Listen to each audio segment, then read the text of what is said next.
The Project Gutenberg ebook of the Reign of Greed. This ebook is for the use of anyone anywhere in the United States and most other parts of the world at no cost and with almost no restrictions whatsoever. You may copy it, give it away or reuse it under the terms of the Project Gutenberg license included with this ebook or online at www.gutenberg.org. If you are not located in the United States, you will have to check the laws of the country where you are located before using this ebook. Title: The Reign of Greed. Author: José Rizal. Translator: Charles E. Derbyshire. Release date: January 1, 2004. Ebook number 10676. Most recently updated, February 27, 2024. Language: English. Credits: produced by Jeroen Hellingman and the online distributed proofreading team at https://www.pgdp.net for Project Gutenberg. Start of the Project Gutenberg ebook The Reign of Greed. Contents: 3. The Reign of Greed. A complete English version of El Filibusterismo from the Spanish of José Rizal. By Charles Derbyshire. Manila: Philippine Education Company. 1912. 4. Contents. Copyright, 1912, by Philippine Education Company. Entered at Stationers Hall. Registrado en las Islas Filipinas. All rights reserved. V. Contents. Translator's Introduction. El Filibusterismo, the second of José Rizal's novels of Philippine life, is a story of the last days of the Spanish regime in the Philippines. Under the name of The Reign of Greed, it is for the first time translated into English. Written some 4 or 5 years after Nali Me Tangere, the book represents Rizal's more mature judgment on political and social conditions in the islands, and in its graver and less hopeful tone reflects the disappointments and discouragements which he had encountered in his efforts to lead the way to reform. Rizal's dedication to the first edition is of special interest, as the writing of it was one of the grounds of accusation against him when he was condemned to death in 1896. It reads: To the memory of the priests, Don Mariano Gomez, 85 years old, Don José Burgos, 30 years old, and Don Jacinto Zamora, 35 years old. Executed in Bagumbayan Field on the 28th of February, 1872. The Church, by refusing to degrade you, has placed in doubt the crime that has been imputed to you. The government, by surrounding your trials with mystery and shadows, causes the belief that there was some error committed in fatal moments, and all the Philippines, by worshipping your memory and calling you martyrs, in no sixth sense recognizes your culpability. In so far, therefore, as your complicity in the Cavite Mutiny is not clearly proved, as you may or may not have been patriots, and as you may or may not have cherished sentiments for justice and for liberty, I have the right to dedicate my work to you as victims of the evil which I undertake to combat.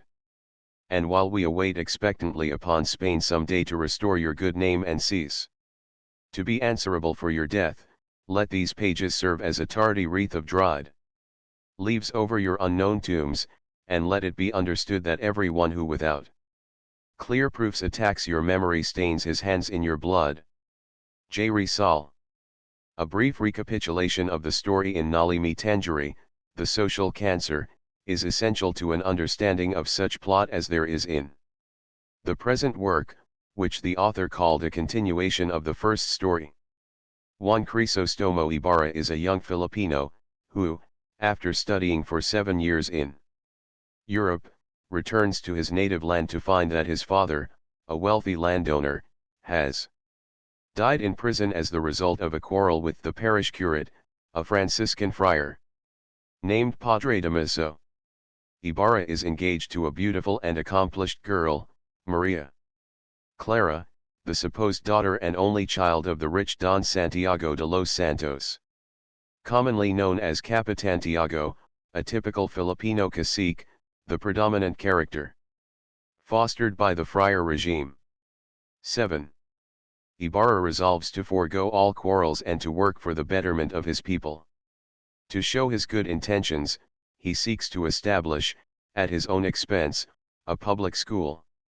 In his native town, he meets with ostensible support from all, especially Padre Damaso's successor, a young and gloomy Franciscan named Padre Salvi, for whom Maria Clara confesses to an instinctive dread.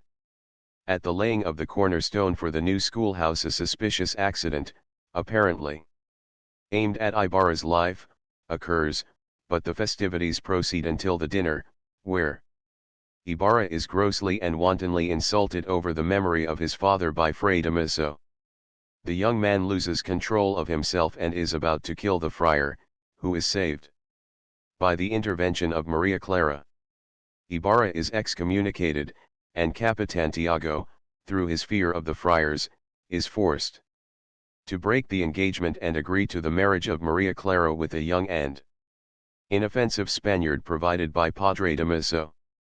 Obedient to her reputed father's command, and influenced by her mysterious dread of Padre Salvi, Maria Clara consents to this arrangement, but becomes seriously ill, only to be saved by medicines sent secretly by Ibarra and clandestinely administered by a girlfriend. Ibarra succeeds in having the excommunication removed, but before he can explain matters, an uprising against the civil guard is secretly brought about through agents of Padre Salvi, and the leadership is ascribed to Ibarra to ruin him. He is warned by a mysterious friend, an outlaw called Elias, whose life he had accidentally saved, but desiring first to see Maria Clara, he refuses to make his escape, and when the outbreak occurs he is arrested as the instigator of it and thrown into prison in Manila. On the evening when Capitan Tiago gives a ball in his Manila house to celebrate his supposed daughter's engagement, Ibarra makes his escape from prison and succeeds in seeing Maria Clara alone. He begins to reproach her because it is a letter written to her before he went to Europe which forms the basis of the charge against him, but she clears herself of treachery to him. The letter had been secured from her by false representations and in exchange for two others written by her mother just before her birth, which prove that Padre Damaso is her real father. These letters had been accidentally discovered in the convento by Padre Salvi, who made use of them to intimidate the girl and get possession of Ibarra's letter, from which he forged others to incriminate the young man. She tells him that she will marry the young Spaniard, sacrificing herself thus to save her mother's name and Capitan Tiago's honor and to prevent a public scandal, but that she will always remain true to him. Ibarra's escape had been effected by Elias, who conveys him in a banca up the Pasig to the lake, where they are so closely beset by the civil guard that Elias leaps into the water and draws the pursuers away from the boat, in which Ibarra lies concealed. On Christmas Eve, at the tomb of the Ibarras in a gloomy wood, Elias appears, wounded and dying, to find there a boy named Basilio beside the corpse of his mother, a poor woman who had been driven to insanity by her husband's neglect and abuses on the part of the civil guard, her younger son having disappeared some time before in the convento, where he was a sacristan. Basilio, who is ignorant of Elias's identity, helps him to build a funeral pyre, on which his corpse and the madwoman's are to be burned. Upon learning of the reported death of Ibarra in the chase on the lake, Maria Clara becomes disconsolate and begs her supposed godfather, Fray Damaso, to put her in a nunnery. Unconscious of her knowledge of their true relationship, the friar breaks down and confesses that all the trouble he has stirred up with the Ibarras has been to prevent her from marrying a native, which would condemn her and her children to the oppressed and enslaved class. He finally yields to her entreaties and she enters the nunnery of Saint Clara, to which Padre Salvi is soon assigned in a ministerial capacity. X. Contents. O masters, lords, and rulers in all lands! Is this the handiwork you give to God? This monstrous thing distorted and soul-quenched? How will you ever straighten up this shape? Touch it again with immortality. Give back the upward looking and the light. Rebuild in it the music and the dream. Make right the immemorial infamies, perfidious wrongs, indicible woes. O masters, lords, and rulers in all lands! How will the future reckon with this man? How answer his brute question in that hour, when whirlwinds of rebellion shake the world? How will it be with kingdoms and with kings, with those who shaped him to the thing he is, when this dumb terror shall reply to God, after the silence of the centuries? Edwin Markham. 11. Contents. Contents. Chapter. Page. I. On the upper deck. 1. 2. On the lower deck. 14. 3. Legends. 23. 4. Cape Sang Tales. 30. V. Acacharo's Christmas Eve. 41. 6. Basilio. 48. 7. Simone. 56. 8. Merry Christmas. 69. 9. Pilates. 73. X. Wealth and Want. 76. 11. Los Banos. 88. 12. Placido Penitent. 104. 13. The Class in Physics. 114. 14. In the House of the Students. 127. 15. Señor Pasta. 139. 16. The Tribulations of a Chinese. 148. 17. The Quiapo Pair. 160. 18. Legerdemain. 166. 19. The Fuse. 175. XX. The Arbiter. 187. XXI. Manila Types. 197. XXII. The Performance. 210. XXIII. A Corpse. 225. XXIV. Dreams. 233. XXV. Smiles and Tears. 12. 245. XXVI. Pasquinades. 254. XXVII. The Friar and the Filipino. 261. XXVIII. Tatakot. 273. XXIX. Exit Capitantiago. 283. Triple X. Julie. 288. XXXI. The High Official. 299. XXXII. Effect of the Pasquinades. 306. XXXIII. La Ultima Raison. 311. Thursiv. The Wedding. 320. XXXV. The Fiesta. 325. 30. Benzabe's Afflictions. 334. XXXVII. The Mystery. 341. 38th. Fatality. 346. 36. Conclusion. 352. 1. Contents. Chapter I. On the Upper Deck. Sic iter ad astra. One morning in December the steamer Tabo was laboriously ascending the tortuous course of the Pasig, carrying a large crowd of passengers toward the province of La Laguna. She was a heavily built steamer, almost round, like the taboo from which she derived her name, quite dirty in spite of her pretensions to whiteness, majestic and grave from her leisurely motion. Altogether, she was held in great affection.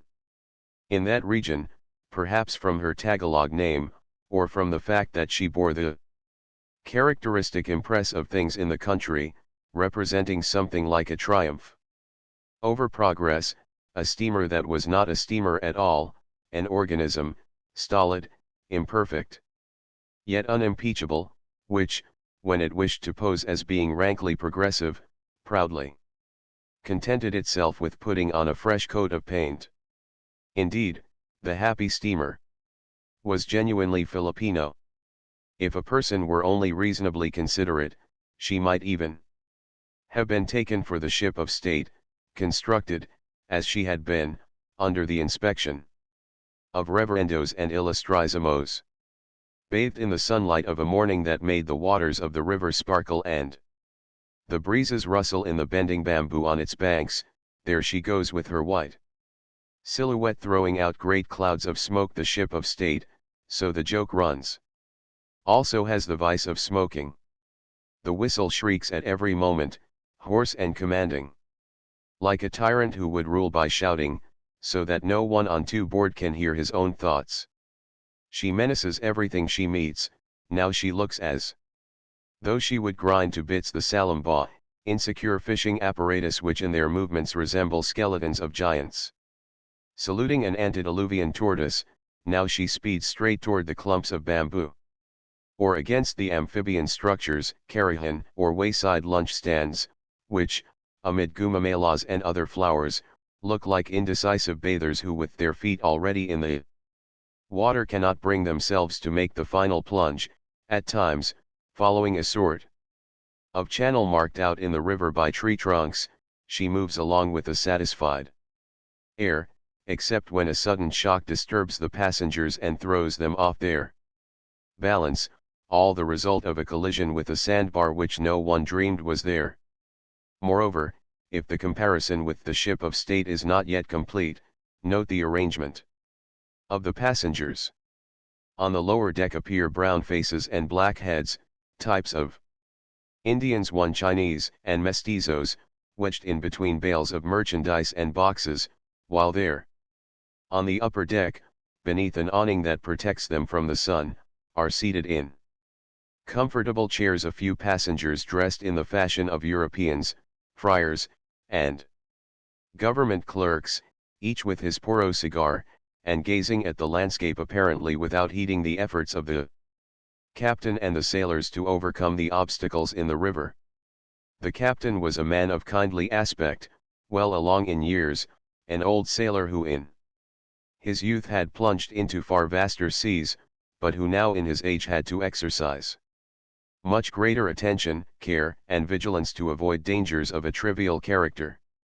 And they were the same for each day, the same sandbars, the same hulk of unwieldy steamer wedged into the same curves, like a corpulent dame three in a jammed throng.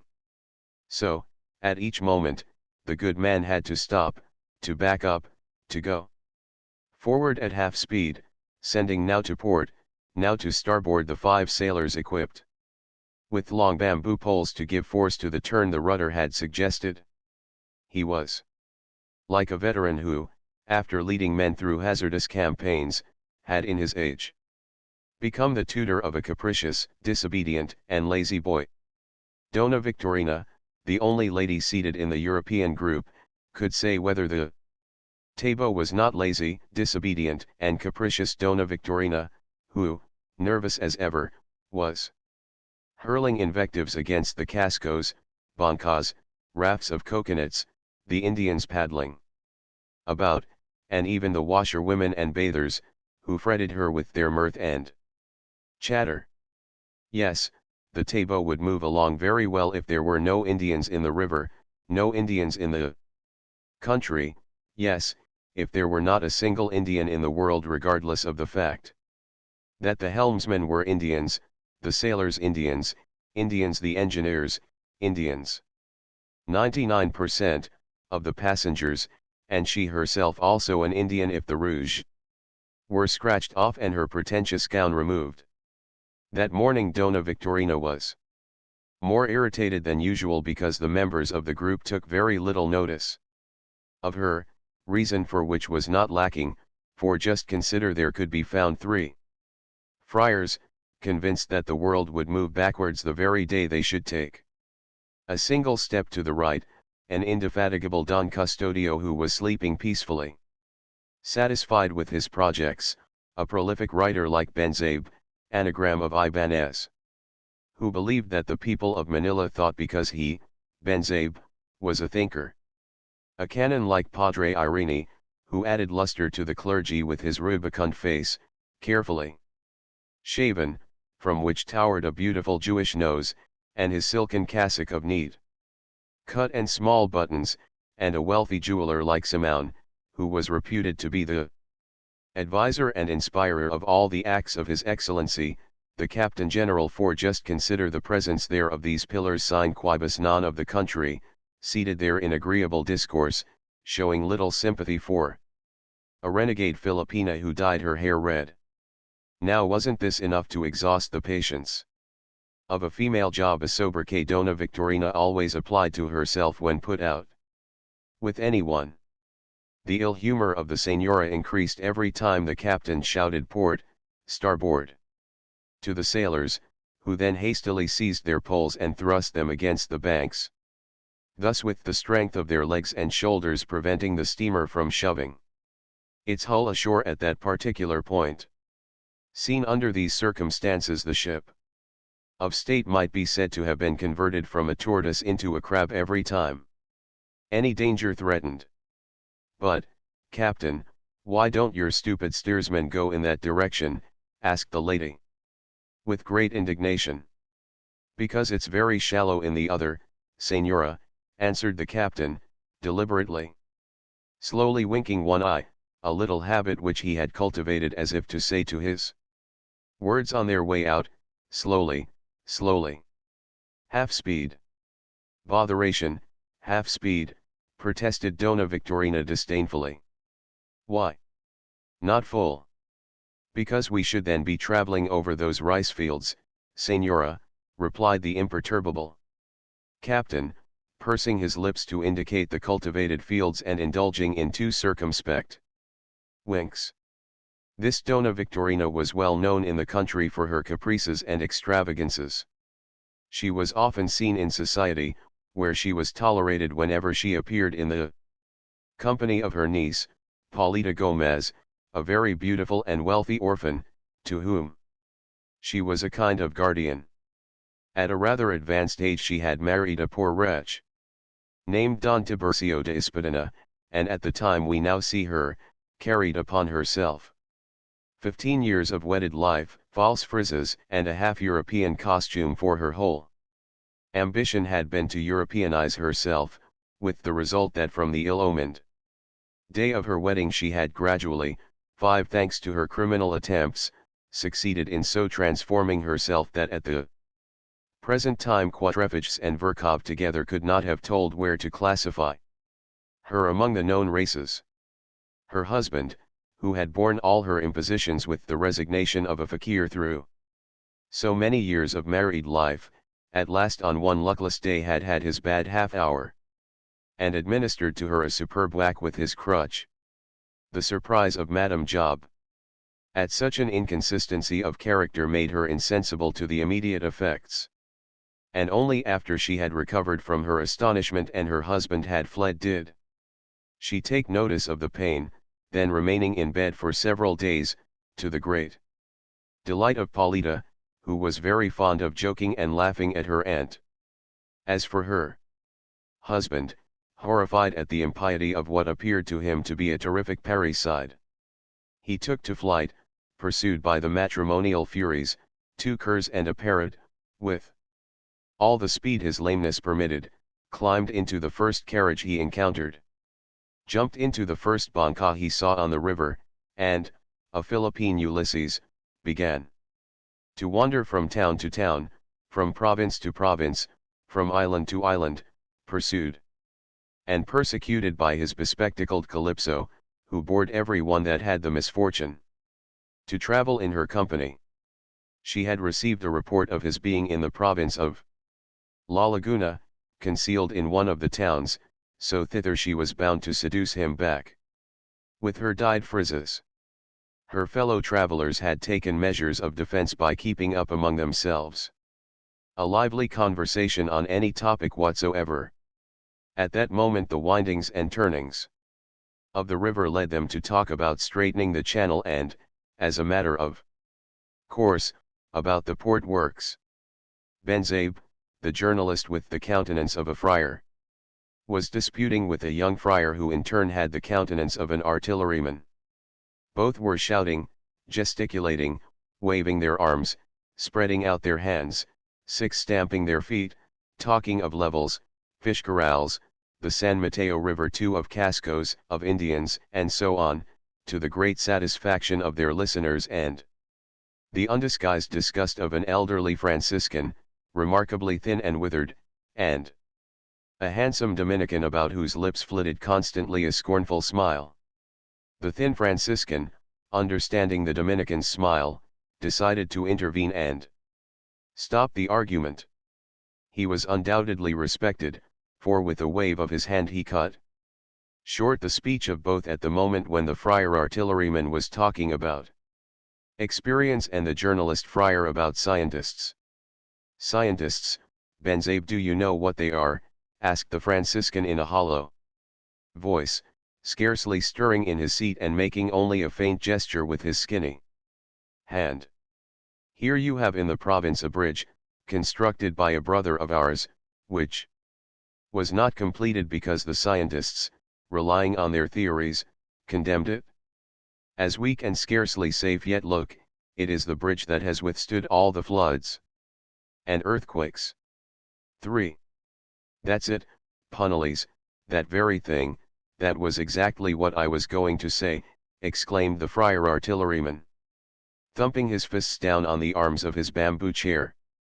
That's it, that bridge and the scientists. That was just what I was going to mention, Padre Salvi Punalese. Benzabe remained silent, half smiling, either out of respect or because he really did not know what to reply, and yet his was the only thinking head in the Philippines. Padre Irene nodded his approval as he rubbed his long nose. Padre Salvi, the thin and withered cleric, appeared to be satisfied with such submissiveness, and went on in the seven midst of the silence, but this does not mean that you may not be as near right as Padre Camorra, the friar artilleryman. The trouble is in the lake. The fact is there isn't a single decent lake in this country, interrupted Dona Victorina, highly indignant, and getting ready for a return to the assault upon the citadel. The besieged gazed at one another in terror, but with the promptitude of a general. The jeweler Simon rushed in to the rescue. The remedy is very simple, he said in a strange accent, a mixture of English and South American. And I really don't understand why it hasn't occurred to somebody.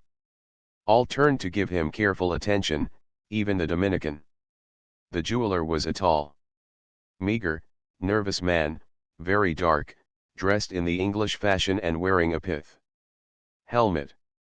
Remarkable about him was his long white hair contrasted with a sparse black beard, indicating a mestizo origin. To avoid the glare of the sun he wore constantly a pair of enormous blue goggles, which completely hid his eyes and a portion of his cheeks, thus giving him the aspect of a blind or weak-sighted person. He was standing with his legs apart as if to maintain his balance, with his hands thrust into the pockets of his coat. The remedy is very simple, he repeated, and wouldn't cost a cuarto. The attention now redoubled, for it was whispered in Manila that this man controlled the Captain General, and all saw the remedy in process of execution. Even Don Custodio Himself turned to listen. Dig a canal straight from the source to the mouth of the river, passing through Manila. That is, make a new river channel and fill up the old Pasig. That would save land, shorten communication, and prevent the formation of sandbars. The project left all his hearers astounded, accustomed as they were to palliative measures. 8. It's a Yankee plan, observed Benzabe, to ingratiate himself with Simeon, who had spent a long time in North America. All considered the plan wonderful, and so indicated by the movements of their heads. Only Don Custodio, the liberal Don Custodio, owing to his independent position and his high offices, thought it his duty to attack a project that did not emanate from himself, that was a usurpation. He coughed, stroked the ends of his mustache, and with a voice as important as though he were at a formal session of the Ayuntamiento, said, "Excuse me, Señor Simeon, my respected friend, if I should say that I am not of your opinion. It would cost a great deal of money and might perhaps destroy some towns." "Then destroy them," rejoined Simeon coldly. "And the money to pay the laborers?" "Don't pay them. Use the prisoners and convicts." "But there aren't enough, Señor Simeon." "Then, if there aren't enough, let all the villagers, the old men, the youths, the boys, work. Instead of the 15 days of obligatory service, let them work 3, 4, 5 months for the state, with the additional obligation that each one provide his own food and tools." The startled Don Custodio turned his head to see if there was any Indian within earshot. But fortunately those nearby were rustics, and the two helmsmen seemed to be very much occupied with the windings of the river. "But, Señor Simeon, don't fool yourself, Don Custodio," continued Simeon dryly, "only in this way are great enterprises carried out with small means. Thus were constructed the pyramids, Lake Moeris, and the Colosseum in Rome. Entire provinces came in from the desert, bringing their tubers to feed on. Old men, youths, and boys labored in transporting stones, hewing them, and carrying them on their shoulders under the direction of the official lash, and afterwards, the survivors returned to their homes or perished in the sands of the desert. Then came other provinces, then others, succeeding one another in the work during years. Thus the task was finished, and now we admire them. We travel, we go to Egypt and to home, we extol the pharaohs and the Antonines. Don't fool yourself, the dead remain dead, and might only is considered right by posterity." "But, Señor Simeon, such measures might provoke uprisings," objected Don Custodio, rather uneasy over the turn the affair had taken. "Uprisings, ha, ha. Did the Egyptian people ever rebel, I wonder? Did the Jewish prisoners rebel against the pious Titus? Man, I thought you were better informed in history." Clearly Simeon was either very presumptuous or disregarded conventionalities.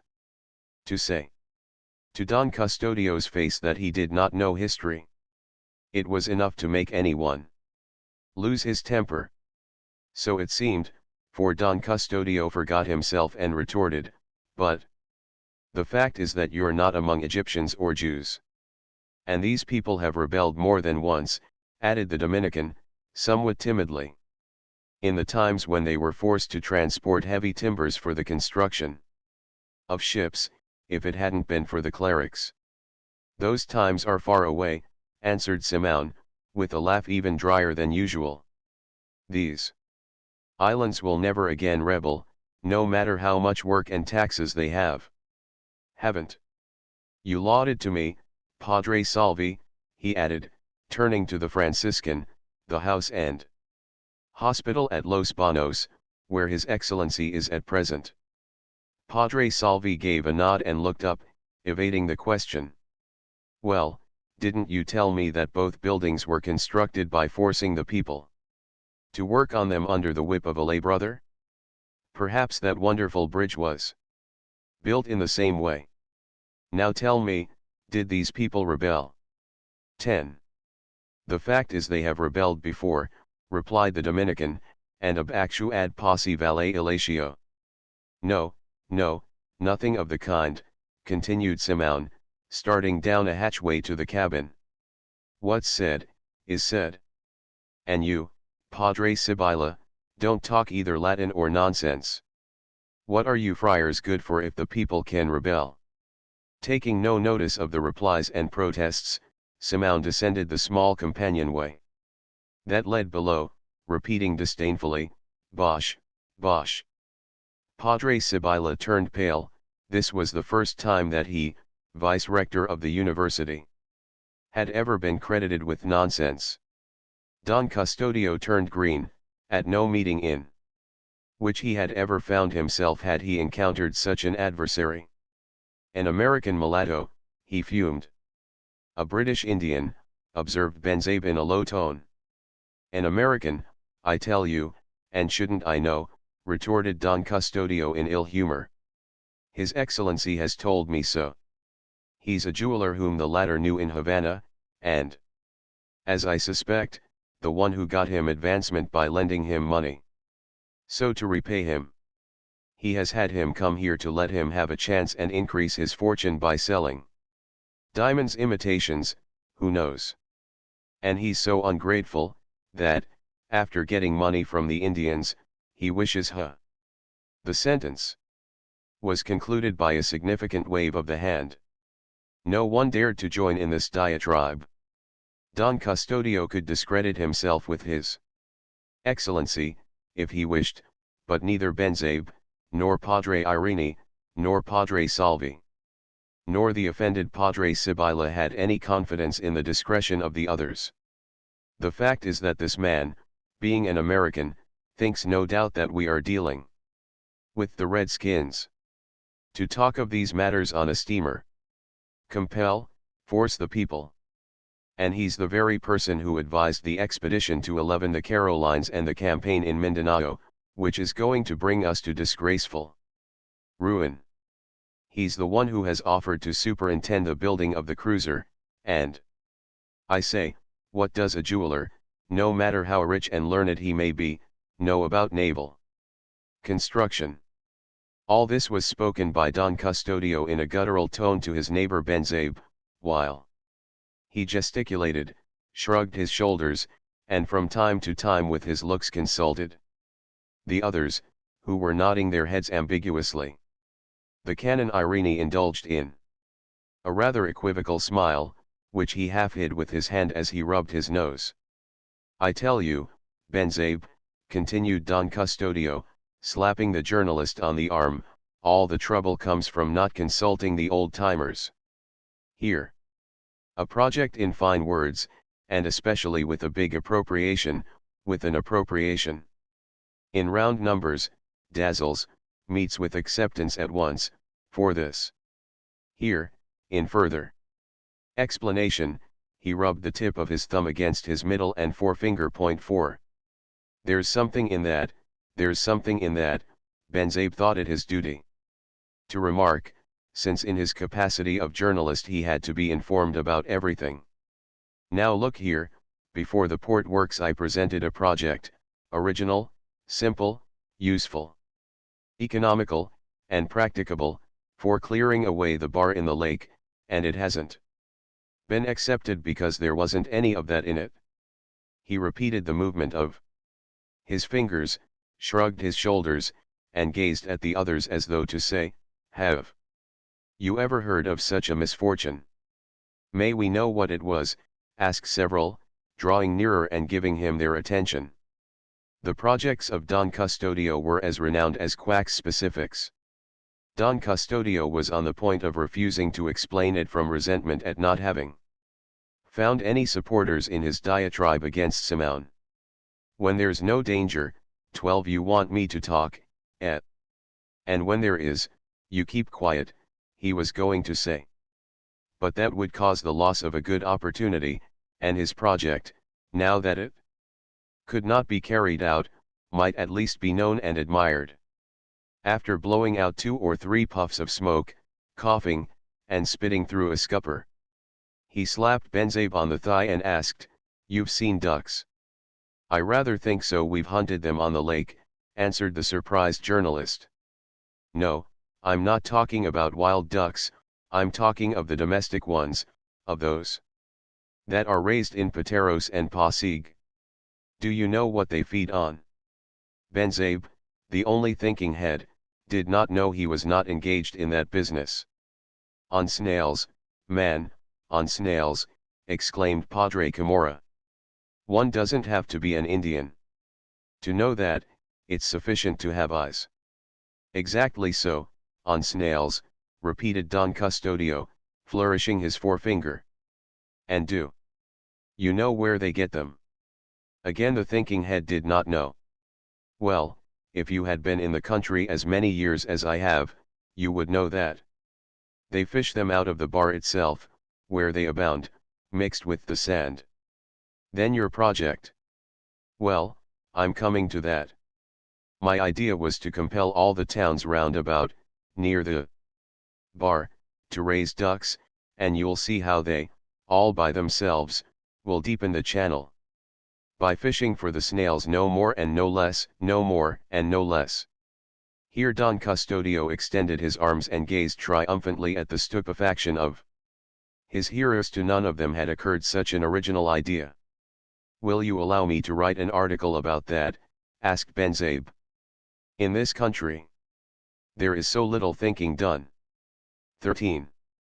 "But, Don Custodio," exclaimed Dona Victorina with smirks and grimaces, "if everybody takes to raising ducks, the ballot 5 eggs will become abundant."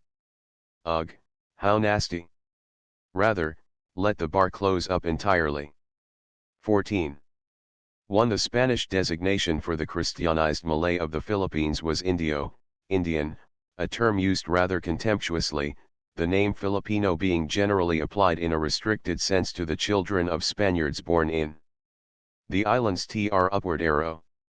2. Now generally known as the Mariquina. Tr upward arrow. 3. This bridge, constructed in Lucban under the supervision of a Franciscan friar, was jocularly referred to as the Puente de Capricho, being apparently an ignorant blunder in the right direction, since it was declared in an official report made by Spanish engineers in 1852 to conform to no known principle of scientific construction, and yet proved to be strong and durable. Tr upward arrow. 4. Don Custodio's gesture indicates money. Tr upward arrow. 5. Duck eggs, that are allowed to advance well into the duckling stage, then boiled and eaten. The Senora is sneering at a custom among some of her own people. Tr upward arrow. Contents. Chapter 2. On the lower deck. There, below, other scenes were being enacted. Seated on benches or small wooden stools, among valises, boxes, and baskets, a few feet from the engines, in the heat of the boilers, amid the human smells and the pestilential odor of oil, were to be seen the great majority of the passengers. Some were silently gazing at the changing scenes along the banks, others were playing cards or conversing in the midst of the scraping of shovels, the roar of the engine, the hiss of escaping steam, the swash of disturbed waters, and the shrieks of the whistle. In one corner, heaped up like corpses, slept, or tried to sleep, a number of Chinese peddlers, seasick, pale, frothing through half-opened lips, and bathed in their copious perspiration. Only a few youths, students for the most part, easily recognizable from their white garments and their confident bearing, made bold to move about from stern to bow, leaping over baskets and boxes, happy in the prospect of the approaching vacation. Now they commented on the movements of the engines, endeavoring to recall forgotten notions of physics. Now they surrounded the young schoolgirl or the red-lipped Byro with her collar of sampaguitas, whispering into their ears words that made them smile and cover their faces with their fans.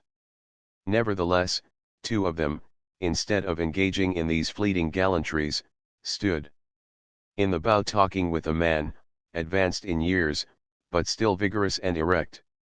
Both. These youths seemed to be well known and respected, to judge from the deference shown them by their fellow passengers. The elder, who was dressed in complete black, was the medical 15 student, Basilio, famous for his successful cures and extraordinary treatments, while the other, taller and more robust, although much younger, was Isagani, one of the poets, or at least rhymesters, who that year came from the Ateneo, one a curious character, ordinarily quite taciturn and uncommunicative. The man talking with them was the rich Capitan Basilio, who was returning from a business trip to Manila. Capitan Tiago is getting along about the same as usual, yes, sir, said the student. Basilio, shaking his head. He won't submit to any treatment. At the advice of a certain person he is sending me to San Diego under the pretext of looking after his property, but in reality so that he may be left to smoke his opium with complete liberty. When the student said a certain person, he really meant Padre Irene, a great friend and advisor of Capitan Tiago in his last days. Opium is one of the plagues of modern times, replied the Capitan with the disdain and indignation of a Roman senator. The ancients knew about it but never abused it. While the addiction to classical studies lasted, mark this well, young men, opium was used solely as a medicine, and besides, tell me who smoke it the most, chin amen, who don't understand a word of Latin. Ah, if Capitan Tiago had only devoted himself to Cicero here, the most classical disgust painted itself on his carefully shaven Epicurean face. Isagani regarded him with attention. That gentleman was suffering from nostalgia for antiquity. But to get back to this Academy of Castilian, Capitan Basilio continued, I assure you, gentlemen, that you won't materialize it. Yes, sir, from day to day we're expecting the permit, replied Isagani. Padre Irene, whom you may have noticed above, and to whom we presented a team of bays, has promised it to us. He's on his way now to confer with the general. 16. That doesn't matter. Padre Sibylla is opposed to it. Let him oppose it. That's why he's here on the steamer, in order to at Los Banos. Before the general. And the student Basilio filled out his meaning by going through the pantomime of striking his fists together. That's understood, observed Capitan Basilio, smiling. But even though you get the permit, where'll you get the funds? We have them, sir. Each student has contributed a real. But what about the professors? We have them, half Filipinos and half Peninsulars too. And the house? Macarig, the wealthy Macarig, has offered one of his. Capitan Basilio had to give in. These young men had everything arranged. For the rest, he said with a shrug of his shoulders, it's not altogether bad, it's not a bad idea, and now that you can't know Latin at least you may know Castilian. Here you have another instance, namesake, of how we are going backwards. In our times, we learned Latin because our books were in Latin. Now you study Latin a little but have no Latin books. On the other hand, your books are in Castilian, and that language is not taught etas parentum pejoravis tulit nos nequiris. As Horace said. With this quotation he moved away majestically, like a Roman emperor. The youth smiled at each other. These men of the past, remarked Isagani, find obstacles for everything. Propose a thing to them and instead of seeing its advantages, they only fix their attention on the difficulties. They want everything to come smooth and round as a billiard ball.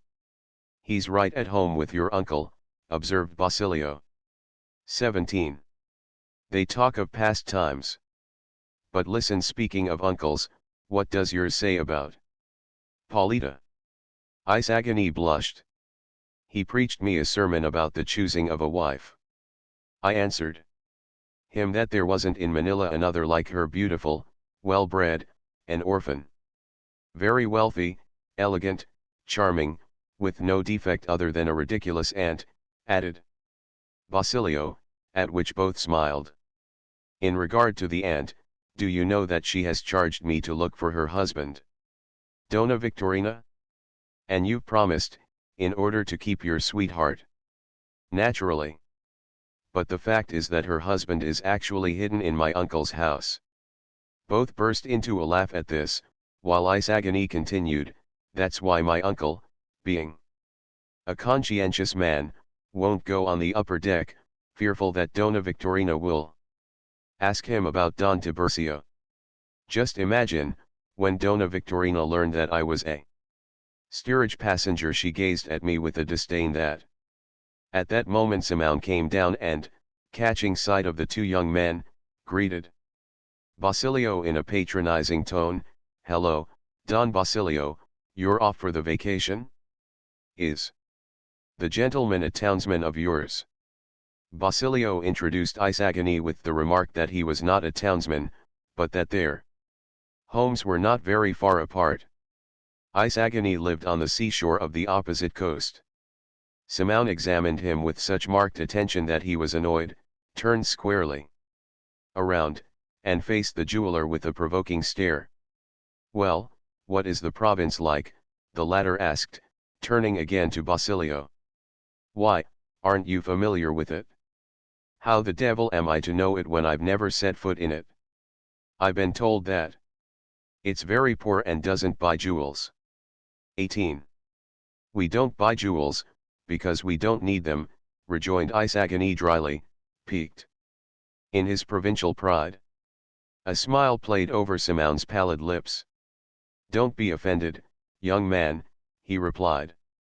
I had no bad intentions, but as I've been assured that nearly all the money is in the hands of the native priests, I said to myself, the friars are dying for cuirassies. And the Franciscans are satisfied with the poorest, so when they give them up to the native priests, the truth must be that the king's profile is unknown there. But enough of that.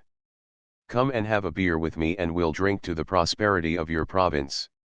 The youths thanked him, but declined the offer. You do wrong, Simon said to them, visibly taken aback. Beer is a good thing, and I heard Padre Camorra say this morning that the lack of energy noticeable in this country is due to the great amount of water the inhabitants drink.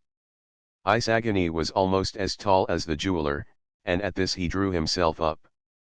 Then tell Padre Camorra, Basilio hastened to say, while he nudged Isagani slyly. Tell him that if he would drink water instead of wine or beer, perhaps we might all be the gainers and he would not give rise to so much talk. And tell him, also, added Isagani, paying no attention to his friend's nudges, that water is very mild and can be drunk, but that it drowns out the wine and beer and puts out the fire, that heated it becomes steam, and that ruffled it is the ocean. That it once destroyed mankind and made the earth tremble to its foundations. 3. Simon raised his head. Although his looks could not be read through the blue goggles, on the rest of his face surprise might be seen. Rather a good answer, he said. But I fear that he might get facetious and ask me when the 19 water will be converted into steam and when into an ocean. Padre Camorra is rather incredulous and is a great wag. When the fire heats it, when the rivulets that are now scattered through the steep valleys, forced by fatality, rush together in the abyss that men are digging, replied Isagani. No, Senor Simon, interposed Basilio, changing to a jesting tone, rather keep in mind the verses of my friend Isagani himself. Fire you say, and water we. Then as you wish, so let it be. But let us live in peace and right. Nor shall the fire erc us fight. So joined by wisdom's glowing flame, that without anger, hate, or blame, we form the steam, the fifth element. Progress and light, life, and movement. Utopia, utopia, responded Simone dryly. The engine is about to meet in the meantime. I'll drink my beer. So, without any word of excuse, he left the two friends. But what's the matter with you today that you're so quarrelsome? Asked Basilio. Nothing.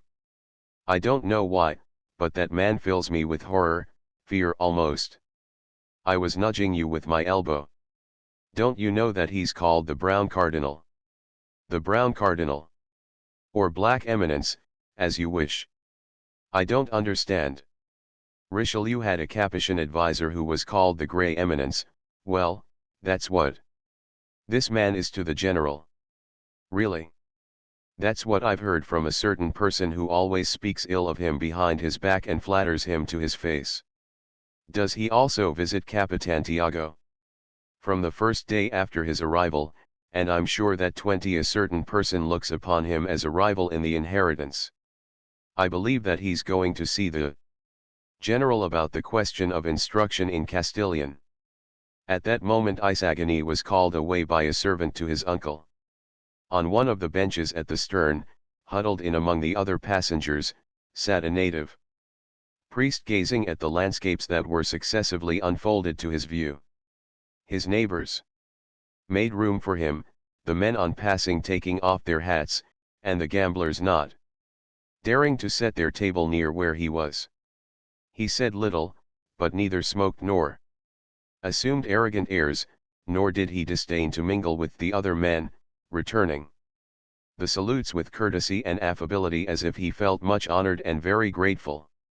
Although advanced in years, with hair almost completely gray, he appeared to be in vigorous health, and even when seated held his body straight and his head erect, but without pride or arrogance.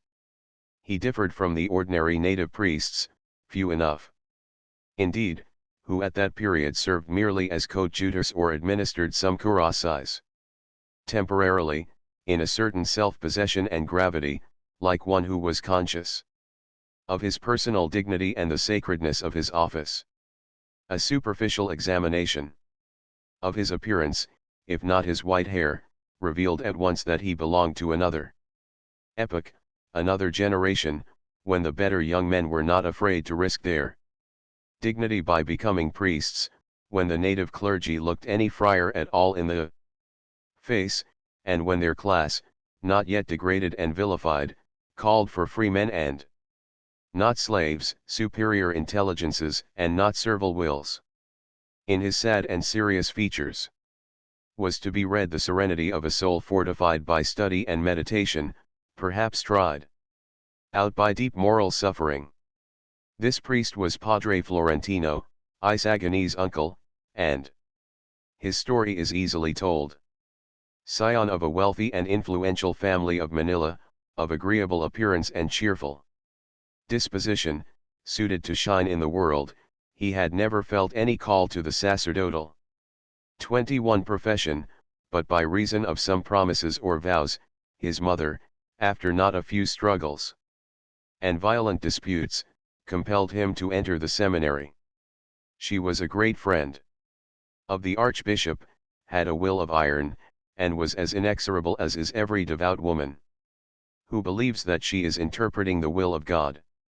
Vainly the young Florentine offered resistance, vainly he begged, vainly he pleaded his love affairs, even provoking scandals. Priest he had to become at 25 years of age, and priest he became. The archbishop ordained him, his first mass was celebrated with great pomp, 3 days were given over to feasting, and his mother died happy and content, leaving him all her fortune. But in that struggle Florentine received a wound from which he never recovered. Weeks before his first mass the woman he loved, in desperation, married a nobody, a blow the rudest he had ever experienced. He lost his moral energy, life became dull and insupportable. If not his virtue and the respect for his office, that unfortunate love affair saved him from the depths into which the regular orders and secular clergymen Both fall in the Philippines. He devoted himself to his parishioners as a duty, and by inclination to the natural sciences. When the events of 72 occurred, for he feared that the large income his curacy yielded him would attract attention to him, so, desiring peace above everything, he sought and secured his release, living thereafter as a private individual on his patrimonial estate situated on the Pacific coast. He there adopted his nephew, Isagani, who was reported by the malicious to be his own son by his old sweetheart when she became a widow, and by the more serious and better informed, the natural child of a cousin, a lady in Manila. 22. The captain of the steamer caught sight of the old priest and insisted that he go to the upper deck, saying, "If you don't do so, the friars will think that you don't want to associate with them." Padre Florentino had no recourse but to accept, so he summoned his nephew in order to let him know where he was going, and to charge him not to come near the upper deck while he was there. "If the captain notices you, he'll invite you also, and we should then be abusing his kindness." My uncle's way, thought Isagani. Also that I won't have any reason for talking with Dona Victorina. 23. 1. The Jesuit College in Manila, established in 1859 tr upward arrow. 2. Natives of Spain, to distinguish them from the Filipinos, i.e., descendants of Spaniards born in the Philippines. See glossary, Indian. Tr upward arrow. 3. It was a common saying among the old Filipinos that the Spaniards, white men, were fire, activity, while they themselves were water, passivity. Tr upward arrow. 4. The liberal demonstrations in Manila, and the mutiny in the Cavite arsenal, resulting in the garroting of the 3 native priests to whom this work was dedicated, the first of a series of fatal mistakes, culminating in the execution of the author, that cost Spain the loyalty of the Filipinos. Tr upward arrow. Contents. Chapter 3. Legends. Ich weiß nicht was soll es bedeuten. Das ich so traurig bin. When Padre Florentino joined the group above, the bad humor provoked by the previous discussion had entirely disappeared. Perhaps their spirits had been raised by the attractive houses of the town of Pasig, or the glasses of sherry they had drunk in preparation for the coming meal, or the prospect of a good breakfast. Whatever the cause, the fact was that they were all laughing and joking, even including the lean Franciscan, although he made little noise and his smiles looked like death grins. Evil times, said Padre Sibylla with a laugh. Get out, don't say that, Vice-Rector, responded the Canon Irene, giving the others' chair a shove. In Hong Kong you're doing a fine business, putting up every building.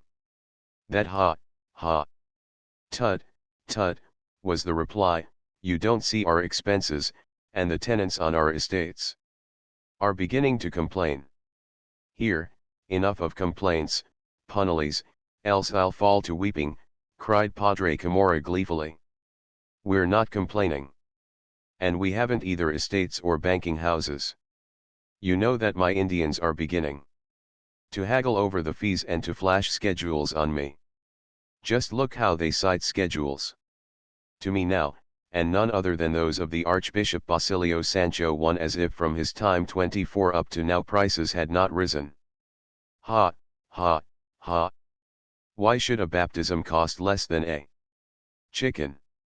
But I play the deaf man, collect what I can, and never complain. We're not avaricious, are we, Padre Salvi? At that moment Simon's head appeared above the hatchway. Well, where've you been keeping yourself? Don Custodio called to him, having forgotten all about their dispute. You're missing the prettiest part of the trip. Pshaw, retorted Simon, as he ascended, I've seen so many rivers and landscapes that I'm only interested in those that call up legends. As for legends, the Pasig has a few, observed the captain, who did not relish any depreciation of the river where he navigated and earned his livelihood. Here you have that of Malapat Bato, a rock sacred before the coming of the Spaniards as the abode of spirits. Afterwards, when the superstition had been dissipated and the rock profaned, it was converted into a nest of Tulas Ains, since from its crest they easily captured the luckless Bancas, which had to contend against both the currents and men. Later, in our time, in spite of human interference, there are still told stories about wrecked Bancas, and if on rounding it I didn't steer with my six senses, I'd be smashed against its sides. Then you have another legend, that of Dona Jeronima's cave, which Padre Florentino can relate to you. Everybody knows that, remarked Padre Sibylla disdainfully. But neither Simon, nor Benzabe, nor Padre Irene, nor Padre Camorra knew it, so they begged for the story, some in jest and others from genuine curiosity. The priest, adopting the tone of burlesque with which some had made their request, began like an old tutor relating a story to children. Once upon a time there was a student who had made a promise of marriage to a young woman in his country, 25, but it seems that he failed to remember her. She waited for him faithfully year after year, her youth passed, she grew into middle age, and then one day she heard a report that her old sweetheart was the Archbishop of Manila, disguising herself as a man. She came round the Cape and presented herself before his grace, demanding the fulfillment of his promise. What she asked was of course impossible, so the Archbishop ordered the preparation of the cave that you may have noticed, with its entrance covered and decorated with a curtain of vines. There she lived and died, and there she is buried. The legend states that Dona Jeronima was so fat that she had to turn sidewise to get into it. Her fame as an enchantress sprung from her custom of throwing into the river the silver dishes which she used in the sumptuous banquets that were attended by crowds of gentlemen. A net was spread under the water to hold the dishes, and thus they were cleaned.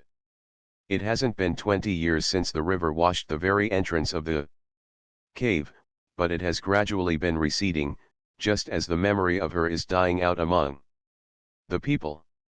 A beautiful legend, exclaimed Benzabe. I'm going to write an article about it. It's sentimental. Dona Victorina thought of dwelling in such a cave and was about to say so, when Simon took the floor instead. But what's your opinion about that, Padre Salvi? He asked the Franciscan, who seemed to be absorbed in thought. Doesn't it seem to you as though His Grace, instead of giving her a cave, ought to have placed her in a nunnery in St. Clara's, for example? What do you say? There was a start of surprise on Padre Sibylla's part to notice that Padre Salvi shuddered and looked askance at Simon. Because it's not a very gallant act, continued Simon quite naturally, to give a rocky cliff as a home to one with whose hopes we have trifled. It's hardly religious to expose her thus to temptation, in a cave on the banks of a river. It smacks of nymphs and dryads. It would 26 have been more gallant, more pious, more romantic, more in keeping with the customs of this country, to shut her up in St. Clara's, like a new Eloise, in order to visit and console her from time to time. I neither can nor should pass judgment upon the conduct of archbishops, replied the Franciscan sourly. But you, who are the ecclesiastical governor, acting in the place of our archbishop, what would you do if such a case should arise? Padre Salvi shrugged his shoulders and calmly responded, it's not worthwhile thinking about what can't happen. But speaking of legends, don't overlook the most beautiful, since it is the truest, that of the miracle of Saint Nicholas, the ruins of whose church you may have noticed. I'm going to relate it to Seigneur Simon, as he probably hasn't heard it. It seems that formerly the river, as well as the lake, was infested with caimans, so huge and voracious that they attacked bankas and upset them with a slap of the tail. Our chronicles relate that one day an infidel Chinaman, who up to that time had refused to be converted, was passing in front of the church, when suddenly the devil presented himself to him in the form of a caiman and upset the banka, in order to devour him and carry him off to hell. Inspired by God, the Chinaman at that moment called upon Saint Nicholas, and instantly the caiman was changed into a stone. The old people say that in their time the monster could easily be recognized in the pieces of stone that were left, and, for my part, I can assure you that I have clearly made out the head, to judge from which the monster must have been enormously large. Marvelous, a marvelous legend, exclaimed Benzabe. It's good for an article. The description of the monster, the terror of the Chinaman, the waters of the river, the bamboo breaks. Also, it'll do for a study of comparative religions, because, look, you, an infidel Chinaman in great distress invoked exactly the saint that he must know only by hearsay and in whom he did not believe. Here there's 27 no room for the proverb that a known evil is preferable to an unknown good. If I should find myself in China and get caught in such a difficulty, I would invoke the obscurest saint in the calendar before Confucius or Buddha. Whether this is due to the manifest superiority of Catholicism or to the inconsequential and illogical inconsistency in the brains of the yellow race, a profound study of anthropology alone will be able to elucidate. Benzabe had adopted the tone of a lecturer and was describing circles in the air with his forefinger, priding himself on his imagination, which from the most insignificant facts could deduce so many applications and inferences. But noticing that Simon was preoccupied and thinking that he was pondering over what he, Benzabe, had just said, he inquired what the jeweler was meditating about. About two very important questions, answered Simon, two questions that you might add to your article. First, what may have become of the devil on seeing himself suddenly confined within a stone? Did he escape? Did he stay there? Was he crushed? Second, if the petrified animals that I have seen in various European museums may not have been the victims of some antediluvian saint. The tone in which the jeweler spoke was so serious, while he rested his forehead on the tip of his forefinger in an attitude of deep meditation, that Padre Camorra responded very gravely, "Who knows, who knows? Since we're busy with legends and are now entering the lake," remarked Padre Sibylla, "the captain must know many." At that moment the steamer crossed the bar and the panorama spread out before their eyes was so truly magnificent that all were impressed. In front extended the beautiful lake bordered by green shores and blue mountains, like a huge mirror, framed in emeralds and sapphires, reflecting the sky in its glass. On the right were spread out the low shores, forming bays with graceful curves, and dim there in the distance the crags of Sungay, while in the 28 background rose Maki Ling, imposing and majestic, crowned with fleecy clouds. On the left lay Talim Island with its curious sweep of hills. A fresh breeze rippled over the wide plain of water. "By the way, Captain," said Benzabe, turning around, "do you know in what part of the lake a certain Guevara, Navarra, or Ibarra, was killed?"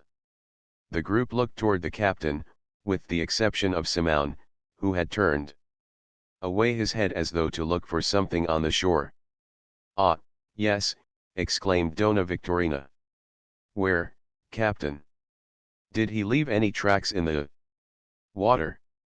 The good captain winked several times, an indication that he was annoyed, but reading the request in the eyes of all, took a few steps toward the bow and scanned the shore. "Look over there," he said in a scarcely audible voice, after making sure that no strangers were near. According to the officer who conducted the pursuit, Ibarra, upon finding himself surrounded, jumped out of his banca there near the Kinabutusan 2 and, swimming underwater, covered all that distance of more than 2 miles, saluted by bullets every time that he raised his head to breathe. Over yonder is where they lost track of him, and a little farther on near the shore they discovered something like the color of blood. And now I think of it, it's just 13 years, day for day, since this happened. So that his corpse began Benzabe. Went to join his fathers, replied Padre Sibila. Wasn't he also another filibuster? Padre Salvi. That's what might be called cheap funerals, Padre Camorra, remarked Benzabe. 29. I've always said that those who won't pay for expensive funerals are filibusters, rejoined the person addressed, with a merry laugh. But what's the matter with you, Señor Simón? Inquired Benzabe, seeing that the jeweler was motionless and thoughtful. Are you seasick, an old traveler like you? On such a drop of water as this? I want to tell you, broke in the captain, who had come to hold all those places in great affection, that you can't call this a drop of water. It's larger than any lake in Switzerland and all those in Spain put together. I've seen old sailors who got seasick here. 30. One Archbishop of Manila from 1767 to 1787 tr upward arrow.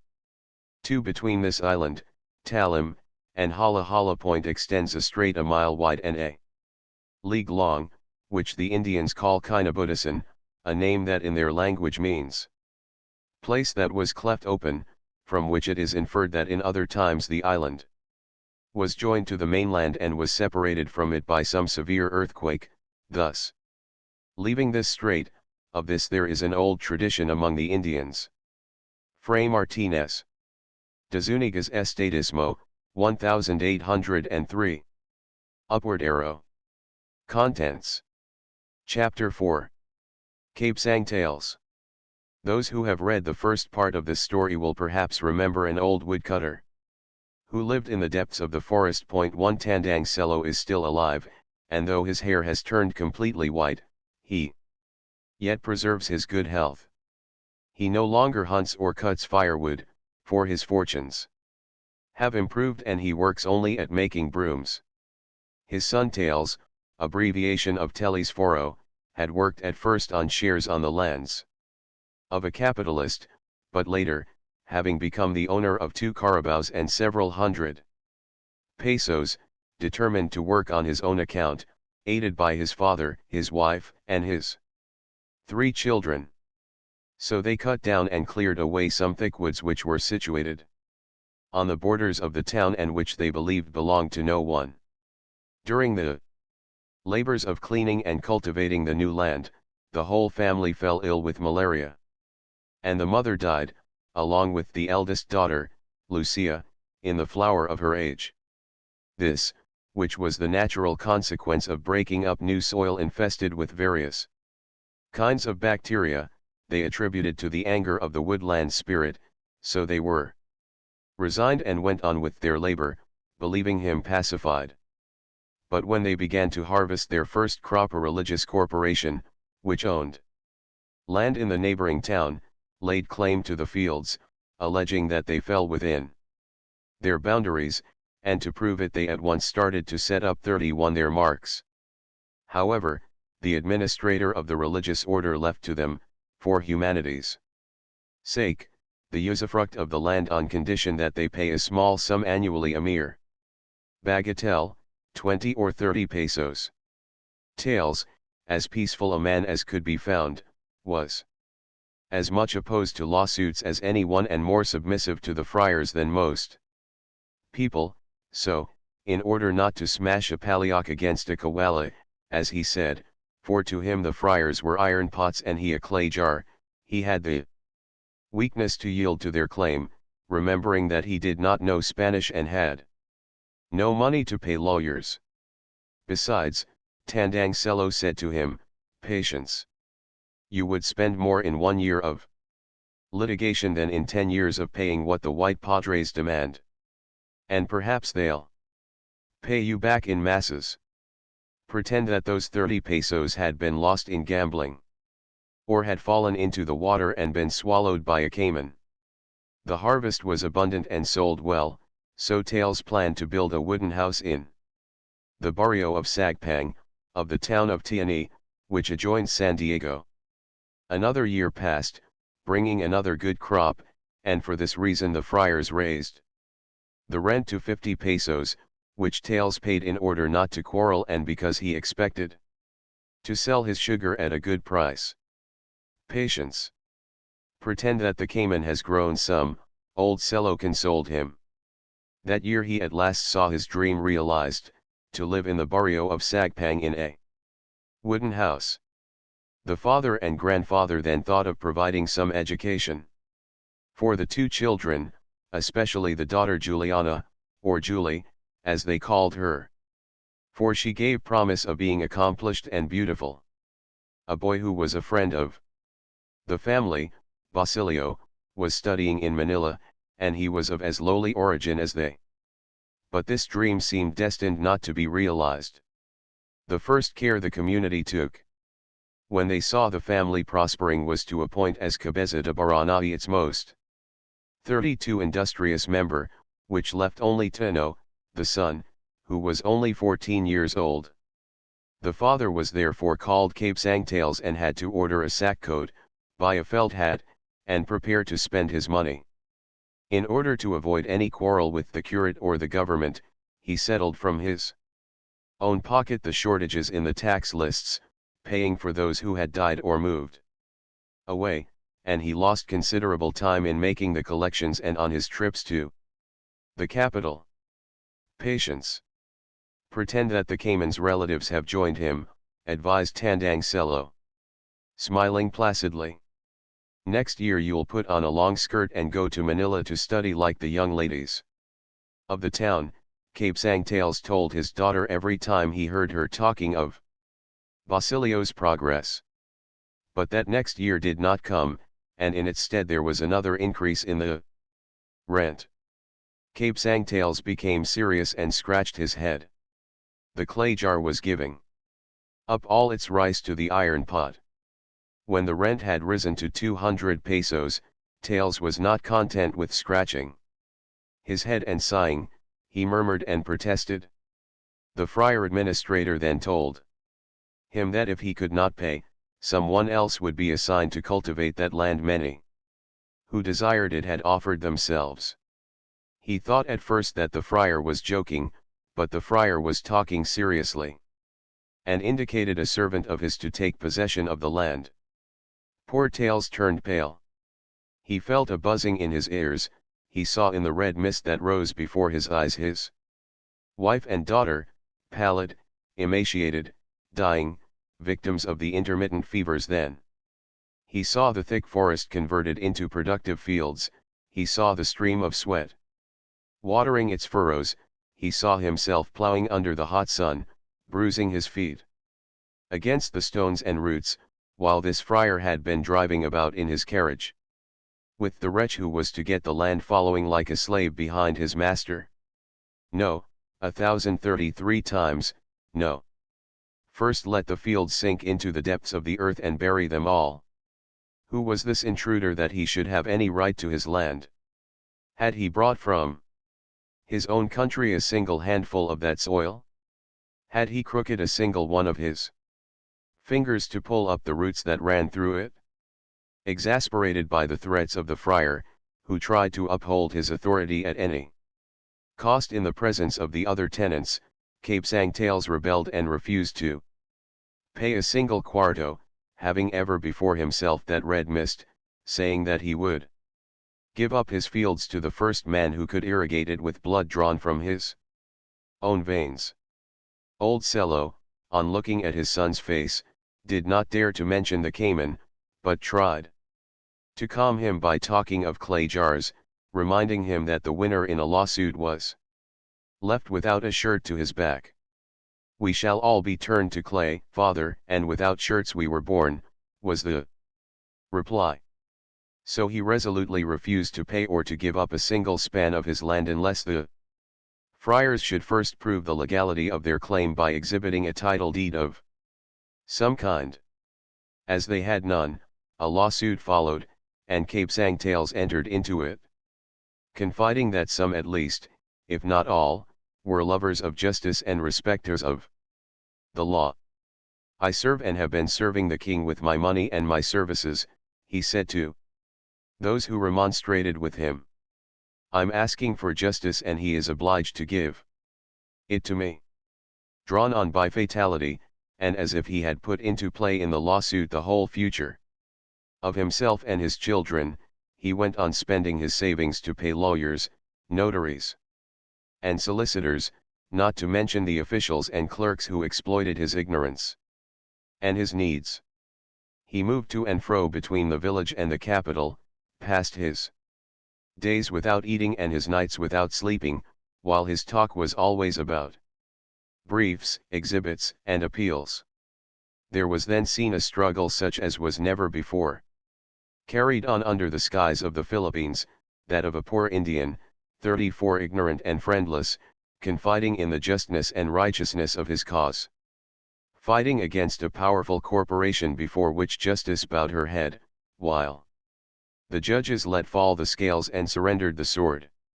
He fought as tenaciously as the ant which bites when it knows that it is going to be crushed, as does the fly which looks into space only through a pane of glass.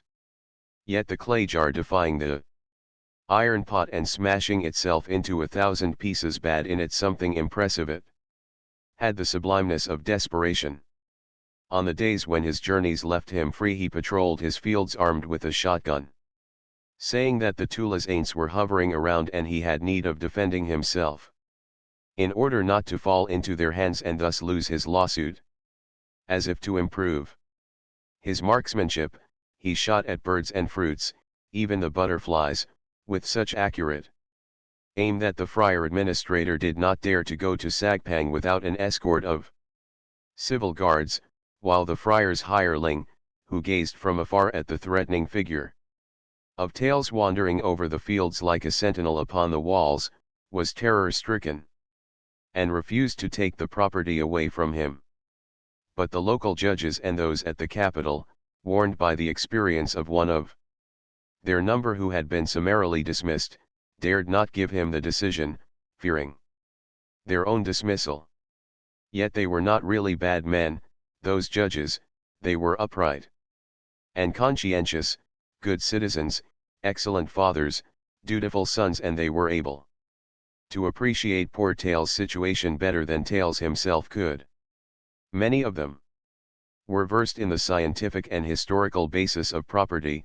They knew that the friars by their own statutes could not own property, but they also knew that to come from far across the sea with an appointment secured with great difficulty, to undertake the duties of the position with the best intentions, and now to lose it because an Indian fancied that justice had to be done on earth as in heaven, that surely was an idea. They had their 35 families and greater needs surely than that Indian. One had a mother to provide for. And what duty is more sacred than that of caring for a mother? Another had sisters, all of marriageable age.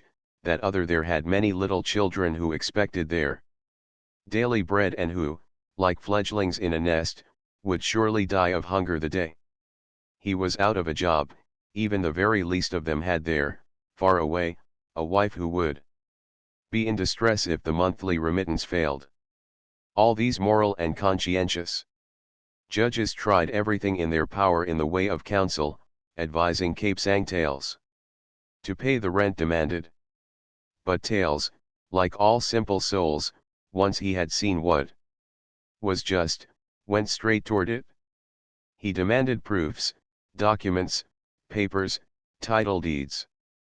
But the friars had none of these, resting their case on his concessions in the past.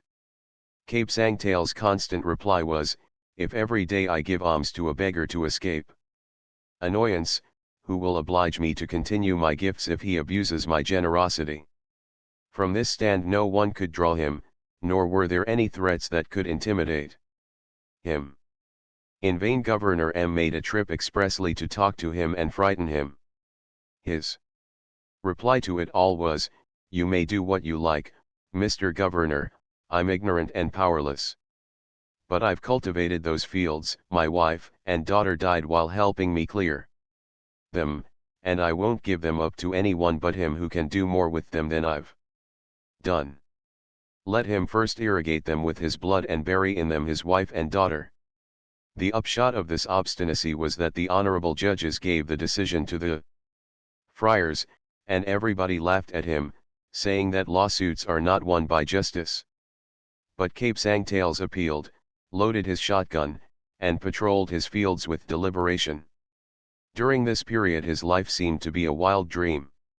His son, Tuno, a youth as tall as his father and as good as his sister, was conscripted, but he let the boy go rather than purchase a substitute.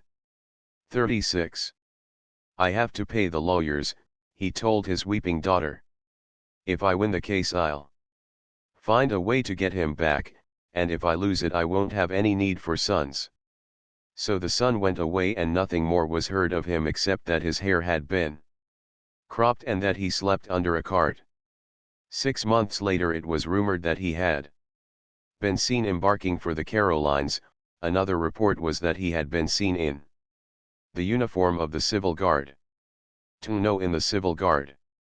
Susmario Sep!" exclaimed several, clasping their hands. "Tuno, who was so good and so honest. Requiem ternam." The grandfather went many days without speaking to the father. Julie fell sick, but Cape Sangtails did not shed a single tear, although for 2 days he never left the house, as if he feared the looks of reproach from the whole village or that he would be called the executioner of his son. But on the 3rd day he again sallied forth with his shotgun. Murderous intentions were attributed to him, and there were well-meaning persons who whispered about that he had been heard to threaten that he would bury the friar administrator in the furrows of his fields, whereat the friar was frightened at him in earnest. As a result of this, there came a decree from the Captain General forbidding the use of firearms and ordering that they be taken up. Cape Sangtails had to hand over his shotgun, but he continued his rounds armed with a long bolo. "What are you going to do with that bolo when the Tulas ain't have firearms, old cello?" asked him. "I must watch my crops," was the answer. "Every stalk of cane growing there is one of my wife's bones." The bolo was taken up on the pretext that it was too long. He then took his father's old axe and with it on his shoulder continued his sullen rounds. Every time he left the house Tandang Cello and Julie trembled for his life.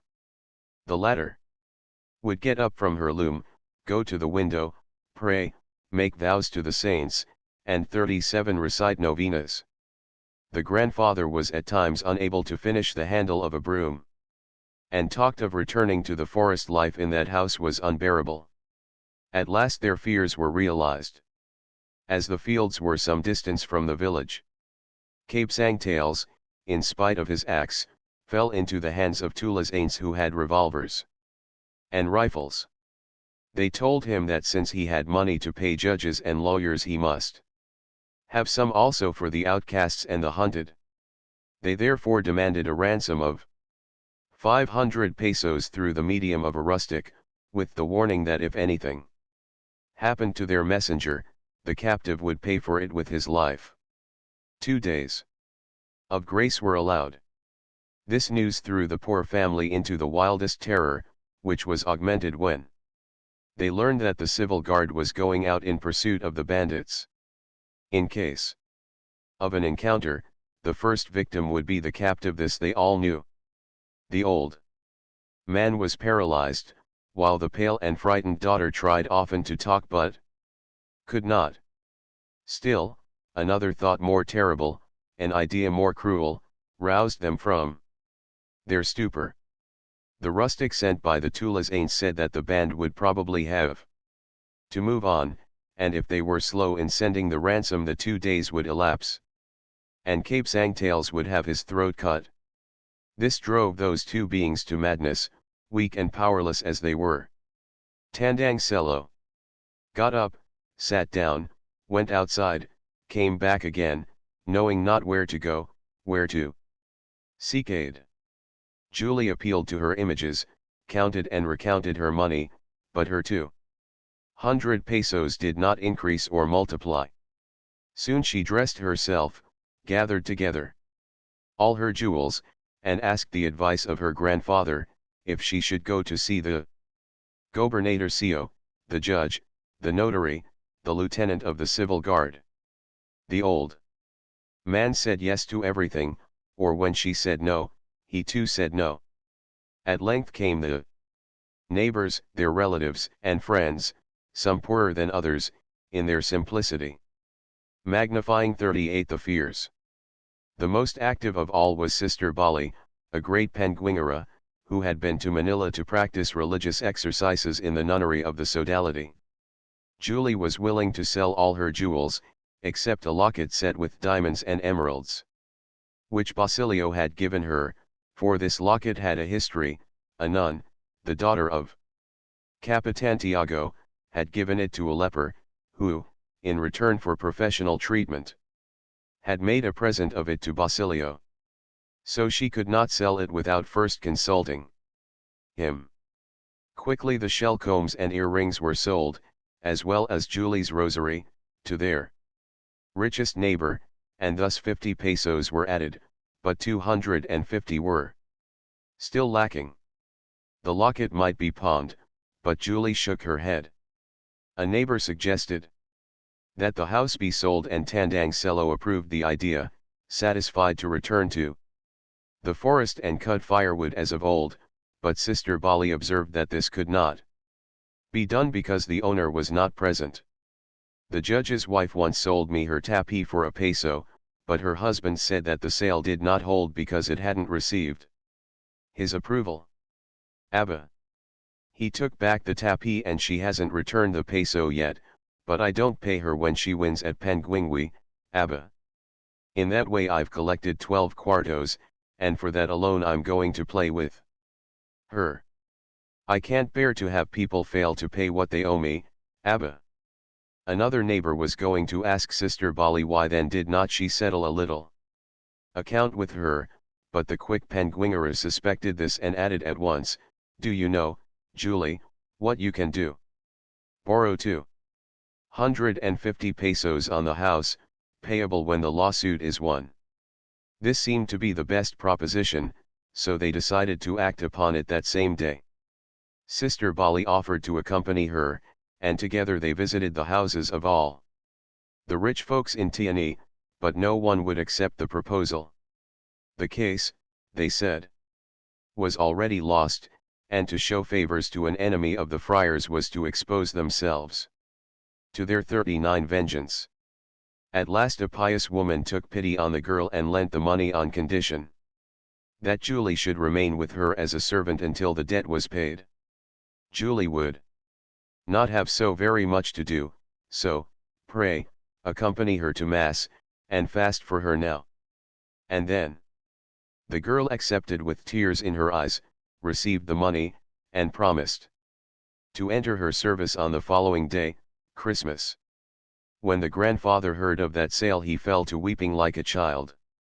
What, that granddaughter whom he had not allowed to walk in the sun lest her skin should be burned? Julie, she of the delicate fingers and rosy feet. What, that girl, the prettiest in the village and perhaps in the whole town, before whose window many gallants had vainly passed the night playing and singing. What, his only granddaughter, the sole joy of his fading eyes, she whom he had dreamed of seeing dressed in a long skirt, talking Spanish, and holding herself erect waving a painted fan like the daughters of the wealthy, she to become a servant, to be scolded and reprimanded, to ruin her fingers, to sleep anywhere, to rise in any manner whatsoever. So the old grandfather wept and talked of hanging or starving himself to death. If you go, he declared, I'm going back to the forest and will never set foot in the town. Julie soothed him by saying that it was necessary for her father to return, that the suit would be won, and they could then ransom her from her servitude. The night was a sad one. Neither of the two could taste a bite, and the old man refused to lie down, passing the whole night seated in a corner, silent and motionless. Julie, on her part, tried to sleep, but for a long time could not close her eyes. Somewhat relieved about her father's fate, she now thought of herself and fell to weeping, but stifled her sobs so that the old man might not hear them. The next day she would be a servant, and it was the very day Basilio was accustomed to come from Manila with presents for her. Henceforward she would have to give up that love. Basilio, who was going to be a doctor, couldn't marry a 40 pauper. In fancy she saw him going to the church in company with the prettiest and richest girl in the town, both well dressed, happy and smiling, while she, Julie, followed her mistress, carrying novenas, bias, and the cuspidor. Here the girl felt a lump rise in her throat, a sinking at her heart, and begged the Virgin to let her die first. But said her conscience, he will at least know that I preferred to pawn myself rather than the locket he gave me. This thought consoled her a little and brought on empty dreams.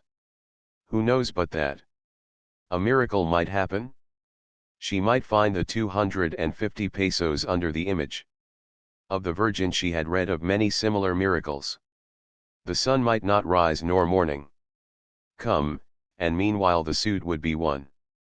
Her father might return, or Basilio put in his appearance.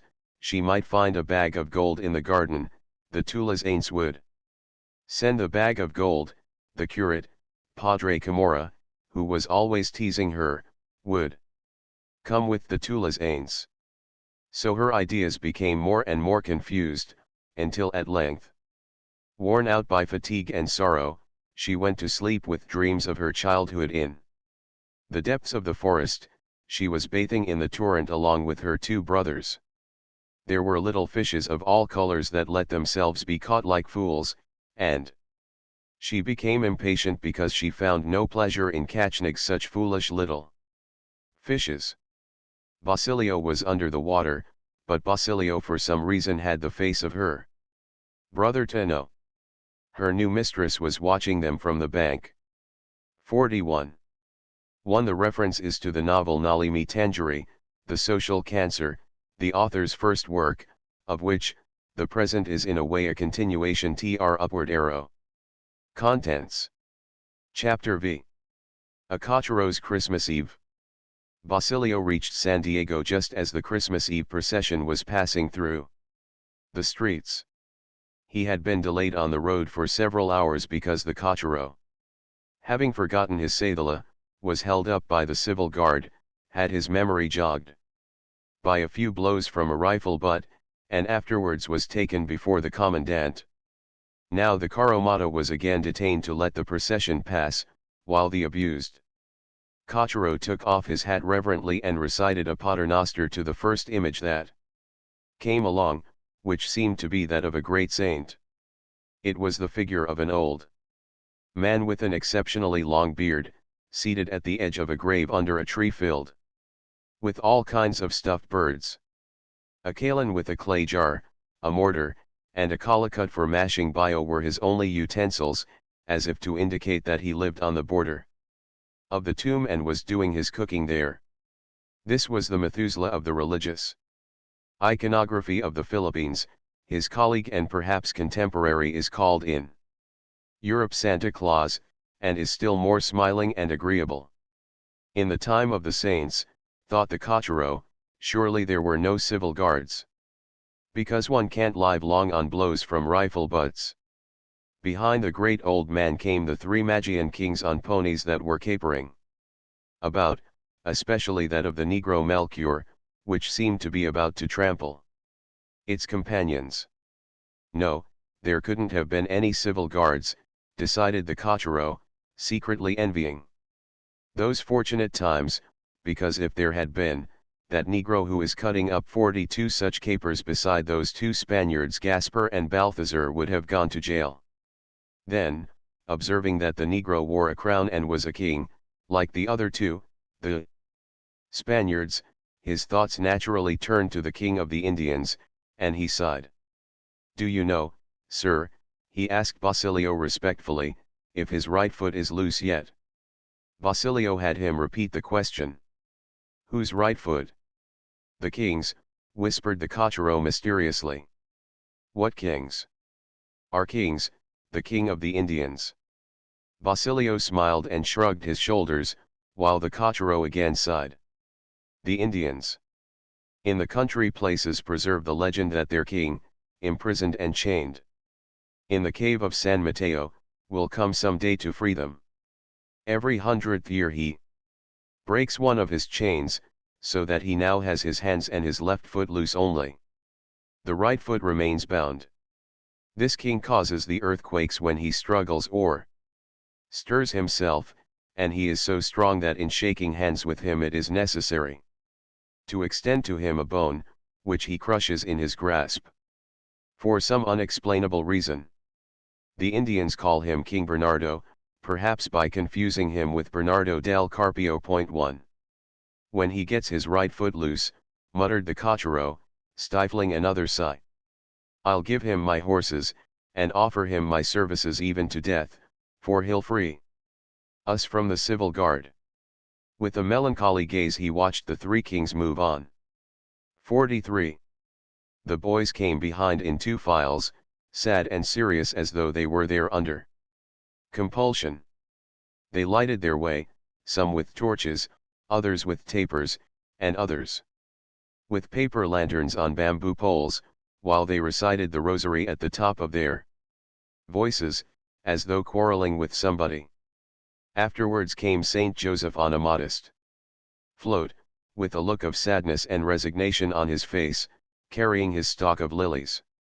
As he moved along between two civil guards as though he were a prisoner.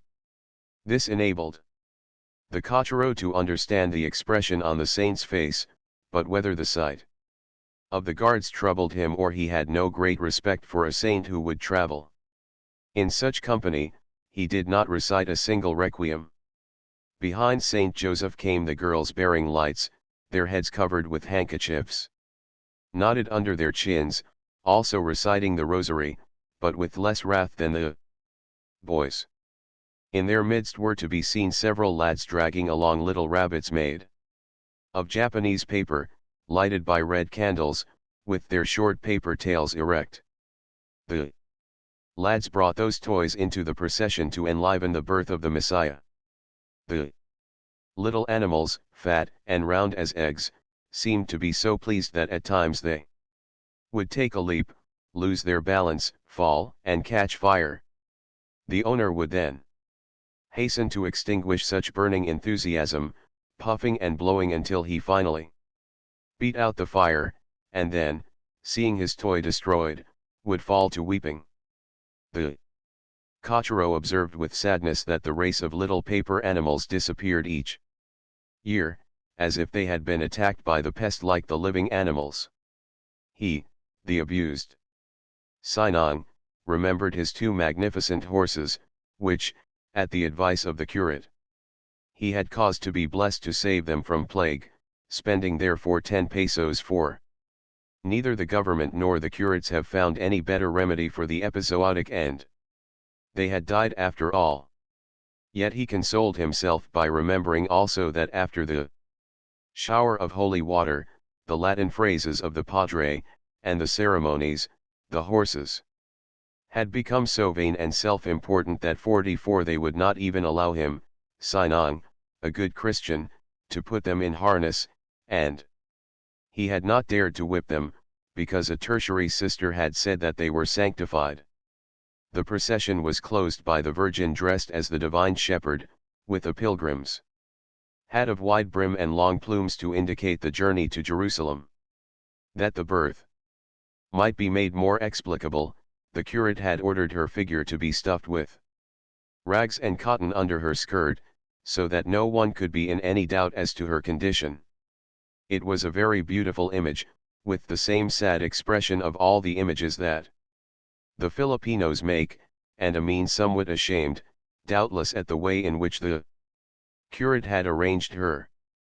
In front came several singers and behind, some musicians. With the usual civil guards. The curate, as was to be expected after what he had done, was not in his place, for that year he was greatly displeased at having to use all his diplomacy and shrewdness to convince the townspeople that they should pay 30 pesos for each Christmas Mass instead of the usual 20. "You're turning filibusters," he had said to them. The cochero must have been greatly preoccupied with the sights of the procession. For when it had passed and Basilio ordered him to go on, he did not notice that the lamp on his carromata had gone out. Neither did Basilio notice it, his attention being devoted to gazing at the houses, which were illuminated inside and out with little paper lanterns of fantastic shapes and colors, stars surrounded by hoops with long streamers which produced a pleasant murmur when shaken by the wind, and fishes of movable heads and tails, having a glass of oil inside, suspended from the eaves of the windows in the delightful fashion of a happy and homelike fiesta. But he also noticed that the lights were flickering, that the stars were being eclipsed, that this year had fewer ornaments and hangings than the former, which in turn had even fewer than the year preceding it. There was scarcely any music in the streets. While the agreeable noises of the kitchen were not to be heard in all 45 the houses, which the youth ascribed to the fact that for some time things had been going badly, the sugar did not bring a good price, the rice crops had failed, over half the livestock had died, but the taxes rose and increased for some inexplicable reason, while the abuses of the civil guard became more frequent to kill off the happiness of the people in the towns. He was just pondering over this when an energetic halt resounded. They were passing in front of the barracks, and one of the guards had noticed the extinguished lamp of the carromata, which could not go on without it. A hail of insults fell about the poor cochero, who vainly excused himself with the length of the procession. He would be arrested for violating the ordinances and afterwards advertised in the newspapers. So the peaceful and prudent Basilio left the carromata and went his way on foot, carrying his valise. This was Santiago, his native town, where he had not a single relative. The only house wherein there seemed to be any mirth was Capitan Basilio's. Hens and chickens cackled their death chant to the accompaniment of dry and repeated strokes, as of meat pounded on a chopping block, and the sizzling of grease in the frying pans. A feast was going on in the house, and even into the street there passed a certain draught of air, saturated with the succulent odors of stews and confections. In the entresol Basilio saw Sanang, as small as when our readers knew her before too, although a little rounder and plumper since her marriage. Then to his great surprise, he made out, further in at the back of the room, chatting with Capitan Basilio, the curate, and the alferez of the civil guard, no less than the jeweler Simon, as ever, with his blue goggles and his nonchalant air. "It's understood, Señor Simon," Capitan Basilio was saying, "that we'll go to Tiani to see your jewels." "I would also go," remarked the alferez, "because I 46 need a watch chain, but I'm so busy. If Capitan Basilio would undertake." Capitan Basilio would do so with the greatest pleasure, and as he wished to propitiate the soldier in order that he might not be molested in the persons of his laborers, he refused to accept the money which the alferez was trying to get out of his pocket. "It's my Christmas gift. I can't allow you, Capitan, I can't permit it." "All right. We'll settle up afterwards," replied Capitan Basilio with a lordly gesture. Also, the curate wanted a pair of ladies' earrings and requested the Capitan to buy them for him. "I want them first class. Later we'll fix up the account." "Don't worry about that, Padre," said the good man, who wished to be at peace with the church also. An unfavorable report on the curate's part could do him great damage, and cause him double the expense, for those earrings were a forced present. Simon, in the meantime, was praising his jewels. "That fellow is fierce," mused the student. "He does business everywhere. And if I can believe a certain person, he buys from some gentlemen for a half of their value the same jewels that he himself has sold for presents. Everybody in this country prospers but us." He made his way to his house, or rather Capitan Tiago's, now occupied by a trustworthy man who had held him in great esteem since the day when he had seen him perform a surgical operation with the same coolness that he would cut up a chicken. This man was now waiting to give him the news. Two of the laborers were prisoners, one was to be deported, and a number of carabaos had died. "The same old story," exclaimed Basilio, in a bad humor. "You always receive me with the same complaints." The youth was not overbearing, but as he was at times scolded by Capitan Tiago, he liked in his turn to chide those under his orders. 47. The old man cast about for something new. "One of our tenants has died, the old fellow who took care of the woods, and the curate refused to bury him as a pauper, saying that his master is a rich man." "What did he die of?" "Of old age." "Get out. To die of old age. It must at least have been some disease." Basilio, in his zeal for making autopsies, wanted diseases. "Haven't you anything new to tell me? You take away my appetite relating the same old things. Do you know anything of Sagpang?" The old man then told him about the kidnapping of Cape Sangtales. Basilio became thoughtful, and said nothing more. His appetite had completely left him. 48. 1. This legend is still current among the Tagalogs. It circulates in various forms, the commonest being that the king was so confined for defying the lightning, and it takes no great stretch of the imagination to fancy in this idea a reference to the firearms used by the Spanish conquerors. Quite recently, January 1909, when the nearly extinct volcano of Banayao shook itself and scattered a few tons of mud over the surrounding landscape, the people thereabout recalled this old legend, saying that it was there King Bernardo making another effort to get that right foot loose upward arrow. 2. The reference is to Nali Me Tangeri, in which Sanang appears. Upward arrow. Contents. Chapter 6. Basilio. When the bells began their chimes for the midnight mass, and those who preferred a good sleep to fiestas and ceremonies arose grumbling at the noise and movement, Basilio cautiously left the house, took 2 or 3 turns through the streets to see that he was not watched or followed, and then made his way by unfrequented paths to the road that led to the ancient wood of the Ibarras, which had been acquired by Capitan Tiago when their property was confiscated and sold. As Christmas fell under the waning moon that year, the place was wrapped in darkness. The chimes had ceased, and only the tolling sounded through the darkness of the night amid the murmur of the breeze stirred branches and the measured roar of the waves on the neighboring lake, like the deep respiration of nature sunk in profound sleep. Awed by the time and place, the youth moved along with his head down, as if endeavoring to see through the darkness. But from time to time he raised it to gaze at the stars through the open spaces between the treetops, and went forward, parting the bushes or tearing away the lianas that obstructed his path. At times he retraced his steps. His foot would get caught among the plants, he stumbled over a projecting root or a fallen log.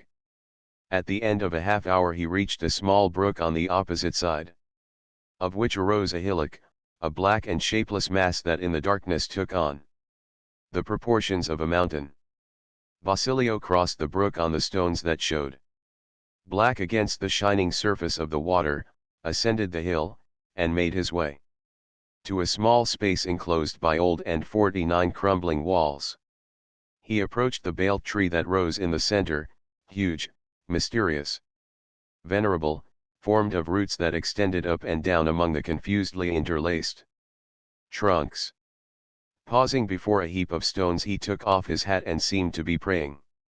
There, his mother was buried, and every time he came to the town his first visit was to that neglected and unknown grave. Since he must visit Cape Sangtail's family the next day, he had taken advantage of the night to perform this duty. Seated on a stone, he seemed to fall into deep thought.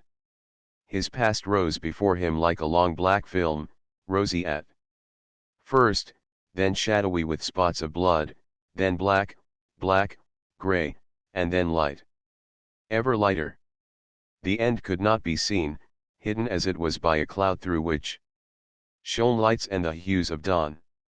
13 years before, to the day, almost to the hour, his mother had died there in the deepest distress, on a glorious night when the moon shone brightly and the Christians of the world were engaged in rejoicing.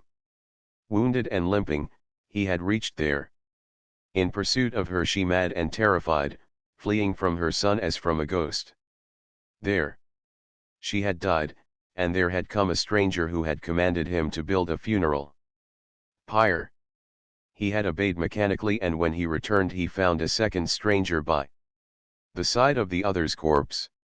What a night and what a morning those were!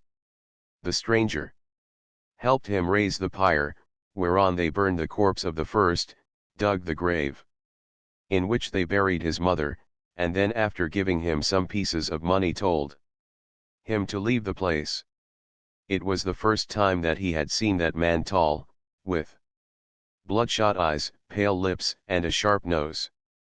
Entirely alone in the world, without parents or brothers and sisters, he left the town whose authorities inspired in him such great fear and went to Manila to work in some rich house and study at the same time, as many do.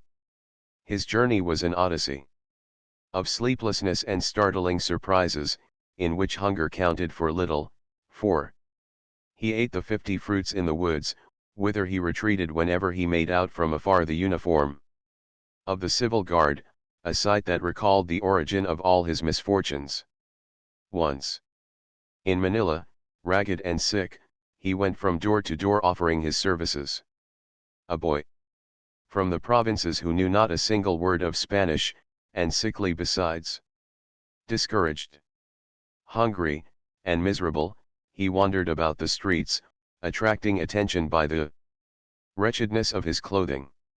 How often was he tempted to throw himself under the feet of the horses that flashed by, drawing carriages shining with silver and varnish, thus to end his misery at once. Fortunately, he saw Capitan Tiago, accompanied by Aunt Isabel. He had known them since the days in San Diego, and in his joy believed that in them he saw almost fellow townsfolk. He followed the carriage until he lost sight of it, and then made inquiries for the house. As it was the very day that Maria Clara entered the nunnery and Capitan Tiago was accordingly depressed, he was admitted as a servant, without pay, but instead with leave to study, if he so wished, in San Juan de Letran.1. Dirty, poorly dressed, with only a pair of clogs for footwear, at the end of several months' stay in Manila, he entered the first year of Latin. On seeing his clothes, his classmates drew away from him, and the professor, a handsome Dominican, never asked him a question, but frowned every time he looked at him. In the 8 months that the class continued, the only words that passed between them were his name read from the roll and the daily adsum with which the student responded. With what bitterness he left the class each day. And, guessing the reason for the treatment accorded him, what tears sprang into his eyes and what complaints were stifled in his heart. How he had wept and sobbed over the grave of his mother, relating to her his hidden sorrows, humiliations, and affronts. When at the approach of Christmas Capitan Tiago had taken him back to San Diego. Yet, he memorized the lessons without 51 omitting a comma, although he understood scarcely any part of them. But at length, he became resigned, noticing that among the 300 or 400 in his class only, about 40 merited the honor of being questioned, because they attracted the professor's attention by their appearance, some prank, comicality, or other cause. The greater part of the students congratulated themselves that they thus escaped the work of thinking and understanding the subject. One goes to college, not to learn and study, but to gain credit for the course, so if the book can be memorized, what more can be asked? The year is thus gained. 2. Basilio passed the examinations by answering the solitary question asked him, like a machine, without stopping or breathing, and in the amusement of the examiners won the passing certificate. His 9 companions, they were examined in batches of 10. In order to save time, did not have such good luck, but were condemned to repeat the year of brutalization. In the second year the gamecock that he tended won a 52 large sum, and he received from Capitan Tiago a big tip, which he immediately invested in the purchase of shoes and a felt hat. With these and the clothes given him by his employer, which he made over to fit his person, his appearance became more decent. But did not get beyond that. In such a large class a great deal was needed to attract the professor's attention, and the student who in the first year did not make himself known by some special quality, or did not capture the goodwill of the professors, could with difficulty make himself known in the rest of his school days.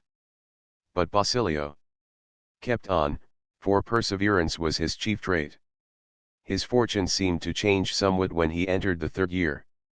His professor happened to be a very jolly fellow, fond of jokes and of making the students laugh.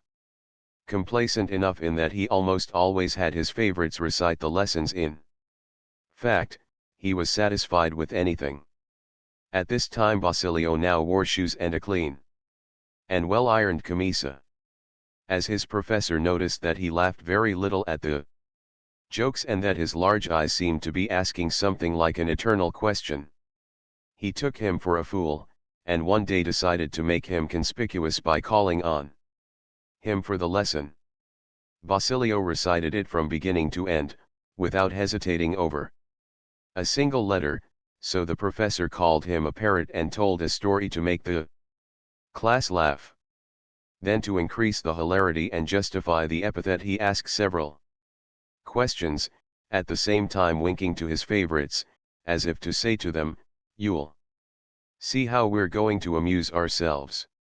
Basilio now understood Spanish and answered the questions with the plain intention of making no one laugh. This disgusted everybody. The expected absurdity did not materialize. No one could laugh, and the good friar never pardoned him for having defrauded the hopes of the class and disappointed his own prophecies. But who would expect anything worthwhile to come from a head so badly combed and placed on an Indian poorly shod, classified until recently among the arboreal animals? As in other 53 centers of learning, where the teachers are honestly desirous that the students should learn, such discoveries usually delight the instructors, so in a college managed by men convinced that for the most part knowledge is an evil, at least for the students. The episode of Basilio produced a bad impression, and he was not questioned again during the year.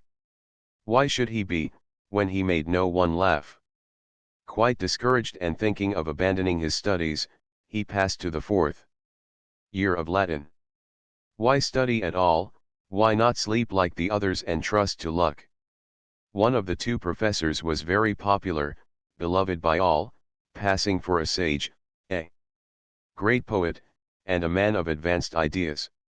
One day when he accompanied the collegians on their walk, he had a dispute with some cadets, which resulted in a skirmish and a challenge. No doubt recalling his brilliant youth, the professor preached a crusade and promised good marks to all who during the promenade on the following Sunday would take part in the fray. The week was a lively one. There were occasional encounters, in which canes and sabers were crossed, and in one of these Basilio distinguished himself. Borne in triumph by the students and presented to the professor, he thus became known to him and came to be his favorite. Partly for this reason and partly from his diligence, that year he received the highest marks, medals included, in view of which Capitan Tiago, who, since his daughter had become a nun, exhibited some aversion to the friars, in a fit of good humor induced him to transfer to the Ateneo Municipal, the fame of which was then in its apogee. Here a new world opened before his eyes, a system of instruction that he had never dreamed of. Except for a few superfluities and some childish things, he was filled with admiration for the methods there used and with gratitude for the zeal of the instructors. His eyes at times filled with tears when he thought of the 4 previous years during which, from lack of means, he had been unable to study at that center.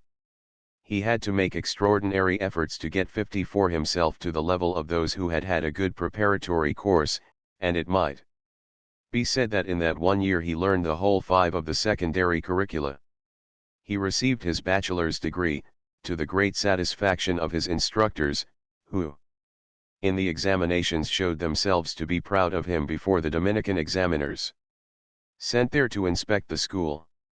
One of these, as if to dampen such great enthusiasm a little, asked him where he had studied the first years of Latin. In San Juan de Letran, Padre, answered Basilio. Aha! Of course. He's not bad in Latin, the Dominican then remarked with a slight smile. From choice and temperament he selected the course in medicine. Capitan Tiago preferred the law, in order that he might have a lawyer-free, but knowledge of the laws is not sufficient to secure clientage in the Philippines. It is necessary to win the cases. And for this friendships are required, influence in certain spheres, a good deal of astuteness. Capitan Tiago finally gave in, remembering that medical students get on intimate terms with corpses, and for some time he had been seeking a poison to put on the gaffs of his gamecocks, the best he had been able to secure thus far being the blood of a Chinaman who had died of syphilis. With equal diligence, or more if possible, the young man continued this course, and after the 3rd year began to render medical services with such great success that he was not only preparing a brilliant future for himself but also earning enough to dress well and save some money. This was the last year of the course, and in 2 months he would be a physician. He would come back to the town, he would marry Juliana, and they would be happy. The granting of his licentiateship was not only assured, but he expected it to be the crowning act of his school days, for he had been designated to deliver the valedictory at the graduation, and already he saw himself in the rostrum before the whole faculty, the object of public attention. All 55 those heads, leaders of Manila science, half hidden in their colored capes, all the women who came there out of curiosity and who years before had gazed at him, if not with disdain, at least with indifference, all those men whose carriages had once been about to crush him down in the mud like a dog, they would listen attentively, and he was going to say something to them that would not be trivial, something that had never before resounded in that place. He was going to forget himself in order to aid the poor students of the future, and he would make his entrance on his work in the world with that speech. 56. 1. The Dominican School of Secondary Instruction in Manila tr upward arrow. 2. The studies of secondary instruction given in Santo Tomas, in the College of San Juan de Letran, and of San Jose, and in the private schools, had the defects inherent in the plan of instruction which the friars developed in the Philippines. It suited their plans that scientific and literary knowledge should not become general nor very extensive, for which reason they took but little interest in the study of those subjects, or in the quality of the instruction. Their educational establishments were places of luxury for the children of wealthy and well-to-do families rather than establishments in which to perfect and develop the minds of the Filipino youth. It is true they were careful to give them a religious education, tending to make them respect the omnipotent power, of the monastic corporations. The intellectual powers were made dormant by devoting a greater part of the time to the study of Latin, to which they attached an extraordinary importance, for the purpose of discouraging pupils from studying the exact and experimental sciences and from gaining a knowledge of true literary studies. The philosophic system explained was naturally the scholastic one, with an exceedingly refined and subtle logic, and with deficient ideas upon physics. By the study of Latin, and their philosophic systems, they converted their pupils into automatic machines, rather than into practical men prepared to battle with life. Census of the Philippine Islands, Washington, 1905, Volume 3, pages 601, 602. Upward arrow. Contents. Chapter 7. Simón. Over these matters Basilio was pondering as he visited his mother's grave. He was about to start back to the town when he thought he saw a light flickering among the trees and heard the snapping of twigs, the sound of feet, and rustling of leaves. The light disappeared but the noises became more distinct, coming directly toward where he was. Basilio was not naturally superstitious, especially after having carved up so many corpses and watched beside so many deathbeds, but the old legends about that ghostly spot, the hour, the darkness, the melancholy sighing of the wind, and certain tales heard in his childhood, asserted their influence over his mind and made his heart beat violently. The figure stopped on the other side of the belt, but the youth could see it through an open space between two roots that had grown in the course of time to the proportions of tree trunks. It produced from under its coat a lantern with a powerful reflecting lens, which it placed on the ground, thereby lighting up a pair of riding boots, the rest of the figure remaining concealed in the darkness. The figure seemed to search its pockets and then bent over to fix a shovel blade on the end of a stout cane. 2. His great surprise, Basilio thought he could make out some of the features of the jeweler Simón, who indeed it was. The jeweler dug in the ground and from time to time the lantern illuminated his face, on which were not now the blue goggles that so completely disguised him. Basilio shuddered. That was the same stranger who 13 years before had dug his mother's grave there. Only now he had aged somewhat, his hair had turned white, he wore a beard 57 and a mustache, but yet his look was the same, the bitter expression, the same cloud on his brow, the same muscular arms, though somewhat thinner now, the same violent energy. Old impressions were stirred in the boy, he seemed to feel the heat of the fire, the hunger, the weariness of that time, the smell of freshly turned earth. Yet his discovery terrified him that jeweler Simón, who passed for a British Indian, a Portuguese, an American, a mulatto, the brown cardinal, his black eminence, the evil genius of the Captain General as many called him, was no other than the mysterious stranger whose appearance and disappearance coincided with the death of the heir to that land. But of the two strangers who had appeared, which was Ibarra, the living or the dead? This question, which he had often asked himself whenever Ibarra's death was mentioned, again came into his mind in the presence of the human enigma he now saw before him. The dead man had had 2 wounds, which must have been made by firearms, as he knew from what he had since studied, and which would be the result of the chase on the lake. Then the dead man must have been Ibarra, who had come to die at the tomb of his forefathers, his desire to be cremated being explained by his residence in Europe. where cremation is practiced. Then who was the other, the living, this jeweler Simeon?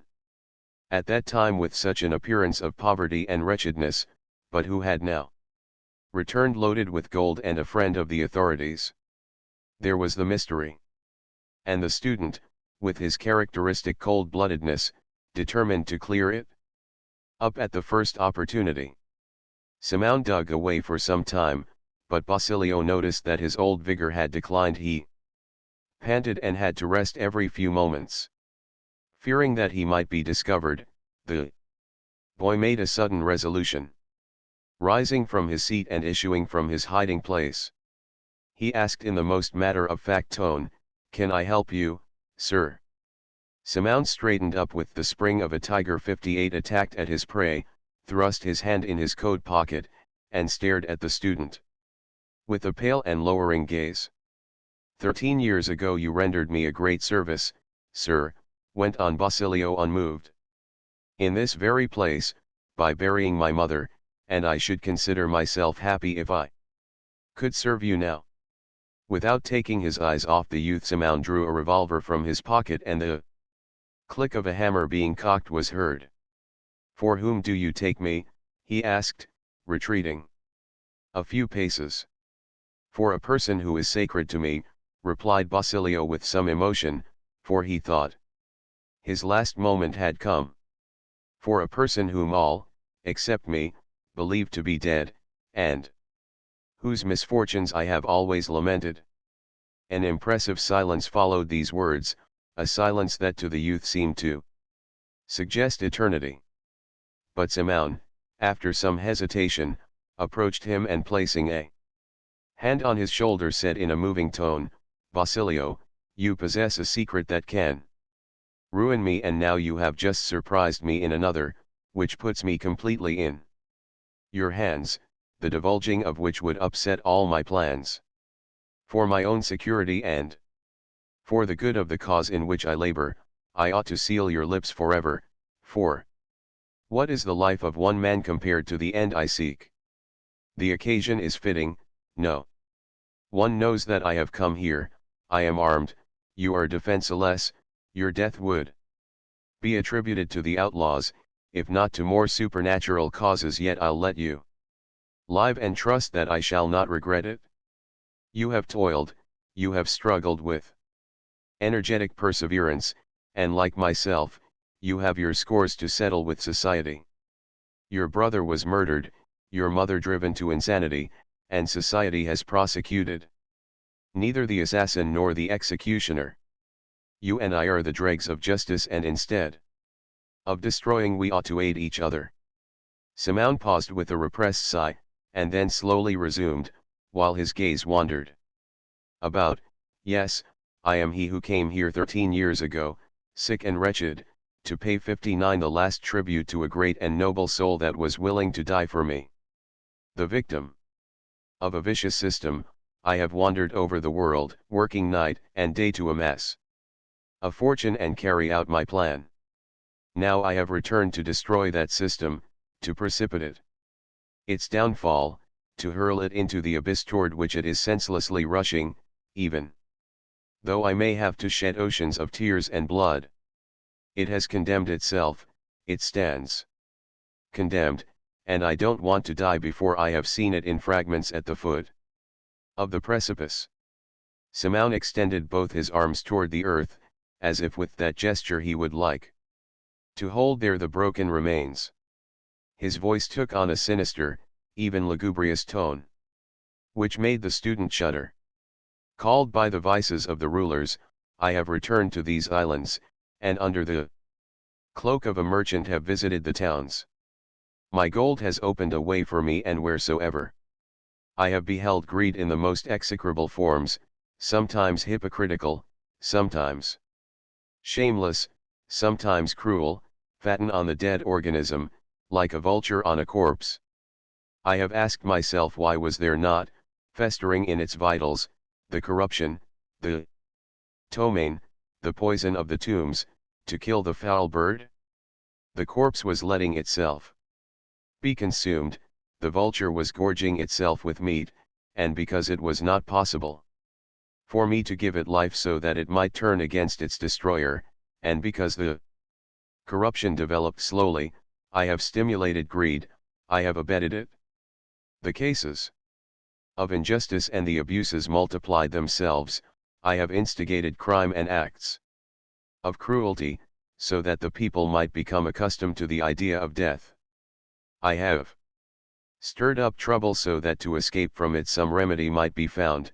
I have placed obstacles in the way of trade so that the country, impoverished and reduced to misery, might no longer be afraid of anything. I have excited desires to plunder the treasury. And as this has not been enough to bring about a popular uprising, I have wounded the people in their most sensitive fiber. I have 60 made the vulture itself insult the very corpse that it feeds upon and hasten the corruption. Now, when I was about to get the supreme rottenness, the supreme filth, the mixture of such foul products brewing poison, when the greed was beginning to irritate, in its folly hastening to seize whatever came to hand, like an old woman caught in a conflagration, here you come with your cries of Hispanism, with chants of confidence in the government, in what cannot come to pass. Here you have a body palpitating with heat and life, young, pure, vigorous, throbbing with blood, with enthusiasm, suddenly come forth to offer itself again as fresh food. Ah, youth is ever inexperienced and dreamy, always running after the butterflies and flowers. You have united, so that by your efforts you may bind your fatherland to Spain with garlands of roses, when in reality you are forging upon it chains harder than the diamond. You ask for equal rights, the Hispanization of your customs, and you don't see that what you are begging for is suicide, the destruction of your nationality, the annihilation of your fatherland, the consecration of tyranny. What will you be in the future? A people without character, a nation without liberty. Everything you have will be borrowed, even your very defects. You beg for Hispanization, and do not pale with shame when they deny it you. And even if they should grant it to you, what? Then what have you gained? At best, a country of pronunciamentos, a land of civil wars, a republic of the greedy and the malcontents, like some of the republics of South America. To what are you tending now, with your instruction in Castilian, a pretension that would be ridiculous were it not for its deplorable consequences? You wish to add one more language to the 40-odd that are spoken in the islands, so that you may understand one another less and less. On the contrary, replied Basilio, if the knowledge of Castilian may bind us to the government, in exchange it may also unite the islands among themselves. 61. A gross error, rejoined Simon. You are letting yourselves be deceived by big words, and never go to the bottom of things to examine the results in their final analysis. Spanish will never be the general language of the country, the people will never talk it, because the conceptions of their brains and the feelings of their hearts cannot be expressed in that language. Each people has its own tongue, as it has its own way of thinking. What are you going to do with Castilian, the few of you who will speak it? Kill off your own originality, subordinate your thoughts to other brains, and, instead of freeing yourselves, make yourselves slaves indeed. 9/10 of those of you who pretend to be enlightened are renegades to your country. He among you who talks that language neglects his own in such a way that he neither writes nor understands it, and how many have I not seen who pretended not to know a single word of it? But, fortunately, you have an imbecile government. While Russia enslaves Poland by forcing the Russian language upon it, while Germany prohibits French in the conquered provinces, your government strives to preserve yours, and you in return, a remarkable people. Under an incredible government, you are trying to despoil yourselves of your own nationality. One and all you forget that while a people preserves its language, it preserves the marks of its liberty, as a man preserves his independence while he holds to his own way of thinking. Language is the thought of the peoples. Luckily, your independence is assured, human passions are looking out for that. Simon paused and rubbed his hand over his forehead. The waning moon was rising and sent its faint light down through the branches of the trees, and with his white locks and severe features, illuminated from below by the lantern, the jeweler appeared to be the fateful spirit of the wood planning some evil. Basilio was silent before such bitter reproaches and listened with bowed head, while Simon resumed, I saw this movement started and have passed whole nights of 62 anguish, because I understood that among those youths there were exceptional minds and hearts, sacrificing themselves for what they thought to be a good cause, when in reality they were working against their own country. How many times have I wished to speak to you young men, to reveal myself and undeceive you. But in view of the reputation I enjoy, my words would have been wrongly interpreted and would perhaps have had a counter effect. How many times have I not longed to approach your Makarag, your ice agony? Sometimes I thought of their death, I wished to destroy them. Simon checked himself. Here's why I let you live, Basilio, and by such imprudence I expose myself to the risk of being some day betrayed by you. But you know who I am, you know how much I must have suffered, then believe in me. You are not of the common crowd, which sees in the jeweler Simon the traitor who incites the authorities to commit abuses in order that the abused may buy jewels. I am the judge who wishes to castigate the system by making use of its own defects, to make war on it by flattering it. I need your help, your influence among the youth, to combat these senseless desires for Hispanization, for assimilation, for equal rights. By that road you will become only a poor copy. And the people should look higher. It is madness to attempt to influence the thoughts of the rulers. They have their plan outlined, the bandage covers their eyes, and besides losing time uselessly, you are deceiving the people with vain hopes and are helping to bend their necks before the tyrant. What you should do is to take advantage of their prejudices to serve your needs. Are they unwilling that you be assimilated with the Spanish people? Good enough. Distinguish yourselves then by revealing yourselves. In your own character, try to lay the foundations of the Philippine fatherland. Do they deny you hope? Good. Don't depend on them, depend upon yourselves and work. Do they deny you representation 63 in their Cortes? So much the better. Even should you succeed in sending representatives of your own choice, what are you going to accomplish there except to be overwhelmed among so many voices, and sanction with your presence the abuses and wrongs that are afterwards perpetrated? The fewer rights they allow you, the more reason you will have later to throw off the yoke, and return evil for evil. If they are unwilling to teach you their language, cultivate your own, extend it, preserve to the people their own way of thinking, and instead of aspiring to be a province, aspire to be a nation. Instead of subordinate thoughts, think independently, to the end that neither by right, nor custom, nor language, the Spaniard can be considered the master here, nor even be looked upon as a part of the country, but ever as an invader, a foreigner. And sooner or later you will have your liberty. Here's why I let you live. Basilio breathed freely, as though a great weight had been lifted from him, and after a brief pause, replied, Sir, the honor you do me in confiding your plans to me is too great for me not to be frank with you, and tell you that what you ask of me is beyond my power. I am no politician, and if I have signed the petition for instruction in Castilian it has been because I saw in it an advantage to our studies and nothing more. My destiny is different, my aspiration reduces itself to alleviating the physical sufferings of my fellow men. The jeweler smiled.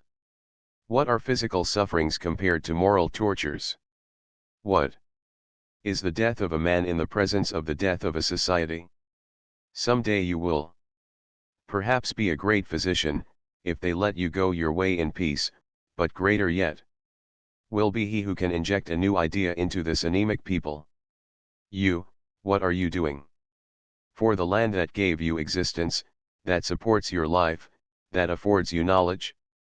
Don't you realize that that is a useless life which is not consecrated to a great idea? It is a stone wasted in the fields without becoming a part of any edifice. 64. No, no, sir, replied Basilio modestly, I'm not folding my arms, I'm working like all the rest to raise up from the ruins of the past a people whose units will be bound together, that each one may feel in himself the conscience and the life of the whole.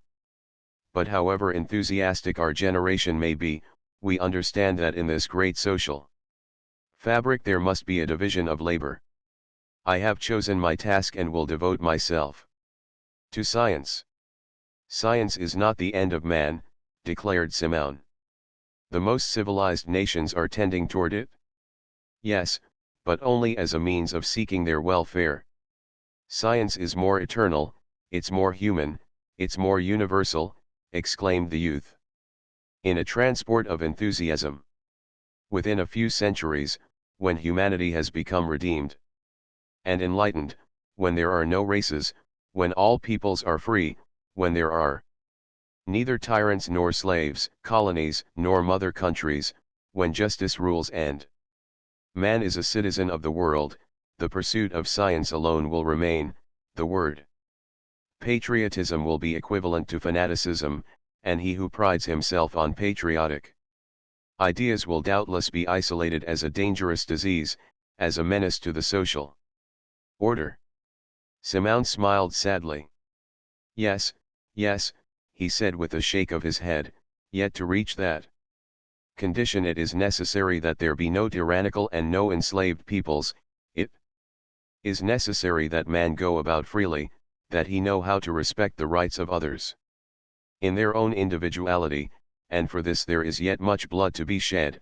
The struggle forces itself forward to overcome the ancient fanaticism that bound consciences. It was necessary that many should perish in the holocausts, so that the social conscience in horror declared the individual conscience free. It is also necessary that all answer the question which with each day the fatherland asks them, with its fettered hands extended. Patriotism can only be a crime in a tyrannical people, because then it is rapine under a beautiful name, but however 65 perfect humanity may become, patriotism will always be a virtue among oppressed peoples. Because it will at all times mean love of justice, of liberty, of personal dignity, nothing of chimerical dreams, of effeminate idols. The greatness of a man is not in living before his time, a thing almost impossible, but in understanding its desires, in responding to its needs, and in guiding it on its forward way. The geniuses that are commonly believed to have existed before their time, only appear so because those who judge them see from a great distance, or take as representative of the age the line of stragglers. Simone fell silent.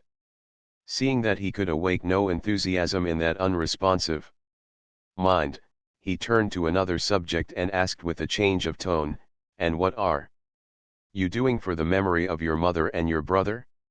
Is it enough that you come here every year, to weep like a woman over a grave? And he smiled sarcastically. The shot hit the mark.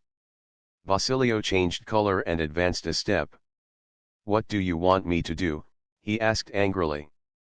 Without means, without social position, how may I bring their murderers to justice?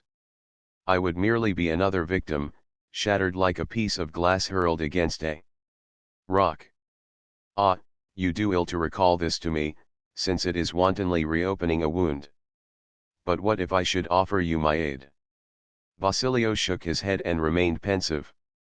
All the tardy vindications of justice, all the revenge in the world, will not restore a single hair of my mother's head, or recall a smile to my brother's lips. Let them rest in peace. What should I gain now by avenging them? Prevent others from suffering what you have suffered, that in the future there be no brothers murdered or mothers driven to madness. Resignation is not always a virtue. It is a crime when it encourages tyrants. There are no despots where there are no slaves. Man is in his own nature so wicked that he always abuses complaisance. I thought, as 66 you do, and you know what my fate was. Those who caused your misfortunes are watching you day and night. They suspect that you are only biding your time. They take your eagerness to learn, your love of study, your very complaisance, for burning desires, for revenge. The day they can get rid of you they will do with you as they did with me, and they will not let you grow to manhood, because they fear and hate you. Hate me? Still hate me after the wrong they have done me? Asked the youth in surprise. Simon burst into a laugh. It is natural for man to hate those whom he has wronged, said Tacitus, confirming the quos lacerunt et adderent of Seneca. When you wish to gauge the evil or the good that one people has done to another, you have only to observe whether it hates or loves. Thus is explained the reason why many who have enriched themselves here in the high offices they have filled, on their return to the peninsula relieve themselves by slanders and insults against those who have been their victims. Proprium humani ingenii est otis scorn Lazarus. But if the world is large, if one leaves them to the peaceful enjoyment of power, if I ask only to be allowed to work, to live, and to rear meek-natured sons to send them afterwards to submit to the yoke, continued Simon, cruelly mimicking Basilio's tone. A fine future you prepare for them, and they have to thank you for a life of humiliation and suffering. Good enough, young man. When a body is inert, it is useless to galvanize it. 20 years of continuous slavery, of systematic humiliation, of constant prostration, finally create in the mind a twist that cannot be straightened by the labor of a day. Good and evil instincts are inherited and transmitted from father to son. Then let your idyllic ideas live. Your dreams of a slave who asks only for a bandage to wrap the chain so that it may rattle less and not ulcerate his skin. You hope for a little home and some ease, a wife and a handful of rice. Here is your 67 ideal man of the Philippines. Well, if they give it to you, consider yourself fortunate. Basilio, accustomed to obey and bear with the caprices and humors of Capitan Tiago, was now dominated by Simon, who appeared to him terrible and sinister on a background bathed in tears and blood. He tried to explain himself by saying that he did not consider himself fit to mix in politics, that he had no political opinions because he had never studied the question, but that he was always ready to lend his services the day they might be needed, that for the moment he saw only one need, the enlightenment of the people. Simon stopped him with a gesture, and, as the dawn was coming, said to him, "Young man, I am not warning you to keep my secret, because I know that discretion is one of your good qualities, and even though you might wish to sell me, the jeweler Simon, the friend of the authorities and of the religious corporations, will always be given more credit than the student Basilio, already suspected of filibusterism, and, being a native, so much the more marked and watched, and because in the profession you are entering upon you will encounter powerful rivals. After all, even though you have not corresponded to my hopes, the day on which you change your mind, look me up at my house in the Escalta, and I'll be glad to help you." Basilio thanked him briefly and went away. "Have I really made a mistake?" mused Simon, when he found himself alone. "Is it that he doubts me and meditates his plan of revenge so secretly that he fears to tell it even in the solitude of the night? Or can it be that the years of servitude have Extinguished in his heart every human sentiment, and there remain only the animal desires. To live and reproduce? In that case the type is deformed and will have to be cast over again.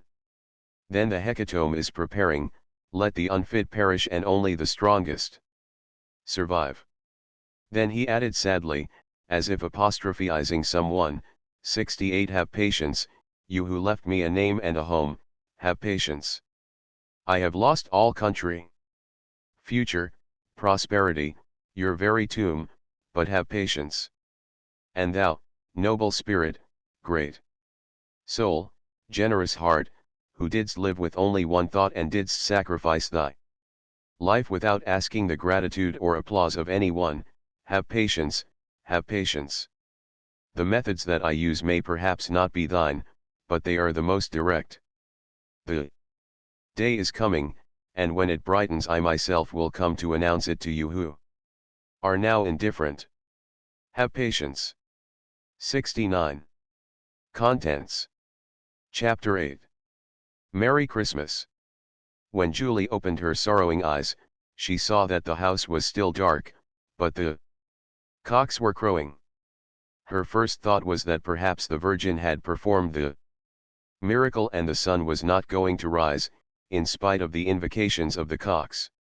She rose, crossed herself, recited her morning prayers with great devotion, and with as little noise as possible went out on the battleline. There was no miracle. The sun was rising and promised a magnificent morning, the breeze was delightfully cool, the stars were paling in the east, and the cocks were crowing, as if to see who could crow best and loudest.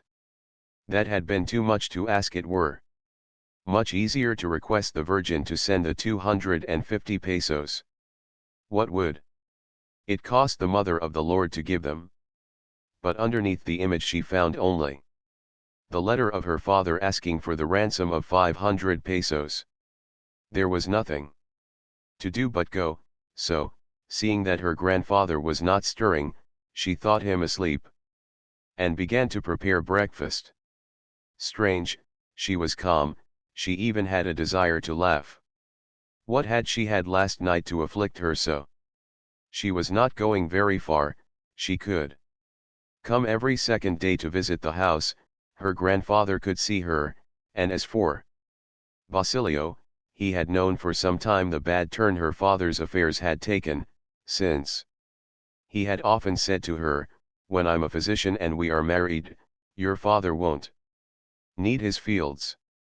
What a fool I was to cry so much, she said to herself as she packed her tampipi.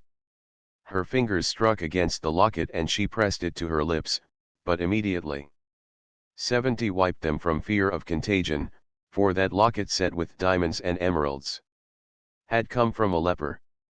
Ah, then, if she should catch that disease she could not get married.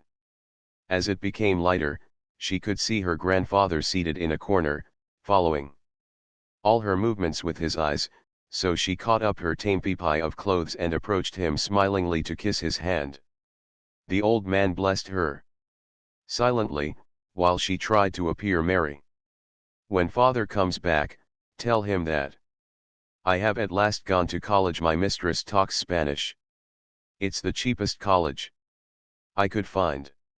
Seeing the old man's eyes fill with tears, she placed the tampipi on her head and hastily went downstairs, her slippers slapping merrily on the wooden steps. But when she turned her head to look again at the house wherein had faded her childhood dreams and her maiden illusions, when she saw it sad, lonely, deserted, with the windows half closed, vacant and dark like a dead man's eyes, when she heard the low rustling of the bamboos, and saw them nodding in the fresh morning breeze as though bidding her farewell, then her vivacity disappeared, she stopped. Her eyes filled with tears, and letting herself fall in a sitting posture on a log by the wayside she broke out into disconsolate tears.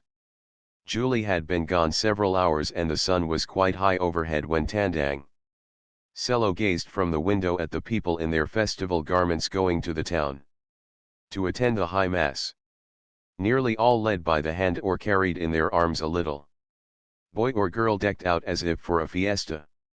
Christmas Day in the Philippines is, according to the elders, a fiesta for the children, who are perhaps not of the same opinion and who, it may be supposed, have for it an instinctive dread.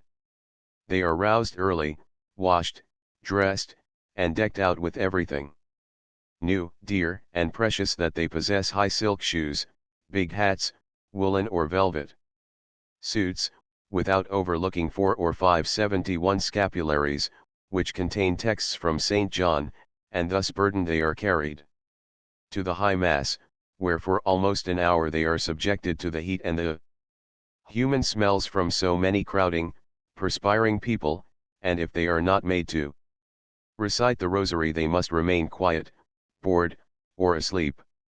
At each movement or antic that may soil their clothing they are pinched and scolded, so the fact is that they do not laugh or feel happy, while in their round eyes can be read a protest against so much embroidery and a longing for the old shirt of weekdays. Afterwards, they are dragged from house to house to kiss their relatives' hands. There they have to dance, sing, and recite all the amusing things they know, whether in the humor or not, whether comfortable or not in their fine clothes, with the eternal pinchings and scoldings if they play any of their tricks. Their relatives give them quartos which their parents seize upon and of which they hear nothing more. The only positive results they are accustomed to get from the fiesta are the marks of the aforesaid pinchings, the vexations, and at best an attack of indigestion from gorging themselves with candy and cake in the houses of kind relatives. But such is the custom, and Filipino children enter the world through these ordeals, which afterwards prove the least sad, the least hard, of their lives. Adult persons who live independently also share in this fiesta, by visiting their parents and their parents' relatives, crooking their knees, and wishing them a Merry Christmas. Their Christmas gift consists of a sweetmeat, some fruit, a glass of water, or some insignificant present. Tandang Selo saw all his friends pass and thought sadly that this year he had no Christmas gift for anybody, while his granddaughter had gone without hers, without wishing him a Merry Christmas. Was it delicacy on Julie's part or pure forgetfulness? When he tried to greet the relatives who called on him, bringing their children, he found to his great surprise that he could not articulate a word. Vainly he tried, but no 72 sound could he utter. He placed his hands on his throat, shook his head, but without effect. When he tried to laugh, his lips trembled convulsively and the only noise produced was a hoarse wheeze like the blowing of bellows. The women gazed at him in consternation. He's dumb, they cried in astonishment, raising at once a literal pandemonium. 73. Contents. Chapter 9. Pilates. When the news of this misfortune became known in the town, some lamented it and others shrugged their shoulders. No one was to blame, and no one need lay it on his conscience. The lieutenant of the civil guard gave no sign, he had received an order to take up all the arms and he had performed his duty. He had chased the Tulazanes whenever he could, and when they captured Cape Sangtales he had organized an expedition and brought into the town, with their arms bound behind them, 5 or 6 rustics who looked suspicious. So if Cape Sangtales did not show up it was because he was not in the pockets or under the skins of the prisoners, who were thoroughly shaken out. The friar administrator shrugged his shoulders, he had nothing to do with it, it was a matter of Tulazanes and he had merely done his duty. True it was that if he had not entered the complaint, perhaps the arms would not have been taken up, and poor Tales would not have been captured, but he, Fray Clemente, had to look after his own safety, and that Tales had a way of staring at him as if picking out a good target in some part of his body. Self-defense is natural. If there are tulas ains, the fault is not his, it is not his duty to run them down, that belongs to the civil guard. If Cape Sangtails, instead of wandering about his fields, had stayed at home, he would not have been captured. In short, that was a punishment from heaven upon those who resisted the demands of his corporation. When Sister Penchang, the pious old woman in whose 74 service Julie had entered, learned of it, she ejaculated several susmarayo seps, crossed herself, and remarked, "Often God sends these trials because we are sinners. Or have sinning relatives, to whom we should have taught piety and we haven't done so." Those sinning relatives referred to Juliana, for to this pious woman Julie was a great sinner. Think of a girl of marriageable age who doesn't yet know how to pray. Jesus, how scandalous! If the wretch doesn't say the Dios te salve Maria without stopping at es contigo, and the Santa Maria without a pause after pecadores, as every good Christian who fears God ought to do. She doesn't know the Ormus Gratiam, and says mentibus for mentibus. Anybody hearing her would think she was talking about something else. Susmarayo sep. Greatly scandalized, she made the sign of the cross and thanked God, who had permitted the capture of the father in order that the daughter might be snatched from sin and learn the virtues which, according to the curates, should adorn every Christian woman. She therefore kept the girl constantly at work, not allowing her to return to the village to look after her grandfather. Julie had to learn how to pray, to read the books distributed by the friars, and to work until the 250 pesos should be paid. When she learned that Basilio had gone to Manila to get his savings and ransom Julie from her servitude, the good woman believed that the girl was forever lost and that the devil had presented himself in the guise of the student. Dreadful as it all was, how true was that little book the curate had given her. Youths who go to Manila to study are ruined and then ruin the others. Thinking to rescue Julie, she made her read and reread the book called Tandang Bagio Macunet 1, charging her always to go and see the 75 curate in the convento too, as did the heroine, who is so praised by the author, a friar. Meanwhile, the friars had gained their point. They had certainly won the suit, so they took advantage of Cape Sangtail's captivity to turn the fields over to the one who had asked for them, without the least thought of honor or the faintest twinge of shame. When the former owner returned and learned what had happened, when he saw his fields in another's possession, those fields that had cost the lives of his wife and daughter, when he saw his father dumb and his daughter working as a servant, and when he himself received an order from the town council, transmitted through the headman of the village, to move out of the house within 3 days, he said nothing, he sat down at his father's side and spoke scarcely once during the whole day. 76. 1. The nature of this booklet, in Tagalog, is made clear in several passages. It was issued by the Franciscans, but proved too outspoken for even Latin refinement, and was suppressed by the order itself. Upward arrow. 2. The rectory or parish house. Upward arrow. Contents. Chapter X. Wealth and Want.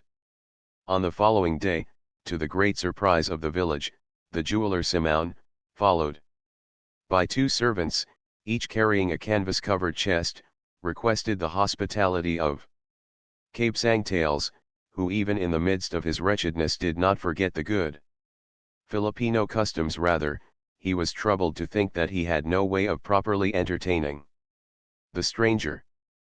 But Simon brought everything with him, servants and provisions, and merely wished to spend the day and night in the house because it was the largest in the village and was situated between San Diego and Tianyi, towns where he hoped to find many customers. Simon secured information about the condition of the roads and asked Cape Sangtails if his revolver was a sufficient protection against the Tulas Ains. "They have rifles that shoot a long way," was the rather absent-minded reply. This revolver does no less, remarked Simon, firing at an Arakapam some 200 paces away. Cape Sangtails noticed that some nuts fell, but remained silent and thoughtful. Gradually the families, drawn by the fame of the jeweller's wares, began to collect. They wished one another Merry Christmas, they talked of masses, saints, poor crops. But still were there to spend their savings for jewels and trinkets brought from Europe. It was known that the jeweller was the friend of the Captain General, so it wasn't lost labor to get on good terms with him, and thus be prepared for contingencies. Capitan Basilio came with his wife, daughter, and son-in-law, 77, prepared to spend at least 3,000 pesos. Sister Penchang was there to buy a diamond ring she had promised to the Virgin of Antipolo.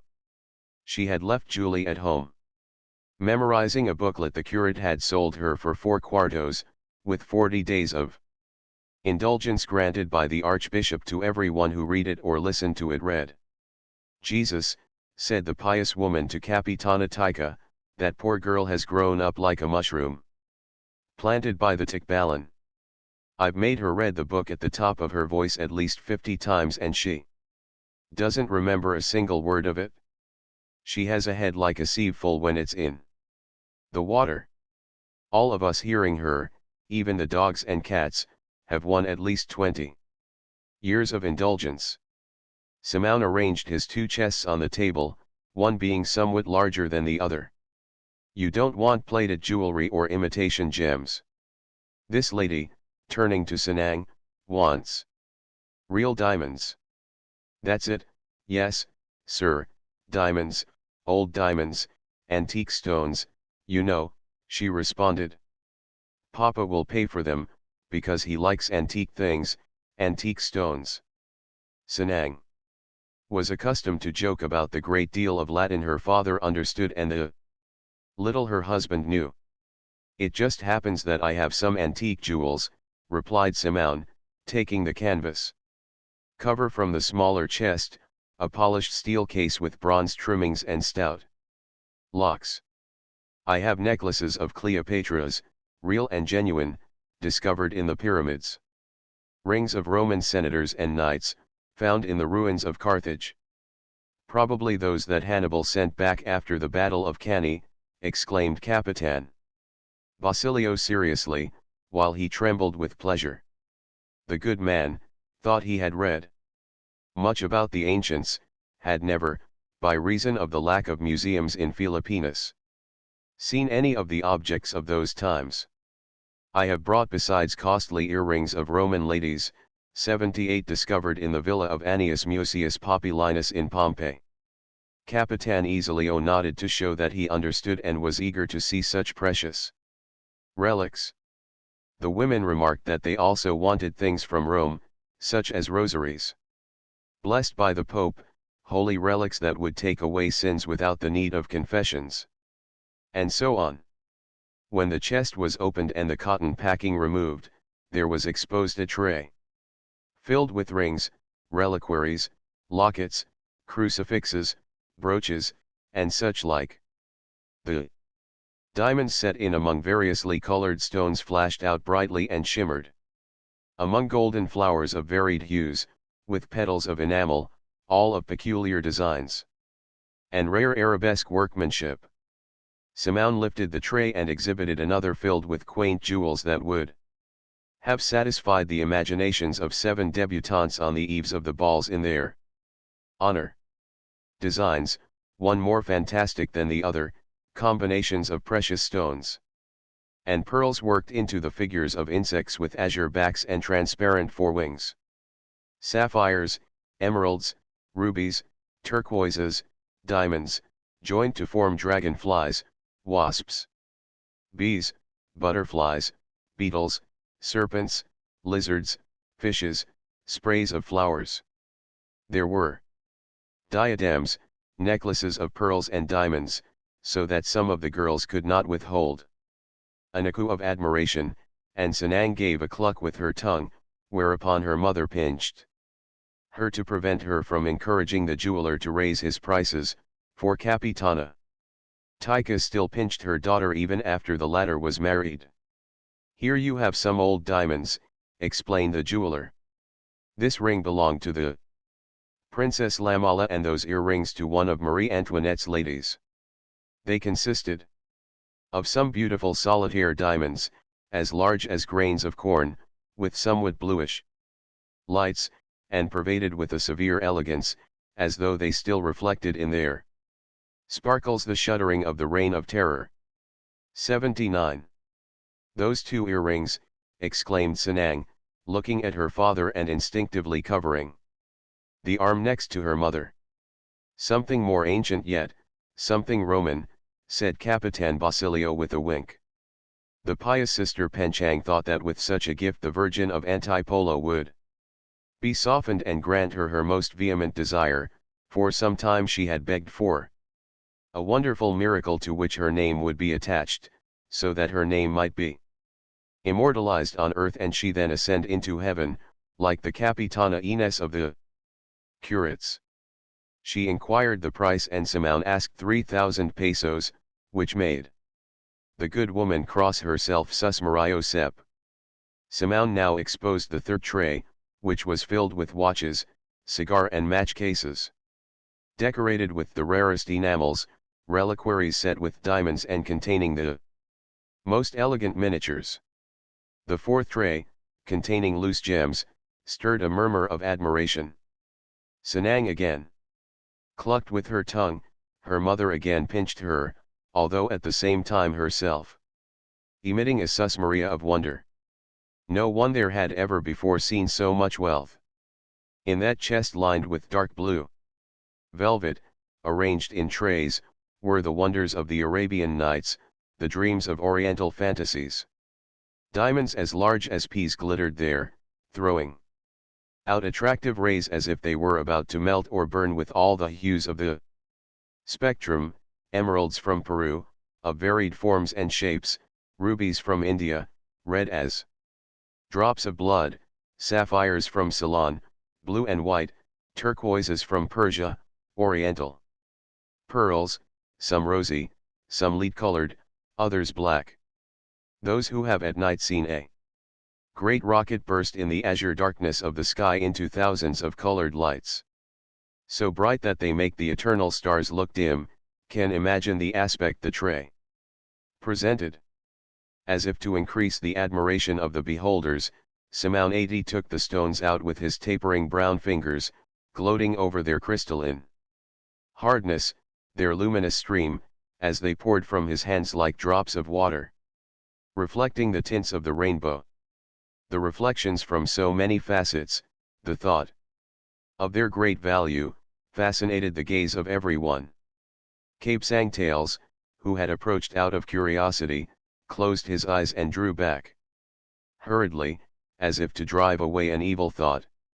Such great riches were an insult to his misfortunes, that man had come there to make an exhibition of his immense wealth. On the very day that he, Tales, for lack of money, for lack of protectors, had to abandon the house raised by his own hands. "Here you have two black diamonds, among the largest in existence," explained the jeweler. "They're very difficult to cut because they're the very hardest. This somewhat rosy stone is also a diamond, as is this green one that many take for an emerald. Quiroga the Chinaman offered me 6,000 pesos for it in order to present it to a very influential lady, and yet it is not the green ones that are the most valuable, but these blue ones." He selected 3 stones of no great size, but thick and well cut, of a delicate azure tint. "For all that they are smaller than the green," he continued, "they cost twice as much. Look at this one, the smallest of all, weighing not more than 2 carats, which cost me 20,000 pesos and which I won't sell for less than 30. I had to make a special trip to buy it.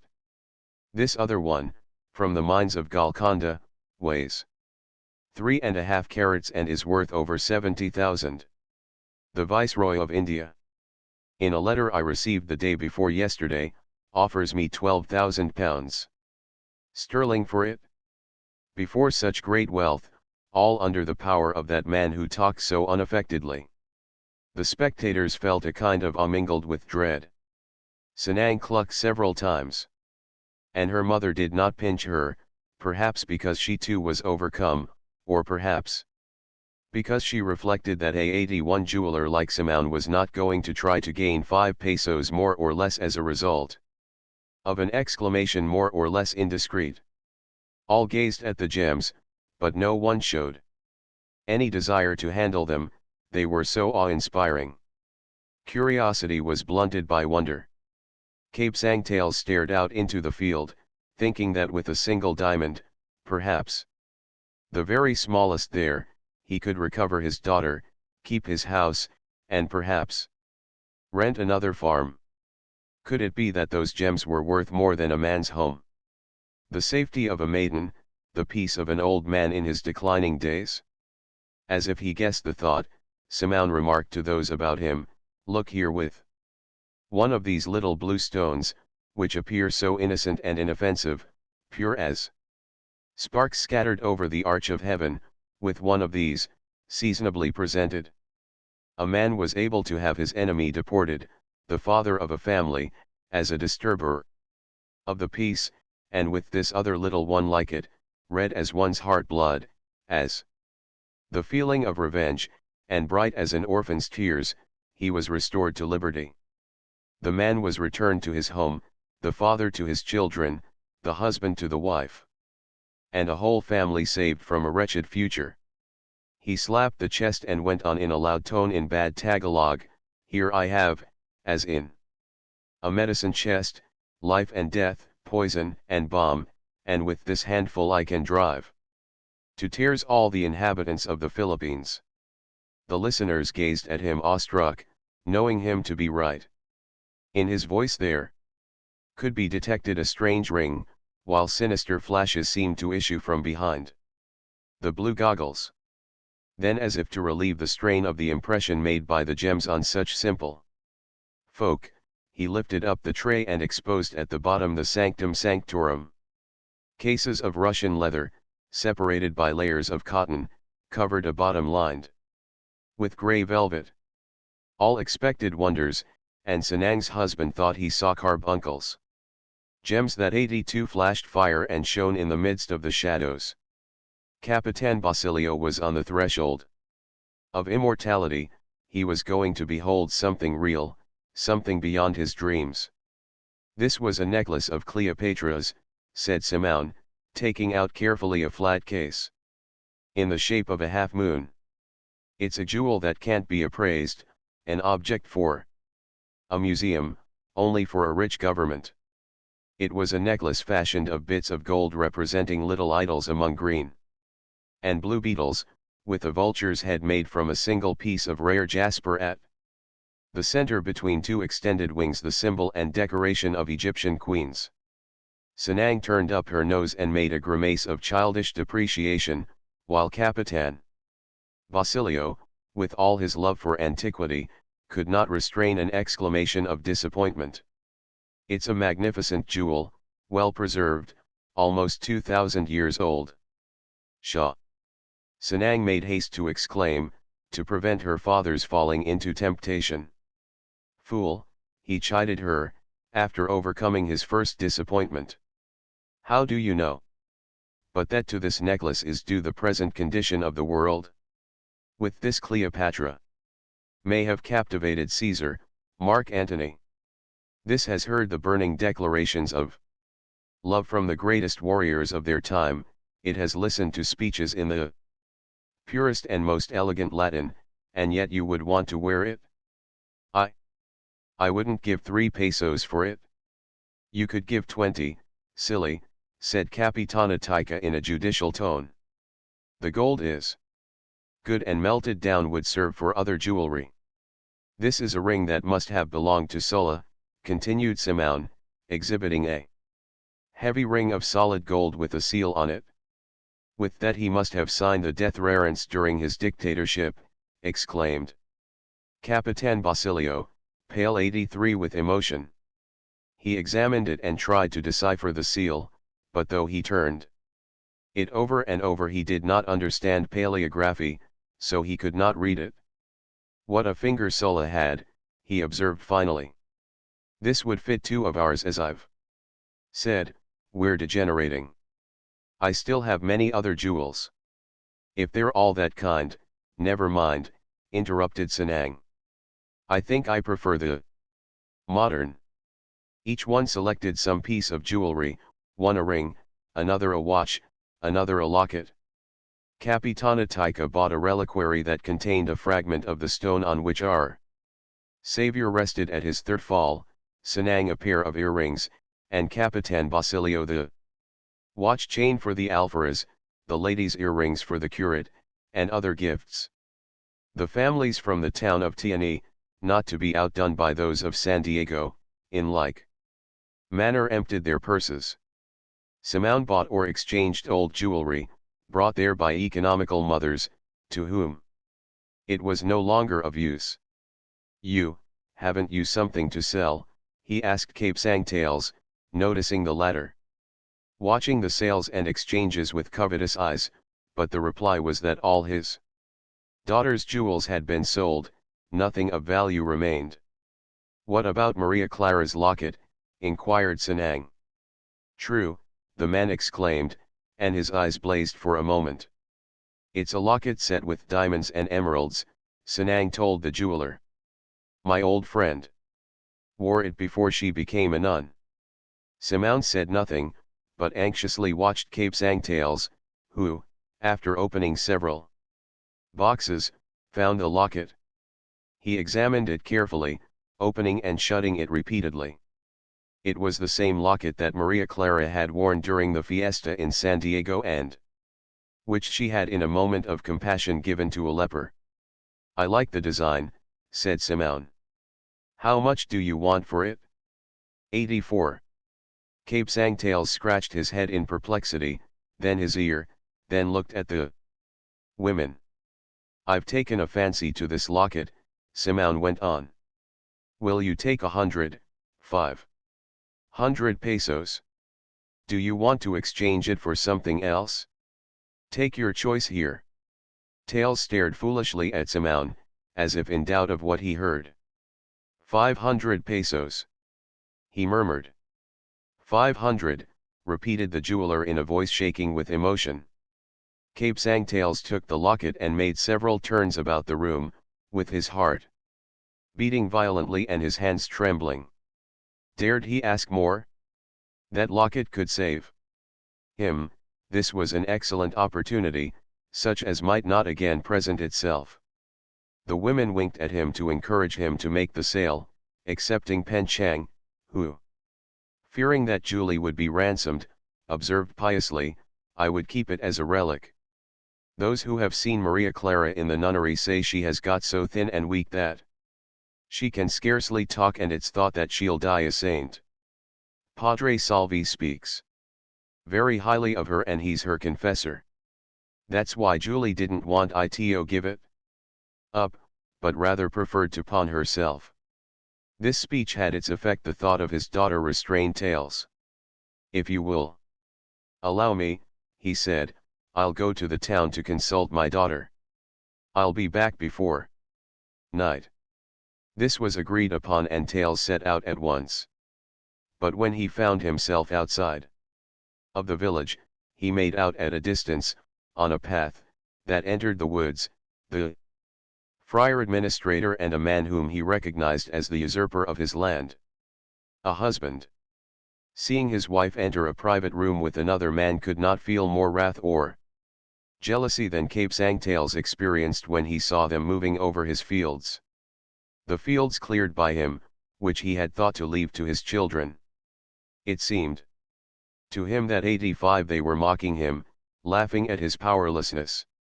There flashed into his memory what he had said about never giving up his fields except to him who irrigated them with his own blood and buried in them his wife and daughter. He stopped, rubbed his hand over his forehead, and shut his eyes. When he again opened them, he saw that the man had turned to laugh and that the friar had caught his sides. As though to save himself from bursting with merriment, then he saw them point toward his house and laugh again. A buzz sounded in his ears, he felt the crack of a whip around his chest, the red mist reappeared before his eyes, he again saw the corpses of his wife and daughter. And beside them the usurper with the friar laughing and holding his sides. Forgetting everything else, he turned aside into the path they had taken, the one leading to his fields. Simeon waited in vain for Cape Sangtales to return that night. But the next morning, when he arose, he noticed that the leather holster of his revolver was empty. Opening it, he found inside a scrap of paper wrapped around a locket set with emeralds and diamonds, with these few lines written on it in Tagalog. "Pardon, sir, that in my own house I relieve you of what belongs to you, but necessity drives me to it. In exchange for your revolver I leave the locket you desired so much. I need the weapon, for I am going out to join the Tulas-Ains. I advise you not to keep on your present road, because if you fall into our power, not then being my guest, we will require of you a large ransom. Teles foro Juan de Dios." "At last I've found my man," muttered Simeon with a deep breath. "He's somewhat scrupulous. But so much the better, he'll keep his promises." He then ordered a servant to go by boat over the lake to Los Banos with the larger chest and await him there.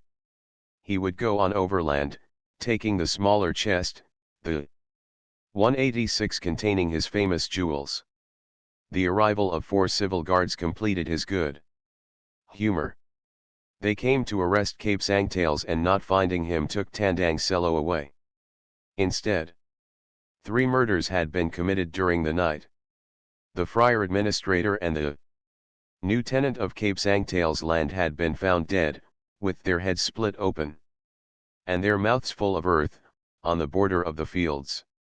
In the town the wife of the usurper was found dead at dawn, her mouth also filled with earth and her throat cut, with a fragment of paper beside her, on which was the name Tales, written in blood as though traced by a finger.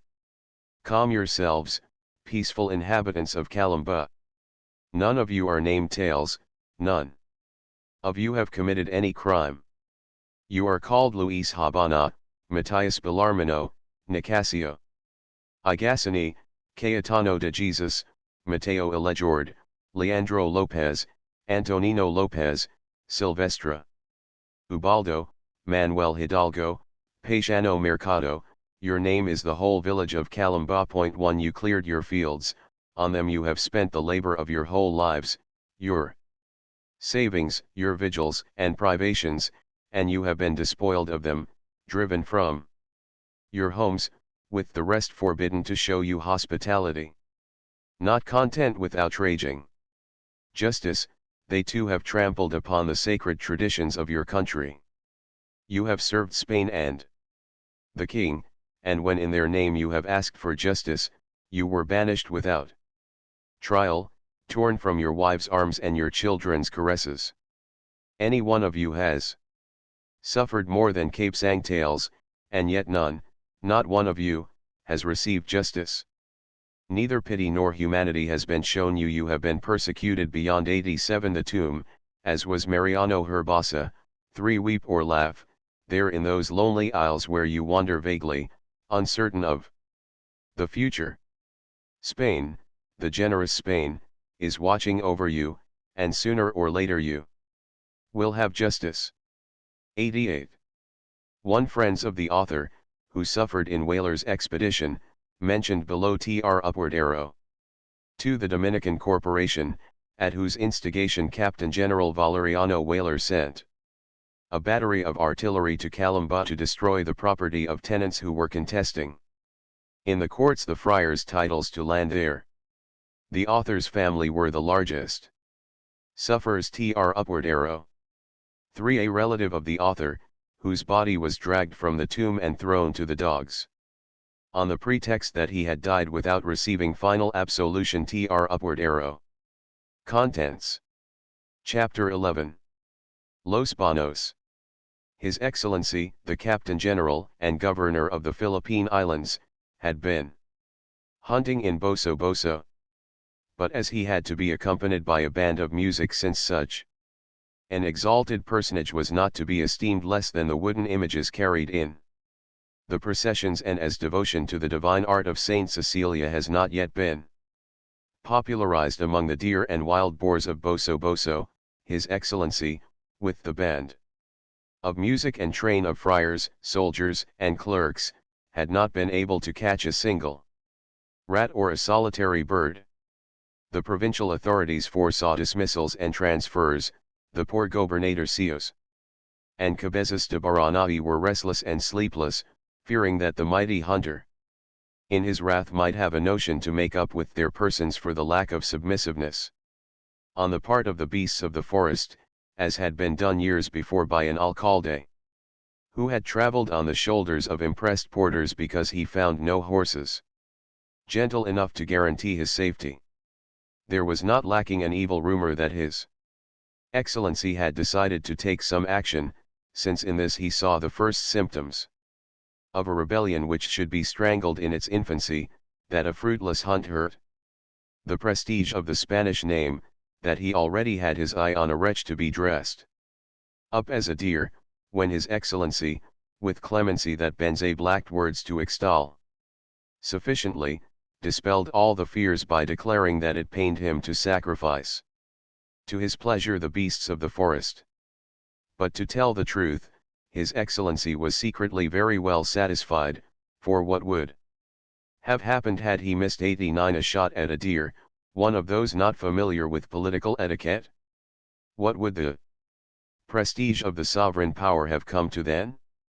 A Captain General of the Philippines missing a shot, like a raw hunter? What would have been said by the Indians, among whom there were some fair huntsmen? The integrity of the fatherland would have been endangered.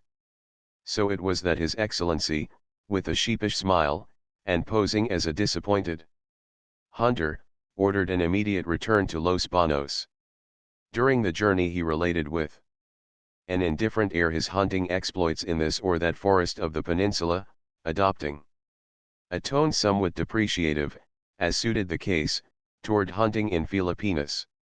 The bath in Dampilit, the hot springs on the shore of the lake, card games in the palace, with an occasional excursion to some neighboring waterfall, or the lake infested with caimans, offered more attractions and fewer risks to the integrity of the fatherland.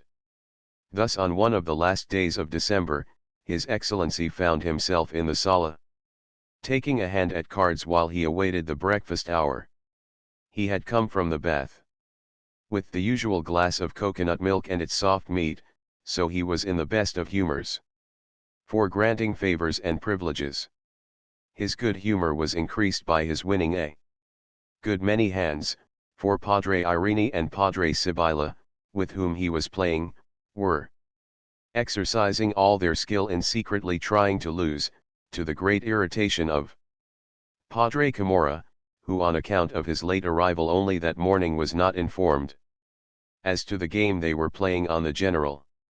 The friar artilleryman was playing in good faith and with great care, so he turned red and bit his lip every time Padre Sibylla seemed inattentive or blundered, but he dared not say a word by reason of the respect he felt for the Dominican. In exchange he took his revenge out on Padre Irene, whom he looked upon as a base fawner and despised for his coarseness. Padre Sibylla let him scold, while the humbler Padre Irene tried to excuse himself 90 by rubbing his long nose. His Excellency was enjoying it and took advantage, like the good tactician that the canon hinted he was, of all the mistakes of his opponents. Padre Camorra was ignorant of the fact that across the table they were playing for the intellectual development of the Filipinos, the instruction in Castilian, but had he known it he would doubtless have joyfully entered into that game. The open balcony admitted the fresh, pure breeze and revealed the lake, whose waters murmured sweetly around the base of the edifice, as if rendering homage. On the right, at a distance, appeared Talim Island, a deep blue in the midst of the lake, while almost in front lay the green and deserted islet of Kalamba, in the shape of a half-moon. To the left the picturesque shores were fringed with clumps of bamboo, then a hill overlooking the lake, with wide rice fields beyond, then red roofs amid the deep green of the trees, the town of Kalamba, and beyond the shoreline fading into the distance, with the horizon at the back closing down over the water, giving the lake the appearance of a sea and justifying the name the Indians give it of Daga na Tabang, or freshwater sea. At the end of the sala, seated before a table covered with documents, was the secretary. His Excellency was a great worker and did not like to lose time, so he attended to business in the intervals of the game or while dealing the cards. Meanwhile, the board secretary yawned and despaired. That morning he had worked, as usual, over transfers, suspensions of employees, deportations, pardons, and the like, but had not yet touched the great question that had stirred so much interest, the petition of the students, requesting permission to establish an Academy of Castilian. Pacing from one end of the room to the other and conversing animatedly but in low tones were to be seen Don Custodio, a high official, and a friar named Padre Fernandez, who hung his head with an air either of meditation or annoyance. From an adjoining room issued the 91 click of balls striking together and bursts of laughter, amid which might be heard the sharp, dry voice of Simon, who was playing billiards with Benzabe. Suddenly Padre Camorra arose. "The devil with this game, Punales," he exclaimed, throwing his cards at Padre Irene's head. "Punales, that trick, if not all the others, was assured and we lost by default." "Punales. The devil with this game."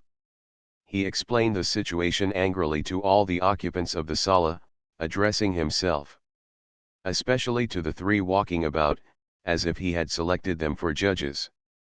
The general played thus, he replied with such a card, Padre Irene had a certain card. He led, and then that fool of a Padre Irene didn't play his card. Padre Irene was giving the game away. It was a devil of a way to play. His mother's son had not come here to rack his brains for nothing and lose his money. Then he added, turning very red, "If the booby thinks my money grows on every bush. On top of the fact that my Indians are beginning to haggle over payments." Fuming and disregarding the excuses of Padre Irene, who tried to explain while he rubbed the tip of his beak in order to conceal his sly smile, he went into the billiard room. "Padre Fernandez, would you like to take a hand?" asked Fray Sibila. "I'm a very poor player," replied the friar with a grimace. "Then get Simon," said the general. Simon. Mister, won't you try a hand?" "What is your disposition concerning the arms for sporting purposes?" asked the secretary. Taking advantage of the pause, Simon thrust his head through the doorway. "Don't you want to take Padre Camorra's place, Señor Sinbad?" inquired Padre Irene. "You can bet diamonds instead of chips." 92. "I don't care if I do," replied Simon, advancing while he brushed the chalk from his hands. "What will you bet?" "What should we bet?" returned Padre Sibila. "The general can bet what he likes, but we priests, clerics—" "Bah," interrupted Simon ironically. "You and Padre Irene can pay with deeds of charity, prayers, and virtues, et. You know that the virtues a person may possess," gravely argued Padre Sibila, "are not like the diamonds that may pass from hand to hand, to be sold and resold. They are inherent in the being, they are essential attributes of the subject." "I'll be satisfied then if you pay me with promises," replied Simon jestingly. "You, Padre Sibila, instead of paying me 5 something or other in money, will say, for example, for 5 days I renounce poverty, humility, and obedience. You, Padre Irene. I renounce chastity, liberality, and so on. Those are small matters, and I'm putting up my diamonds. What a peculiar man this Simon is, what notions he has, exclaimed Padre Irene with a smile. And he, continued Simon, slapping his excellency familiarly on the shoulder, he will pay me with an order for 5 days in prison, or 5 months, or an order of deportation. Made out in blank, or let us say a summary execution by the civil guard while my man is being conducted from one town to another. This was a strange proposition, so the three who had been pacing about gathered around. But, Señor Simón, asked the high official, what good will you get out of winning promises of virtues, or lives, and deportations and summary executions? A great deal. I'm tired of hearing virtues talked about and would like to have the whole of them, all there are in the world, tied up in a sack, in order to throw them into the sea, even though I had to use my diamonds for sinkers. 93. What an idea, exclaimed Padre Irene with another smile. And the deportations and executions, what of them? Well, to clean the country and destroy every evil seed. Get out. You're still sore at the Toulousains. But you were lucky that they didn't demand a larger ransom or keep all your jewels. Man, don't be ungrateful. Simon proceeded to relate how he had been intercepted by a band of Toulousains, who, after entertaining him for a day, had let him go on his way without exacting other ransom than his 2 fine revolvers and the 2 boxes of cartridges he carried with him. He added that the Toulousains had charged him with many kind regards for his excellency, the Captain General. As a result of this, and as Simon reported that the Toulousains were well provided with shotguns, rifles, and revolvers, and against such persons one man alone, no matter how well armed, could not defend himself, his excellency, to prevent the Toulousains from getting weapons in the future, was about to dictate a new decree forbidding the introduction of sporting arms.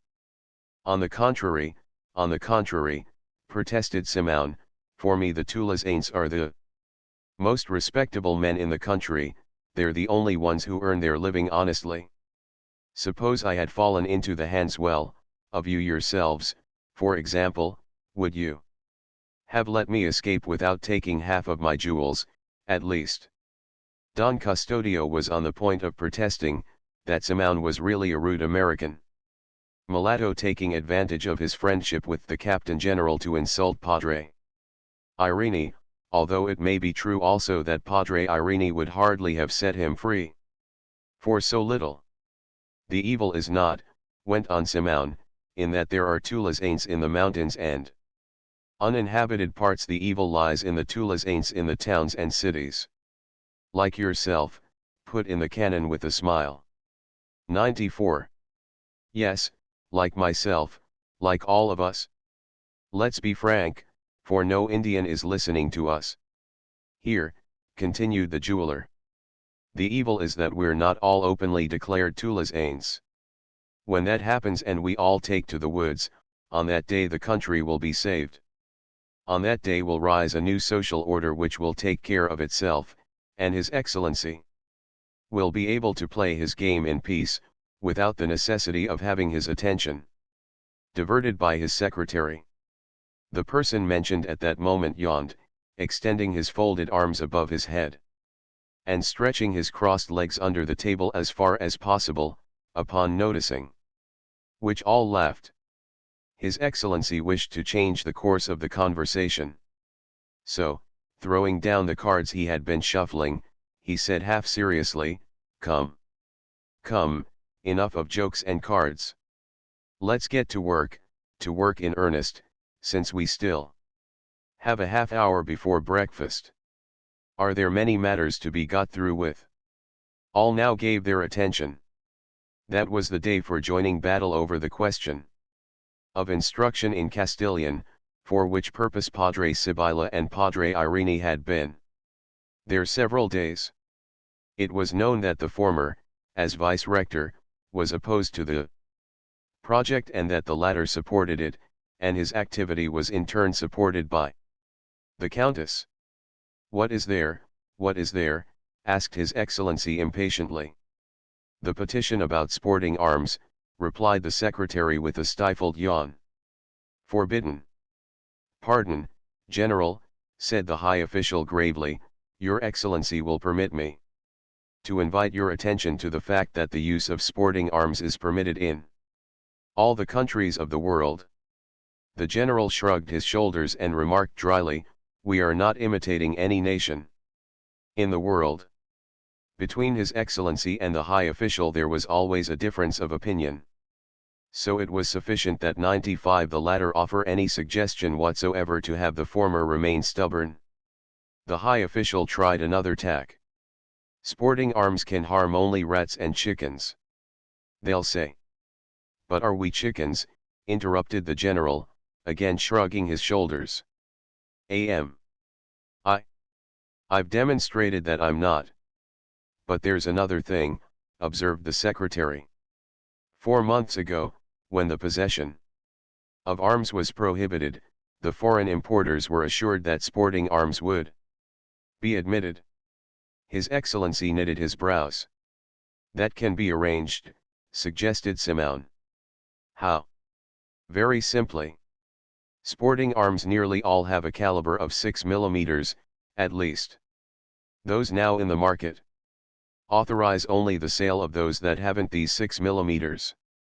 All approved this idea of Simeon's, except the high official, who muttered into Padre Fernandez's ear that this was not dignified, nor was it the way to govern. "The schoolmaster of Tiani," proceeded the secretary, shuffling some papers about, "asks for a better location for—" "What better location can he want than the storehouse that he has all to himself?" interrupted Padre Camorra, who had returned, having forgotten about the card game. "He says that it's roofless," replied the secretary, "and that having purchased out of his own pocket some maps and pictures, he doesn't want to expose them to the weather." "But I haven't anything to do with that," muttered His Excellency. "He should address the head secretary one the governor of the province, or the nuncio." 96. "I want to tell you," declared Padre Camorra, "that this little schoolmaster is a discontented filibuster.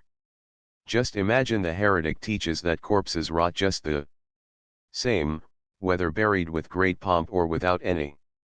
Some day I'm going to punch him." Here he doubled up his fists.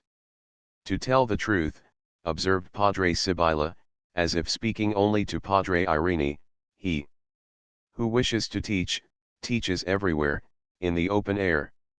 Socrates taught in the public streets, Plato in the gardens of the academy, even Christ among the mountains and lakes."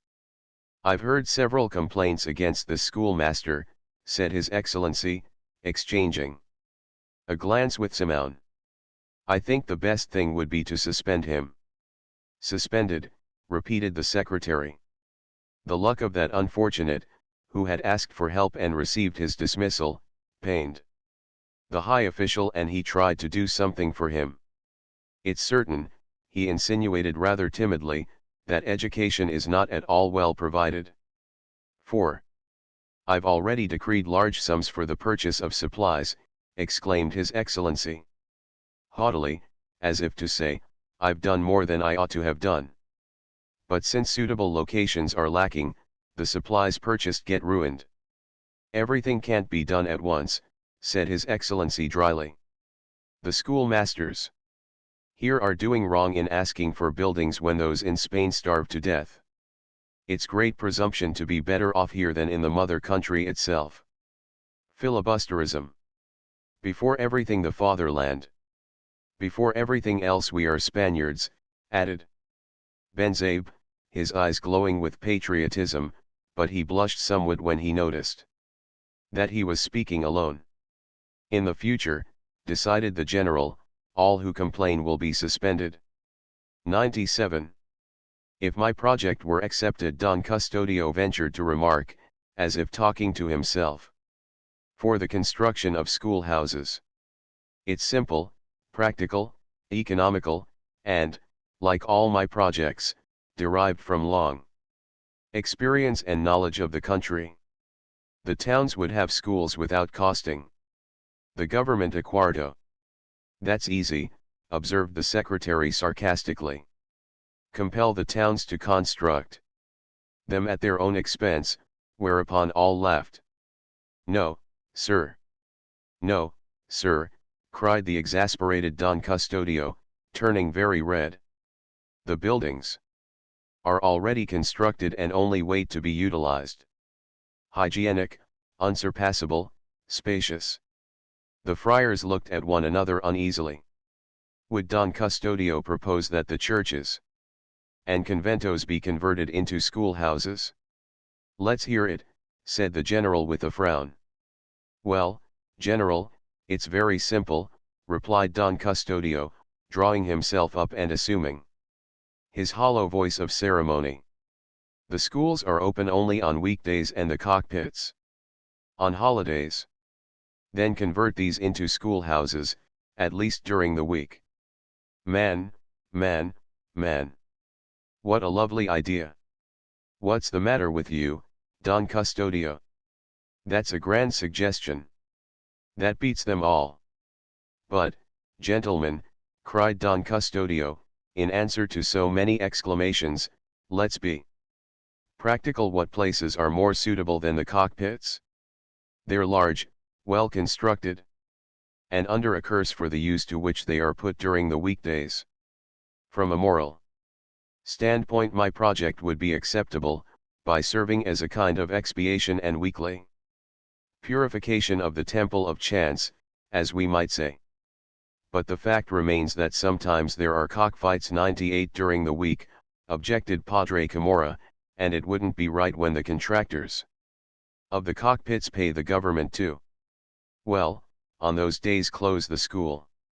Man, man, exclaimed the scandalized Captain General. Such an outrage shall never be perpetrated while I govern. To close the schools in order to gamble. Man, man. I'll resign first. His Excellency was really horrified. But, General, it's better to close them for a few days than for months. It would be immoral, observed Padre Irene, more indignant even than His Excellency. It's more immoral that vice has good buildings and learning none. Let's be practical, gentlemen, and not be carried away by sentiment. In politics there's nothing worse than sentiment. While from humane considerations we forbid the cultivation of opium in our colonies, we tolerate the smoking of it, and the result is that we do not combat the vice but impoverish ourselves. But remember that it yields to the government, without any effort, more than 450,000 pesos, objected Padre Irene, who was getting more and more on the governmental side. Enough, enough, enough, exclaimed His Excellency, to end the discussion. I have my own plans in this regard and will devote special attention to the matter of public instruction. Is there anything else? The secretary looked uneasily toward Padre Sibylla and Padre Irene. The cat was about to come out of the bag. Both prepared themselves. The petition of the students requesting authorization to open an academy of Castilian, answered the secretary. A general movement was noted among those in the room. After glancing at one another, they fixed their eyes on the 99 general to learn what his disposition would be. For 6 months the petition had lain there awaiting a decision and had become converted into a kind of casus belli in certain circles. His Excellency had lowered his eyes, as if to keep his thoughts from being read. The silence became embarrassing, as the general understood, so he asked the high official. What do you think? What should I think, General, responded the person addressed, with a shrug of his shoulders and a bitter smile. What should I think but that the petition is just? Very just, and that I am surprised that 6 months should have been taken to consider it. The fact is that it involves other considerations, said Padre Sibylla coldly, as he half closed his eyes. The high official again shrugged his shoulders, like one who did not comprehend what those considerations could be. Besides the intemperateness of the demand, went on the Dominican, besides the fact that it is in the nature of an infringement on our prerogatives.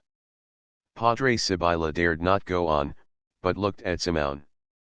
The petition has a somewhat suspicious character, corroborated that individual. Exchanging a look with the Dominican, who winked several times. Padre Irene noticed these things and realized that his cause was almost lost. Simone was against him. It's a peaceful rebellion, a revolution on stamped paper, added Padre Sibylla. Revolution? Rebellion, inquired the high official, staring from one to the other, as if he did not understand what they could mean. It's headed by some young men charged with being too radical and too much interested in reforms, not to use stronger terms, remarked the secretary, with a look at the Dominican. Among them is a certain Isagani, a poorly balanced head, nephew of a native priest. He's a pupil of mine, put in Padre Fernandez, and I'm much pleased with him. 100. Punales, I like your taste, exclaimed Padre Camorra. On the steamer we nearly had a fight. He's so insolent that when I gave him a shove aside he returned it. There's also one Macaragui or Macarai. Macarig, Padre Irene joined in. A very pleasant and agreeable young man. Then he murmured into the general's ear, he's the one I've talked to you about, he's very rich. The Countess recommends him strongly. Ah! A medical student, one Basilio. Of that Basilio, I'll say nothing, observed Padre Irene, raising his hands and opening them, as if to say Dominus vobiscum. He's too deep for me. I've never succeeded in fathoming what he wants or what he is thinking about. It's a pity that Padre Salvi isn't present to tell us something about his antecedents. I believe that I've heard that when a boy he got into trouble with the civil guard. His father was killed in I don't remember what disturbance. Simone smiled faintly, silently, showing his sharp white teeth. Aha! Aha, said His Excellency nodding. That's the kind we have. Make a note of that name. But, General, objected the high official, seeing that the matter was taking a bad turn, up to now nothing positive is known against these young men. Their position is a very just one, and we have no right to deny it on the ground of mere conjectures. My opinion is that the government, by exhibiting confidence in the people and in its own stability, should grant what is asked, then it could freely revoke the permission. When it saw that its kindness was being abused, reasons and pretexts would not be wanting. We can watch them. Why cause disaffection among some young men, who later on may feel resentment, when what they ask is commanded by royal decrees? 101. Padre Irene, Don Custodio, and Padre Fernandez nodded in agreement. But the Indians must not understand Castilian, you know, cried Padre Camorra. They mustn't learn it, for then they'll enter into arguments with us, and the Indians must not argue, but obey and pay. They mustn't try to interpret the meaning of the laws and the books, they're so tricky and pettifoggish. Just as soon as they learn Castilian, they become enemies of God and of Spain. Just read the Tandang Bagio Macunat, that's a book. It tells truths like this. And he held up his clenched fists. Padre Sibylla rubbed his hand over his tonsure in sign of impatience. One word, he began in the most conciliatory tone, though fuming with irritation. Here we're not dealing with the instruction in Castilian alone. Here there is an underhand fight between the students and the University of Santo Tomas. If the students win this Our prestige will be trampled in the dirt, they will say that they've beaten us and will exult accordingly. Then, goodbye to moral strength, goodbye to everything. The first dike broken down, who will restrain this youth? With our fall we do no more. Then signal your own. After us, the government. Punales, that's not so, exclaimed Padre Camorra. We'll see first who has the biggest fists. At this point Padre Fernandez, who thus far in the discussion had merely contented himself with smiling, began to talk. All gave him their attention, for they knew him to be a thoughtful man. Don't take it ill of me, Padre Sibylla, if I differ from your view of the affair. But it's my peculiar fate to be almost always in opposition to my brethren. I say, then, that we ought not to be so pessimistic. The instruction in Castilian can be allowed without any risk whatever, and in order that it may not appear to be a defeat of the university, we Dominicans ought to put forth our efforts and 102 be the first to rejoice over it. That should be our policy. To what end are we to be engaged in an everlasting struggle with the people, when after all we are the few, and they are the many, when we need them and they do not need us? Wait, Padre Camorra. Wait. Admit that now the people may be weak and ignorant. I also believe that, but it will not be true tomorrow or the day after. Tomorrow and the next day they will be the stronger, they will know what is good for them, and we cannot keep it from them. Just as it is not possible to keep from children the knowledge of many things when they reach a certain age.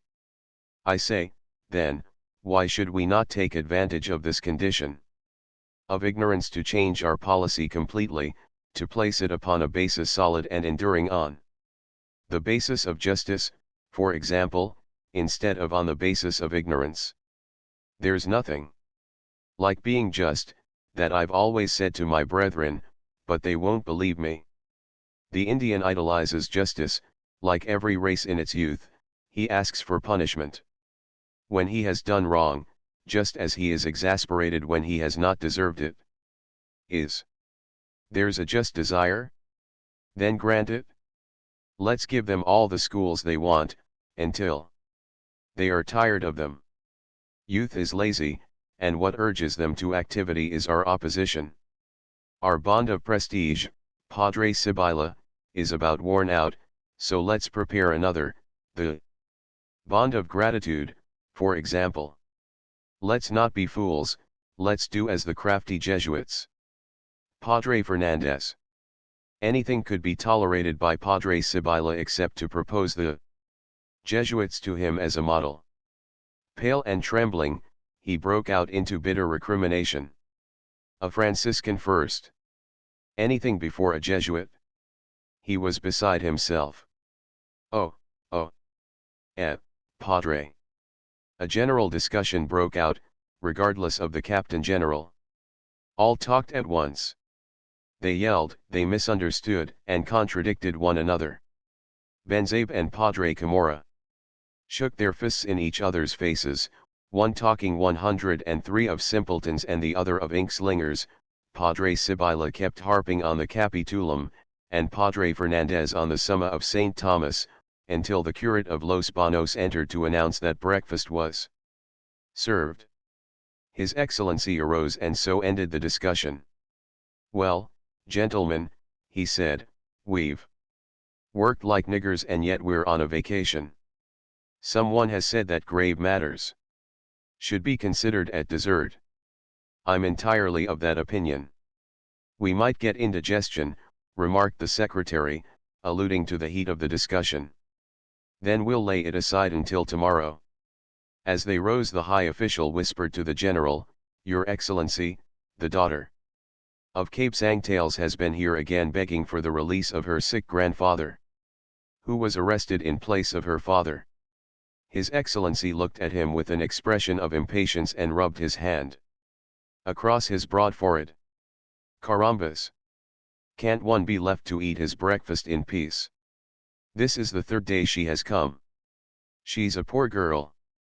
Oh, the devil, exclaimed Padre Camorra. "I've just thought of it.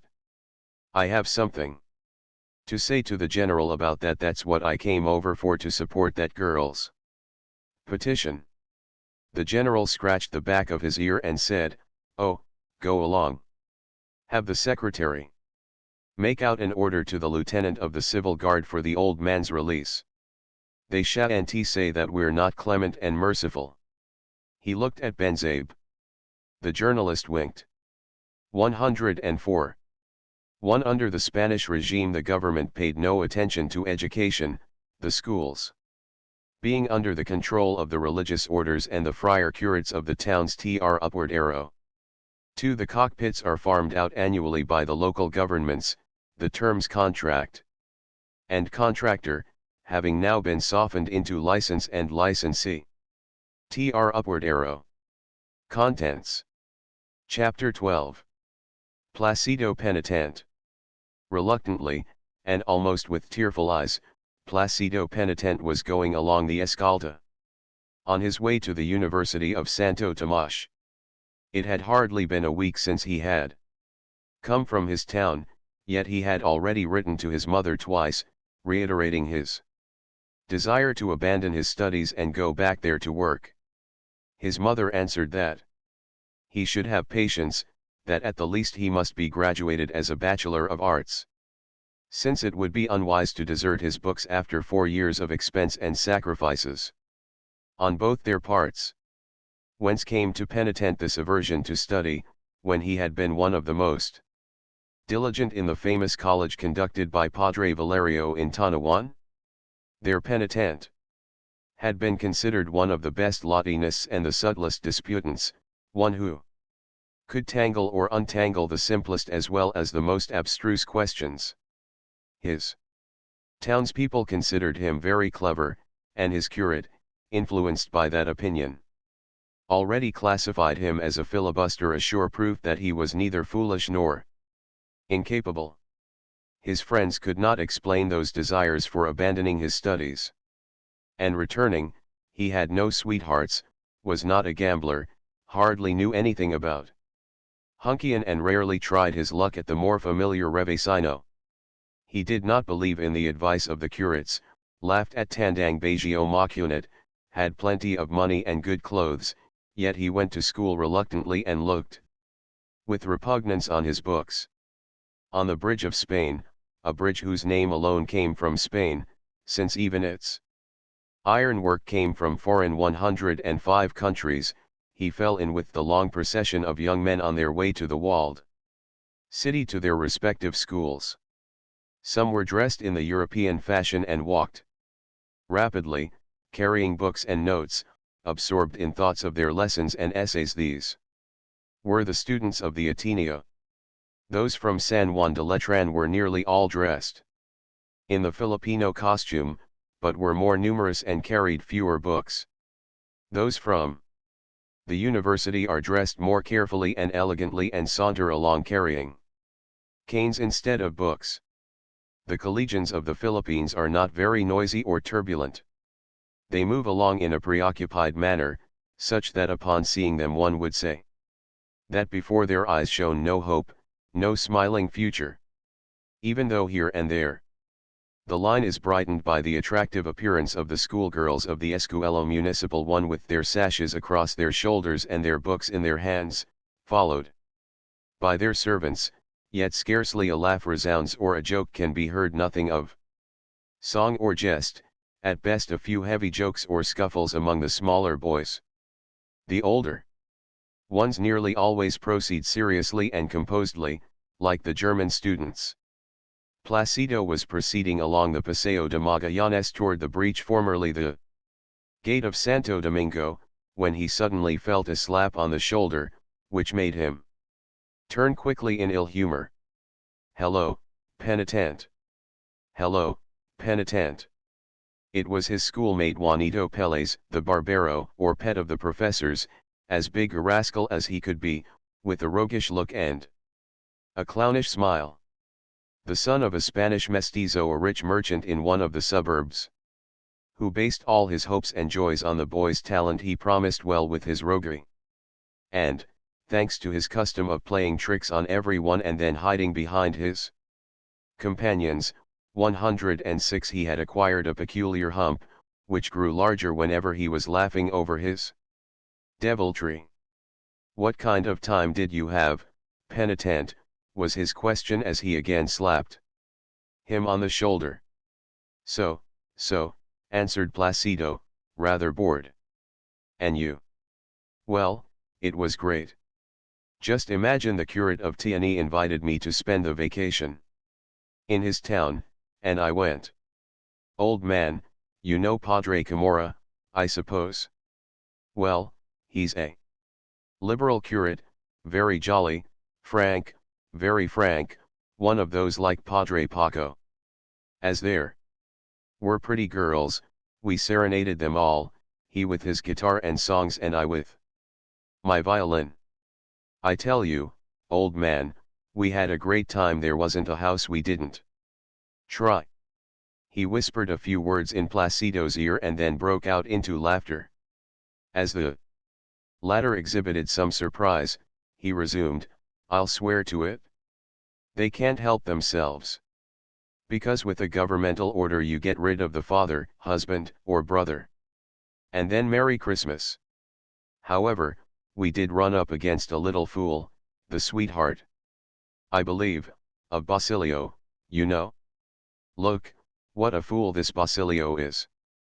To have a sweetheart who doesn't know a word of Spanish, who hasn't any money, and who has been a servant. She's as shy as she can be, but pretty. Padre Camorra one night started to club two fellows who were serenading her, and I don't know how it was he didn't kill them, yet. With all that, she was just as shy as ever. But it'll result for her as it does with all the women, all of them." Juanito Pérez laughed with a full mouth, as though he thought this a glorious thing, while Placido stared at him in disgust. "Listen, what did the professor explain yesterday?" asked Juanito, changing the conversation. "Yesterday there was no class." "Oh ho, and the day before yesterday?" "Man, it was Thursday." "Right. What an ass I am. Don't you know, Placido, 107, that I'm getting to be a regular ass?" "What about Wednesday?" "Wednesday? Wait, Wednesday, it was a little wet." "Fine. What about Tuesday, old man?" "Tuesday was the professor's name day and we went to entertain him with an orchestra. Present him flowers and some gifts." "Ah, carambas," exclaimed Juanito, "that I should have forgotten about it. What an ass I am. Listen. Did he ask for me?" Penitent shrugged his shoulders. "I don't know, but they gave him a list of his entertainers." "Carambas. Listen, Monday, what happened? As it was the first school day, he called the roll and assigned the lesson about mirrors. Look, from here to here, by memory, word for word. We jump all this section. We take that." He was pointing out with his finger in the physics the portions that were to be learned, when suddenly the book flew through the air, as a result of the slap Juanito gave it from below. "Thunder, let the lessons go. Let's have a Dia Pichido." The students in Manila call Dia Pichido a school day that falls between two holidays and is consequently suppressed, as though forced out by their wish. "Do you know that you really are an ass?" exclaimed Placido, picking up his book and papers. "Let's have a Dia Pichido," repeated Juanito. Placido was unwilling, since for only two the authorities were hardly going to suspend a class of more than 150. He recalled the struggles and privations his mother was suffering in order to keep him in Manila, while she went without even the necessities of life. They were just passing through the breach of Santo Domingo, and Juanito, gazing across the little Plaza 2 in 108 front of the old customs building, exclaimed, "Now I think of it, I'm appointed to take up the collection." "What collection?" "For the monument." "What monument?" "Get out." For Padre Balthazar, you know. And who was Padre Balthazar? Fool. A Dominican, of course that's why the padres call on the students. Come on. Now, loosen up with 3 or 4 pesos, so that they may see we are sports. Don't. Let them say afterwards that in order to erect a statue they had to dig down into their own pockets. Do, Placido, it's not money thrown away. He accompanied these words with a significant wink. Placido recalled the case of a student who had passed through the entire course by presenting canary birds, so he subscribed 3 pesos. Look now, I'll write your name plainly so that the professor will read it, you see Placido. Penitent, 3 pesos. Ah, listen. In a couple of weeks comes the name day of the professor of natural history. You know that he's a good fellow, never marks absences. Or asks about the lesson. Man, we must show our appreciation. That's right. Then don't you think that we ought to give him a celebration? The orchestra must not be smaller than the one you had for the professor of physics. That's right. What do you think about making the contribution 2 pesos? Come, Placido, you start it, so you'll be at the head of the list. Then, seeing that Placido gave the 2 pesos without hesitation, he added, listen. Put up 4, and afterwards I'll return you 2. They'll serve as a decoy.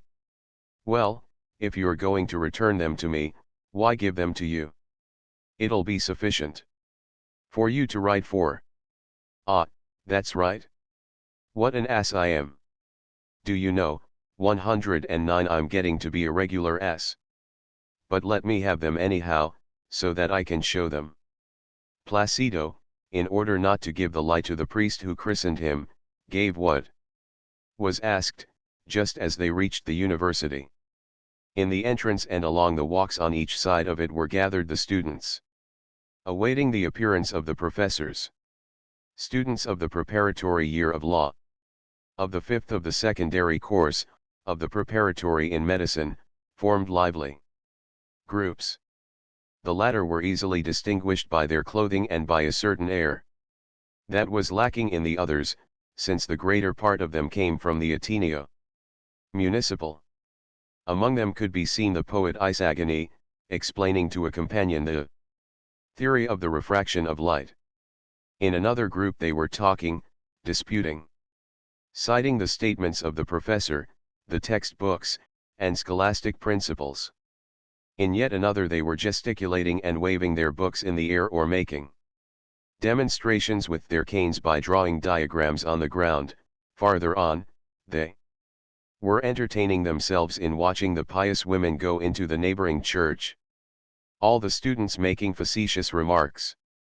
An old woman leaning on a young girl limped piously, while the girl moved along with downcast eyes, timid and abashed to pass before so many curious eyes.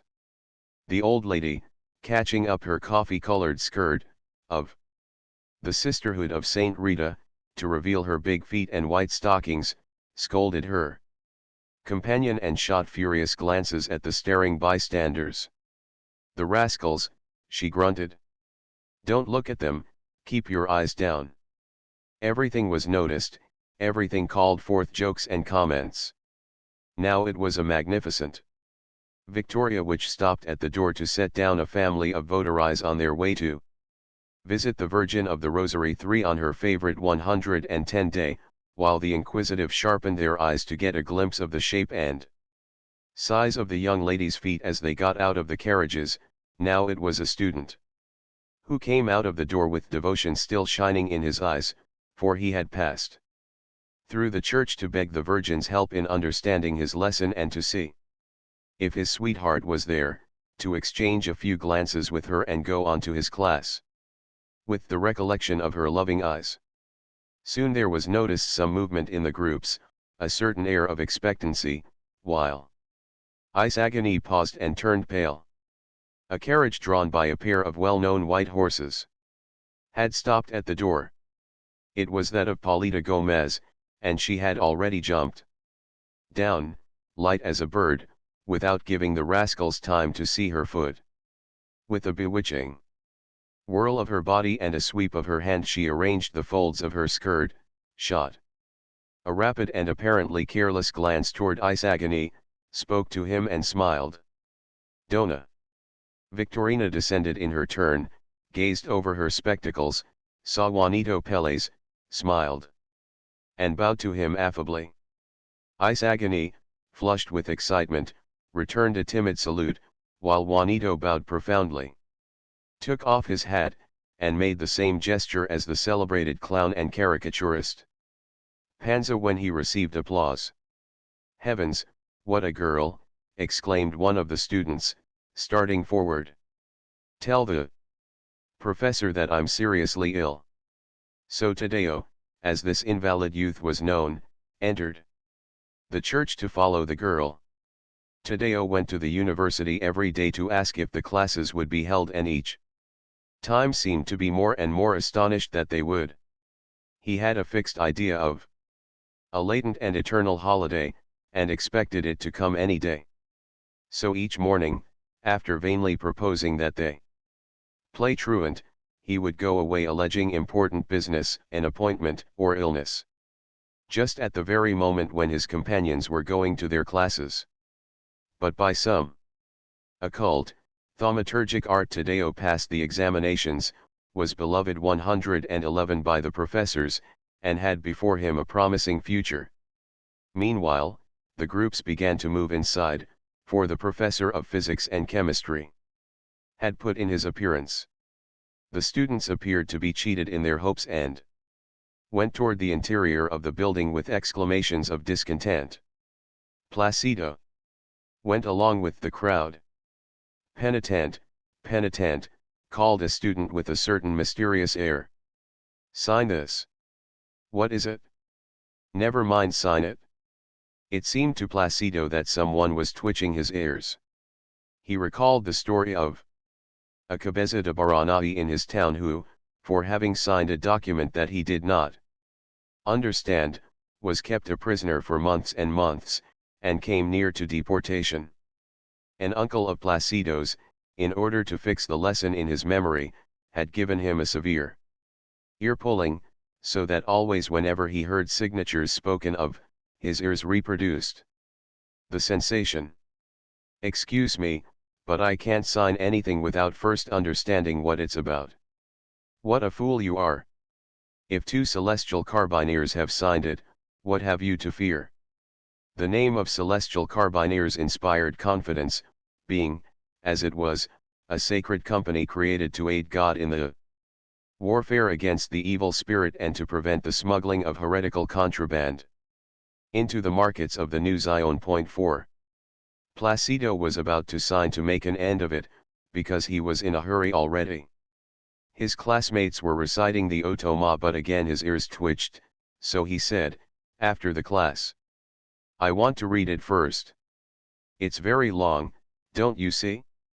It concerns the presentation of a counter-petition. Or rather, a protest. Don't 112 you understand? Macarig and some others have asked that an Academy of Castilian be opened, which is a piece of genuine foolishness. All right, after a while. They're already beginning, answered Placido, trying to get away. But your professor may not call the roll. Yes, but he calls it sometimes. Later on. Besides, I don't want to put myself in opposition to Macarig. But it's not putting yourself in opposition, it's only. Placido heard no more, for he was already far away, hurrying to his class. He heard the different voices. Adsum, the roll was being called. Hastening his steps, he got to the door just as the letter Q was reached. Tunaman Ng, 5, he muttered, biting his lips. He hesitated about entering, for the mark was already down against him and was not to be erased. One did not go to the class to learn but in order not to get this absence mark, for the class was reduced to reciting the lesson from memory, reading the book, and at the most answering a few abstract, profound, captious, enigmatic questions. True, the usual preachment was never lacking the same as ever, about humility, submission, and respect to the clerics, and he, Placido, was humble, submissive, and respectful. So he was about to turn away when he remembered that the examinations were approaching. And his professor had not yet asked him a question nor appeared to notice him. This would be a good opportunity to attract his attention and become known. To be known was to gain a year, for if it cost nothing to suspend one who was not known, it required a hard heart not to be touched by the sight of a youth who by his daily presence was a reproach over a year of his life wasted. 113. So Placido went in, not on tiptoe as was his custom, but noisily on his heels, and only too well did he succeed in his intent.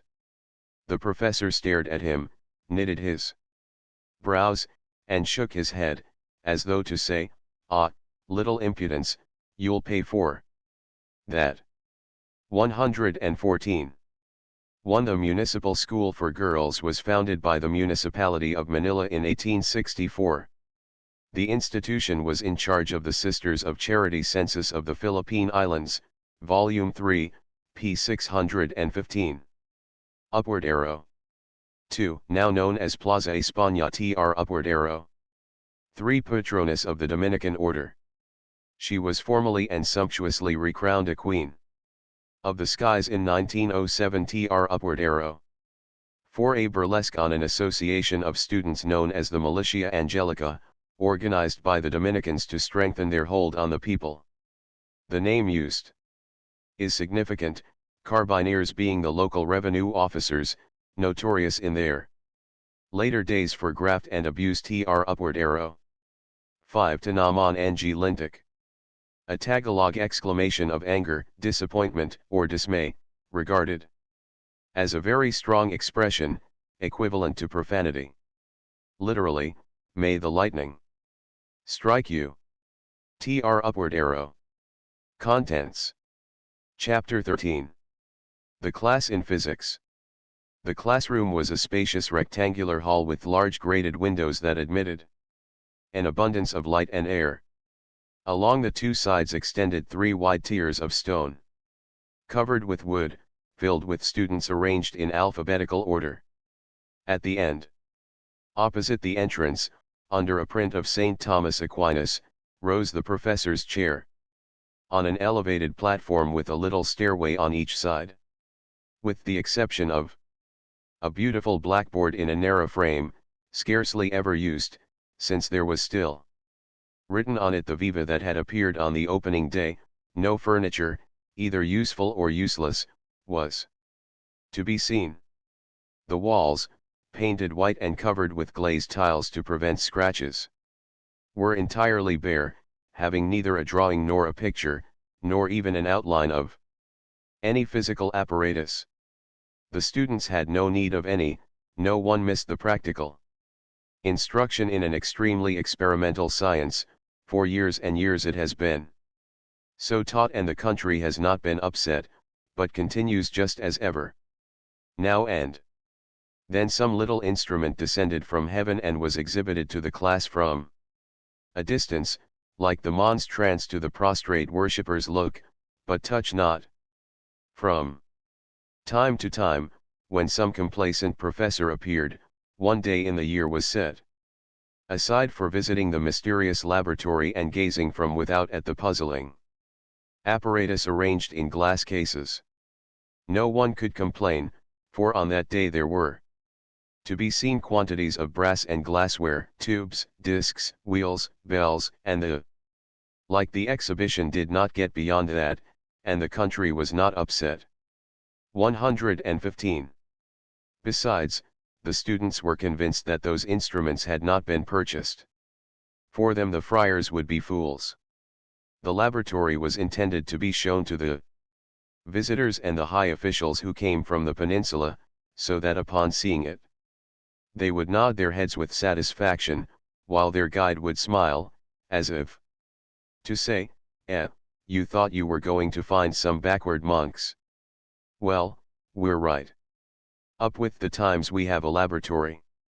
The visitors and high officials, after being handsomely entertained, would then write in their travels or memoirs, the Royal and Pontifical University of Santo Tomas of Manila, in charge of the enlightened Dominican order, possesses a magnificent physical laboratory for the instruction of youth.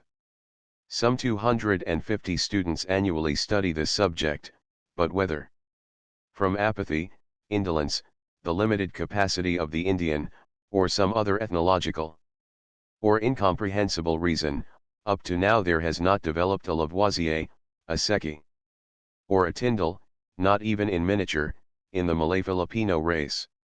Yet, to be exact, we will say that in this laboratory are held the classes of 30 or 40 advanced students, under the direction of an instructor who performs his duties well enough. But as the greater part of these students come from the Ateneo of the Jesuits, where science is taught practically in the laboratory itself, its utility does not come to be so great as it would be if it could be utilized by the 250 who pay their matriculation fees, buy their books, memorize them, and waste a year to know nothing afterwards. As a result, with the exception of some rare usher or janitor who has had charge of the museum for years, no one has ever been known to get any advantage from the lessons memorized with so great effort.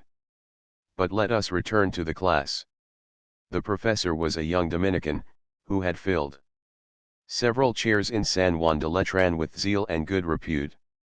He had the reputation of being a great logician as well as a profound 116 philosopher, and was one of the most promising in his clique. His elders treated him with consideration, while the younger men envied him, for there were also cliques among them. This was the third year of his professorship, and, although the first in which he had taught physics and chemistry, he already passed for a sage, not only with the complacent students but also among the other nomadic professors. Padre Millan did not belong to the common crowd who each year change their subject in order to acquire scientific knowledge, students among other students, with the difference only that they follow a single course, that they quiz instead of being quizzed, that they have a better knowledge of Castilian, and that they are not examined at the completion of the course. Padre Millan went deeply into science, knew the physics of Aristotle and Padre Amat, read carefully his Ramos, and sometimes glanced at Ganot.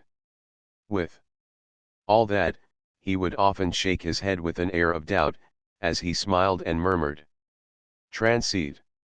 In regard to chemistry, no common knowledge was attributed to him after he had taken as a premise the statement of St. Thomas that water is a mixture, and proved plainly that the angelic doctor had long forestalled Berzelius, Gay-Lussac, Bunsen, and other more or less presumptuous materialists. Moreover, in spite of having been an instructor in geography, he still entertained certain doubts as to the rotundity of the earth, and smiled maliciously when its rotation and revolution around the sun were mentioned, as he recited the verses El mentir de las estrellas es un comodo mentir. 1. He also smiled maliciously in the presence of certain physical theories and considered visionary, if not actually insane, the Jesuit Secchi, to whom he imputed the making of triangulations on the host as a result of his astronomical mania, for which reason it was said that he had been forbidden 117 to celebrate Mass.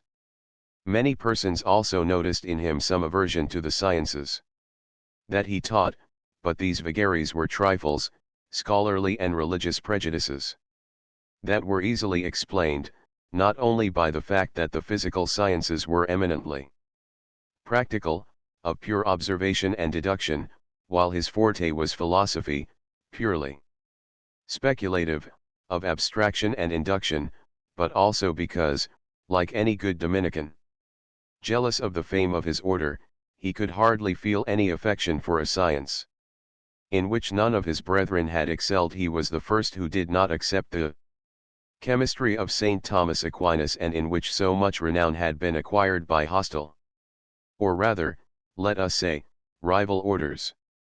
This was the professor who that morning called the roll and directed many of the students to recite the lesson from memory, word for word. The phonographs got into operation. Some well, some ill, some stammering, and received their grades. He who recited without an error earned a good mark, and he who made more than 3 mistakes a bad mark. A fat boy with a sleepy face and hair as stiff and hard as the bristles of a brush yawned until he seemed to be about to dislocate his jaws, and stretched himself with his arms extended as though he were in his bed. The professor saw this and wished to startle him. There, sleepy head. What's this? Lazy, too, so it's sure you two don't know the lesson, ha. Padre Millan not only used the depreciative too with the students, like a good friar, but he also addressed them in the slang of the markets, a practice that he had acquired from the professor of canonical law. Whether that reverend gentleman wished to humble the students or the sacred decrees of the councils is a question not yet settled, in spite of the great attention that has been given to it. 118. This question, instead of offending the class, amused them, and many laughed. It was a daily occurrence. But the sleeper did not laugh. He arose with a bound, rubbed his eyes, and, as though a steam engine were turning the phonograph, began to recite. The name of mirror is applied to all polished surfaces intended to produce by the reflection of light the images of the objects placed before said surfaces.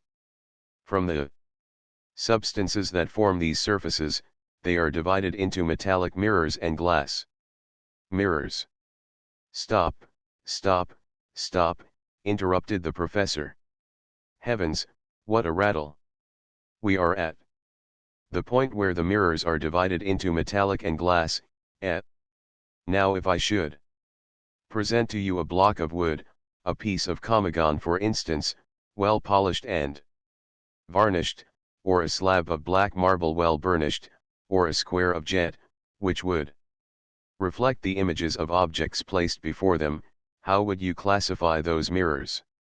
Whether he did not know what to answer or did not understand the question, the student tried to get out of the difficulty by demonstrating that he knew the lesson, so he rushed on like a torrent. The first are composed of brass or an alloy of different metals, and the second of a sheet of glass, with its 2 sides well polished, one of which has an amalgam of tin adhering to it. Tut, tut, tut. That's not it? I say to you Dominus vobiscum, and you answer me with requiescat in pace. The worthy professor then repeated the question in the vernacular of the markets, interspersed with cosus and abos at every moment. The poor youth did not know how to get out of the quandary.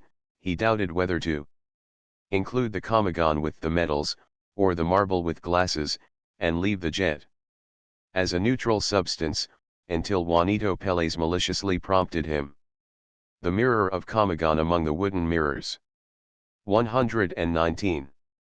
The incautious youth repeated this aloud, and half the class was convulsed with laughter. A good sample of wood you are yourself, exclaimed the professor, laughing in spite of himself. Let's see from what you would define a mirror: from a surface per se, in quantum est superficies, or from a substance that forms the surface, or from the substance upon which the surface rests, the raw material, modified by the attribute surface, since it is clear that, surface being an accidental property of bodies, it cannot exist without substance. Let's see now, what do you say? Nothing, the wretched boy was about to reply, for he did not understand what it was all about, confused as he was by so many surfaces and so many accidents that smote cruelly on his ears, but a sense of shame restrained him. Filled with anguish, And breaking into a cold perspiration, he began to repeat between his teeth, "The name of mirror is applied to all polished surfaces. Ergo, per te, the mirror is the surface," angled the professor. "Well, then, clear up this difficulty.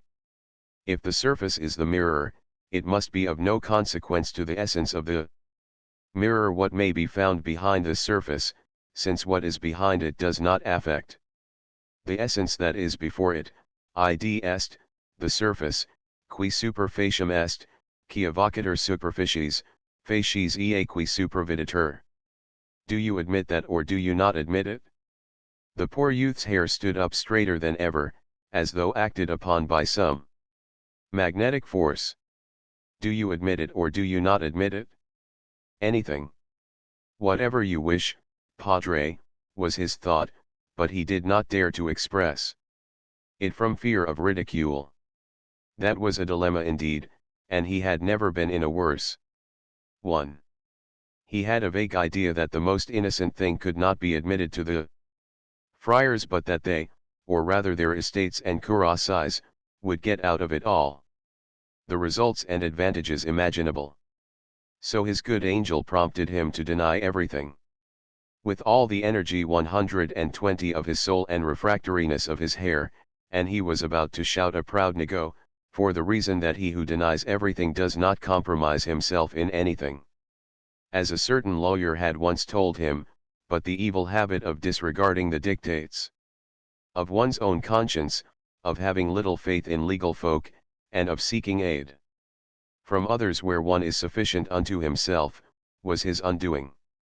His companions, especially Juanito Pérez, were making signs to him to admit it, so he let himself be carried away by his evil destiny and exclaimed, "Concedo, padre," in a voice as faltering as though he were saying, "In manus tuas commendo spiritum meum."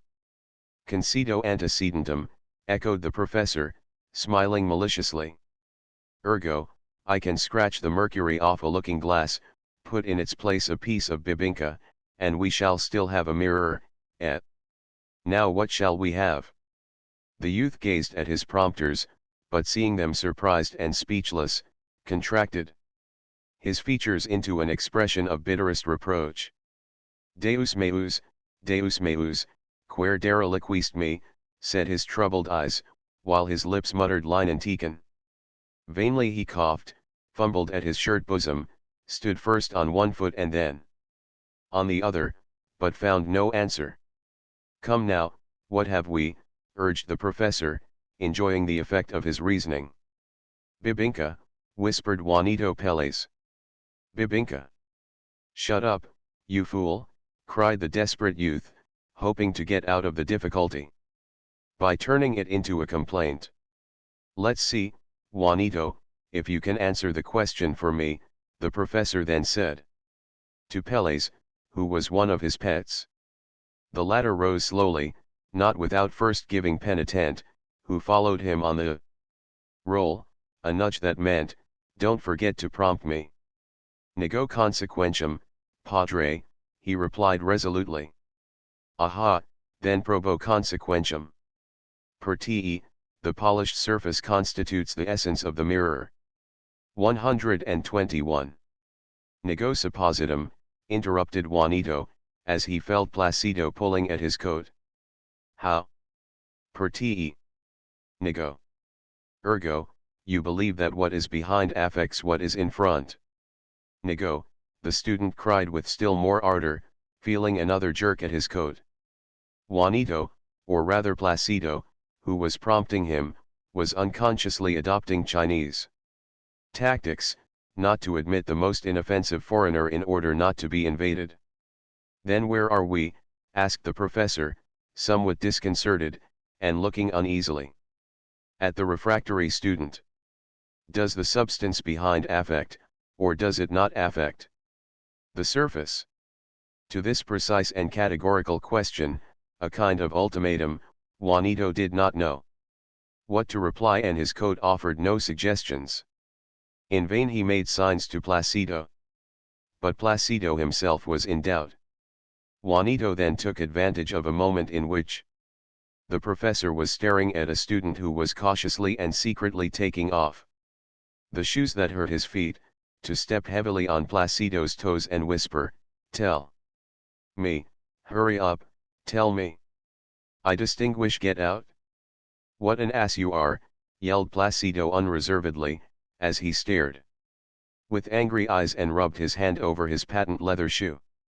The professor heard the cry, stared at the pair, and guessed what had happened. "Listen, you meddler," he addressed Placido, "I wasn't questioning you, but since you think you can save others, let's see if you can save yourself, salva te ipsum, and decide this question." Juanito sat down in content, and as a mark of gratitude stuck out his tongue at his prompter, who had arisen blushing with shame and muttering incoherent excuses. For a moment Padre Millan regarded him as one gloating over a favorite dish. What a good thing it would be 122 to humiliate and hold up to ridicule that dudish boy, always smartly dressed, with head erect and serene look. It would be a deed of charity, so the charitable professor applied himself to it with all his heart, slowly repeating the question.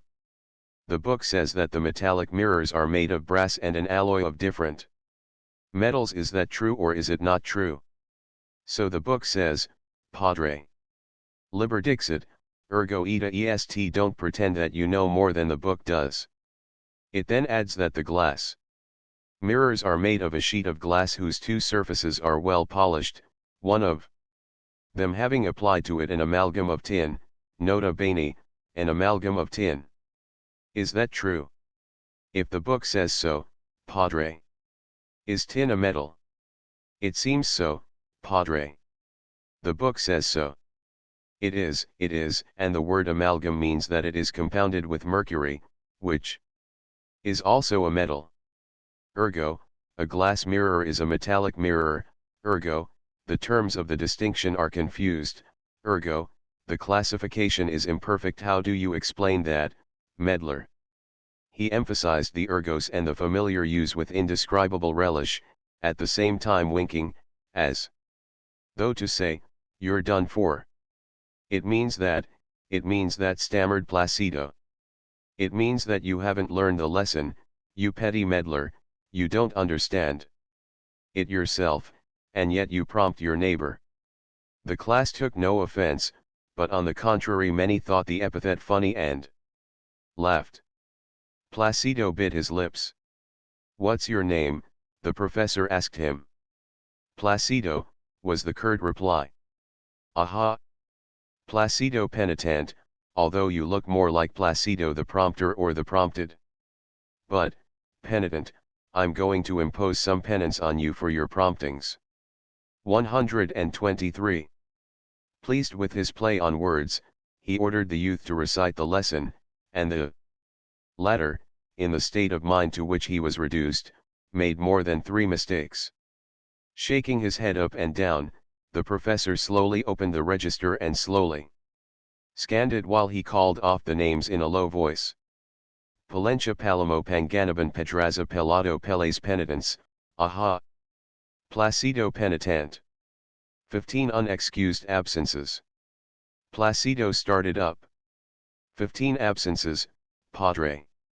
15 unexcused absences, continued the professor, "so that you only lack one to be dropped from the roll." 15 absences, repeated Placido in amazement. "I've never been absent more than 4 times, and with today, perhaps 5.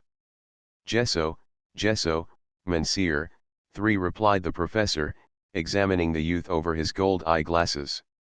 "You confess that you have missed 5 times, and God knows if you may have missed oftener. Etki, as I rarely call the roll, every time I catch anyone I put 5 marks against him. Ergo, how many are 5 times 5? Have you forgotten the multiplication table? 5 times 5. 25. Correct. Thus you've still got away with 10, because I have caught you only 3 times.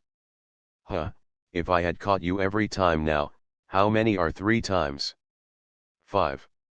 15. 15, right you are, concluded the professor, closing the register. If you miss once more out of doors with you, get out. Ah, now a mark for the failure in the daily lesson. He again opened the register, sought out the name, and entered the mark.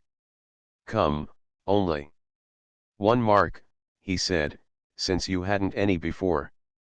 124. But, Padre, exclaimed Placido, restraining himself, if your reverence puts a mark against me for failing in the lesson, your reverence owes it to me to erase the 1 for absence that you have put against me for today. His reverence made no answer. First he slowly entered the mark, then contemplated it with his head on one side. The mark must be artistic. Closed the register, and asked with great sarcasm, Abba, and why so, sir? Because I can't conceive, Padre, how one can be absent from the class and at the same time recite the lesson in it. Your reverence is saying that to be is not to be. Naku, a metaphysician, but a rather premature one. So you can't conceive of it, et. Sed patet experientia and contra experientiam negantum, fusilibus est arguendum, do you understand? And can't you conceive, with your philosophical head, that one can be absent from the class and not know the lesson at the same time? Is it a fact that absence necessarily implies knowledge? What do you say to that, philosophaster? This last epithet was the drop of water that made the full cup overflow. Placido enjoyed among his friends the reputation of being a philosopher, so he lost his patience, threw down his book, arose, and faced the professor. Enough, Padre, enough. Your reverence can put all the marks against me that you wish. But you haven't the right to insult me. Your reverence may stay with the class, I can't stand any more. Without further farewell, he stalked away. The class was astounded, such an assumption of dignity had scarcely ever been seen. And who would have thought it of Placido penitent? The surprised professor bit his lips and shook his head threateningly as he watched him depart. Then in a trembling voice he began his preachment on the same old theme, delivered however with more energy and more eloquence. It dealt with the growing arrogance, the innate ingratitude, the presumption, the lack of respect for superiors, the pride that the spirit of darkness infused in the 125 young, the lack of manners, the absence of courtesy, and so on. From this he passed to coarse jests and sarcasm over the presumption which some good-for-nothing prompters had of teaching their teachers by establishing an academy for instruction in Castilian. Aha, aha, he moralized, those who the day before yesterday scarcely knew how to say, yes, Padre, no, Padre, now want to know more than those who have grown gray. Teaching them. He who wishes to learn, will learn, academies or no academies. Undoubtedly. That fellow who has just gone out is one of those in the project. Castilian is in good hands with such guardians.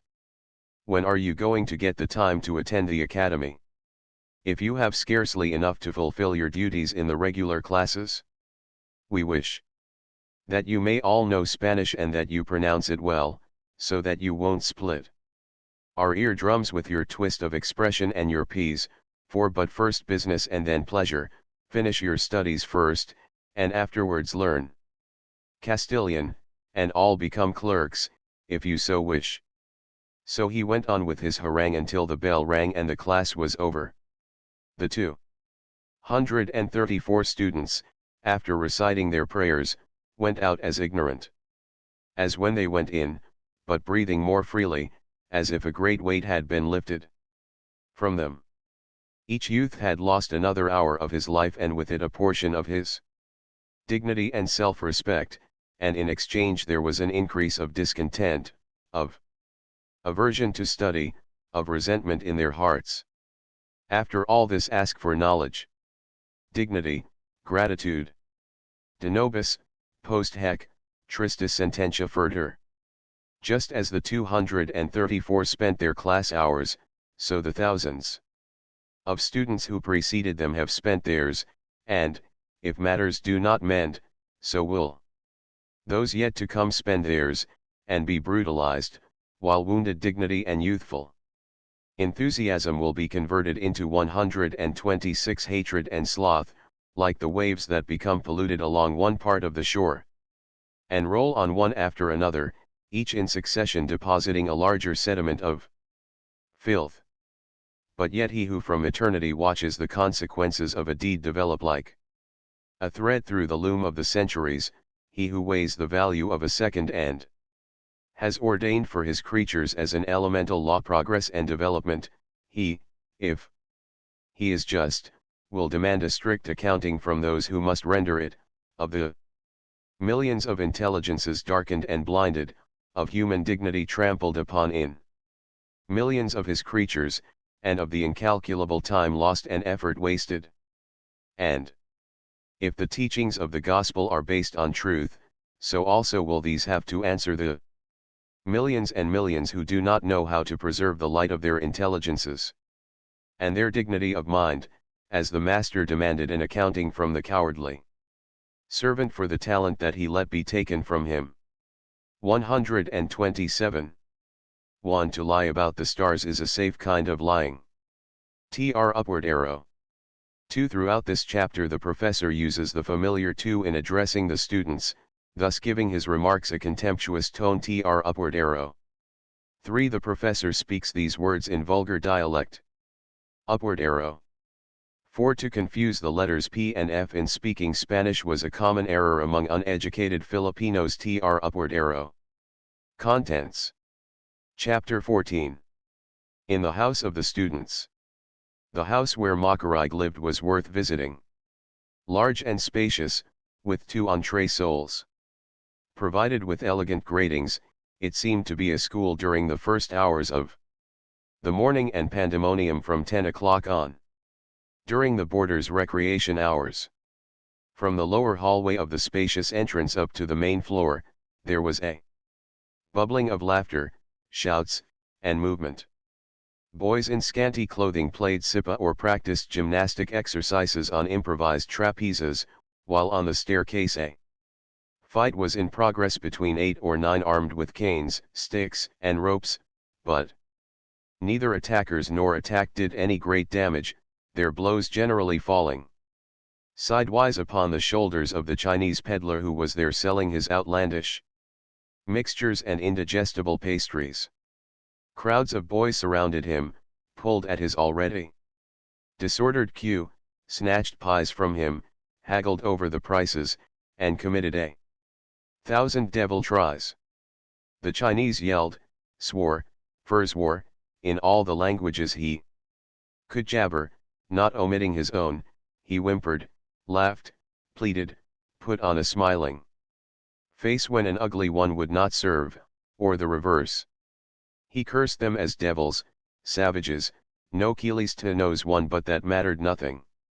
A whack would bring his face around smiling, and if the blow fell only upon his shoulders he would calmly continue his business transactions, contenting himself with crying out to them that he was not in the game, but if it struck the flat basket on which were placed his wares, then he would swear never to come again, as he 128 poured out upon them all the imprecations and anathemas imaginable.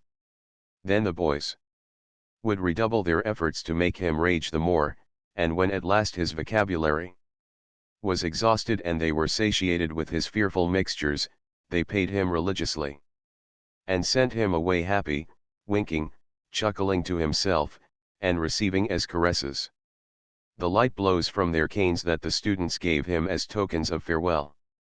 Concerts on the piano and violin, the guitar and the accordion, alternated with the continual clashing of blades from the fencing lessons. Around a long, wide table the students of the Ateneo prepared their compositions or solved their problems by the Side of others writing to their sweethearts on pink perforated notepaper covered with drawings. Here one was composing a melodrama at the side of another practicing on the flute, from which he drew wheezy notes.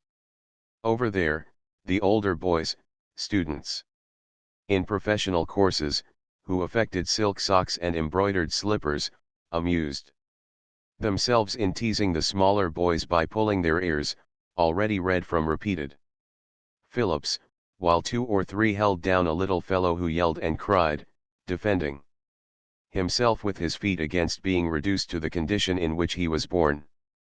Kicking and howling.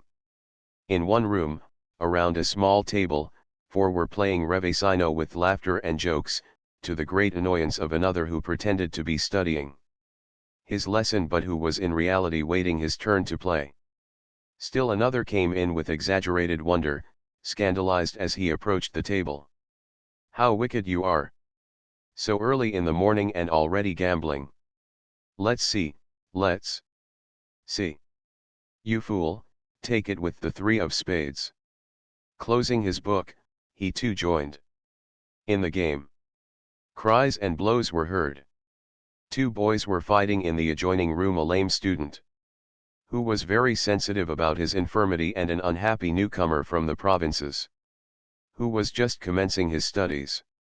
He was working over a treatise on philosophy and reading innocently 129 in a loud voice, with the wrong accent, the Cartesian principle, cogito, ergo sum.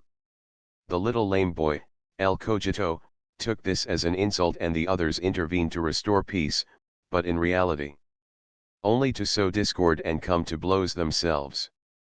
In the dining room a young man with a can of sardines, a bottle of wine, and the provisions that he had just brought from his town, was making heroic efforts to the end that his friends might participate in his lunch, while they were offering in their turn heroic resistance to his invitation. Others were bathing on the Azotea, playing fireman with the water from the well, and joining in combats with pails of water, to the great delight of the spectators. But the noise and shouts gradually died away with the coming of leading students, summoned by Macarig to report to them the progress of the Academy of Castilian. Isagani was cordially greeted, as was also the peninsular, Sandoval, who had come to Manila as a government employee and was finishing his studies, and who had completely identified himself with the cause of the Filipino students. The barriers that politics had established between the races had disappeared in the schoolroom as though dissolved by the zeal of science and youth.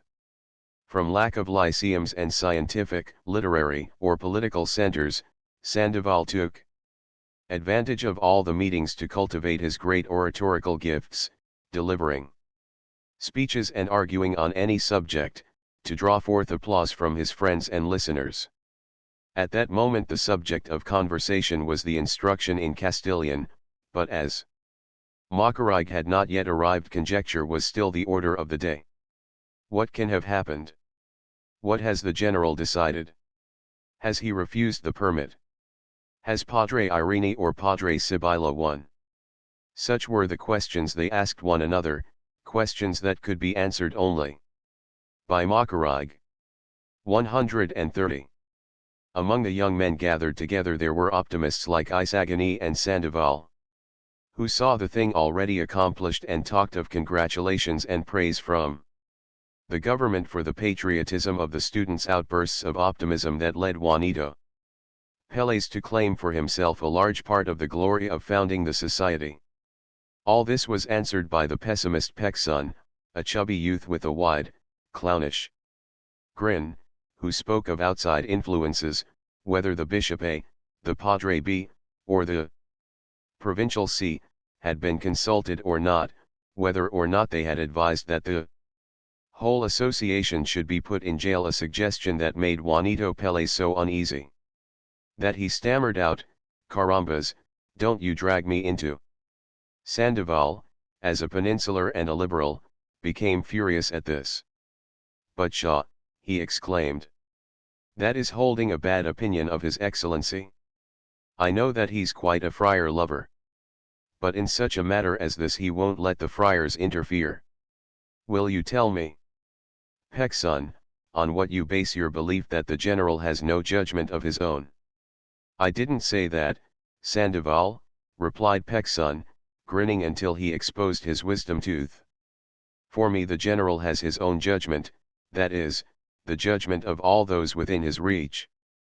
That's plain. You're dodging. Cite me a fact, cried Sandoval. Let's get away from hollow arguments, from empty phrases, and get on the solid ground of facts, this. With an elegant gesture. Facts, gentlemen, facts. The rest is prejudice. I won't call it filibusterism. Pekson smiled like one of the blessed as he retorted, there comes the filibusterism. But can't we enter into a discussion without resorting to accusations? Sandoval protested in a little extemporaneous speech, again demanding facts. Well, not long ago there was a dispute between some private persons and certain friars. And the acting governor 131 rendered a decision that it should be settled by the provincial of the order concerned. Replied Pekson, again breaking out into a laugh, as though he were dealing with an insignificant matter. He cited names and dates, and promised documents that would prove how justice was dispensed. But, on what ground, tell me this, on what ground can they refuse permission for what plainly appears to be extremely useful and necessary? Asked Sandoval. Pekson shrugged his shoulders. It's that it endangers the integrity of the fatherland. He replied in the tone of a notary reading an allegation. That's pretty good. What has the integrity of the fatherland to do with the rules of syntax? The Holy Mother Church has learned. Doctors, what do I know? Perhaps it is feared that we may come to understand the laws so that we can obey them. What will become of the Philippines on the day when we understand one another? Sandoval did not relish the dialectic and jesting turn of the conversation. Along that path could rise no speech worth the while. Don't make a joke of things, he exclaimed. This is a serious matter. The Lord deliver me from joking when there are friars concerned. But, on what do you base? On the fact that, the hours for the classes having to come at night, continued Pekson. In the same tone, as if he were quoting known and recognized formulas, there may be invoked as an obstacle the immorality of the thing, as was done in the case of the school at Malolos. Another. But don't the classes of the Academy of Drawing, and the Novenaries and the processions, cover themselves with the mantle of night? The scheme affects the dignity of the university, went on the chubby youth, taking no notice of the question. Affects nothing. The university has to accommodate 132 itself to the needs of the students. And granting that, what is a university then? Is it an institution to discourage study? Have a few men banded themselves together in the name of learning and instruction in order to prevent others from becoming enlightened? The fact is that movements initiated from below are regarded as discontent. What about projects that come from above? Interpolated one of the students. There's the School of Arts and Trades. Slowly, gentlemen, protested Sandoval. I'm not a friar lover, my liberal views being well known, but render unto Caesar that which is Caesar's. Of that school of arts and trades, of which I have been the most enthusiastic supporter and the realization of which I shall greet as the first streak of dawn for these fortunate islands, of that school of arts and trades the friars have taken charge. Or the cat of the canary, which amounts to the same thing, added Pekson, in his turn interrupting the speech. Get out, cried Sandoval, enraged at the interruption, which had caused him to lose the thread of his long, well-rounded sentence. As long as we hear nothing bad, let's not be pessimists, let's not be unjust, doubting the liberty and independence of the Government. Here he entered upon a defense in beautiful phraseology of the government and its good intentions, a subject that Pecson dared not break in upon. The Spanish government, he said among other things, has given you everything, it has denied you nothing. We had absolutism in Spain and you had absolutism here. The friars covered our soil with conventos, and conventos occupy a third part of Manila. In Spain the garrote prevails and here the garrote is the extreme punishment. We are Catholics and we have made you Catholics, we were scholastics and scholasticism sheds its light in your college halls. In short, gentlemen, we weep when you weep, we suffer when 133 you suffer, we have the same altars, the same courts, the same punishments, and it is only just that we should give you our rights and our joys. As no one interrupted him, he became more and more enthusiastic, until he came to speak of the future of the Philippines. As I have said, gentlemen, the dawn is not far distant.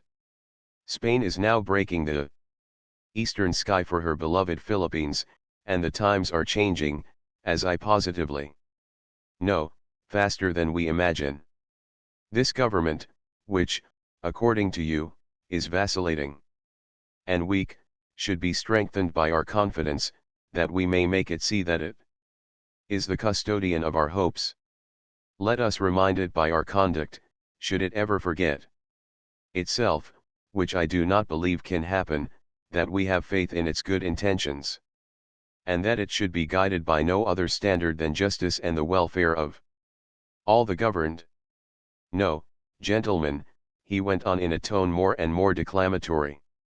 We must not admit at all in this matter the possibility of a consultation with other more or less hostile entities, as such a supposition would imply our resignation to the fact.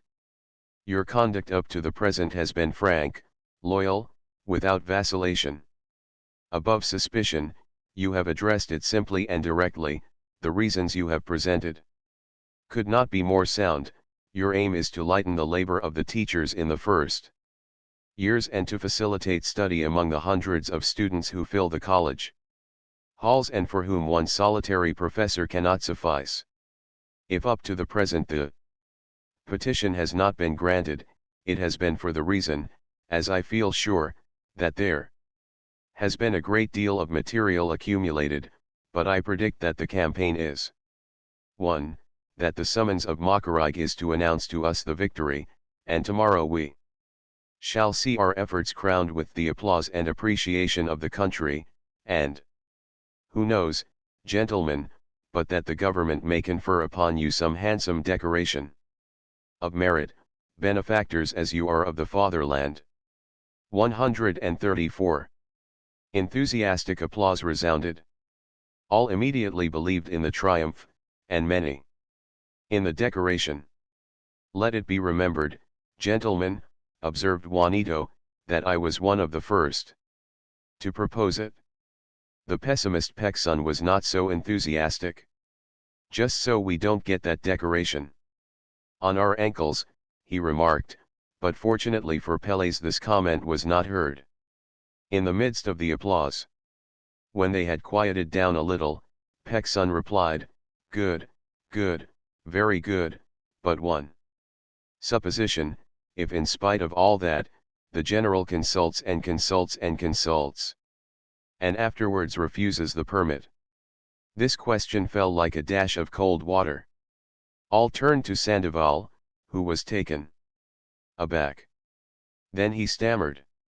Then, he exclaimed in a burst of enthusiasm, still excited by the applause, seeing that in writing and in printing it boasts of desiring your enlightenment, and yet hinders and denies it when called upon to make it a reality, then, gentlemen, your efforts will not have been in vain, you will have accomplished what no one else has been able to do.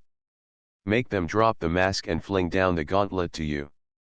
Bravo, bravo, cried several enthusiastically. Good for Sandoval.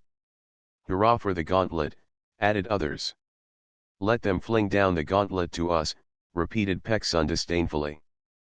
But afterwards, Sandoval seemed to be cut short in his triumph, but with the vivacity peculiar to his race and his oratorical temperament he had an immediate reply. Afterwards, he asked. Afterwards, if none of the Filipinos dare to accept the challenge, then I, Sandoval, in the name of Spain, will take up the gauntlet, because such a policy would give the lie to the good intentions that she has always cherished toward her provinces, and because 135 he who is thus faithless to the trust reposed in him and abuses his unlimited authority, deserves neither the protection of the fatherland nor the support of any Spanish citizen. The enthusiasm of his hearers broke all bounds. Isagani embraced him, the others following his example. They talked of the fatherland, of union, of fraternity, of fidelity. The Filipinos declared that if there were only Sandovals in Spain all would be Sandovals in the Philippines. His eyes glistened, and it might well be believed that if at that moment any kind of gauntlet had been flung at him he would have leaped upon any kind of horse to ride to death for the Philippines. The cold water alone replied, "Good, that's very good, Sandoval. I could also say the same if I were a peninsular, but not being one, if I should say one half of what you have, you yourself would take me for a filibuster." Sandoval began a speech in protest, but was interrupted. "Rejoice, friends, rejoice. Victory," cried a youth who entered at that moment and began to embrace everybody. "Rejoice, friends. Long live the Castilian tongue." An outburst of applause greeted this announcement. They fell to embracing one another, and their eyes filled with tears. Peksun alone preserved his skeptical smile. The bearer of such good news was Makarag, the young man at the head of the movement. This student occupied in that house, by himself, 2 rooms, luxuriously furnished, and had his servant and a cochero to look after his carriage and horses. He was of robust carriage, of refined manners, fastidiously dressed, and very rich. Although studying law only that he might have an academic degree, he enjoyed a reputation for diligence, and as a logician in the scholastic way had no cause to envy the most frenzied quibblers of the university faculty. Nevertheless he was not very far behind in regard to modern ideas and progress, for his fortune enabled him to have all the books and magazines that 136 a watchful censor was unable to keep out. With these qualifications and his reputation for courage, his fortunate associations in his earlier years, and his refined and delicate courtesy, it was not strange that he should exercise such great influence over his associates and that he should have been chosen to carry out such a difficult undertaking as that of the instruction in Castilian. After the first outburst of enthusiasm, which in youth always takes hold in such exaggerated forms, since youth finds everything beautiful, they wanted to be informed how the affair had been managed. "I saw Padre Irene this morning," said Makarag with a certain air of mystery. "Hurrah for Padre Irene," cried an enthusiastic student. "Padre Irene," continued Makarag, "has told me about everything that took place at Los Banos. It seems that they disputed for at least a week, he supporting and defending our case against all of them, against Padre Sibila, Padre Fernandez, Padre Salvi. The general, the jeweler Simon." "The jeweler Simon," interrupted one of his listeners. "What has that Jew to do with the affairs of our country? We enrich him by buying." "Keep quiet," admonished another impatiently, anxious to learn how Padre Irene had been able to overcome such formidable opponents. There were even high officials who were opposed to our project, the head secretary, the civil governor, Quiroga the Chinaman. Quiroga the Chinaman. The pimp of the... Shut up. At last, resumed Makarag, they were going to pigeonhole the petition and let it Sleep for months and months, when Padre Irene remembered the Superior Commission of Primary Instruction and proposed, since the matter concerned the teaching of the Castilian tongue, that 137 the petition be referred to that body for a report upon it. But that commission hasn't been in operation for a long time, observed Peck's son. That's exactly what they replied to Padre Irene, and he answered that this was a good opportunity to revive it, and availing himself of the presence of Don Custodio, one of its members, he proposed on the spot that a committee should be appointed. Don Custodio's activity being known and recognized, he was named as arbiter and the petition is now in his hands. He promised that he would settle it this month. Hurrah for Don Custodio. But suppose Don Custodio should report unfavorably upon it, inquired the pessimist Peck's son. Upon this they had not reckoned, being intoxicated with the thought that the matter would not be pigeonholed, so they all turned to Macarig to learn how it could be arranged. The same objection I presented to Padre Irene, but with his sly smile he said to me, we've won a great deal, we have succeeded in getting the matter on the road to a decision, the opposition sees itself forced to join battle. If we can bring some influence to bear upon Don Custodio so that he, in accordance with his liberal tendencies, may report favorably, all is won, for the general showed himself to be absolutely neutral. Macarig paused, and an impatient listener asked, how can we influence him? Padre Irene pointed out to me two ways. Quiroga, someone suggested. Shaw, great use Quiroga. A fine present. No, that won't do, for he prides himself upon being incorruptible. Ah, yes, I know, exclaimed Peck's son with a laugh. Pepe the dancing girl. 138. Ah, yes, Pepe the dancing girl, echoed several. This Pepe was a showy girl, supposed to be a great friend of Don Custodio. To her resorted the contractors, the employees, the intriguers, when they wanted to get something from the celebrated counselor Juanito Pérez, who was also a great friend of the dancing girl, offered to look after the matter, but Isagonese shook his head, saying that it was sufficient that they had made use of Padre Irene and that it would be going too far to avail themselves of Pepe in such an affair. Show us the other way. The other way is to apply to his attorney and advisor, Señor Pasta, the oracle before whom Don Custodio bows. I prefer that, said Isagani. Señor Pasta is a Filipino, and was a schoolmate of my uncle's. But how can we interest him?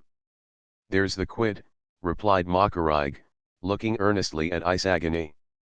Señor Pasta has a dancing girl, I mean, a seamstress. Isagani again shook his head. Don't be such a Puritan, Juanito Pérez said to him. The end justifies the means. I know the seamstress, Matea, for she has a shop where a lot of girls work. No, gentlemen, declared Isagani, let's first employ decent methods.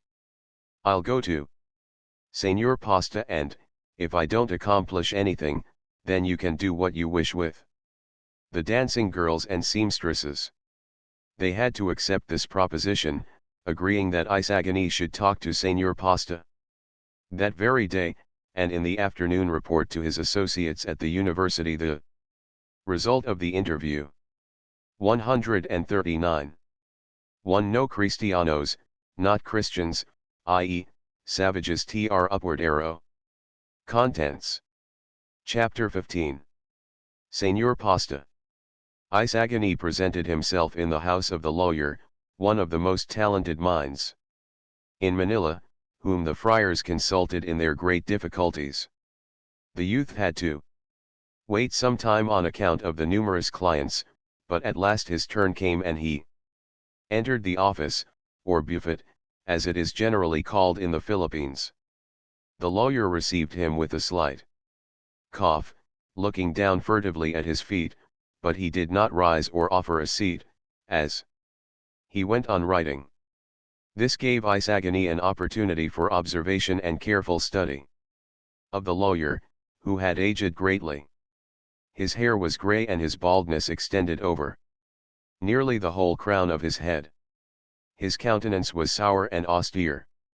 There was complete silence in the study, except for the whispers of the clerks and understudies who were at work in an adjoining room.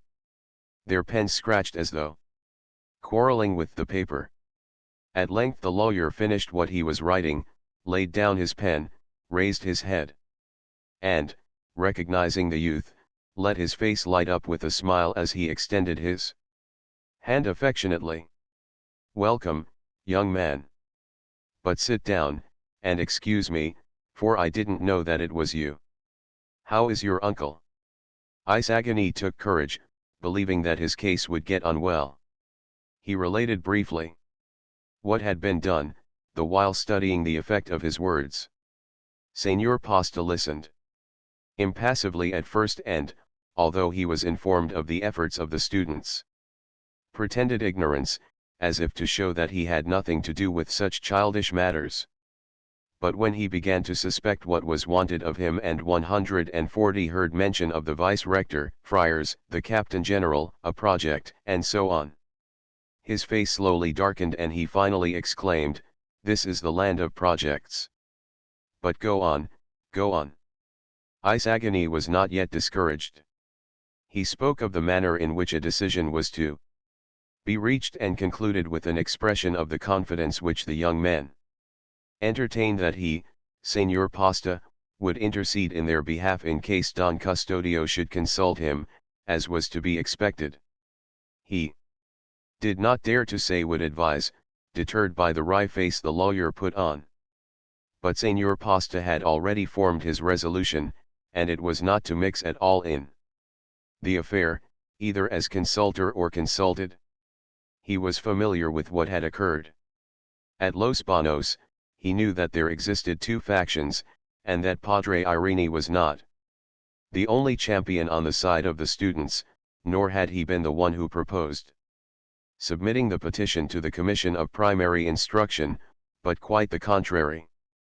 Padre Irene, Padre Fernandez, the Countess, a merchant who expected to sell the materials for the new academy, and the high official who had been citing royal decree after royal decree, were about to triumph, when Padre Sibila, wishing to gain time, had thought of the commission. All these facts the great lawyer had present in his mind. So that when Isagani had finished speaking, he determined to confuse him with evasions, tangle the matter up, and lead the conversation to other subjects. "Yes," he said, pursing his lips and scratching his head, "there is no one who surpasses me in love for the country and in aspirations toward progress, but I can't compromise myself. I don't know whether you clearly understand my position, a position that is very delicate. I have so many interests, I have to labor within the limits of strict prudence. It's a risk." The lawyer sought to bewilder the youth with an exuberance of words, so he went on speaking of laws and 141 decrees, and talked so much that instead of confusing the youth, he came very near to entangling himself in a labyrinth of citations. "In no way do we wish to compromise you," replied Isagani with great calmness. "God deliver us from injuring in the least the persons whose lives are so useful to the rest of the Filipinos. But, as little versed as I may be in the laws, royal decrees, writs, and resolutions that obtain in this country, I can't believe that there can be any harm in furthering the high purposes of the government, in trying to secure a proper interpretation of these purposes. We are seeking the same end and differ only about the means." The lawyer smiled, for the youth had allowed himself to wander away from the subject. And there where the former was going to entangle him he had already entangled himself. "That's exactly the quid, as is vulgarly said. It's clear that it is laudable to aid the government, When one aids it submissively, following out its desires and the true spirit of the laws, in agreement with the just beliefs of the governing powers, and when not in contradiction to the fundamental and general way of thinking of the persons to whom is intrusted the common welfare of the individuals that form a social organism. Therefore, it is criminal, it is punishable, because it is offensive to the high principle of authority. To attempt any action contrary to its initiative, even supposing it to be better than the governmental proposition, because such action would injure its prestige, which is the elementary basis upon which all colonial edifices rest.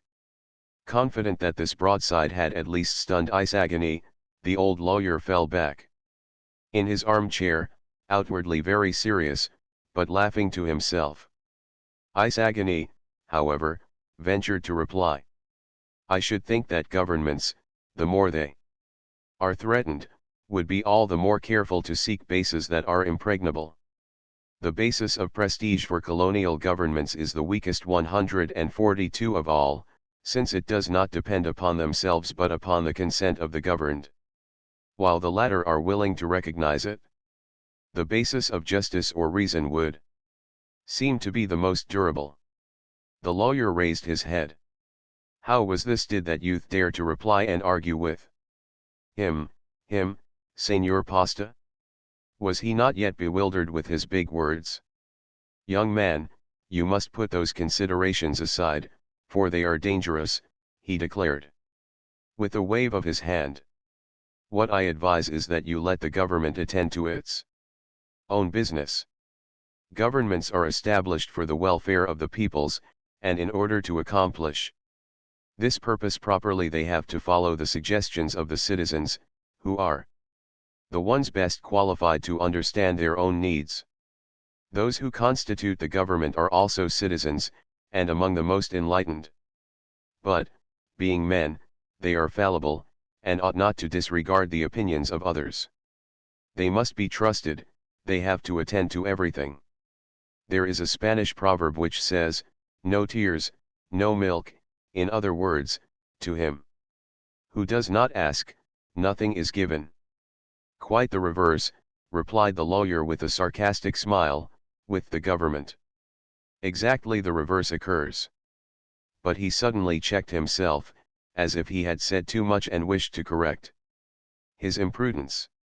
The government has given us things that we have not asked for, and that we could not ask for, because to ask presupposes that it is in some way incompetent and consequently is not performing its functions. To suggest to it a course of action, to try to guide it, when not really antagonizing it, is to presuppose that it is capable of erring, and as I have already said to you, such suppositions are menaces to the existence of colonial governments. The common crowd overlooks this, and the young men who set to work thoughtlessly 143 do not know, do not comprehend, do not try to comprehend the counter-effect of asking. The menace to order there is in that idea. Pardon me, interrupted Isagani, offended by the arguments the jurist was using with him, but when by legal methods people ask a government for something, it is because they think it good and disposed to grant a blessing, and such action, instead of irritating it, should flatter it. To the mother one appeals, never to the stepmother. The government, in my humble opinion, is not an omniscient being that can see and anticipate everything. And even if it could, it ought not to feel offended, for here you have the Church itself doing nothing but asking and begging of God, who sees and knows everything. And you yourself ask and demand many things in the courts of this same government. Yet neither God nor the courts have yet taken offense. Everyone realizes that the government, being the human institution that it is, needs the support of all the people. It needs to be made to see and feel the reality of things. You yourself are not convinced of the truth of your objection, you yourself know that it is a tyrannical and despotic government which, in order to make a display of force and independence, denies everything. through fear or distrust, and that the tyrannized and enslaved peoples are the only ones whose duty it is never to ask for anything. A people that hates its government ought to ask for nothing but that it abdicate its power. The old lawyer grimaced and shook his head from side to side, in sign of discontent, while he rubbed his hand over his bald pate and said in a tone of condescending pity, "Ahem, those are bad doctrines, bad theories, ahem. How plain it is that you are young and inexperienced in life. Look what is happening with the inexperienced young men, who in Madrid are asking for so many reforms. They are accused of filibusterism, many of them don't dare return here, and yet, what are they asking for? Things holy, ancient, and recognized as quite harmless. But there 144 are matters that can't be explained, they're so delicate.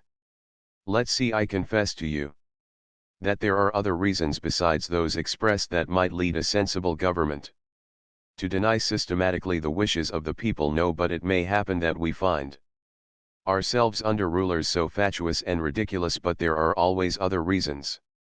Even though what is asked be quite just, different governments encounter different conditions." The old man hesitated, stared fixedly at Isagani, and then with a sudden resolution made a sign with his hand as though he would dispel some idea. "I can guess what you mean," said Isagani, smiling sadly. "You mean that a colonial government, for the very reason that it is imperfectly constituted and that it is based on premises—" "No, no, not that, no," quickly interrupted the old lawyer, as he sought for something among his papers. "No, I meant, but where are my spectacles?" "There they are," replied Isagani. The old man put them on and pretended to look over some papers, but seeing that the youth was waiting, he mumbled, "I wanted to tell you something, I wanted to say, but it has slipped from my mind." "You interrupted me in your eagerness, but it was an insignificant matter. If you only knew what a whirl my head is in, I have so much to do." Isagani understood that he was being dismissed. "So," he said, rising, you will do well to leave the matter in the hands of the government, which will settle it as it sees fit. You say that the vice-rector is opposed to the teaching of Castilian. Perhaps he may be, not as to the fact but as to the form.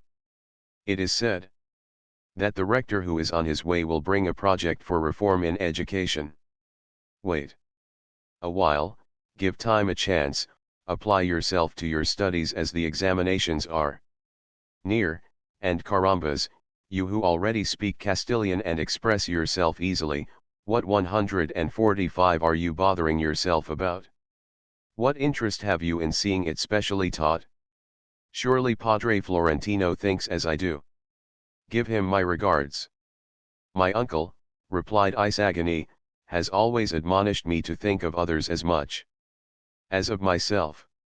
I didn't come for myself, I came in the name of those who are in worse condition." "What the devil?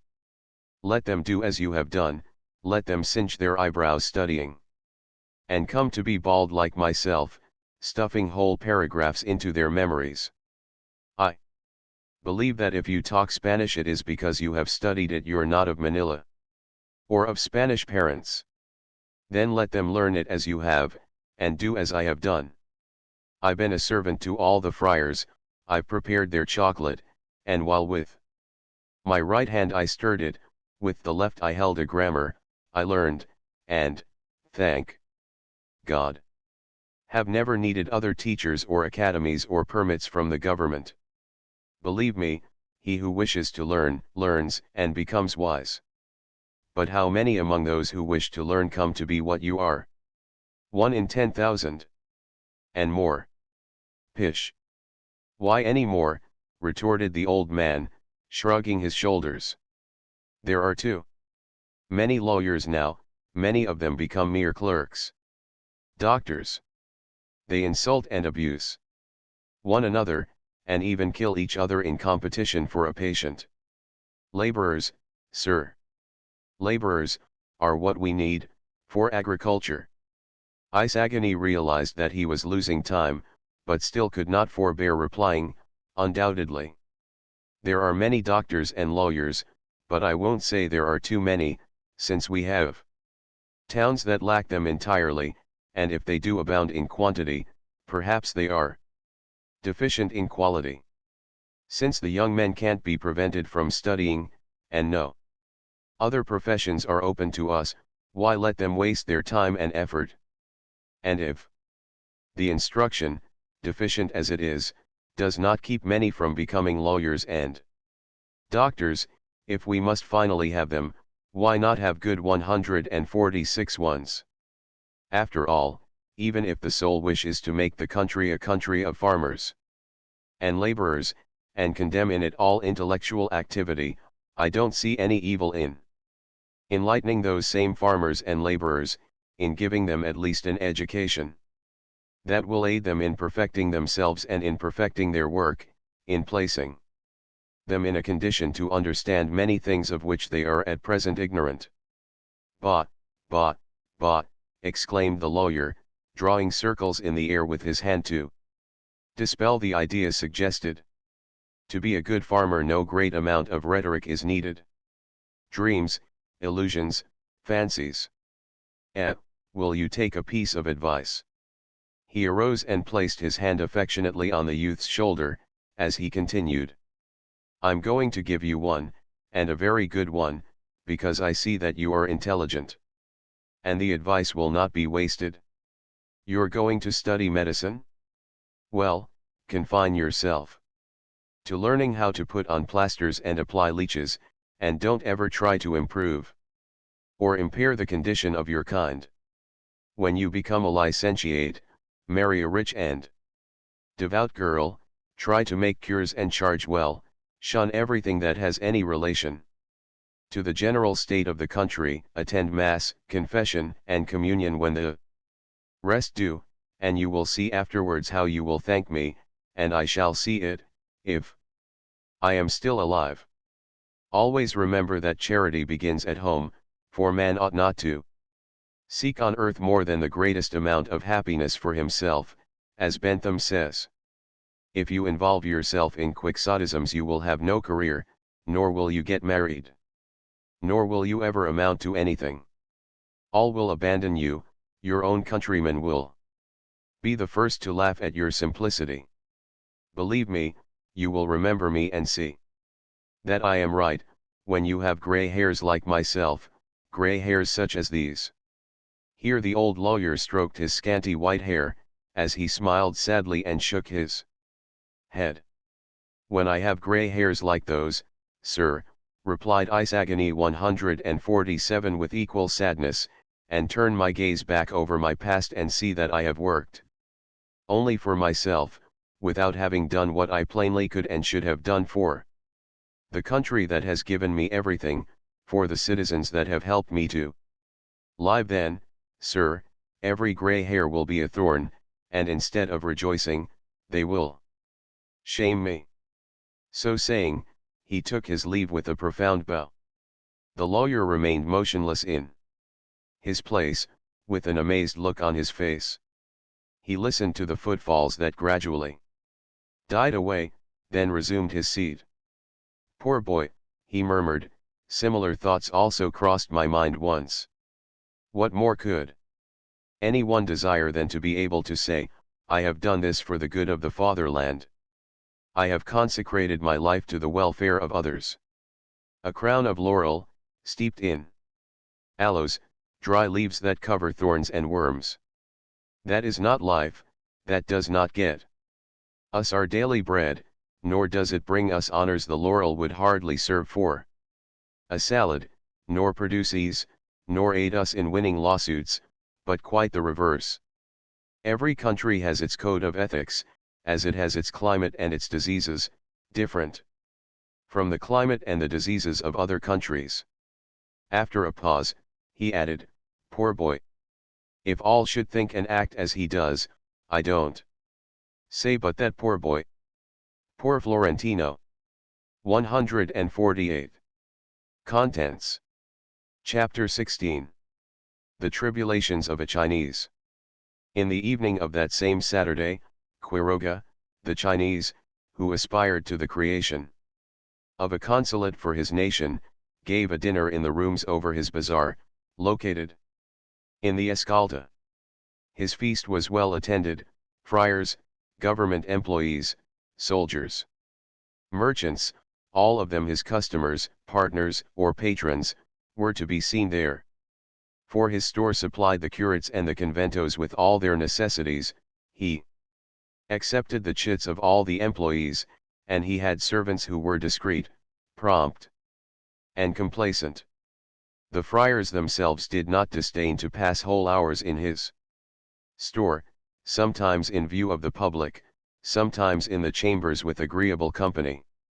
That night, then, the sala presented a curious aspect, being filled with friars and clerks seated on Vienna chairs, stools of black wood, and marble benches of Cantonese origin, before little square tables, playing cards, or conversing among themselves.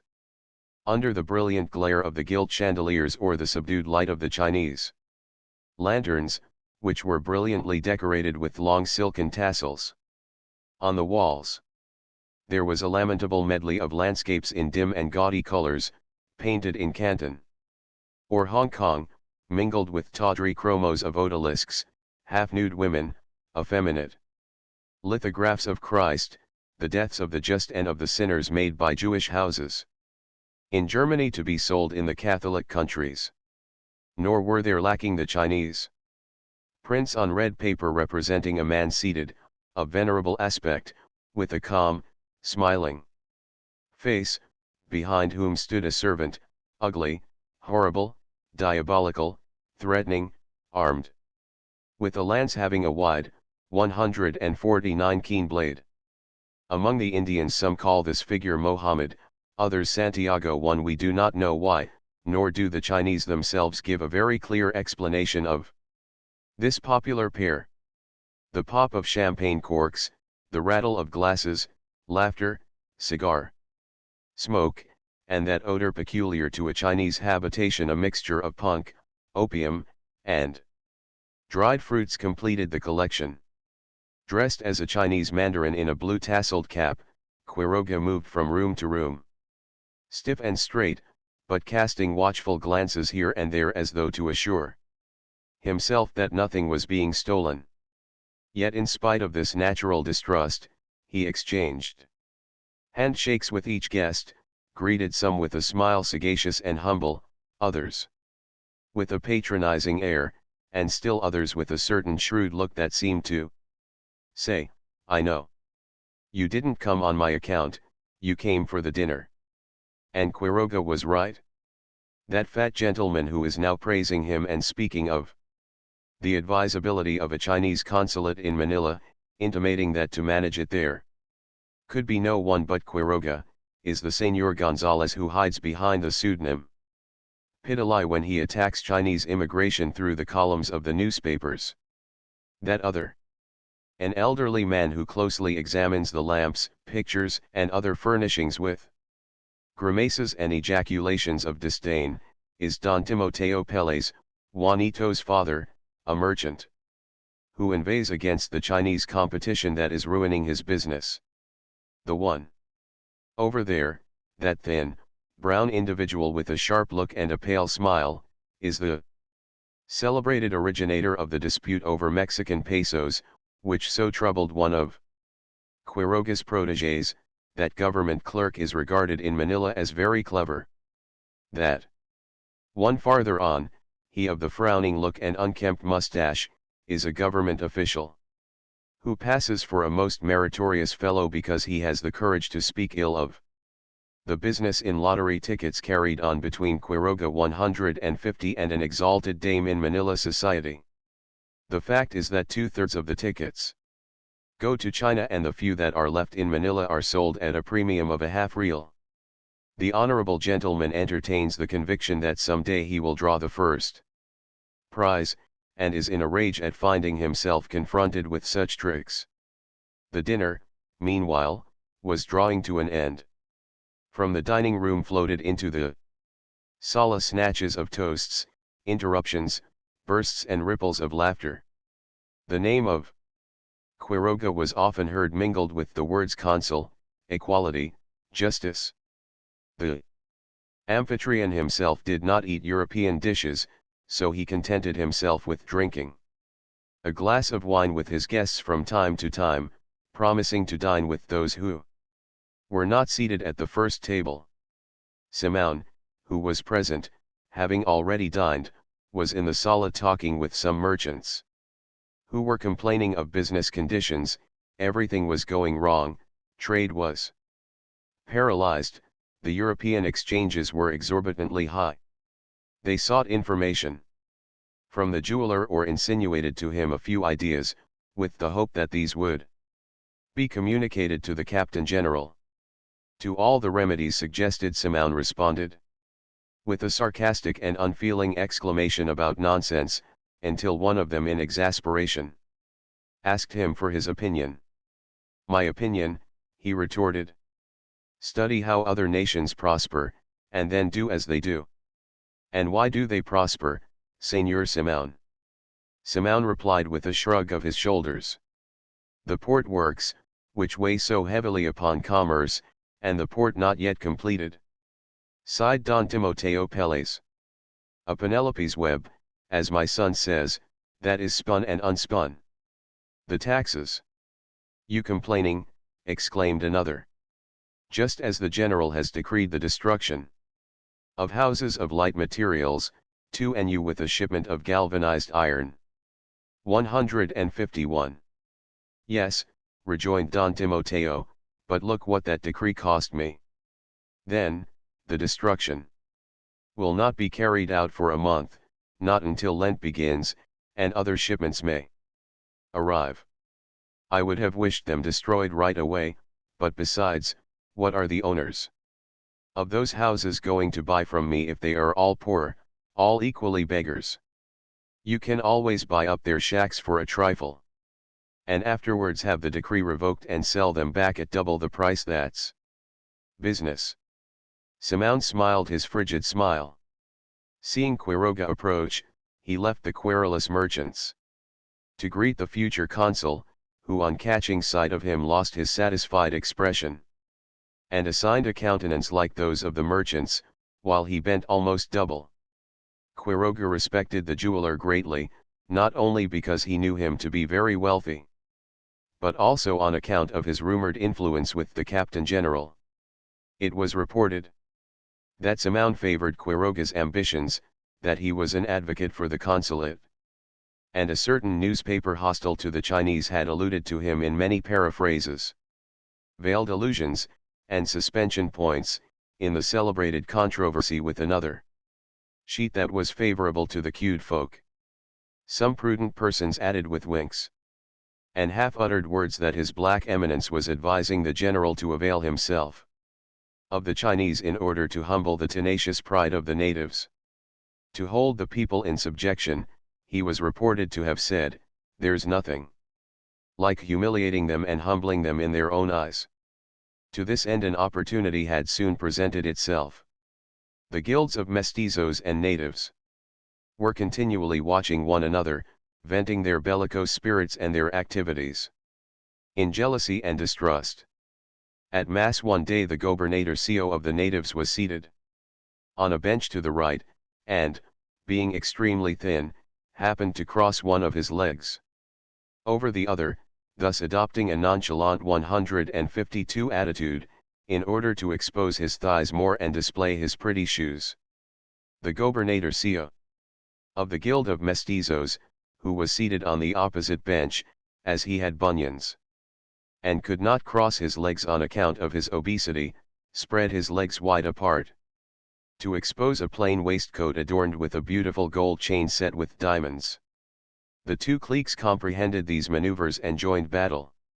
On the following Sunday, all the mestizos, even the thinnest, had large ponches and spread their legs wide apart as though on horseback, while the natives placed one leg over the other, even the fattest, there being one cabeza de Baranai who turned a somersault, Seeing these movements, the Chinese all adopted their own peculiar attitude, that of sitting as they do in their shops, with one leg drawn back and upward, the other swinging loose.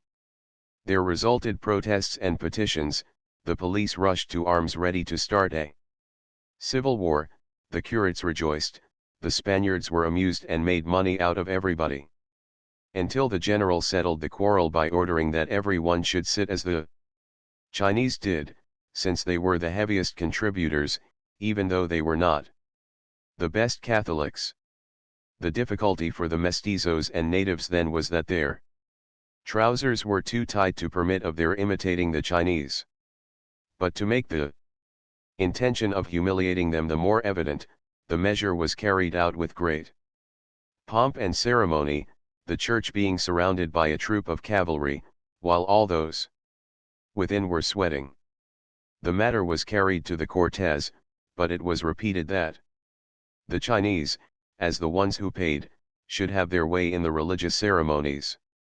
Even though they apostatized and laughed at Christianity immediately after, the natives and the mestizos had to be content, learning thus not to waste time over such fatuity. 3.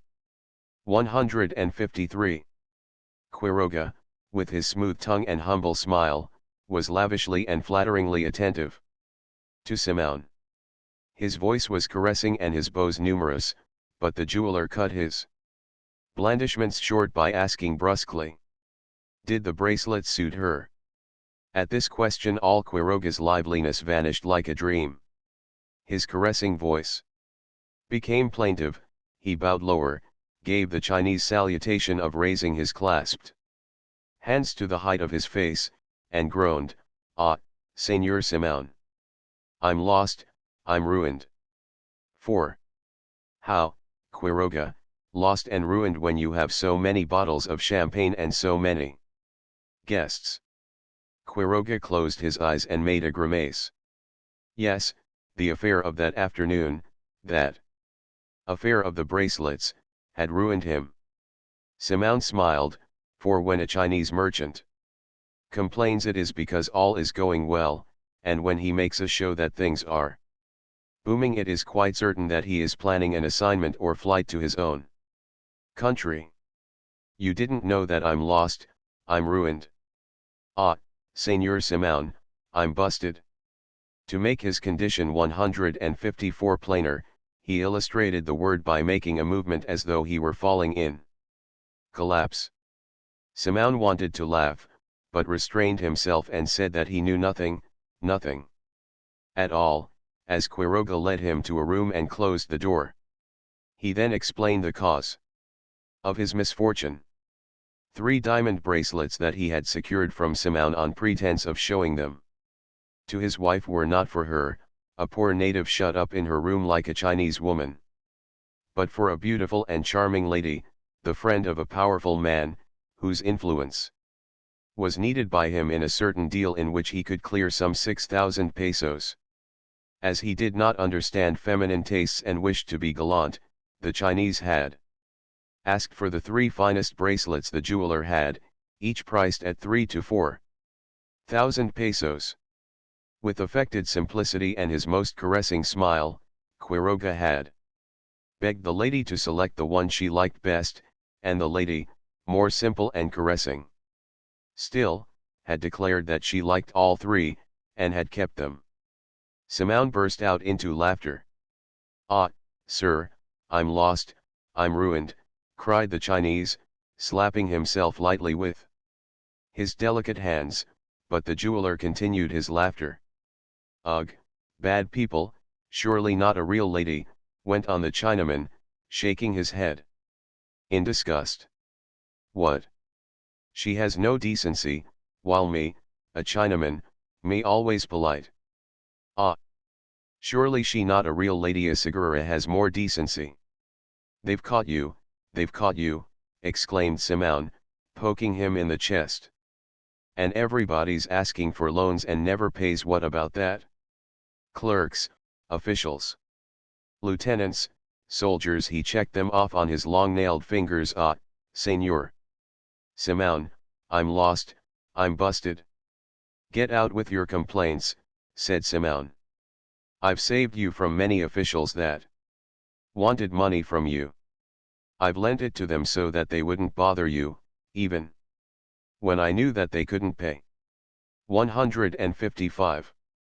But, Senor Simone, you lend to officials, I lend to women, sailors, everybody. I bet you get your money back. Me, money back? Ah, surely you don't understand. When it's lost in gambling they never pay. Besides, you have a consul, you can force them, but I haven't. Simone became thoughtful. Listen, Quiroga, he said, somewhat abstractedly, I'll undertake to collect what the officers and sailors owe you. Give me their notes. Quiroga again fell to whining, they had never given him any notes. When they come to you asking for money, send them to me. I want to help you. The grateful Quiroga thanked him, but soon fell to lamenting again about the bracelets. A cigarro wouldn't be so shameless, he repeated. The devil, exclaimed Simone, looking askance at the Chinese, as though studying him. Exactly when I need the money and thought that you could pay me. But it can all be arranged, as I don't want you to fail for such a small amount. Come, a favor. And I'll reduce to 7 the 9,000 pesos you owe me. You can get anything you wish through the customs boxes of lamps, iron, copper, glassware, Mexican pesos you furnish arms to the conventos, don't you? The Chinese nodded affirmation, but remarked that he had to do a good deal of bribing. I furnish the padres everything. Well, then, added Simone in a low voice, I need you to get in for me some boxes of rifles that arrived this evening. I want you to keep them in your warehouse, there isn't room for all of them in my house. Quiroga began to show symptoms of fright. Don't get scared, you don't run any risk. These rifles are to be concealed, a few at a time, in various dwellings, then a search will be instituted, and many people will be 156 sent to prison. You and I can make a haul getting them set free. Understand me? Quiroga wavered, for he was afraid of firearms. In his desk he had an empty revolver that he never touched without turning his head away and closing his eyes. If you can't do it, I'll have to apply to someone else, but then I'll need the 9,000 pesos to cross their palms and shut their eyes. All right, all right. Quiroga finally agreed. But many people will be arrested? There'll be a search, at. When Quiroga and Simone returned to the sala they found there, in animated conversation, those who had finished their dinner, for the champagne had loosened their tongues and stirred their brains. They were talking rather freely. In a group where there were a number of government clerks, some ladies, and Don Custodio. The topic was a commission sent to India to make certain investigations about footwear for the soldiers. Who compose it? Asked an elderly lady. A colonel, 2 other officers, and His Excellency's nephew. 4, rejoined a clerk. What a commission! Suppose they disagree, are they competent? That's what I asked, replied a clerk. It's said that one civilian ought to go. One who has no military prejudices, a shoemaker, for instance. That's right, added an importer of shoes, but it wouldn't do to send an Indian or a Chinaman, and the only peninsular shoemaker demanded such large fees. But why do they have to make any investigations about footwear? Inquired the elderly lady. It isn't for the peninsular artillerymen. The Indian soldiers can go barefoot, as they do in their towns. 5. 157. Exactly so, and the treasury would save more, corroborated another lady, a widow, who was not satisfied with her pension. But you must remember, remarked another in the group, a friend of the officers on the commission, that while it's true they go barefoot in the towns, it's not the Same as moving about under orders in the service. They can't choose the hour, nor the road, nor rest when they wish. Remember, madam, that, with the noonday sun overhead, and the earth below baking like an oven, they have to march over sandy stretches. Where there are stones, the sun above and fire below, bullets in front. It's only a question of getting used to it. Like the donkey that got used to not eating. In our present campaign, the greater part of our losses have been due to wounds on the soles of the feet. Remember the donkey, madam, remember the donkey. But, my dear sir, retorted the lady, look how much money is wasted on shoe leather. There's enough to pension many widows and orphans in order to maintain our prestige. Don't smile, for I'm not talking about myself, and I have my pension, even though a very small one, insignificant considering the services my husband rendered, but I'm talking of others who are dragging out miserable lives. It's not right that after so much persuasion to come and so many hardships in crossing the sea they should end here by dying of hunger. What you say about the soldiers may be true, but the fact is that I've been in the country more than 3 years, and I haven't seen any soldier limping. In that I agree with the lady, said her neighbor.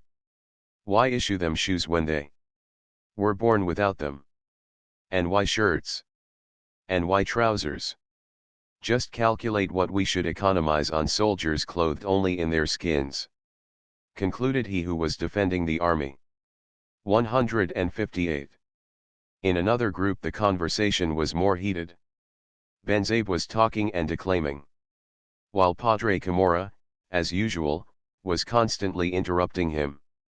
The friar journalist, in spite of his respect for the Caul gentry, was always at loggerheads with Padre Camorra, whom he regarded as a silly half-friar, thus giving himself the appearance of being independent and refuting the accusations of those who called him Fray Ibanez.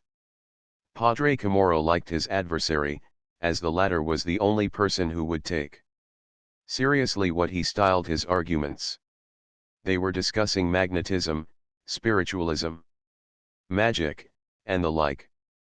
Their words flew through the air like the knives and balls of jugglers, tossed back and forth from one to the other. That year great attention had been attracted in the Quiapo fair by a head, wrongly called a sphinx, exhibited by Mr. Leeds, an American. Glaring advertisements covered the walls of the houses, mysterious and funereal, to excite the curiosity of the public. Neither Benzabe nor any of the padres had yet seen it. Juanito Pérez was the only one who had, and he was describing his wonderment to the party. Benzabe, as a journalist, looked for a natural explanation. Padre Camorra talked of the devil, Padre Irene smiled, Padre Salvi remained grave. But, Padre, the devil doesn't need to come, we are sufficient to damn ourselves. It can't be explained any other way. If science, get out with science, Punales. But, listen to me and I'll convince you. It's all a question of optics. I haven't yet seen the head nor do I know how it looks, but this gentleman indicating Juanito Pérez tells us that it does not look like the talking heads that are usually exhibited. So be it. But the principle is the same, it's all a question of optics. Wait. A mirror is placed thus, another mirror behind it, 159 the image is reflected. I say, it is purely a problem in physics. Taking down from the wall several mirrors, he arranged them, turned them round and round, but, not getting the desired result, concluded, as I say, it's nothing more or less than a question of optics. But what do you want mirrors for, if Juanito tells us that the head is inside a box placed on the table? I see in it spiritualism, because the spiritualists always make use of tables, and I think that Padre Salvi, as the ecclesiastical governor, ought to prohibit the exhibition. Padre Salvi remained silent, saying neither yes nor no. In order to learn if there are devils or mirrors inside it, suggested Simone, the best thing would be for you to go and see the famous Sphinx. The proposal was a good one, so it was accepted, although Padre Salvi and Don Custodio showed some repugnance. They had a fair, to rub shoulders with the public, to see sphinxes and talking heads. What would the natives say? These might take them for mere men, endowed with the same passions and weaknesses as others. But Benzabe, with his journalistic ingenuity, promised to request Mr. Leeds not to admit the public while they were inside. They would be honoring him sufficiently by the visit not to admit of his refusal. And besides, he would not charge any admission fee. To give a show of probability to this, he concluded, because, remember, if I should expose the trick of the mirrors to the public, it would ruin the poor American's business. Benzabe was a conscientious individual. About a dozen set out, among them our acquaintances, Padres Salvi, Camorra, and Irene, Don Custodio, Benzabe, and Juanito Peles. Their carriages set them down at the entrance to the Quiapo Plaza. 160. 1. The patron saint of Spain, Saint James Tr. Upward Arrow. 2 houses of bamboo and nipa, such as form the homes of the masses of the natives Tr. Upward Arrow. 3. In this paragraph Rizal alludes to an incident that had very serious results. There was annually celebrated in Binondo a certain religious festival, principally at the expense of the Chinese mestizos. The latter finally petitioned that their gobernadorcillo be given the presidency 153 of it, and this was granted, thanks to the fact that the parish priest, the Dominican Fray José Javia Campo Mons, held to the opinion that the presidency belonged to those who paid the most. The Tagalogs protested, alleging their better right to it, as the genuine sons of the country, not to mention the historical precedent, but the friar, who was looking after his own interests, did not yield. General Terrero, Governor, 1885 to 1888, at the advice of his liberal councillors, finally had the parish priest removed and for the time being decided the affair in favor of the Tagalogs.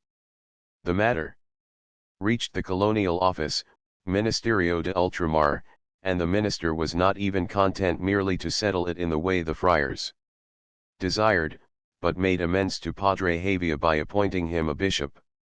W. E. Ratana, who was a journalist in Manila at the time, in a note to this chapter. Childish and ridiculous as this may appear now, it was far from being so at the time. Especially in view of the supreme contempt with which the pugnacious Tagalog looks down upon the meek and complacent Chinese and the mortal antipathy that exists between the two races Tr. Upward Arrow. For it is regrettable that Quiroga's picturesque butchery of Spanish and Tagalog, the dialect of the Manila Chinese, cannot be reproduced here. Only the thought can be given. There is the same difficulty with R's, D's, and L's that the Chinese show in English Tr. Upward Arrow. 5. Up to the outbreak of the insurrection in 1896, the only genuinely Spanish troops in the islands were a few hundred artillerymen, the rest being natives, with Spanish officers Tr. Upward Arrow. Contents. Chapter 17. The Quiapo Fair. It was a beautiful night and the plaza presented a most animated aspect. Taking advantage of the freshness of the breeze and the splendor of the January moon, the people filled the fair to see, be seen, and amuse themselves. The music of the cosmoramas and the lights of the lanterns gave life and merriment to everyone. Long rows of booths, brilliant with tinsel and gauds, exposed to view clusters of balls, masks strung by the eyes, tin toys, trains, carts, mechanical horses, carriages, steam engines with diminutive boilers, Lilliputian tableware of porcelain, pine nativities, dolls both foreign and domestic, the former red and smiling, the latter sad and pensive like little ladies beside gigantic children. The beating of drums, the roar of tin horns, the wheezy music of the accordions and the hand organs, all mingled in a carnival concert, amid the coming and going of the crowd, pushing, stumbling over one another, with their faces turned toward the booths, so that the collisions were frequent and often amusing. The carriages were forced to move slowly, with the tabi of the coqueros repeated every moment. Met and mingled government clerks, soldiers, friars, students, Chinese, girls with their mamas or aunts, all greeting, signaling, calling to one another merrily. Padre Camorra was in the seventh heaven at the sight of so many pretty girls. He stopped, looked back, nudged Benzabe, chuckled and swore, saying, "And that one, and that one, my inkslinger? And that one over there, what say you?" In his contentment he even fell to using the familiar two toward his friend and adversary. Padre 161 Salvi stared at him from time to time, but he took little note of Padre Salvi. On the contrary, he pretended to stumble so that he might brush against the girls, he winked and made eyes at them. "Punales," he kept saying to himself. "When shall I be the curate of Quiapo?" Suddenly Benzabe let go an oath, jumped aside, and slapped his hand on his arm. Padre Camorra in his excess of enthusiasm had pinched him. They were approaching a dazzling señorita who was attracting the attention of the whole plaza, and Padre Camorra, unable to restrain his delight, had taken Benzabe's arm as a substitute for the girls. It was Paulita Gomez, the prettiest of the pretty, in company with Isagani, followed by Dona Victorina. The young woman was resplendent in her beauty, all stopped and craned their necks, while they ceased their conversation and followed her with their eyes. Even Dona Victorina was respectfully saluted. Paulita was arrayed in a rich camisa and panulo of embroidered pina, different from those she had worn that morning to the church. The gauzy texture of the pina set off her shapely head, and the Indians who saw her compared her to the moon surrounded by fleecy clouds. A silk rose-colored skirt, caught up in rich and graceful folds by her little hand, gave majesty to her erect figure, the movement of which, harmonizing with her curving neck, displayed all the triumphs of vanity and satisfied coquetry.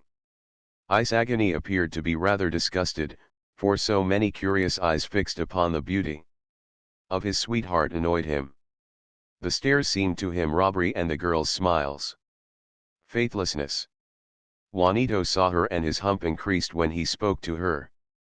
Paulita replied negligently, while Dona Victorina called to him, for Juanito was her favorite, she preferring him to Isagani. "What a girl, muttered the entranced Padre Camorra. 162. "Come, Padre, pinch yourself and let me alone," said Benzabe fretfully. What a girl," repeated the friar. "And she has for a sweetheart a pupil of mine, the boy I had the quarrel with. Just my luck that she's not of my town," he added, after turning his head several times to follow her with his looks. He was even tempted to leave his companions to follow the girl, and Benzabe had difficulty in dissuading him. Paulita's beautiful figure moved on, her graceful little head nodding with inborn coquetry. Our promenaders kept on their way, not without sighs on the part of the friar artilleryman, until they reached a booth surrounded by sightseers, who quickly made way for them.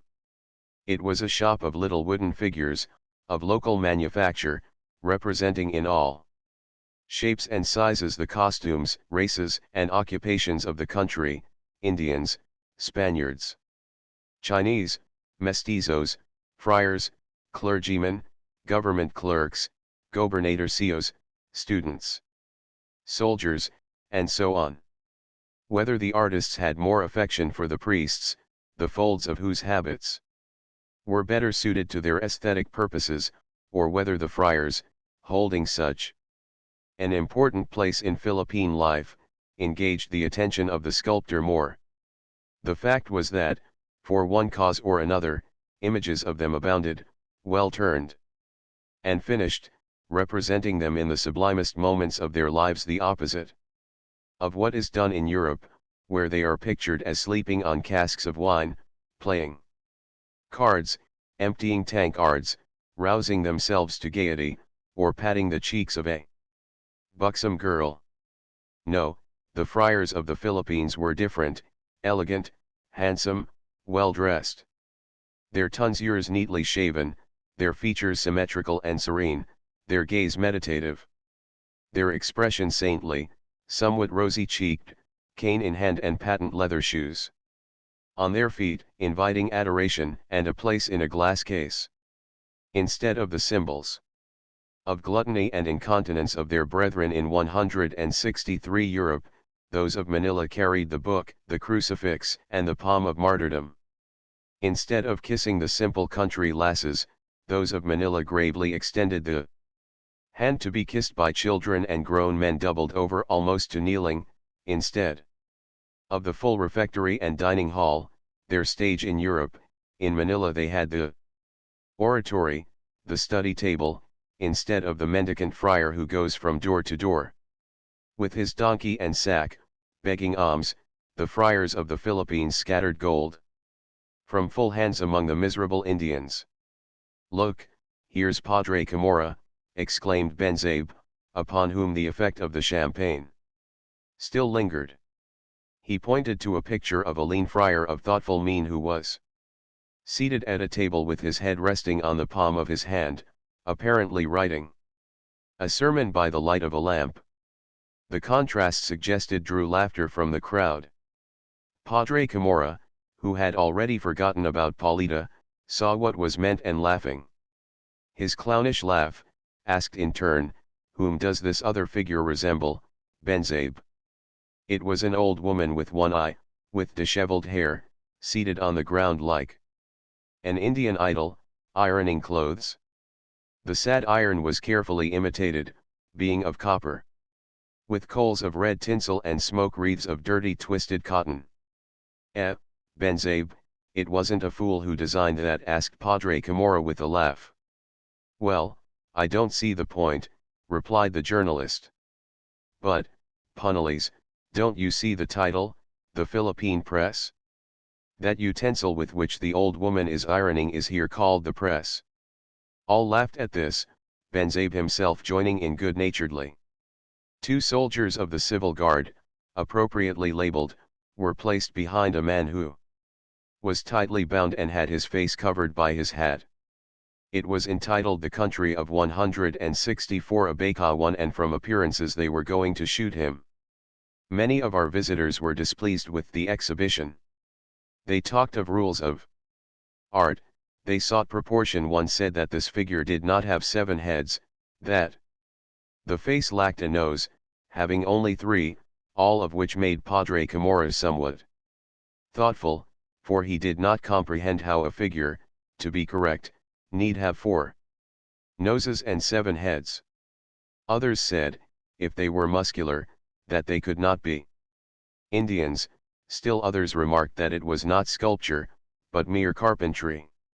Each added his spoonful of criticism, until Padre Camorra, not to be outdone, ventured to ask for at least 30 legs for each doll, because, if the others wanted noses, couldn't he require feet? So they fell to discussing whether the Indian had or had not any aptitude for sculpture, and whether it would be advisable to encourage that art, until there arose a general dispute, which was cut short by Don Custodio's declaration that the Indians had the aptitude, but that they should devote themselves exclusively to the manufacture of saints. "One would say," observed Benzabe, who was full of bright ideas that night, "that this Chinaman is Quiroga, but on close examination it looks like Padre Irene. And what do you say about that British Indian? He looks like Simone. Fresh peals of laughter resounded, while Padre Irene rubbed his nose. That's right. It's the very image of him. But where is Simone? Simone should buy it. But the jeweler had disappeared, unnoticed by anyone. Punalies, exclaimed Padre Camorra, how stingy the American is. He's afraid we would make him pay the admission for all of us into Mr. Leeds' show. 165. No, rejoined Benzabe, what he's afraid of is that he'll compromise himself. He may have foreseen the joke in store for his friend Mr. Leeds and has got out of the way. Thus, without purchasing the least trifle, they continued on their way to see the famous Sphinx. Benzabe offered to manage the affair, for the American would not rebuff a journalist who could take revenge in an unfavorable article. You'll see that it's all a question of mirrors, he said, because, you see, again he plunged into a long demonstration, and as he had no mirrors at hand to discredit his theory, he tangled himself up in all kinds of blunders and wound up by not knowing himself what he was saying. In short, you'll see how it's all a question of optics. 166. 1. Abaca is the fiber obtained from the leaves of the Musa textiles and is known commercially as Manila hemp, as it is exclusively a product of the Philippines.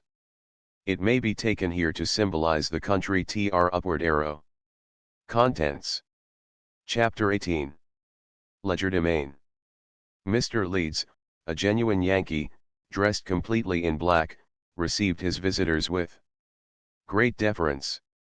He spoke Spanish well, from having been for many years in South America, and offered no objection to their request, saying that they might examine everything, both before and after the exhibition, but begged that they remain quiet while it was in progress. Benzabe smiled in pleasant anticipation of the vexation he had prepared for the American. The room, hung entirely in black, was lighted by ancient lamps burning alcohol. A rail wrapped in black velvet divided it into two almost equal parts, one of which was filled with seats for the spectators and the other occupied by a platform covered with a checkered carpet. In the center of this platform was placed a table, over which was spread a piece of black cloth adorned with skulls and cabalistic signs. The mise-en scene was therefore lugubrious and had its effect upon the merry visitors. The jokes died away, they spoke in whispers, and however much some tried to appear indifferent, their lips framed no smiles. All felt as if they had entered a house where there was a corpse.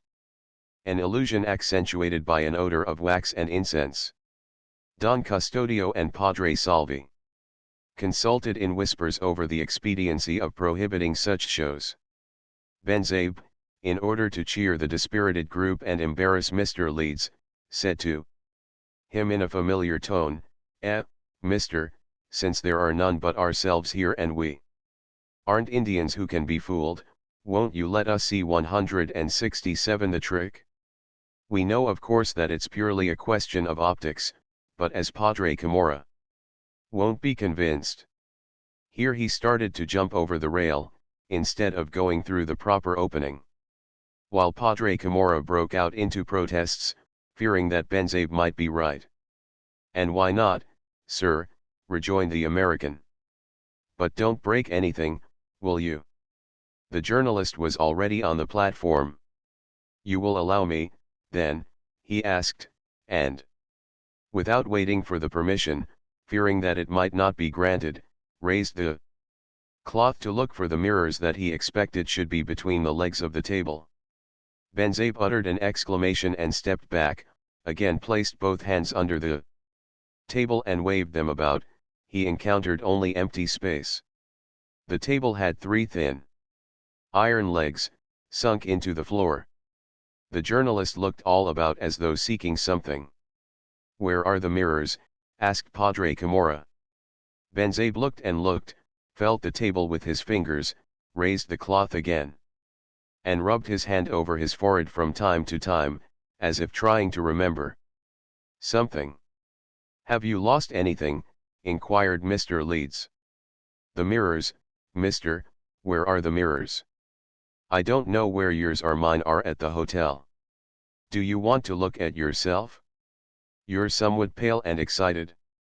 Many laughed, in spite of their weird impressions, on seeing the jesting coolness of the American, while Benzabe retired, quite abashed, to his seat, muttering, "It can't be. You'll see that he doesn't do it without mirrors. The table will have to be changed later." Mr. Leeds placed the cloth on the table again and turning toward his illustrious audience, asked them, "Are you satisfied? May we begin?" "Hurry up." "How cold-blooded he is," said the widow. 168. "Then, ladies and gentlemen, take your seats and get your questions ready."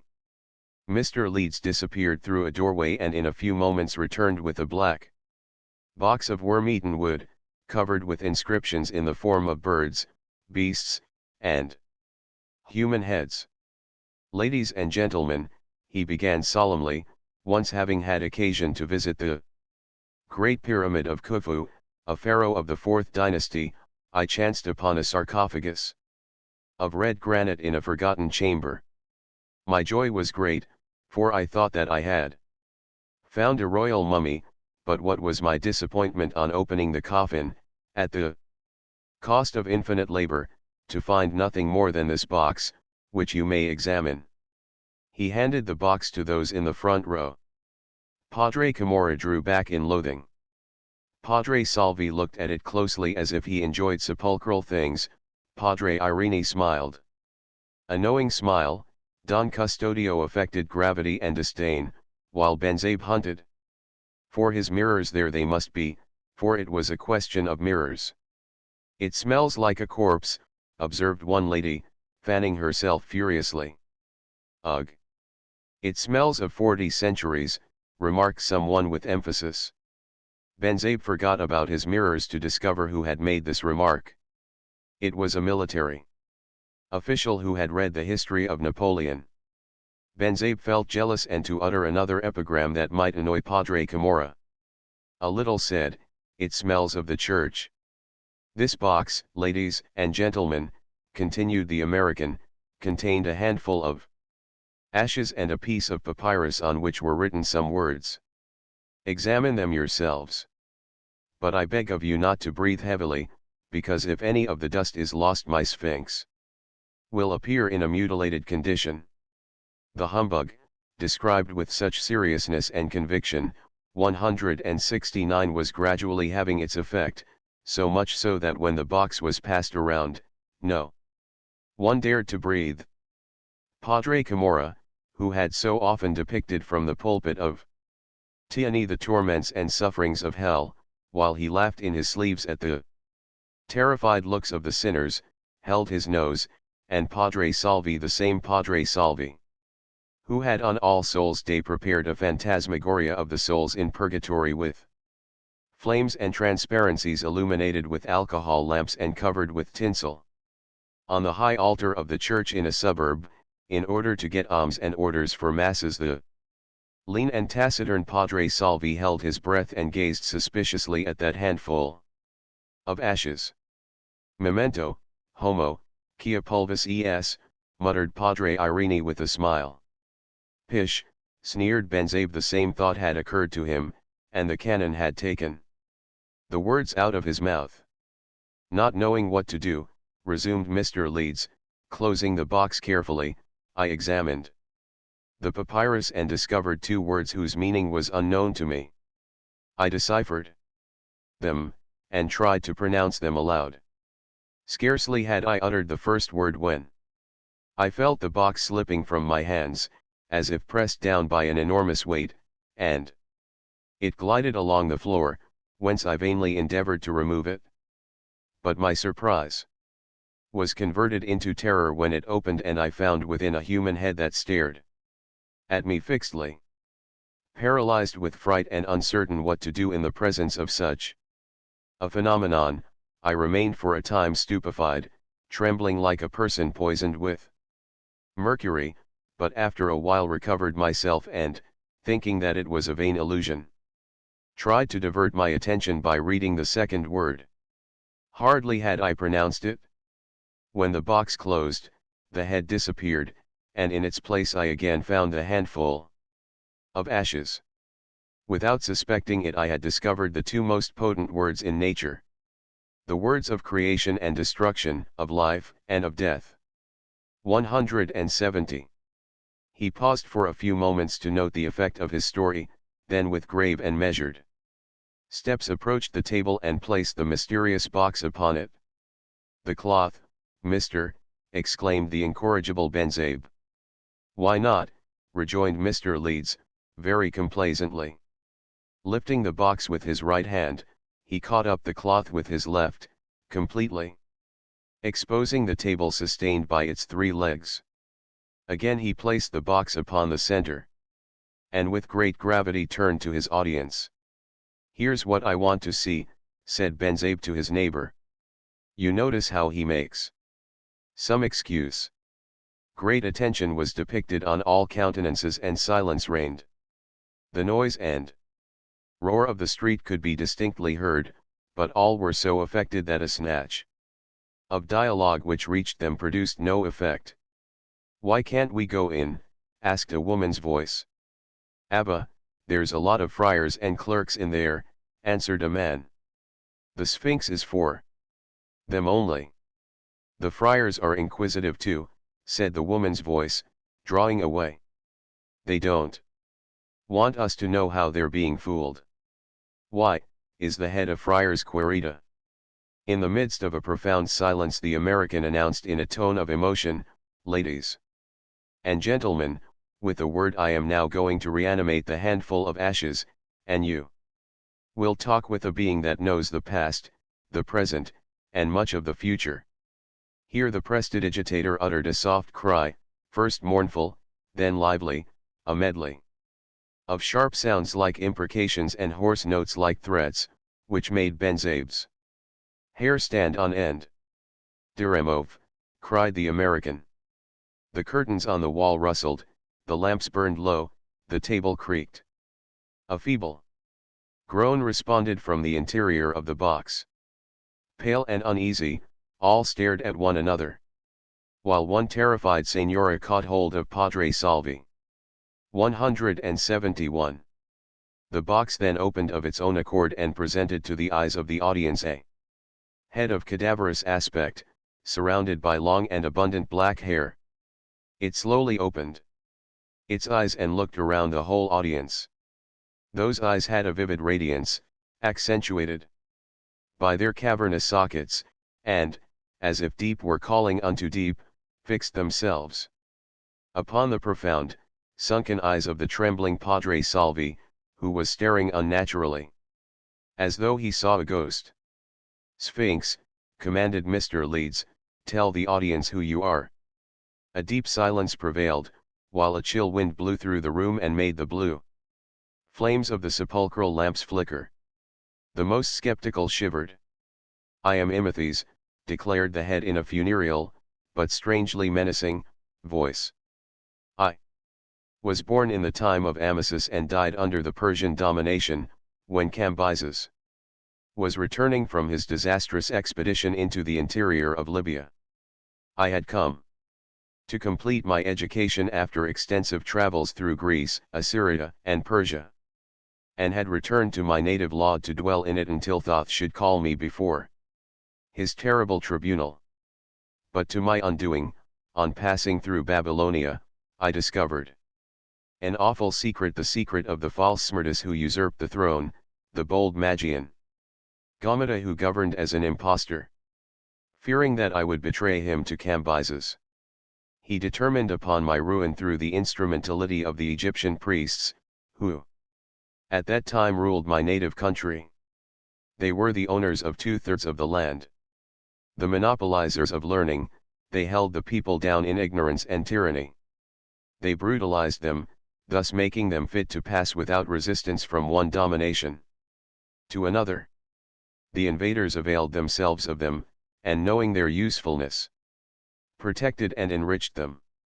The rulers not only depended on their will, but some were reduced to mere instruments of theirs. The Egyptian priests hastened to execute Gaumeda's orders, with greater 172 zeal from their fear of me, because they were afraid that I would reveal their impostures to the people. To accomplish their purpose, they made use of a young priest of Abydos, who passed for a saint. A painful silence followed these words. That head was talking of priestly intrigues and impostures, and although referring to another age and other creeds, all the friars present were annoyed, possibly because they could see in the general trend of the speech some analogy to the existing situation. Padre Salvi was in the grip of convulsive shivering. He worked his lips and with bulging eyes followed the gaze of the head, as though fascinated. Beads of sweat began to break out on his emaciated face, but no one noticed this, so deeply absorbed and affected were they. "What was the plot concocted by the priests of your country against you?" asked Mr. Leeds. The head uttered a sorrowful groan, which seemed to come from the bottom of the heart.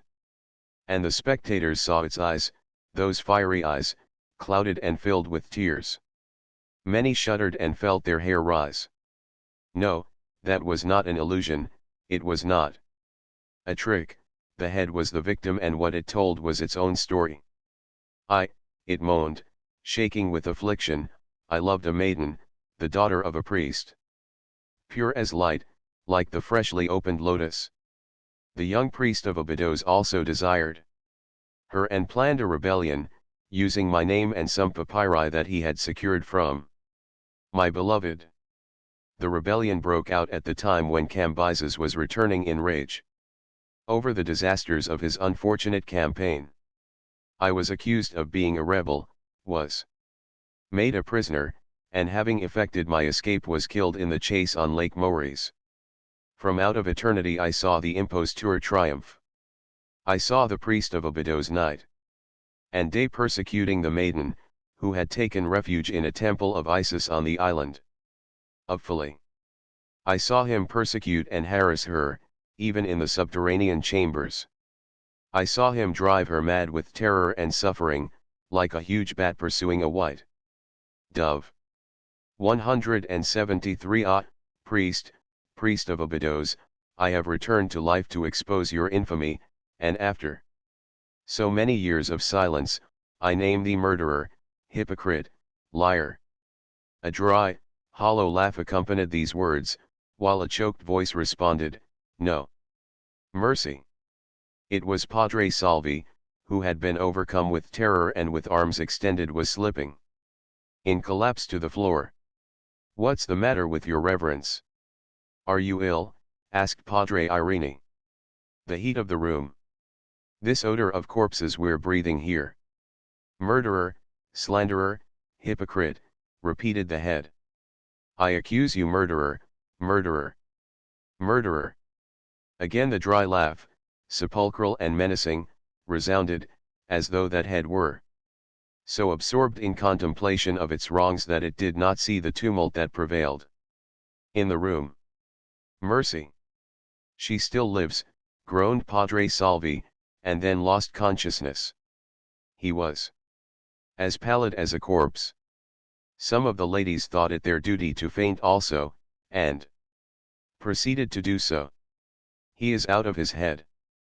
Padre Salvi. I told him not to eat that bird's nest soup, said Padre Irene. It has made him sick.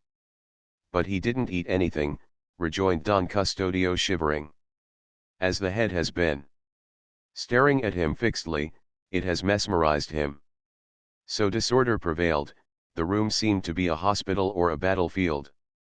Padre Salvi looked like a corpse, and the ladies, seeing that no one was paying them any attention, made the best of it by recovering. Meanwhile, the head had been reduced to ashes, and Mr. Leeds, having replaced the cloth on the table, bowed his audience out. This show must be prohibited, said Don Custodio on leaving. It's wicked and highly immoral. 174.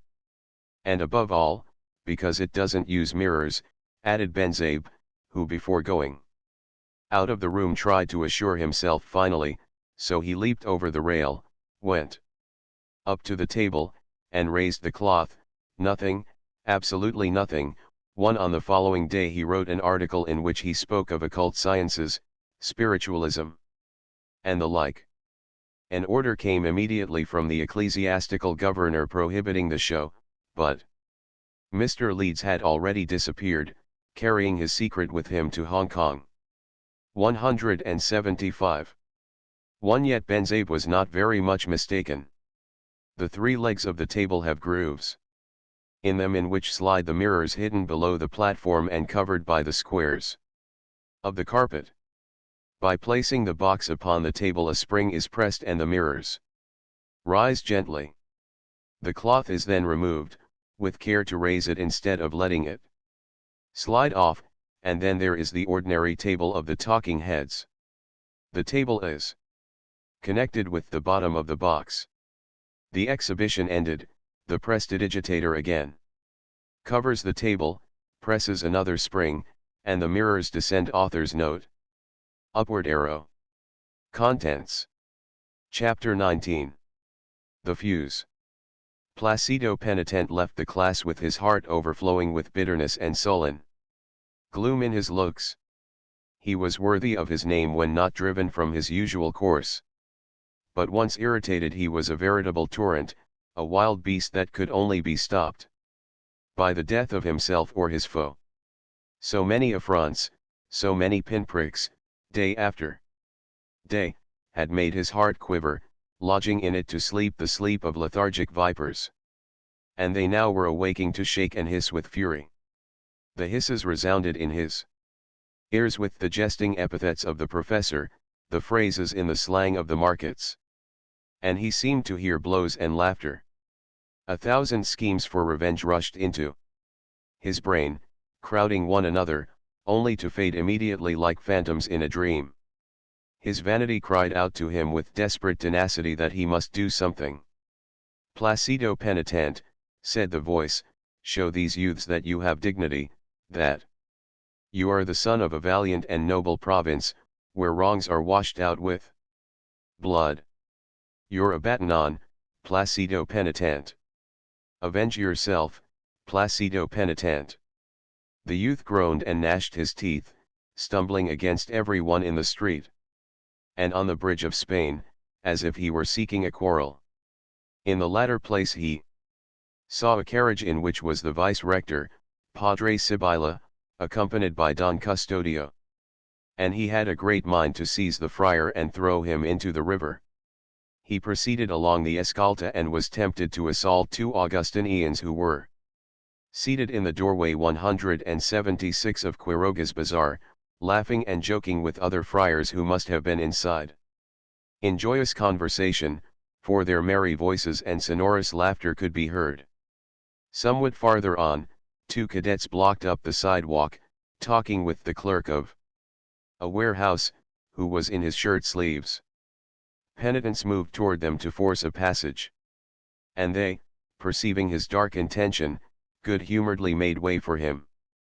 Placido was by this time under the influence of the amok, as the Malayists say. As he approached his home, the house of a silversmith where he lived as a boarder, he tried to collect his thoughts and make a plan to return to his town and avenge himself. By showing the friars that they could not with impunity insult a youth or make a joke of him, he decided to write a letter immediately to his mother, Cape Sang Ondang, to inform her of what had happened and to tell her that the schoolroom had closed forever for him, although there was the Ateneo of the Jesuits, where he might study that year. Yet it was not very likely that the Dominicans would grant him the transfer, and even though he should secure it, in the following year he would have to return to the university. They say that we don't know how to avenge ourselves, he muttered. Let the lightning strike and we'll see. But Placido was not reckoning upon what awaited him in the house of the silversmith. Cape Sangondang had just arrived from Batangas, having come to do some shopping, to visit her son, and to bring him money, jerked venison, and silk handkerchiefs. The first greetings over, the poor woman, who had at once noticed her son's gloomy look, could no longer restrain her curiosity and began to ask questions. His first explanations Cape Sangondang regarded as some subterfuge, so she smiled and soothed her son, reminding him of their sacrifices and privations. She spoke of Capitana Simona's son, who, having entered the seminary, now carried himself in the town like a bishop. And Capitana Simona, already 177, considered herself a mother of God, clearly so, for her son was going to be another Christ. If the son becomes a priest, said she, the mother won't have to pay us what she owes us. Who will collect from her then? But on seeing that Placido was speaking seriously and reading in his eyes the storm that raged within him, she realized that what he was telling her was unfortunately the strict truth. She remained silent for a while and then broke out into lamentations. She exclaimed. I promised your father that I would care for you, educate you, and make a lawyer of you. I've deprived myself of everything so that you might go to school. Instead of joining the Penguingui where the stake is a half peso, I've gone only where it's a half real, enduring the bad smells and the dirty cards. Look at my patched camisa, for instead of buying new ones I've spent the money in masses and presents to Saint Sebastian, even though I don't have great confidence in his power, because the curate recites the masses fast and hurriedly. He's an entirely new saint and doesn't yet know how to perform miracles. And isn't made of batik ulan but of lanet. What will your father say to me when I die and see him again? So the poor woman lamented and wept, while Placido became gloomier and let stifled sighs escape from his breast. What would I get out of being a lawyer, was his response. What will become of you, asked his mother, clasping her hands. They'll call you a filibuster and garrote you. I've told you that you must have patience, that you must be humble. I don't tell you that you must kiss the hands of the curates, for I know that you have a delicate sense of smell, like your father, who couldn't endure European cheese. Point 1 But we have to suffer, to be silent, to say yes 178 to everything. What are we going to do? The friars own everything, and if they are unwilling, no one will become a lawyer or a doctor. Have patience, my son, have patience. But I've had a great deal, mother, I've suffered for months and months. Cape Sangondang then resumed her lamentations. She did not ask that he declare himself a partisan of the friars. She was not one herself. It was enough to know that for one good friar there were 10 bad, who took the money from the poor and deported the rich. But one must be silent, suffer, and endure. There was no other course. She cited this man and that one, who by being patient and humble, even though in the bottom of his heart he hated his masters, had risen from servant of the friars to high office, and such another who was rich and could commit abuses, secure of having patrons who would protect him from the law, yet who had been nothing more than a poor sacristan, humble and obedient, and who had married a pretty girl whose son had the curate for a godfather. So Cape Sangondang continued her litany of humble and patient Filipinos, as she called them, and was about to cite others who by not being so had found themselves persecuted and exiled, when Placido on some trifling pretext left the house to wander about the streets. He passed through Sibacong to Tonda, San Nicolas, and Santo Cristo, absorbed in his ill humor, without taking note of the sun or the hour, and only when he began to feel hungry and discovered that he had no money, having given it all for celebrations and contributions, did he return to the house. He had expected that he would not meet his mother there, as she was in the habit, when in Manila, of going out at that hour to a neighboring house where 179 Panguingui was played, but Kapsang Ondang was waiting to propose her plan. She would avail herself of the procurator of the Augustinians to restore her son to the good graces of the Dominicans. Placido stopped her with a gesture. "I'll throw myself into the sea first," he declared. "I'll become a tulisan before I'll go back to the university." Again his mother began her preachment about patience and humility, so he went away. Again without having eaten anything, directing his steps toward the quay where the steamers tied up. The sight of a steamer weighing anchor for Hong Kong inspired him with an idea to go to Hong Kong, to run away, get rich there, and make war on the friars. The thought of Hong Kong awoke in his mind the recollection of a story about frontals, cereals, and candelabra of pure silver, which the piety of the faithful had led them to present to a certain church. The friars, so the silversmith told, had sent to Hong Kong to have duplicate frontals, cereals, and candelabra made of German silver, which they substituted for the genuine ones, these being melted down and coined into Mexican pesos. Such was the story he had heard, and though it was no more than a rumor or a story, his resentment gave it the color of truth and reminded him of other tricks of theirs in that same style. The desire to live free, and certain half-formed plans, led him to decide upon Hong Kong. If the corporations sent all their money there, commerce must be flourishing and he could enrich himself. "I want to be free, to live free." Night surprised him wandering along San Fernando, but not meeting any sailor he knew. He decided to return home.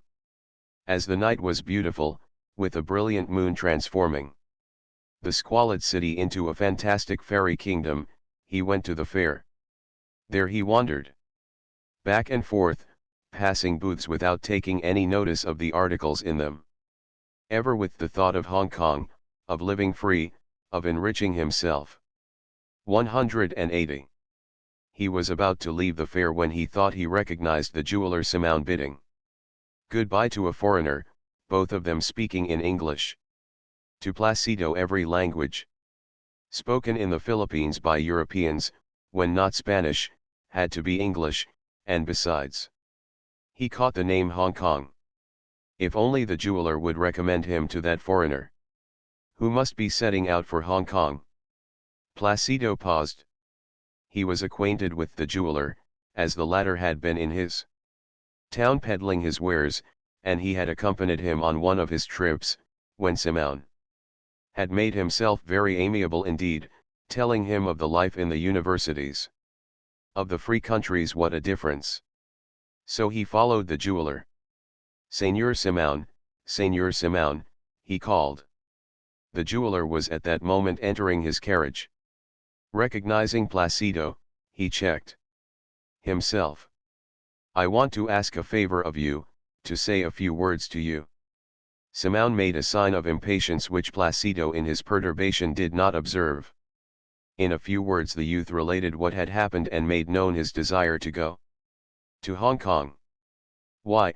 asked Simão, staring fixedly at Placido through his blue goggles. Placido did not answer, so Simão threw back his head, smiled his cold, silent smile, and said, "All right. Come with me." To Calle Iris, he directed the cochero. Simão remained silent throughout the whole drive, apparently absorbed in meditation of a very important nature.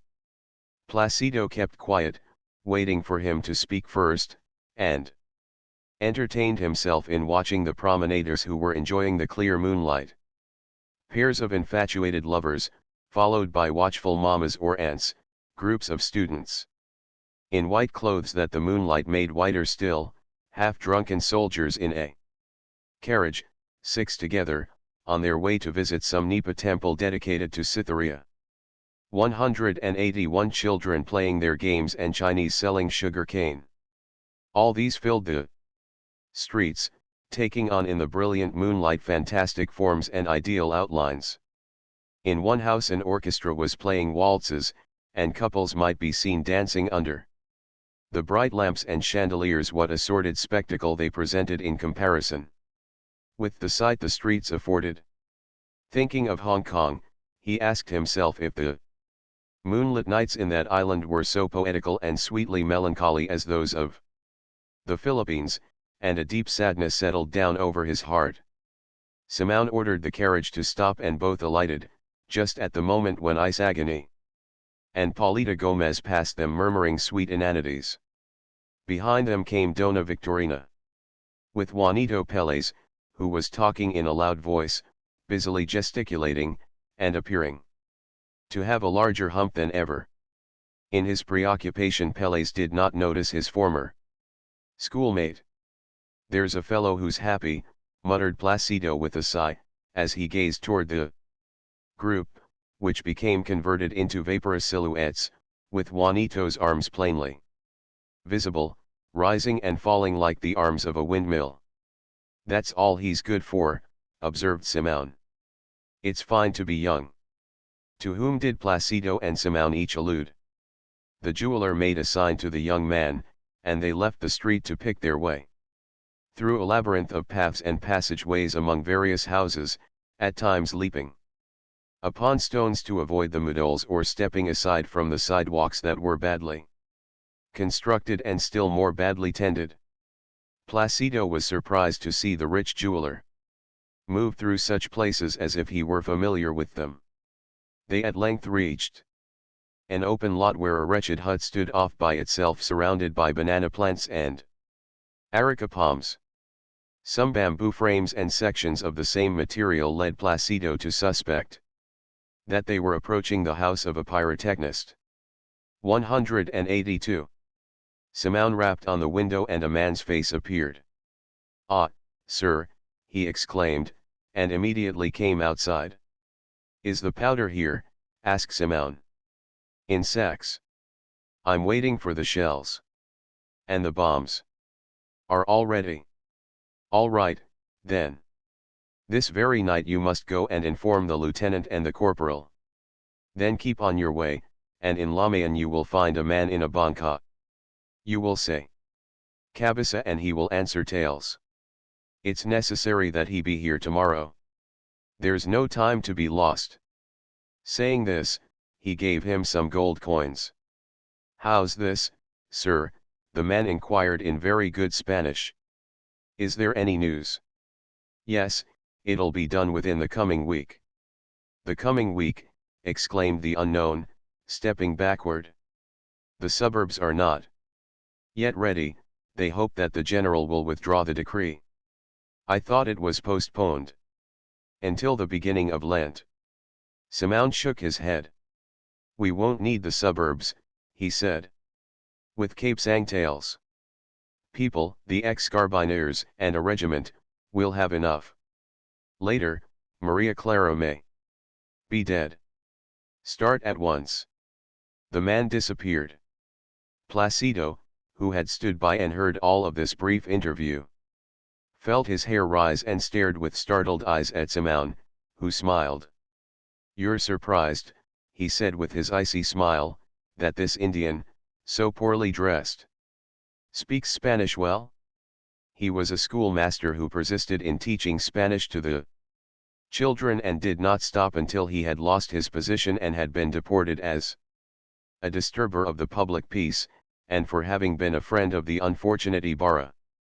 "I got him back from his deportation, where he had been working as a pruner of coconut palms, and have made him a pyrotechnist."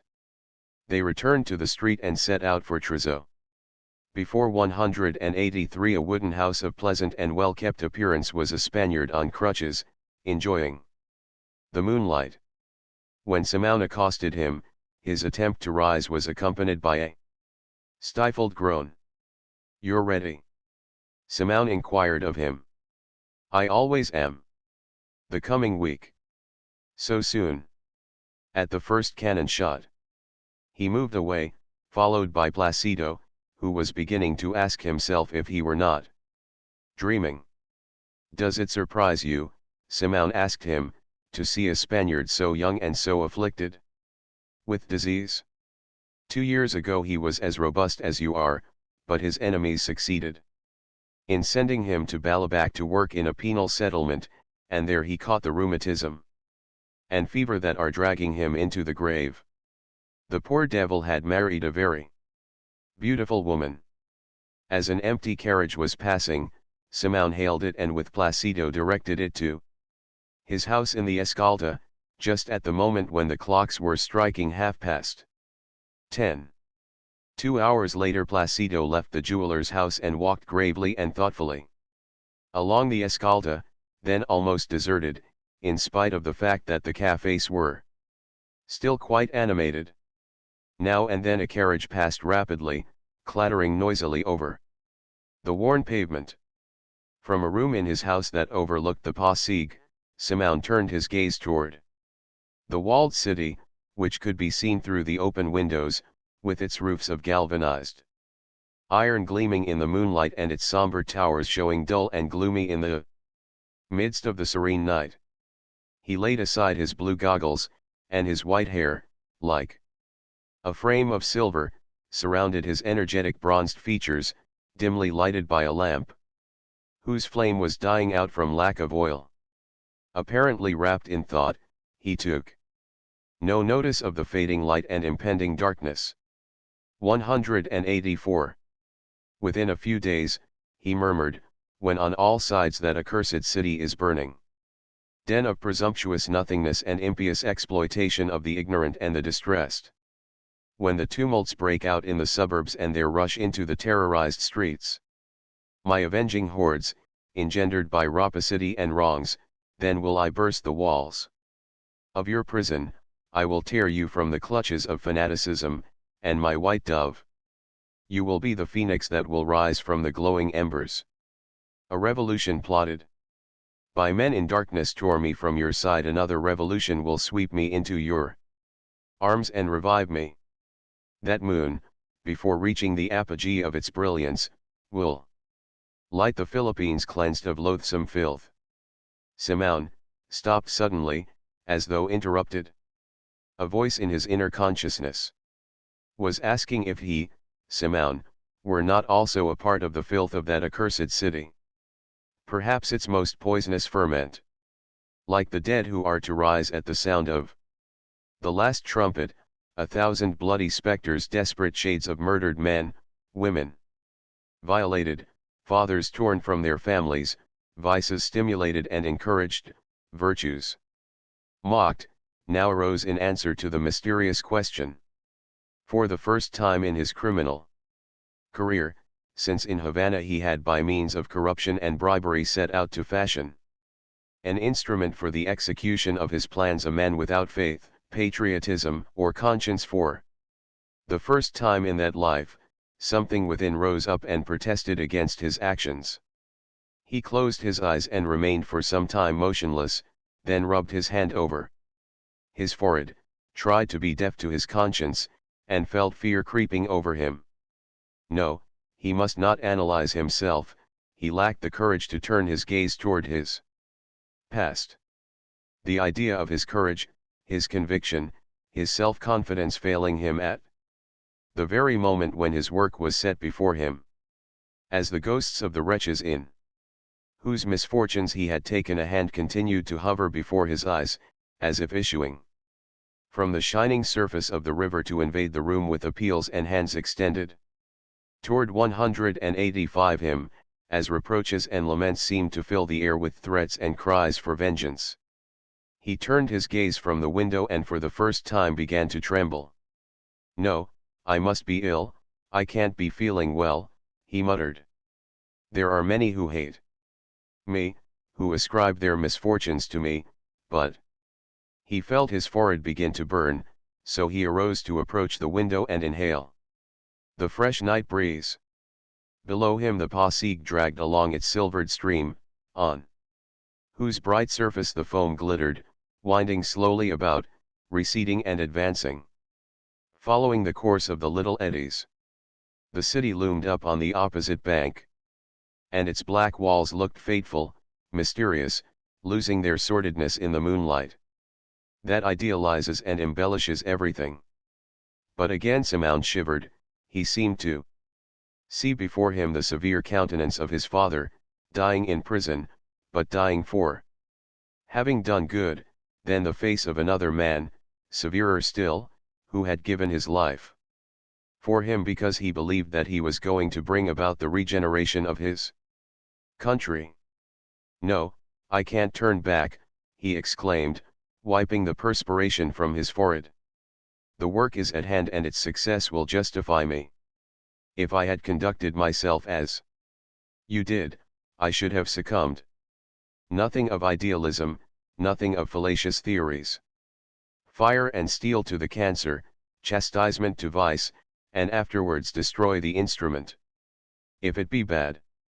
No, I have planned well, but now I feel feverish, my reason wavers. It is natural if I have done ill, it has been that I may do good, and the end justifies the means. What I will do is not to expose myself." With his thoughts thus confused he lay down, and tried to fall asleep. On the following morning Placido listened submissively, with a smile on his lips, to his mother's preachment. When she spoke of her plan of interesting the Augustinian procurator he did not protest or object, but on the contrary offered himself to carry it out, in order to save trouble for 186 his mother, whom he begged to return at once to the province, that very day, if possible. Kebsang Ondang asked him the reason for such haste. Because if the procurator learns that you are here he won't do anything until you send him a present and order some masses. 187. 1. The Malay method of kissing is quite different from the Occidental. The mouth is placed close to the object and a deep breath taken, often 178 without actually touching the object, being more of a sniff than a kiss. Tr upward arrow. 2. Now Cayetichuan, Santa Cruz. The other names are still in use. Tr upward arrow. Contents. Chapter XX. The Arbiter.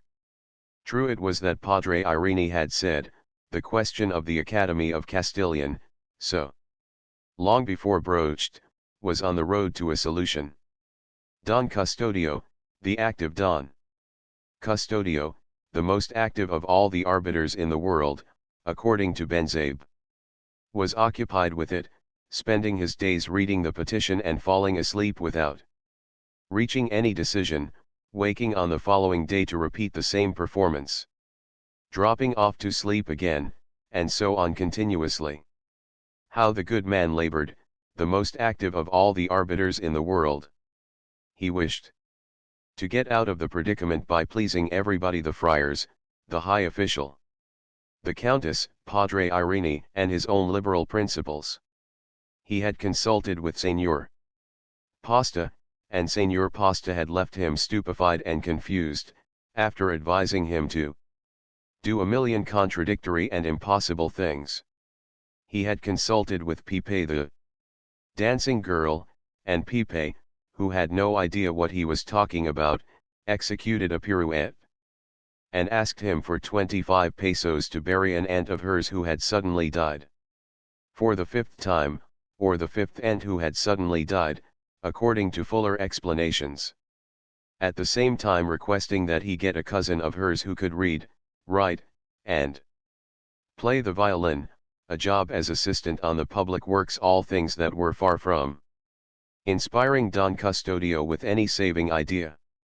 2 days after the events in the Quiapo fair, Don Custodio was as usual busily studying the petition, without hitting upon the happy solution. While he yawns, coughs, smokes, and thinks about Pipe's legs and her pirouettes, 188. Let us give some account of this exalted personage, in order to understand Padre Sibyla's reason for proposing him as the arbiter of such a vexatious matter, and why the other clique accepted him.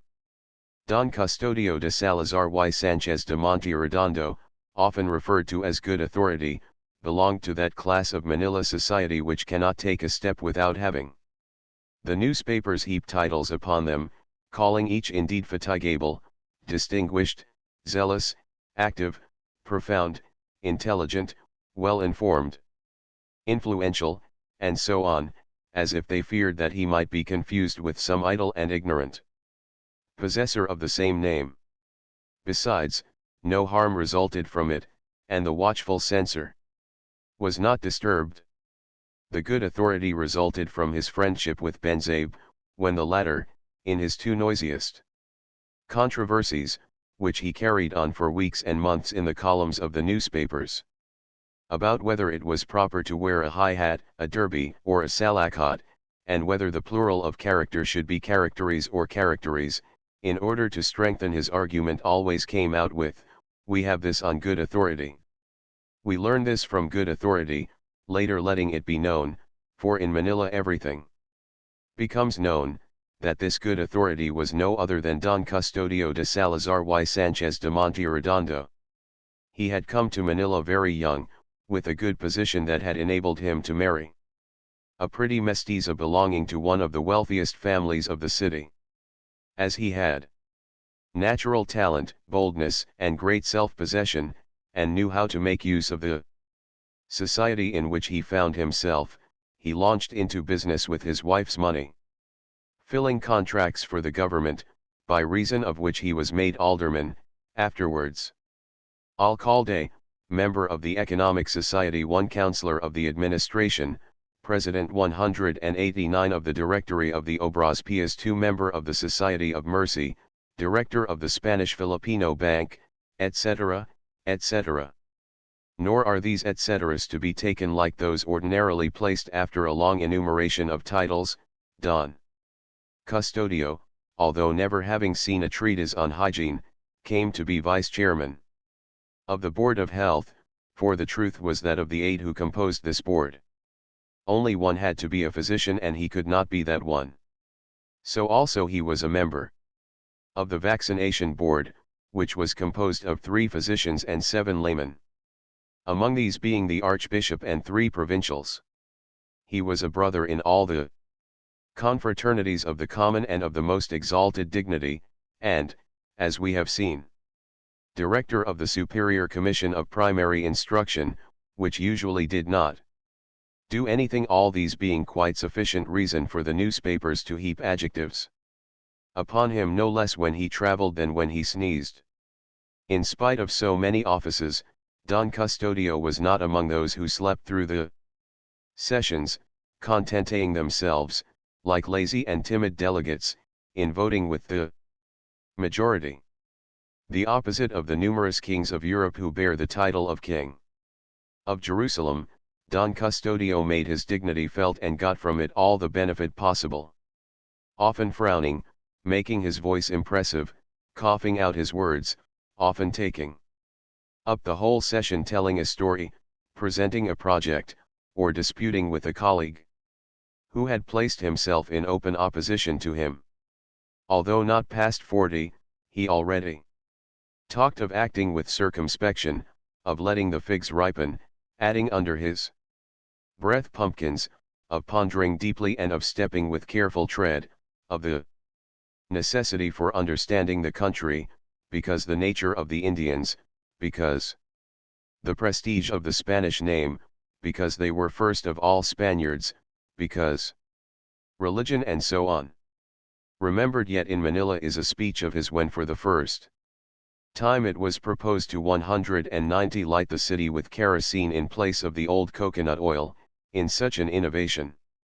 Far from seeing the extinction of the coconut oil industry, he merely discerned the interests of a certain alderman because Don Custodio saw a long way and opposed it.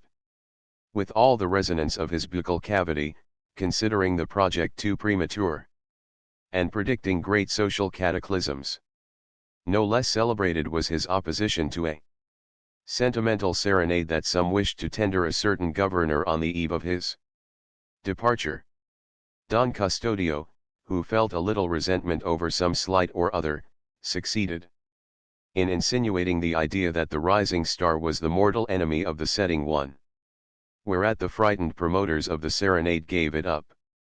One day he was advised to return to Spain to be cured of a liver complaint, and the newspapers spoke of him as an Antæus who had to set foot in the mother country to gain new strength. But the Manila Antæus found himself a small and insignificant person at the capital. There he was nobody, and he missed his beloved adjectives. He did not mingle with the upper set, and his lack of education prevented him from amounting to much in the academies and scientific centers, while his backwardness and his parish house politics drove him from the clubs disgusted, vexed, seeing nothing clearly but that there they were forever borrowing money and gambling heavily. He missed the submissive servants of Manila, who endured all his peevishness, and who now seemed to be far preferable, when a winter kept him between a fireplace and an attack of pneumonia. He sighed for the Manila winter during which a single quilt is sufficient, while in summer he missed the easy chair and the boy to fan him. In short, in Madrid he was only one among many, and in spite of his diamonds he was once taken for a rustic who did not know how to comport himself, and at another time for an Indiano. His scruples were scoffed at, and he was shamelessly flouted by some borrowers whom he offended.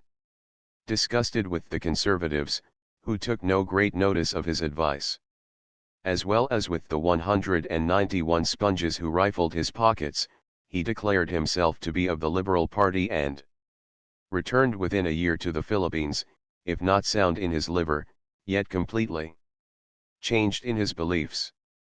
The 11 months spent at the capital among cafe politicians, nearly all retired half-pay office holders, the various speeches caught here and there, this or that article of the opposition, all the political life that permeates the air, from the barbershop where amid the scissors clips the Figaro announces his program to the banquets where in harmonious periods and telling phrases the different shades of political opinion, the divergences and disagreements, are adjusted. All these things awoke in him the farther he got from Europe, like the life-giving sap within the sown seed, prevented from bursting out by the thick husk, in such a way that when he reached Manila he believed that he was going to regenerate it, and actually had the holiest plans and the purest ideals. During the first months after his return he was continually talking about the capital, about his good friends, about Minister so and so, ex-minister such a one, the delegate C, the author B, and there was not a political event, a court scandal, of which he was not informed to the last detail, nor was there a public man the secrets of whose private life were unknown to him, nor could anything occur that he had not foreseen, nor any reform be ordered but he had first been consulted.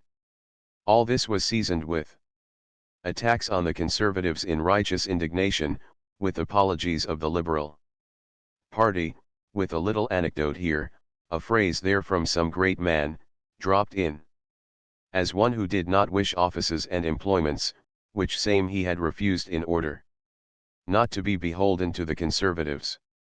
Such was his enthusiasm in these first days, that various cronies in the grocery store which he visited from time to time affiliated themselves with the liberal party and began to style themselves liberals.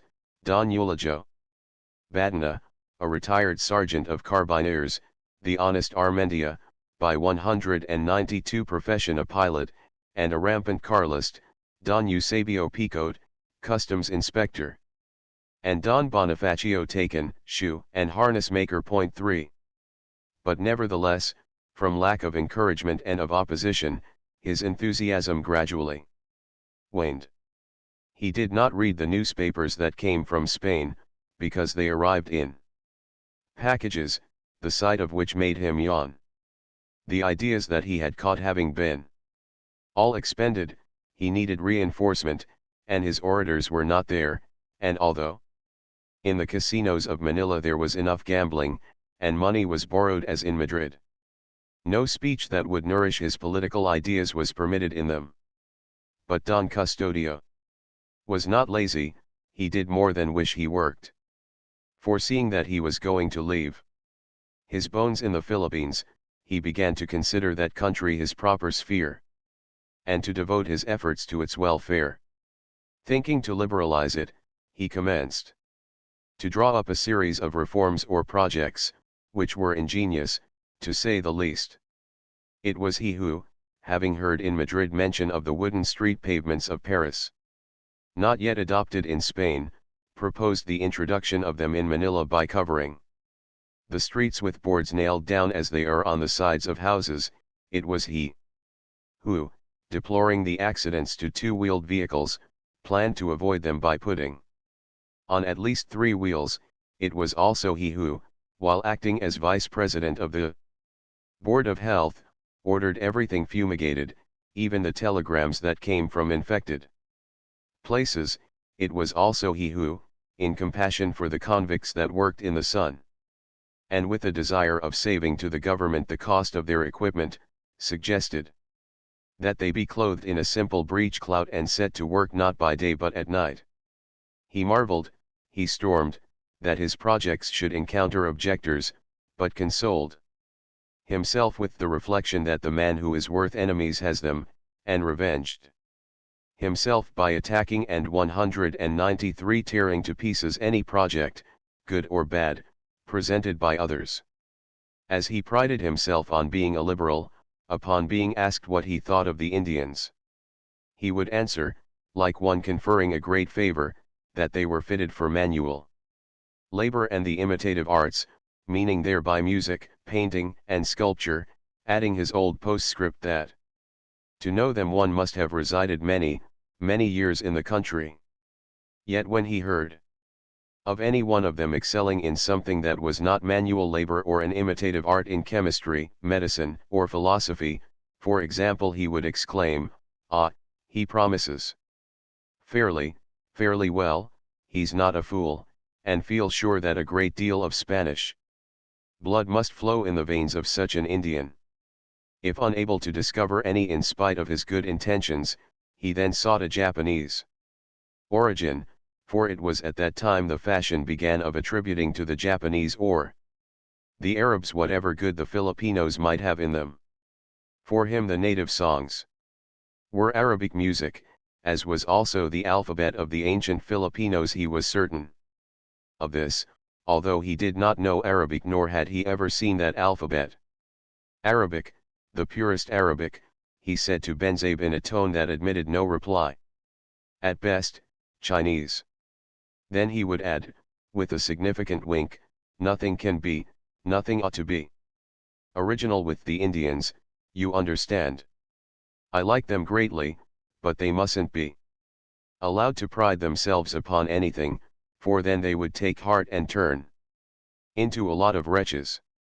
At other times he would say, I love the Indians fondly, I've constituted myself their father and defender, but it's necessary to keep everything in its proper place. Some were born to command and others to serve plainly. That is a truism which can't be uttered very loudly, but it can be put into practice without many words. For look, the trick depends upon trifles. When you wish to reduce a people to subjection, assure it that it is in subjection.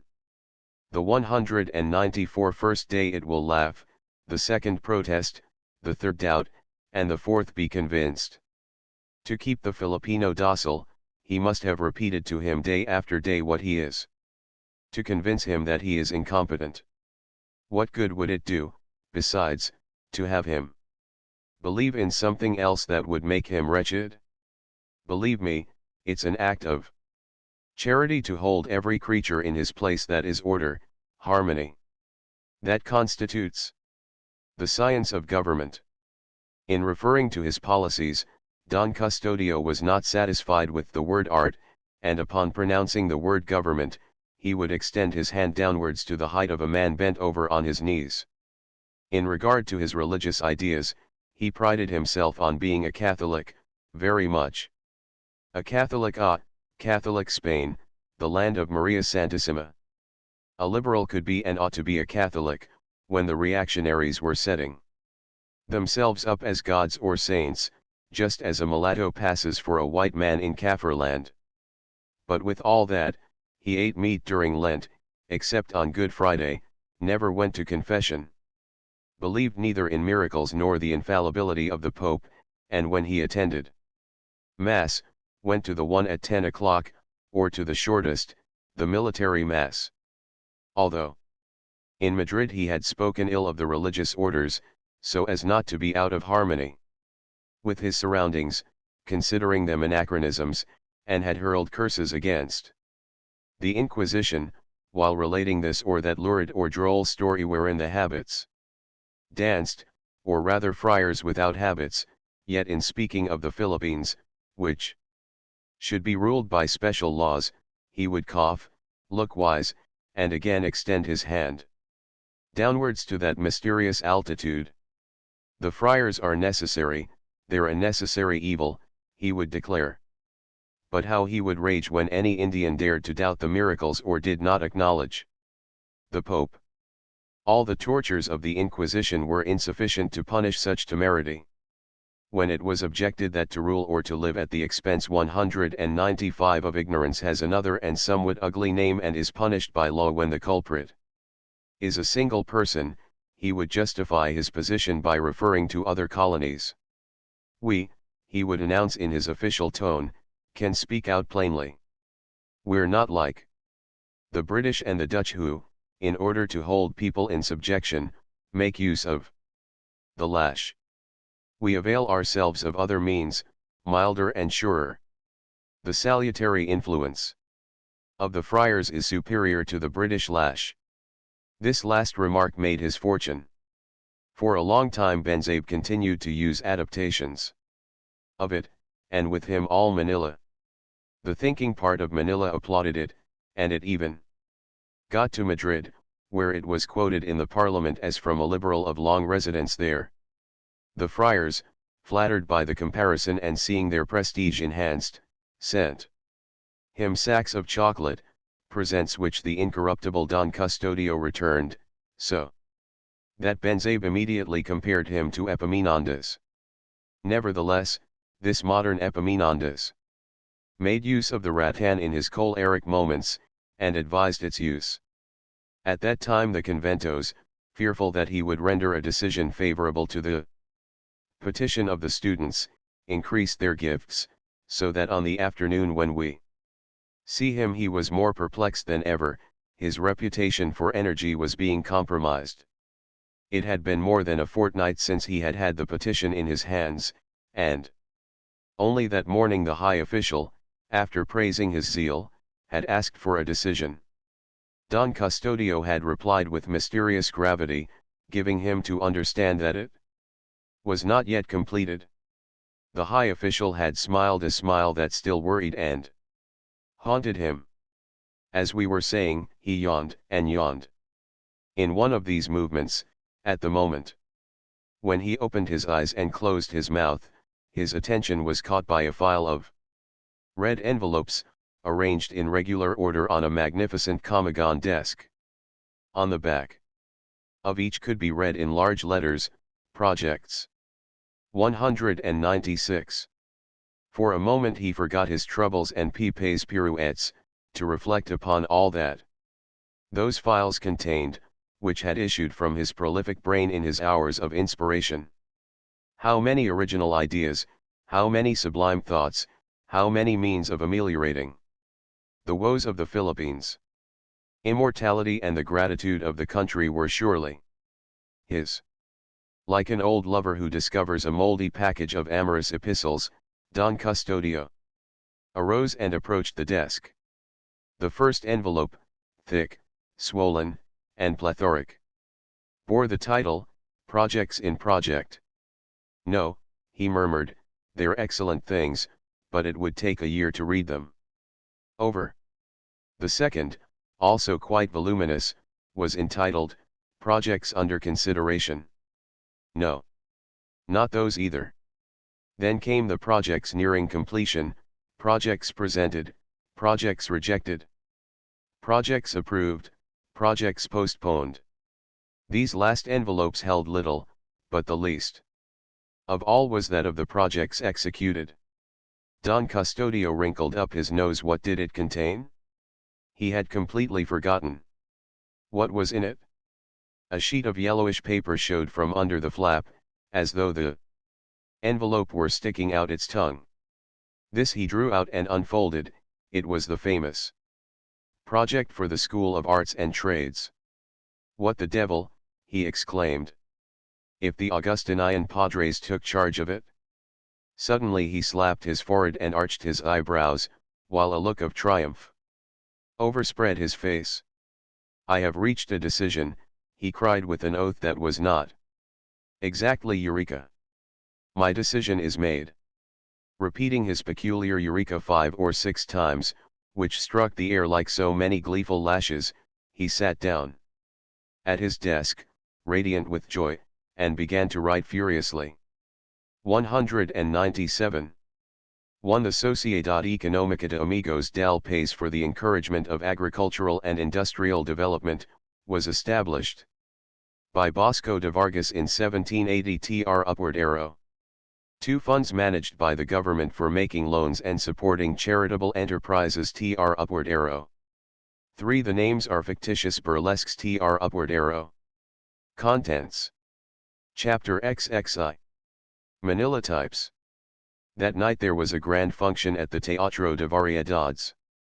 Mr. José's French operetta company was giving its initial performance, Les Cloches de Corneille. To the eyes of the public was to be exhibited his select troupe, whose fame the newspapers had for days been proclaiming. It was reported that among the actresses was a very beautiful voice, with a figure even more beautiful, and if credit could be given to rumor, her amiability surpassed even her voice and figure. At 7:30 in the evening there were no more tickets to be had, not even though they had been for Padre Salvi himself in his direct need, and the persons waiting to enter the general admission already formed a long queue. In the ticket office there were scuffles and fights, talk of filibusterism and races, but this did not produce any tickets, so that by 8:15 fabulous prices were being offered for them. The appearance of the building, profusely illuminated, with flowers and plants in all the doors and windows, enchanted the new arrivals to such an extent that they burst out into exclamations and applause. A large crowd surged about the entrance, gazing enviously at those going in, those who came early from fear of missing their seats. Laughter, whispering, expectation greeted the later arrivals, who disconsolately joined the curious crowd, and now that they could not get in contented themselves with watching those who did. Yet there was one person who seemed out of place amid such great eagerness and curiosity. He was a tall, meager man, who dragged one leg stiffly when he walked, dressed 198 in a wretched brown coat and dirty checkered trousers that fitted his lean, bony limbs tightly. A straw sombrero, artistic in spite of being broken, covered an enormous head and allowed his dirty gray, almost red, hair to straggle out long and kinky at the end like a poet's curls. But the most notable thing about this man was not his clothing or his European features, guiltless of beard or mustache, but his fiery red face, from which he got the nickname by which he was known, Camaroncasido. 1. He was a curious character belonging to a prominent Spanish family, but he lived like a vagabond and a beggar, scoffing at the prestige which he flouted indifferently with his rags. He was reputed to be a kind of reporter, and in fact his grey goggle eyes, so cold and thoughtful, always showed up where anything publishable was happening. His manner of living was a mystery to all, as no one seemed to know where he ate and slept. Perhaps he had an empty hogshead somewhere. But at that moment Camaroncasido lacked his usual hard and indifferent expression. Something like mirthful pity being reflected in his looks. A funny little man accosted him merrily. "Friend," exclaimed the latter, in a raucous voice, as hoarse as a frog's, while he displayed several Mexican pesos, which Camaroncasido merely glanced at and then shrugged his shoulders. What did they matter to him? The little old man was a fitting contrast to him. Small, very small, he wore on his head a high hat, which presented the appearance of a huge hairy worm, and lost himself in an enormous frock coat, too wide and too long for him, to reappear in trousers too short, not reaching below his calves. His body seemed to be the grandfather and his legs the grandchildren, while as for his shoes he appeared to be floating on the land, for they were of an enormous sailor type, apparently protesting against the hairy worm 199 worn on his head with all the energy of a convento beside a world's exposition. If Cameroncasito was red, he was brown, while the former, although of Spanish extraction, had not a single hair on his face, yet he, an Indian, had a goatee and mustache, both long, white, and sparse. His expression was lively.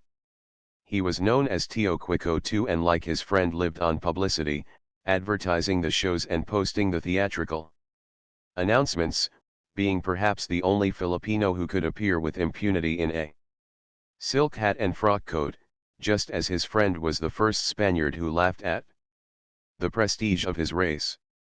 "The Frenchman has paid me well," he said, smiling and showing his picturesque gums, which looked like a street after a conflagration. "I did a good job in posting the bills." Cameroncasito shrugged his shoulders again. "Quico," he rejoined in a cavernous voice, "if they've given you 6 pesos for your work, how much will they give the friars?" Tio Quico threw back his head in his usual lively manner. "To the friars? Because you surely know," continued Cameroncasito, "that all this crowd was secured for them by the conventos. The fact was that the friars, headed by Padre Salvi, and some lay brethren captained by Don Custodio, had opposed such shows. Padre Camorra, who could not attend, watered at the eyes and mouth, but argued with Benzabe, who defended them feebly, thinking of the free tickets they would send his newspaper. Don Custodio spoke of morality, religion, good manners, and the like. But, stammered the writer, if our own farces with their plays on words and phrases of double meaning. But at least they're in Castilian, the virtuous counselor interrupted with a roar, inflamed to righteous wrath. Obscenities in French, man, Benzabe, for God's sake. In French. Never. 200. He uttered this never with the energy of 3 Guzmans threatened with being killed like fleas if they did not surrender 20 tarifas. Padre Irene naturally agreed with Don Custodio and execrated French operetta. Oui, he had been in Paris, but had never set foot in a theater, the Lord deliver him. Yet the French operetta also counted numerous partisans. The officers of the army and navy, among them the general's aides, the clerks, and many society people were anxious to enjoy the delicacies of the French language from the mouths of genuine Parisians, and with them were affiliated those who had traveled by the MM3 and had jabbered a little French during the voyage, those who had visited Paris, and all those who wished to appear learned. Hence, Manila society was divided into 2 factions, operettists and anti-operettists. The latter were supported by the elderly ladies, wives jealous and careful of their husband's love, and by those who were engaged, while those who were free and those who were beautiful declared themselves enthusiastic operettists. Notes and then more. Notes were exchanged, there were goings and comings, mutual recriminations, meetings, lobbyings, arguments, even talk of an insurrection of the natives, of their indolence, of inferior and superior races, of prestige and other humbugs, so that after much gossip and more recrimination, the permit was granted, Padre Salvi at the same time publishing a pastoral that was read by no one but the proofreader. There were questionings. Whether the general had quarreled with the countess, whether she spent her time in the halls of pleasure, whether His Excellency was greatly annoyed, whether there had been presents exchanged, whether the French consul, and so on and on. Many names were bandied about, Quiroga the Chinamans, Simons, and even those of many actresses. Thanks to these scandalous preliminaries, the people's 201 impatience had been aroused, and since the evening before, when the troupe arrived, there was talk of nothing but attending the first performance. From the hour when the red posters announced Les Cloches de Corneville, the victors prepared to celebrate their triumph. In some offices, instead of the time being spent in reading newspapers and gossiping, it was devoted to devouring the synopsis and spelling out French novels, while many feigned business outside to consult their pocket dictionaries on the sly. So no business was transacted, callers were told to come back the next day, but the public could not take offense, for they encountered some very polite and affable clerks, who received and dismissed them with grand salutations in the French style. The clerks were practicing, brushing the dust off their French, and calling to one another oui, monsieur, s'il vous plaît, and pardon, at every turn, so that it was a pleasure to see and hear them. But the place where the excitement reached its climax was the newspaper office.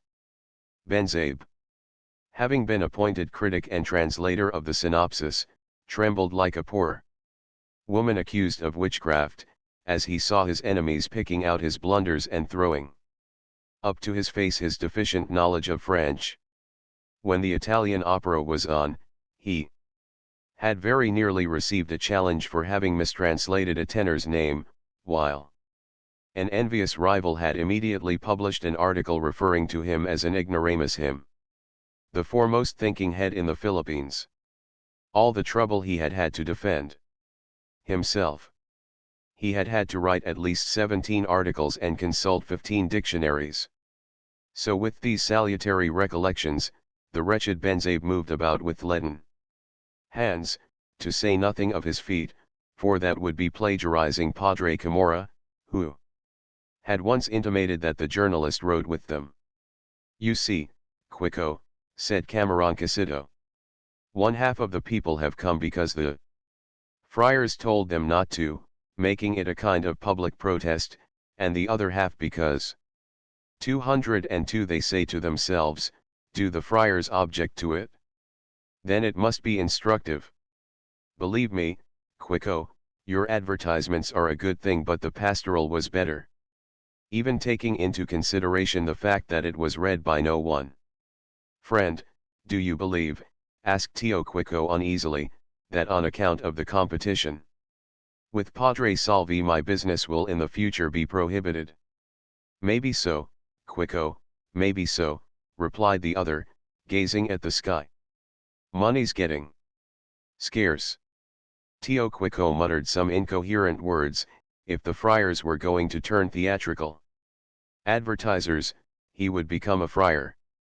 After bidding his friend goodbye, he moved away, coughing and rattling his silver coins.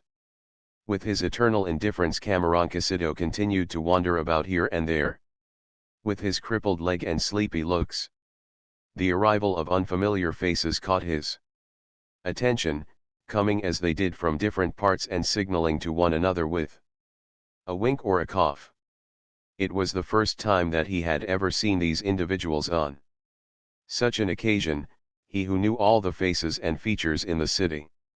Men with dark faces, humped shoulders, uneasy and uncertain movements, poorly disguised, as though they had for the first time put on sackcoats, slipped about among the shadows, shunning attention, instead of getting in the front rows where they could see well. Detectives or thieves? Cameroncasido asked himself and immediately shrugged his shoulders. But what is it to me? The lamp of a carriage that drove up lighted in passing a group of 4 or 5 of these individuals talking with a man who appeared to be an army officer. Detectives? It must be a new corps, he muttered with his shrug of indifference. Soon, however, he noticed that the officer, after speaking to 2 or 3 more groups, approached a carriage and seemed to be talking vigorously with some person inside. Camarancasito took a few steps 203 forward and without surprise thought that he recognized the jeweler Simão, while his sharp ears caught this short dialogue. "The signal will be a gunshot." "Yes, sir. Don't worry, it's the general who is ordering it, but be careful about saying so. If you follow my instructions, you'll get a promotion." "Yes, sir. So, be ready." The voice ceased and a second later the carriage drove away. In spite of his indifference, Camarancasito could not but mutter, "Something's afoot, hands on pockets." But feeling his own to be empty, he again shrugged his shoulders. What did it matter to him, even though the heavens should fall? So he continued his pacing about. On passing near 2 persons engaged in conversation, he caught what one of them, who had rosaries and scapularies around his neck, was saying in Tagalog, "The friars are more powerful than the general, don't be a fool. He'll go away and they'll stay here. So, if we do well, we'll get rich. The signal is a gunshot." Hold hard," murmured Camarancasito, tightening his fingers. "On that side. The general, on this Padre Salvi. Poor country. But what is it to me?" Again shrugging his shoulders and expectorating at the same time, 2 actions that, with him, were indications of supreme indifference, he continued his observations. Meanwhile, the carriages were arriving in dizzy streams, stopping directly before the door to set down the members of the select society. Although the weather was scarcely even cool, the ladies sported magnificent shawls, silk neckerchiefs, and even light cloaks. Among the escorts, some who were in frock coats with white ties wore overcoats, while others carried them on their arms to display the rich silk linings. 204. In a group of spectators, Tadeo, he who was always taken ill the moment the professor appeared, was accompanied by a fellow townsman of his, the novice whom we saw suffer evil consequences from reading wrongly the Cartesian principle. This novice was very inquisitive and addicted to tiresome questions, and Tadeo was taking advantage of his ingenuousness and inexperience to relate to him the most stupendous lies. Every Spaniard that spoke to him, whether clerkling or underling, was presented as a leading merchant, a marquis, or a count, while on the other hand anyone who passed him by was a greenhorn, a petty official, a nobody. When pedestrians failed him in keeping up the novice's astonishment, he resorted to the resplendent carriages that came up. Tadeo would bow politely, wave his hand in a friendly manner, and call out a familiar greeting. "Who's he?" "Bah," was the negligent reply. "The civil governor, the vice-governor, judge. Señora, all friends of mine." The novice marveled and listened in fascination, taking care to keep on the left. Tadeo, the friend of judges and governors. Tadeo named all the persons who arrived, when he did not know them, inventing titles, biographies, and interesting sketches. "You see that tall gentleman with dark whiskers, somewhat squint-eyed, dressed in black, he's Judge A, an intimate friend of the wife of Colonel B. One day if it hadn't been for me they would have come to blows. Hello, here comes that colonel. What if they should fight?" The novice held his breath, but the colonel and the judge shook hands cordially, the soldier, an old bachelor, inquiring about the health of the judge's family. "Ah, thank heaven," breathed Tadeo. "I'm the one who made them friends." 205. "What if they should invite us to go in?" asked the novice timidly. "Get out, boy." "I never accept favors," retorted Tadeo majestically. "I confer them." But disinterestedly. The novice bit his lip and felt smaller than ever, while he placed a respectful distance between himself and his fellow townsmen. Tadeo resumed, that is the musician H, that one, the lawyer J, who delivered as his own a speech printed in all the books and was congratulated and admired for it. Dr. K, that man just getting out of a hansom, is a specialist in diseases of children, so he's called Herod. That's the banker L, who can talk only of his money and his hoards, the poet M, who is always dealing with the stars and the beyond. There goes the beautiful wife of N, whom Padre Q is accustomed to meet when he calls upon the absent husband, the Jewish merchant P, who came to the islands with 1,000 pesos and is now a millionaire. That fellow with the long beard is the physician R, who has become rich by making invalids more than by curing them. Making invalids? Yes, boy, in the examination of the conscripts. Attention! That finely dressed gentleman is not a physician but a homeopathist sui generis. He professes completely the simile similibus. The young cavalry captain with him is his chosen disciple.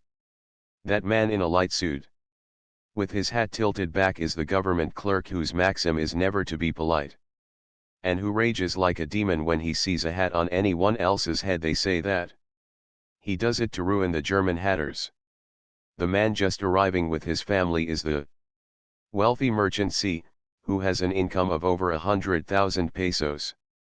But what would you say if I should tell you that he still owes me 4 pesos, 5 reals, and 12 cuartos? But who would collect from a rich man like him? That gentleman in debt to you? 206. Sure. One day I got him out of a bad fix. It was on a Friday at 6:30 in the morning, I still remember, because I hadn't breakfasted. That lady who is followed by a duenna is the celebrated Pipe, the dancing girl, but she doesn't dance anymore now that a very Catholic gentleman and a great friend of mine has forbidden it. There's the death's head Z, who's surely following her to get her to dance again. He's a good fellow, and a great friend of mine, but has one defect: he's a Chinese mestizo, and yet calls himself a peninsular Spaniard. SSSH. Look at Benzabe, him with the face of a friar, who's carrying a pencil and a roll of paper in his hand. He's the great writer, Benzabe, a good friend of mine. He has talent. You don't say. And that little man with white whiskers? He's the official who has appointed his daughters, those 3 little girls, assistants in his department, so as to get their names on the payroll. He's a clever man, very clever. When he makes a mistake he blames it on somebody else. He buys things and pays for them out of the treasury. He's clever, very, very clever. Tadeo was about to say more, but suddenly checked himself. And that gentleman who has a fierce air and gazes at everybody over his shoulders? Inquired the novice, pointing to a man who nodded haughtily. But Tadeo did not answer. He was craning his neck to see Paulita Gomez, who was approaching with a friend, Dona Victorina, and Juanito Peles. The latter had presented her with a box and was more humped than ever. Carriage after carriage drove up, the actors and actresses arrived and entered by a separate door, followed by their friends and admirers. After Paulita had gone in, Tadeo resumed, those are the nieces of the rich captain. D, those coming up in a landau, you see how pretty and healthy they are? Well, 207 in a few years they'll be dead or crazy. Captain D is opposed to their marrying. And the insanity of the uncle is appearing in the nieces. That's the Señorita E, the rich heiress whom the world and the conventos are disputing over. Hello, I know that fellow. It's Padre Irene, in disguise, with a false mustache. I recognize him by his nose. And he was so greatly opposed to this. The scandalized novice watched a neatly cut coat disappear behind a group of ladies. The 3 fates, went on Tadeo, watching the arrival of 3 withered, bony, hollow-eyed wide-mouthed, and shabbily dressed women. They're called. Atropos, ventured the novice, who wished to show that he also knew somebody, at least in mythology. No, boy, they're called the weary waiters, old, censorious, and dull. They pretend to hate everybody, men, women, and children. But look how the Lord always places beside the evil a remedy, only that sometimes it comes late. There behind the fates, the frights of the city, come those three girls, the pride of their friends, among whom I count myself. That thin young man with goggle eyes, somewhat stooped, who is wildly gesticulating because he can't get tickets, is the chemist S., author of many essays and scientific treatises, some of which are notable and have captured prizes.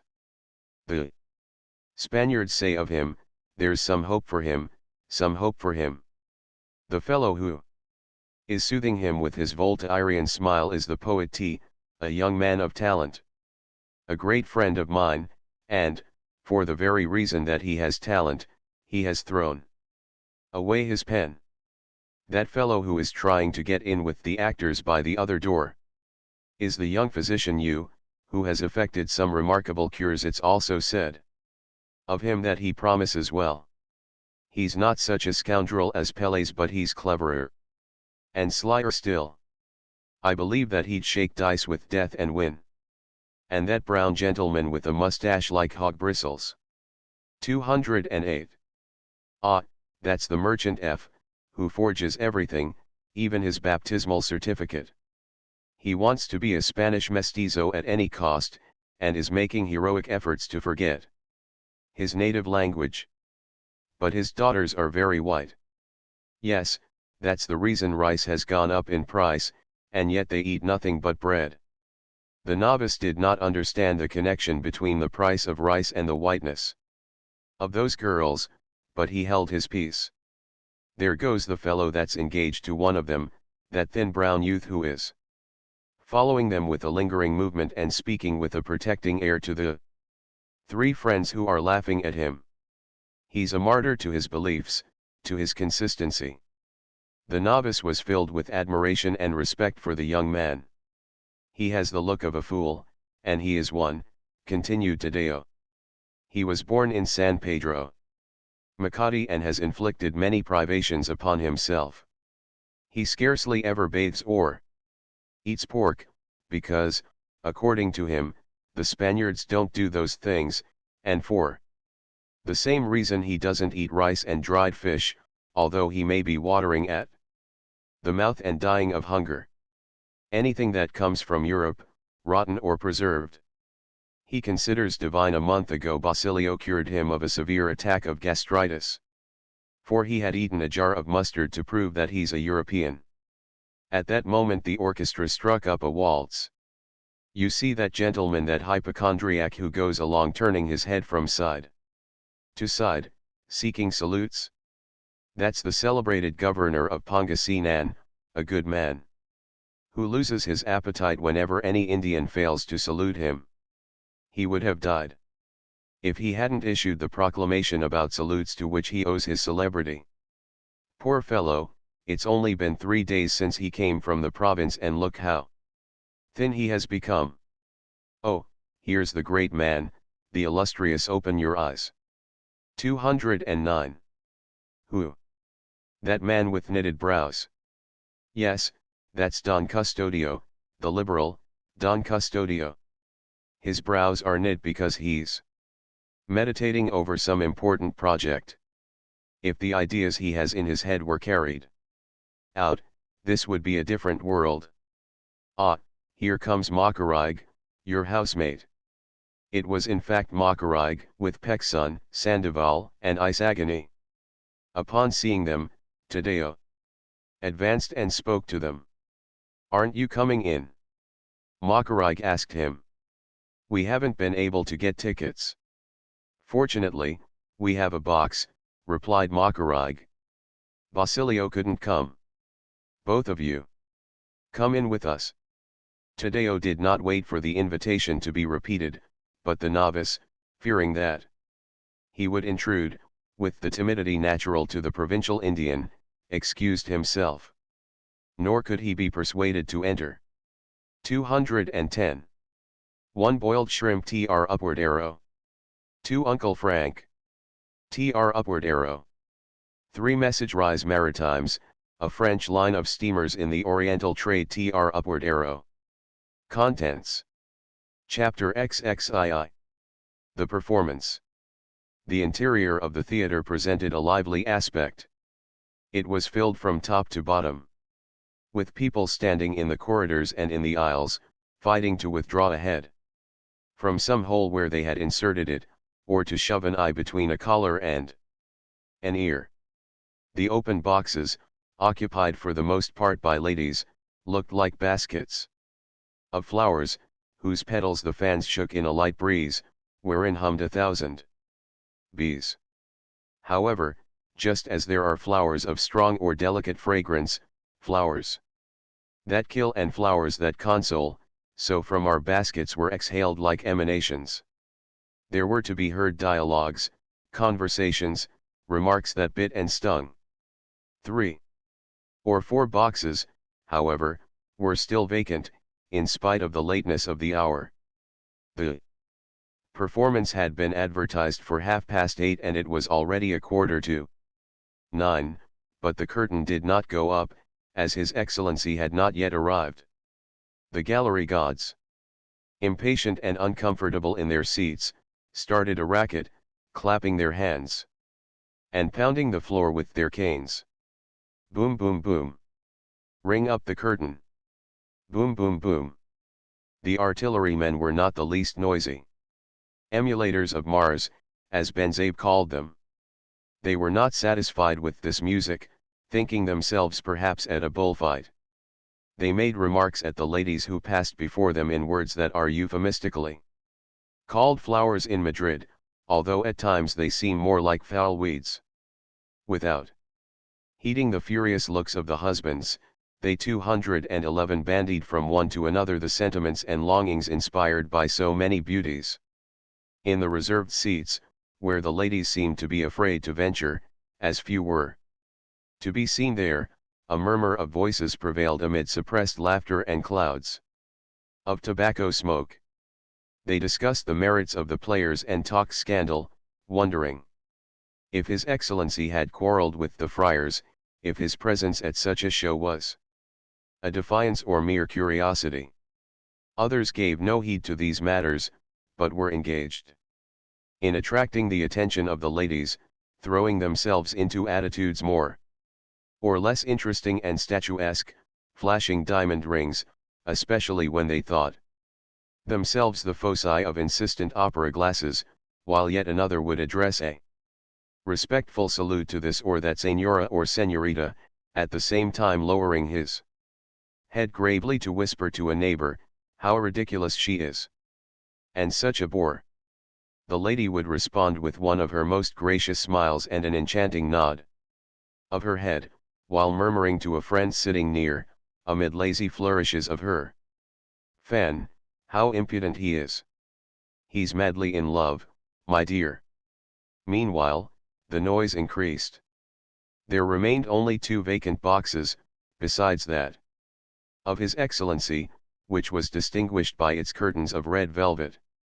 The orchestra played another waltz, the audience protested, when fortunately there arose a charitable hero to distract their attention and relieve the manager, in the person of a man who had occupied a reserved seat and refused to give it up to its owner, the philosopher Don Primitivo. Finding his own arguments useless, Don Primitivo had appealed to an usher. "I don't care to," the hero responded to the latter's protests, placidly puffing at his cigarette.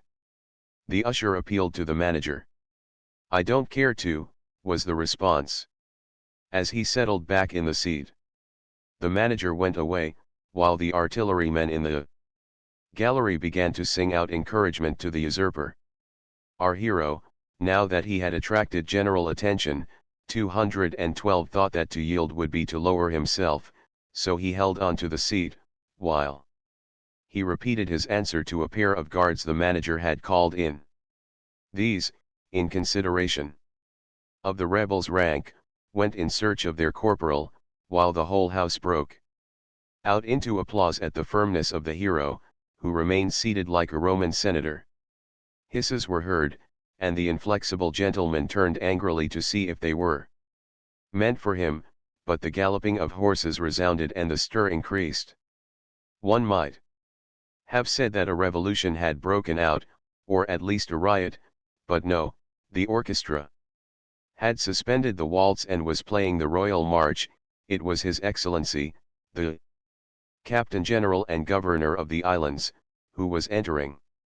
All eyes sought and followed him, then lost sight of him, until he finally appeared in his box. After looking all about him and making some persons happy with a lordly salute, he sat down, as though he were indeed the man for whom the chair was waiting. The artillerymen then became silent and the orchestra tore into the prelude. Our students occupied a box directly facing that of Pipe, the dancing girl. Her box was a present from Macarig, who had already got on good terms with her in order to propitiate Don Custodio. Pipe had that very afternoon written a note to the illustrious arbiter, asking for an answer and appointing an interview in the theatre. For this reason, Don Custodio, in spite of the active opposition he had manifested toward the French operetta, had gone to the theatre, which action won him some caustic remarks on the part of Don Manuel, his ancient adversary in the sessions of the Ayuntamiento. "I've come to judge the operetta," he had replied in the tone of a Cato whose conscience was clear. So Macarig was exchanging looks of intelligence with Pipe, who was giving him to understand that she had something to tell him. As the dancing girl's face wore a happy expression, the students augured that a favorable outcome was assured.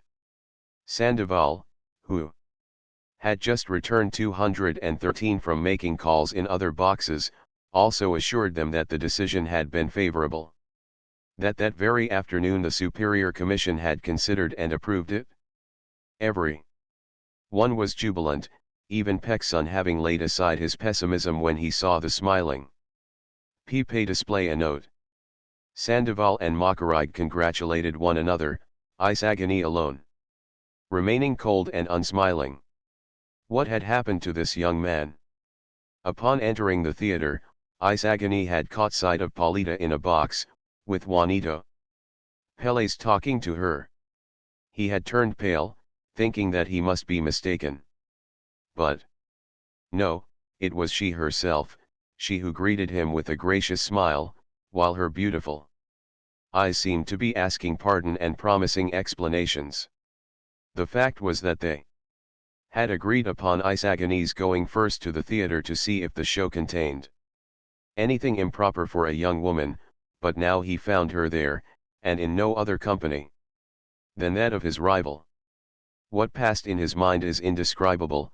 Wrath, jealousy, humiliation, resentment raged within him, and there were moments even when he wished that the theatre would fall in. He had a violent desire to laugh aloud, to insult his sweetheart, to challenge his rival, to make a scene, but finally contented himself with sitting quiet and not looking at her at all. He was conscious of the beautiful plans Macarig and Sandoval were making, but they sounded like distant echoes, while the notes of the waltz seemed sad and lugubrious, the whole audience stupid and foolish. And several times he had to make an effort to keep back the tears of the trouble stirred up by the hero who refused to give up the seat, of the arrival of the Captain General. He was scarcely conscious.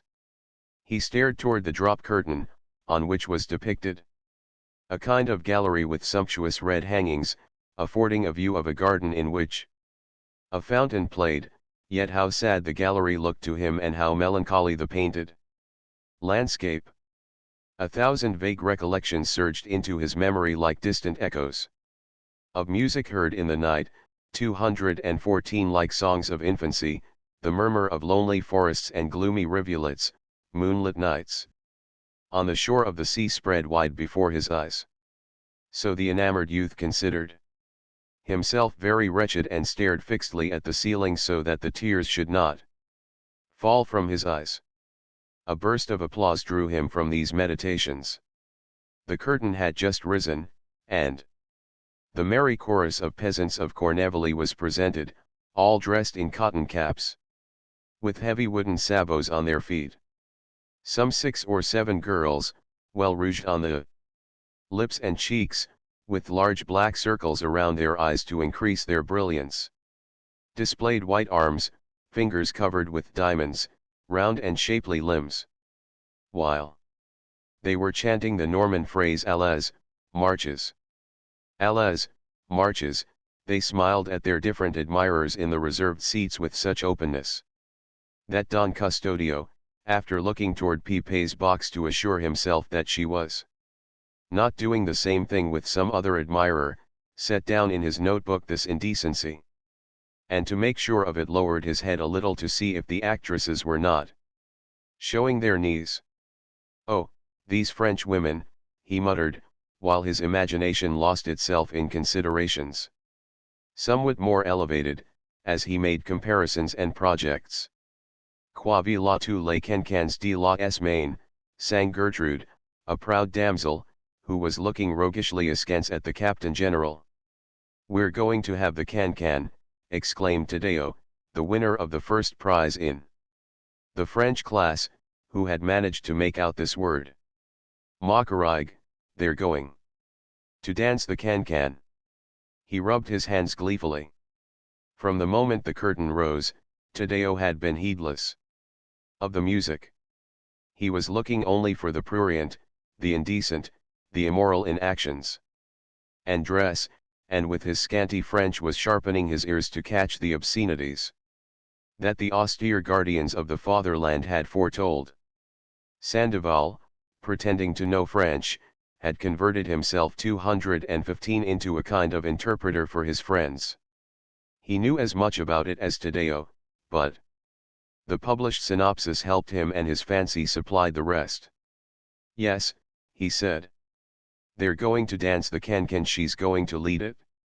Macarig and Peksun redoubled their attention, smiling in anticipation, while Isagani looked away, mortified to think that Paulita should be present at such a show and reflecting that it was his duty to challenge Juanito Pérez the next day. But the young men waited in vain. Sir Paulette came on, a charming girl, in her cotton cap, provoking and challenging. Hein, qui parle de Sir Paulette, she demanded of the gossips, with her arms akimbo in a combative attitude. Some one applauded, and after him all those in the reserved seats. Without changing her girlish attitude, Sir Paulette gazed at the person who had started the applause and paid him with a smile, displaying rows of little teeth that looked like a string of pearls in a case of red velvet. Tadeo followed her gaze and saw a man in a false mustache with an extraordinarily large nose. By the monk's cowl, he exclaimed. It's Irene. Yes, corroborated Sandoval, I saw him behind the scenes talking with the actresses. The truth was that Padre Irene, who was a melomaniac of the first degree and knew French well, had been sent to the theatre by Padre Salvi as a sort of religious detective. Or so at least he told the persons who recognized him. As a faithful critic, who should not be satisfied with viewing the piece from a distance, he wished to examine the actresses at first hand, so he had mingled in the groups of admirers and gallants. Had penetrated into the green room, where was whispered and talked of French required. By the situation, a market French, a language that is readily comprehensible for the vendor when the buyer seems disposed to pay well. 216. Sir Paulette was surrounded by 2 gallant officers, a sailor and a lawyer, when she caught sight of him moving about, sticking the tip of his long nose into all the nooks and corners, as though with it he were ferreting out all the mysteries of the stage. She ceased her chatter, knitted her eyebrows, then raised them, opened her lips and, with the vivacity of a Parisienne, left her admirers to hurl herself like a torpedo upon our critic. Tiens, tiens, Tautu. Mon Lapin, she cried, catching Padre Irene's arm and shaking it merrily, while the air rang with her silvery laugh. Tut, tut, objected Padre Irene, endeavoring to conceal himself. Mais, comment. Toi ici, gros bête. Et moi qui te croyais. Tis pas de tapage, Lily. Il faut me respecter. Suis ici il pape. With great difficulty Padre Irene made her listen to reason, for Lily was enchanted to meet in Manila an old friend who reminded her of the coulisses of the Grand Opera House. So it was that Padre Irene, fulfilling at the same time his duties as a friend and a critic, had initiated the applause to encourage her. For Sir Paulette deserved it. Meanwhile, the young men were waiting for the can-can. Peksun became all eyes, but there was everything except can-can. There was presented the scene in which, but for the timely arrival of the representatives of the law, the women would have come to blows and torn one another's hair out, incited thereto by the mischievous peasants, who, like our students, hoped to see something more than the can-can. Sit, sit, sit, sit, sit, sit. Disputez-vous, battez-vous. Sit, sit, sit, sit, sit, sit. Nous allons compter les coups. The music ceased, the men went away, the women returned, a few at a time, and started a conversation among 217 themselves, of which our friends understood nothing. They were slandering some absent person. They look like the Chin-A men of the Pansiteria, whispered Peksun. But, the can-can, asked Makarag. They're talking about the most suitable place to dance at, gravely responded Sandoval. They look like the Chin-A men of the Pansiteria, repeated Peksun in disgust. A lady accompanied by her husband entered at that moment and took her place in one of the two vacant boxes.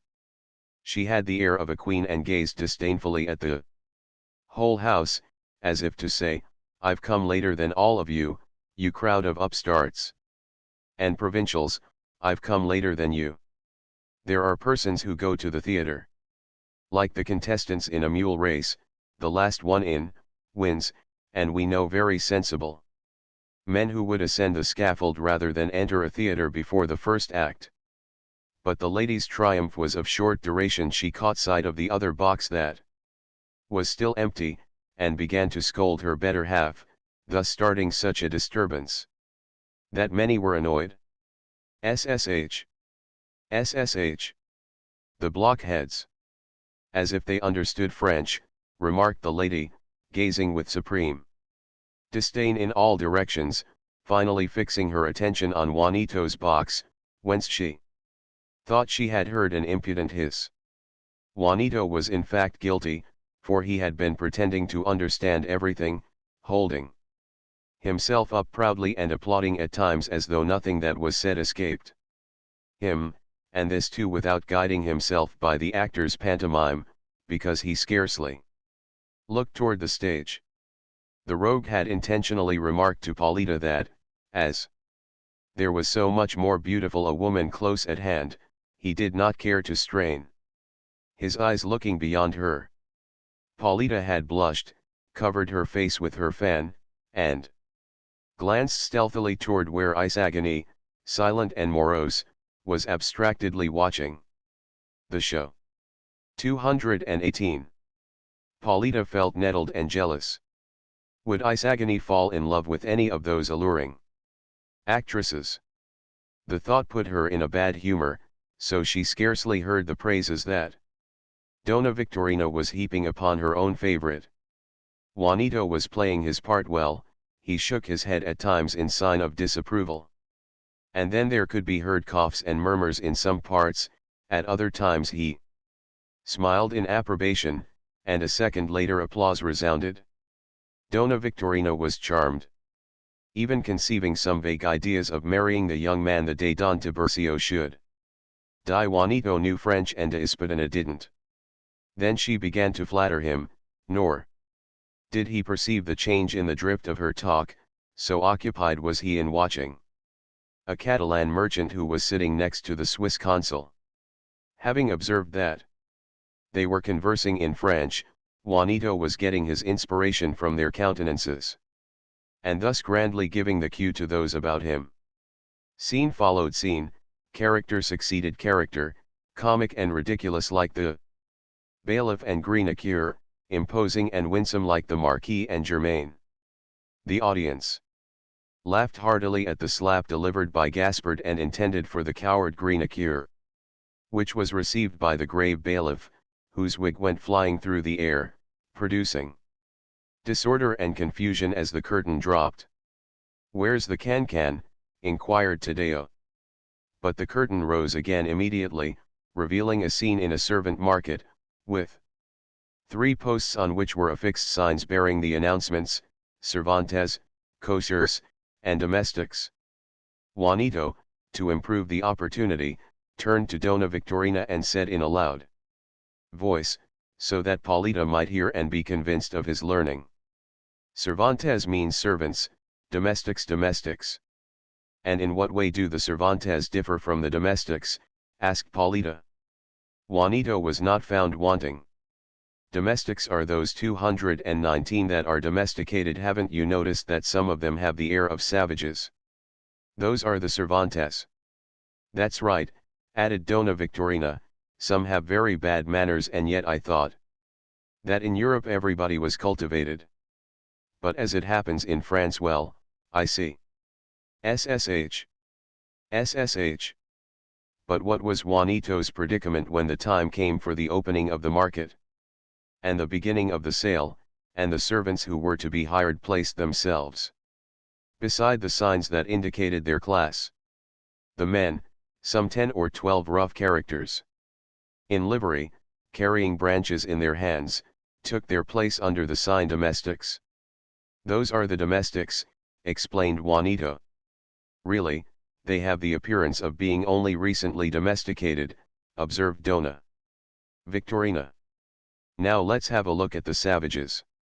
Then the dozen girls headed by the lively and merry Sir Paulette, decked out in their best clothes, each wearing a big bouquet of flowers at the waist, laughing, smiling, fresh and attractive, placed themselves, to Juanito's great desperation, beside the post of the Cervantes. "How's this?" asked Paulita guilelessly. "Are those the savages that you spoke of?" "No," replied the imperturbable Juanito, "there's a mistake, they've got their places mixed, those coming behind. Those with the whips." Juanito nodded assent, but he was rather perplexed and uneasy. "So those girls are the cochers?" Here Juanito was attacked by such a violent fit of coughing that some of the spectators became annoyed. "Put him out! Put the consumptive out!" called a voice. Consumptive? To be called a consumptive before Paulita? Juanito wanted to find the blackguard and make 220 him swallow that consumptive. Observing that the women were trying to hold him back, his bravado increased, and he became more conspicuously ferocious. But fortunately, it was Don Custodio who had made the diagnosis, and he, fearful of attracting attention to himself, pretended to hear nothing, apparently busy with his criticism of the play. "If it weren't that I am with you," remarked Juanito, rolling his eyes like some dolls that are moved by clockwork, and to make the resemblance more real he stuck out his tongue occasionally. Thus that night he acquired in Dona Victorina's eyes the reputation of being brave and punctilious, so she decided in her heart that she would marry him just as soon as Don Tiburcio was out of the way. Paulita became sadder and sadder in thinking about how the girls called cochers could occupy Isagani's attention, for the name had certain disagreeable associations that came from the slang of her convent school days. At length the first act was concluded, the Marquis taking away as servants Sir Paulette and Germain, the representative of timid beauty in the troupe, and for coachman the stupid Greenacre.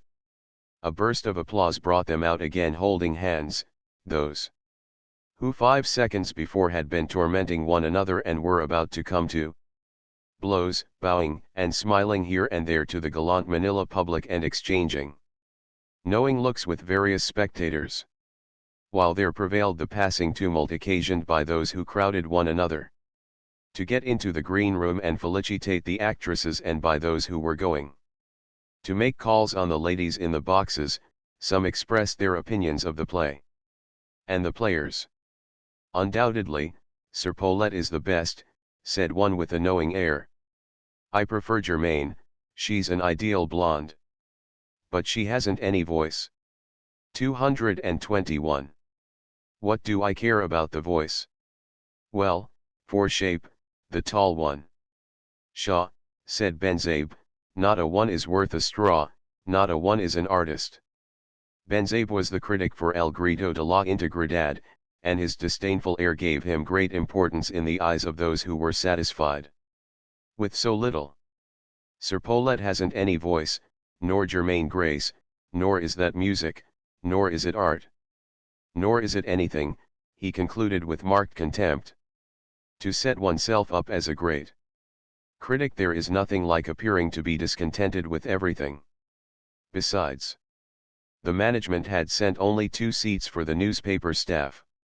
In the boxes curiosity was aroused as to who could be the possessor of the empty one. For that person would surpass everyone in chic, since he would be the last to arrive. The rumor started somewhere that it belonged to Simone, and was confirmed. No one had seen the jeweler in the reserved seats, the green room, or anywhere else. "Yet I saw him this afternoon with Mr. José," someone said. "He presented a necklace to one of the actresses." "To which one?" asked some of the inquisitive ladies. "To the finest of all, the one who made eyes at His Excellency." This information was received with looks of intelligence, winks, exclamations of doubt, of confirmation, and half-uttered commentaries.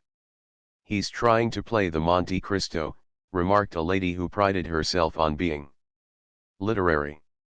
"Or purveyor to the palace," added her escort, jealous of Simone. In the students' box, Pecson, Sandoval, and Isagani had remained, while Tadeo had gone to engage Don Custodio in conversation about his projects, and Macarig to hold an interview with Pipe. "In no way, as I have observed to you before, friend 222 Isagani," declared Sandoval with violent gestures and a sonorous voice, so that the ladies near the box, the daughters of the rich man who was in debt to Tadeo, might hear him. "In no way does the French language possess the rich sonorousness or the varied and elegant cadence of the Castilian tongue. I cannot conceive, I cannot imagine. I cannot form any idea of French orators, and I doubt that they have ever had any, or can have any now in the strict construction of the term orator, because we must not confuse the name orator with the words babbler and charlatan, for these can exist in any country, in all the regions of the inhabited world, among the cold and curt Englishmen as among the lively and impressionable Frenchmen." Thus he delivered a magnificent review of the nations, with his poetical characterizations and most resounding epithets. Isagani nodded assent, with his thoughts fixed on Paulita, whom he had surprised gazing at him with an expressive look which contained a wealth of meaning. He tried to divine what those eyes were expressing, those eyes that were so eloquent and not at all deceptive. "Now you who are a poet, a slave to rhyme and meter, a son of the muses," continued Sandoval, with an elegant wave of his hand, as though he were saluting, on the horizon, "the 9 sisters, do you comprehend, can you conceive, how a language so harsh and unmusical as French can give birth to poets of such gigantic stature as our Garcilasos, our Herreras, our Esproncidas, our Calderones? Nevertheless, objected Peck's son, Victor Hugo. Victor Hugo, my friend Peck's son, if Victor Hugo is a poet, it is because he owes it to Spain, because it is an established fact, it is a matter beyond all doubt, a thing admitted even by the Frenchmen themselves, so envious of Spain, that if Victor Hugo has genius, if he really is a poet, it is because his childhood was spent in Madrid. There he drank in his first impressions, there his brain was molded, there his imagination was colored, his heart modeled, and the most beautiful concepts of his mind born. 223 And after all, who is Victor Hugo? Is he to be compared at all with our modern? This peroration was cut short by the return of Macaraigue with a despondent air and a bitter smile on his lips, carrying in his hand a note, which he offered silently to Sandoval, who read: My dove, your letter has reached me late, for I have already handed in my decision. And it has been approved. However, as if I had guessed your wish, I have decided the matter according to the desires of your protégés. I'll be at the theatre and wait for you after the performance. Your duckling. Custodening. How tender the man is, exclaimed Tadeo with emotion. Well, said Sandoval. I don't see anything wrong about this, quite the reverse. Yes, rejoined Macaraigue with his bitter smile, decided favorably. I've just seen Padre Irene. What does Padre Irene say? Inquired Peck's son. The same as Don Custodio, and the rascal still had the audacity to congratulate me. The commission, which has taken as its own the decision of the arbiter, approves the idea and felicitates the students on their patriotism and their thirst for knowledge. Well, only that, considering our duties in short, it says that in order that the idea may not be lost, it concludes that the direction and execution of the plan should be placed in charge of one of the religious corporations, in case the Dominicans do not wish to incorporate the academy with the university. Exclamations of disappointment greeted the announcement. Isagani rose, but said nothing. And in order that we may participate in the management of the academy, Macaraigue went on, we are intrusted with the collection of contributions and dues, with 224 the obligation of turning them over to the treasurer whom the corporation may designate, which treasurer will issue us receipts. Then we're tax collectors, remarked Tadeo. Sandoval, said Peck's son, there's the gauntlet, take it up. Huh. That's not a gauntlet, from its odor it seems more like a sock. The funniest part of it, Macaraigue added, is that Padre Irene has advised us to celebrate the event with a banquet or a torchlight procession, a public demonstration of the students en masse to render thanks to all the persons who have intervened in the affair. Yes, after the blow, let's sing and give thanks. Super flumina Babylonici dimus. Yes, a banquet like that of the convicts, said Tadeo. A banquet at which we all wear mourning and deliver funeral orations, added Sandoval. A serenade with the Marseillaise and funeral marches, proposed Isagani. No, gentlemen, observed Peck's son with his clownish grin, to celebrate the event there's nothing like a banquet in a pansiteria, served by the Chin men without camisas. I insist, without camisas. The sarcasm and grotesqueness of this idea won it ready acceptance, Sandoval being the first to applaud it, for he had long wished to see the interior of one of those establishments which at night appeared to be so merry and cheerful.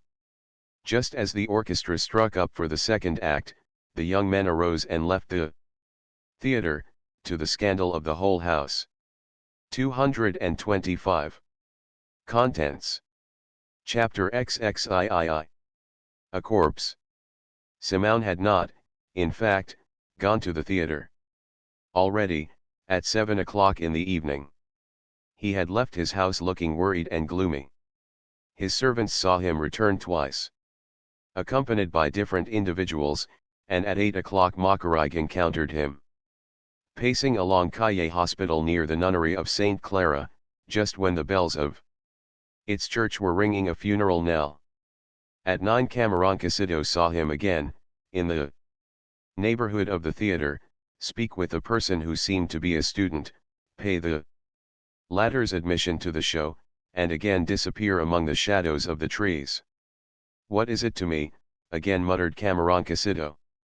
"What do I get out of watching over the populace?" Basilio, as Macarig said, had not gone to the show. The poor student, after returning from San Diego, whither he had gone to ransom Julie, his future bride, from her servitude, had turned again to his studies, spending his time in the hospital, in studying, or in nursing Capitan Tiago, whose affliction he was trying to cure. The invalid had become an intolerable character. During his bad spells, when he felt depressed from lack of opium, the doses of which Basilio was trying to reduce, he would scold, mistreat, and abuse the boy, who bore it resignedly, conscious that he was doing good to one to whom he owed so much, and yielded only in the last extremity. His vicious appetite satisfied, Capitan Tiago would fall into a good humor, become tender, and call him his son, tearfully recalling the youth's services, how well he administered the estates, and would even talk of making 226 him his heir. Basilio would smile bitterly and reflect that in this world complaisance with vice is rewarded better than fulfillment of duty. Not a few times did he feel tempted to give free rein to the craving and conduct his benefactor to the grave by a path of flowers and smiling illusions rather than lengthen his life along a road of sacrifice. "What a fool I am," he often said to himself. "People are stupid and then pay for it." But he would shake his head as he thought of Julie, of the wide future before him. He counted upon living without a stain on his conscience, so he continued the treatment prescribed, and bore everything patiently. Yet with all his care the sick man, except for short periods of improvement, grew worse. Basilio had planned gradually to reduce the amount of the dose, or at least not to let him injure himself by increasing it, but on returning from the hospital or some visit he would find his patient in the heavy slumber produced by the opium, driveling, pale as a corpse. The young man could not explain whence the drug came. The only two persons who visited the house were Simón and Padre Irene, the former rarely, while the latter never ceased exhorting him to be severe and inexorable with the treatment, to take no notice of the invalid's ravings, for the main object was to save him. "Do your duty, young man," was Padre Irene's constant admonition. "Do your duty." Then he would deliver a sermon on this topic with such great conviction and enthusiasm that Basilio would begin to feel kindly toward the preacher. Besides, Padre Irene promised to get him a fine assignment, a good province, and even hinted at the possibility of having him appointed a professor. Without being carried away by illusions, Basilio pretended to believe in them and went on obeying the dictates of his own conscience. That night, while Les Cloches de Corneville was being presented, Basilio was studying at an old table by the light 227 of an oil lamp, whose thick glass globe partly illuminated his melancholy features.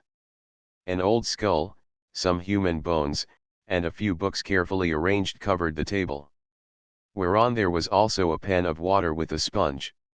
The smell of opium that proceeded from the adjoining bedroom made the air heavy and inclined him to sleep, but he overcame the desire by bathing his temples and eyes from time to time, determined not to go to sleep until he had finished the book, which he had borrowed and must return as soon as possible. It was a volume of the Medicina Legal y Toxicologia of Dr. Friata, the only book that the professor would use, and Basilio lacked money to buy a copy, since, under the pretext of its being forbidden by the censor in Manila, and the necessity for bribing many government employees to get it in, the booksellers charged a high price for it. So absorbed was the youth in his studies that he had not given any attention at all to some pamphlets that had been sent to him from some unknown source, pamphlets that treated of the Philippines, among which figured those that were attracting the greatest notice at the time because of their harsh and insulting manner of referring to the natives of the country. Basilio had no time to open them, and he was perhaps restrained also by the thought that there is nothing pleasant about receiving an insult or a provocation without having any means of replying or defending oneself. The censorship, in fact, permitted insults to the Filipinos but prohibited replies on their part. In the midst of the silence that reigned in the house, broken only by a feeble snore that issued now and then from the adjoining bedroom, Basilio heard light footfalls on the stairs, footfalls that soon crossed the hallway and approached the room where he was. Raising his head, he saw the door open and to his great surprise appeared the sinister figure of the jeweler Simon, who since the scene in San Diego had not come to visit either himself or Capitan Tiago.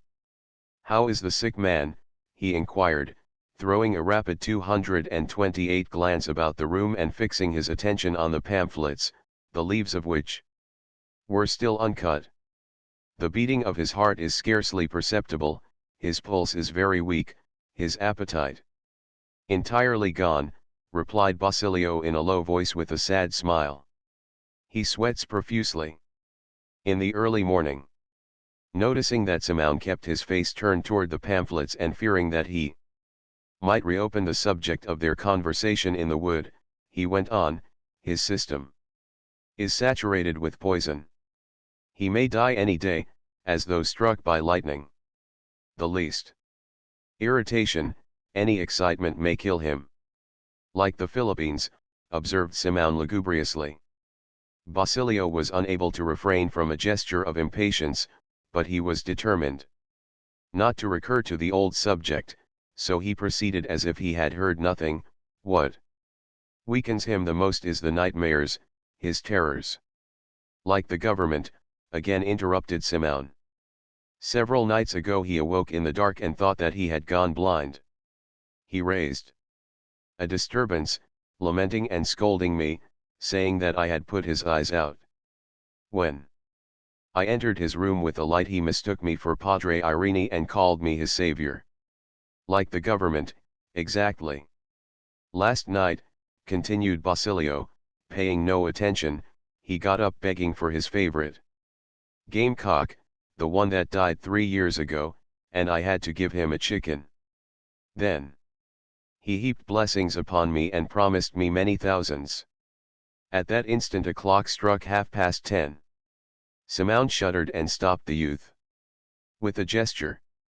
"Basilio," he said in a low, tense voice, "listen to me carefully, for the moments are precious. I see that you haven't opened the pamphlets that I sent you. You're not interested in your country."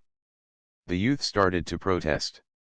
"It's useless," went on Simon dryly. "Within an 229 hour the revolution is going to break out at a signal from me, and tomorrow there'll be no studies, there'll be no university, there'll be nothing but fighting and butchery. I have everything ready and my success is assured. When we triumph, all those who could have helped us and did not do so will be treated as enemies. Basilio, I've come to offer you death or a future." "Death or a future," the boy echoed, as though he did not understand. "With us or with the government," rejoined Simon. "With your country or with your oppressors. Decide, for time presses." "I've come to save you because of the memories that unite us." "With my country or with the oppressors," repeated Basilio in a low tone. The youth was stupefied. He gazed at the jeweler with eyes in which terror was reflected. He felt his limbs turn cold, while 1,000 confused ideas whirled about in his mind. He saw the streets running blood, he heard the firing, he found himself among the dead and wounded, and by the peculiar force of his inclinations fancied himself in an operator's blouse, cutting off legs and extracting bullets. "The will of the government is in my hands," said Simeon. "I've diverted and wasted its feeble strength and resources on foolish expeditions, dazzling it with the plunder it might seize. Its heads are now in the theater, calm and unsuspecting, thinking of a night of pleasure, but not one shall again repose upon a pillow. I have men and regiments at my disposition, some I have led to believe that the uprising is ordered by the general, others that the friars are bringing it about, some I have bought with promises, with employments, with money, many, very many, are acting from revenge, because they are oppressed and see it as a matter of killing or being killed." Cabe sang. "Tails is below, he has come with me here. Again I ask you, will you come with us, or do you prefer to expose yourself to the resentment of my followers? In critical moments. 230 To declare oneself neutral is to be exposed to the wrath of both the contending parties." Basilio rubbed his hand over his face several times, as if he were trying to wake from a nightmare. He felt that his brow was cold. "Decide," repeated Simeon. "And what would I have to do?" asked the youth in a weak and broken voice. "A very simple thing," replied Simeon, his face lighting up with a ray of hope.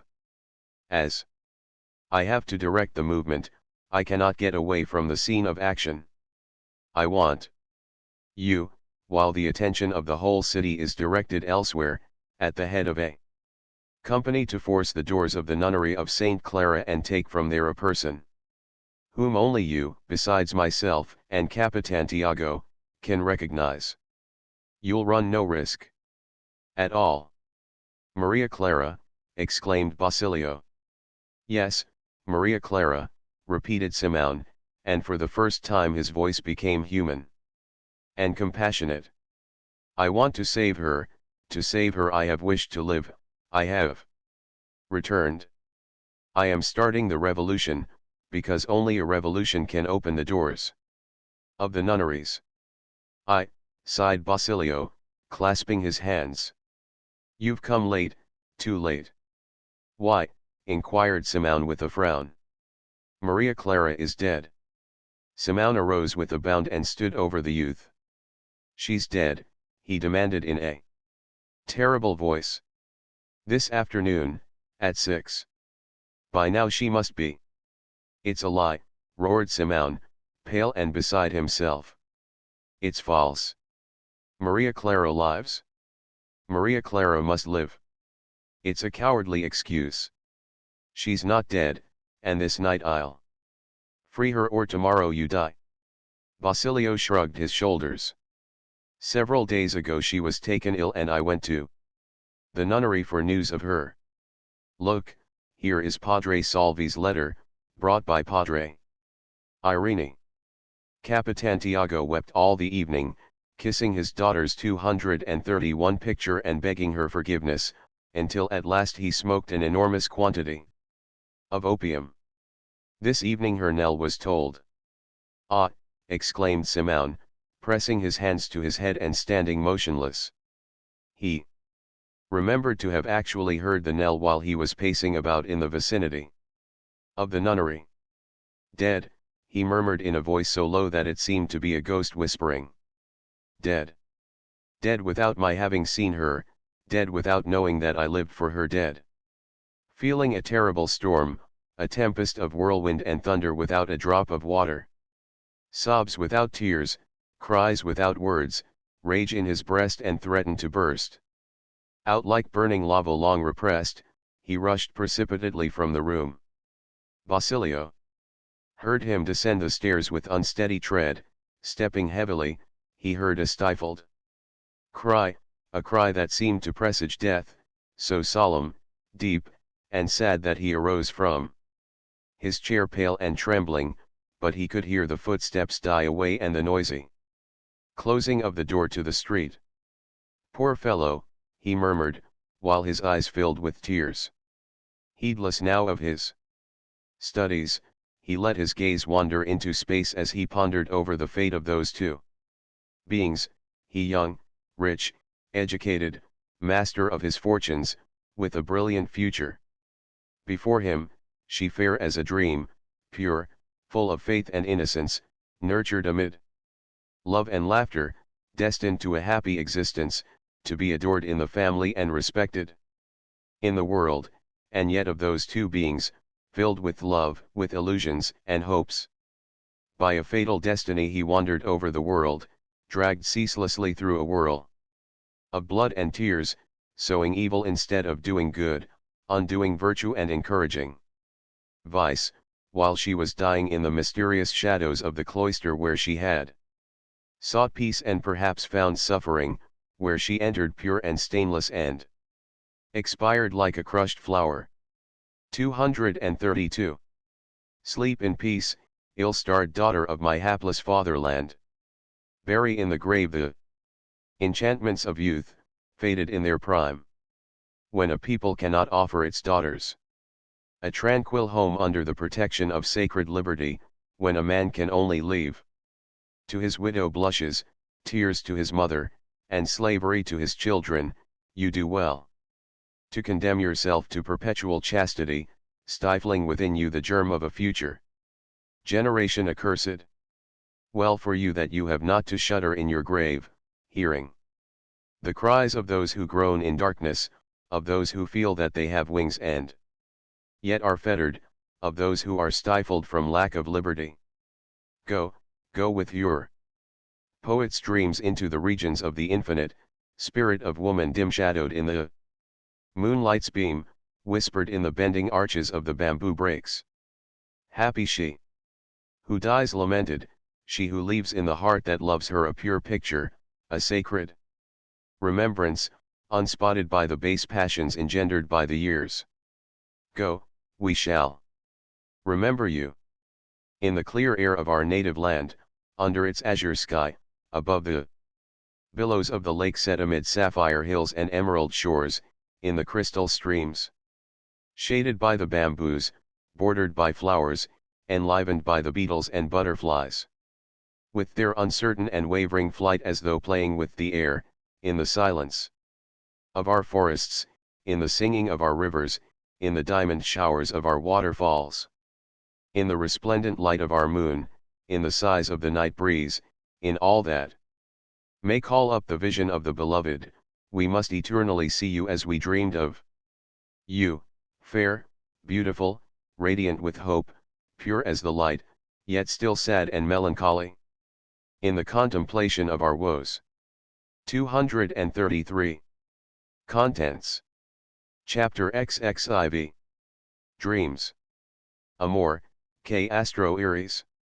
On the following day, Thursday, at the hour of sunset, Isagani was walking along the beautiful promenade of Maria Cristina in the direction of the Malecon to keep an appointment which Paulita had that morning given him. The young man had no doubt that they were to talk about what had happened on the previous night, and as he was determined to ask for an explanation, and knew how proud and haughty she was, he foresaw an estrangement. In view of this eventuality he had brought with him the only 2 letters he had ever received from Paulita, 2 scraps of paper, whereon were merely a few hurriedly written lines with various blots, but in an even handwriting, things that did not prevent the enamored youth from preserving them with more solicitude than if they had been the autographs of Sappho and the muse Polyhymnia. This decision to sacrifice his love on the altar of dignity, the consciousness of suffering in the discharge of duty, did not prevent a profound melancholy from taking possession of Isagani and brought back into his mind the beautiful days and nights, more beautiful still, when they had whispered sweet nothings through the flowered gratings of the entresol, nothings that to the youth took on such a character of seriousness and importance that they seemed to him the only matters worthy of meriting the attention of the most exalted human understanding. He recalled the walks on moonlit nights, the fair, the dark December mornings after the Mass of Nativity, the holy water that he used to offer her, when she would thank him with a look. Charge 234 with a whole epic of love, both of them trembling as their fingers touched. Heavy sighs, like small rockets, issued from his breast and brought back to him all the verses, all the sayings of poets and writers about the inconstancy of woman. Inwardly, he cursed the creation of theaters, the French operetta, and vowed to get revenge on Pelés at the first opportunity. Everything about him appeared under the saddest and somberest colors. The bay, deserted and solitary, seemed more solitary still on account of the few steamers that were anchored in it. The sun was dying behind Marivilles. Without poetry or enchantment, without the capricious and richly tinted clouds of happier evenings, the Enda monument, in bad taste, mean and squat, without style, without grandeur, looked like a lump of ice cream or at best a chunk of cake. The people who were promenading along the Malecon, in spite of their complacent and contented air, appeared distant, haughty, and vain, mischievous and bad-mannered. The boys that played on the beach, skipping flat stones over the surface of the water or searching in the sand for mollusks and crustaceans which they caught for the mere fun of catching, and killed without benefit to themselves. In short, even the eternal port works to which he had dedicated more than 3 odes, looked to him absurd, ridiculous child's play. The port, the port of Manila, a bastard that since its conception had brought tears of humiliation and shame to all. If only after so many tears there were not being brought forth a useless abortion. Abstractedly he saluted 2 Jesuits, former teachers of his, and scarcely noticed a tandem in which an American rode and excited the envy of the gallants who were in caresses only. Near the Enda monument he heard Benzabe talking with another person about Simon, learning that the latter had on the previous night been taken suddenly ill, that he refused to see anyone, even the very aides of the general. Yes, exclaimed Isagani with a bitter smile, for him attentions because he is rich. The soldiers return 235 from their expeditions sick and wounded, but no one visits them.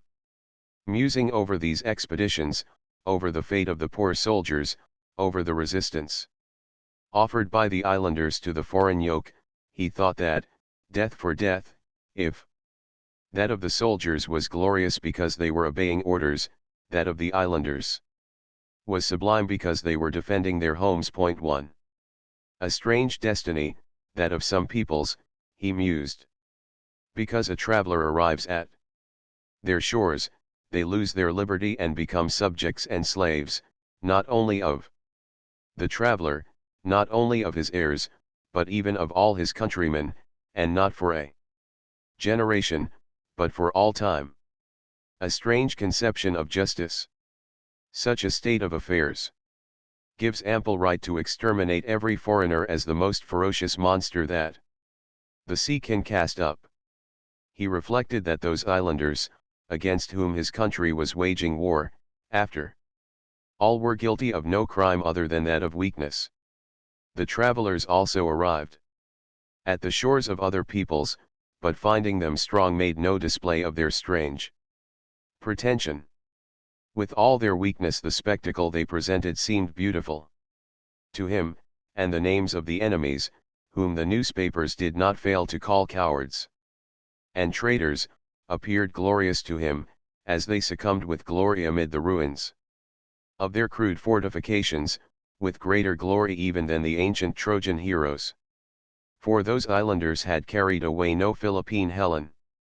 In his poetic enthusiasm, he thought of the young men of those islands who could cover themselves with glory in the eyes of their women, and in his amorous desperation he envied them because they could find a brilliant suicide.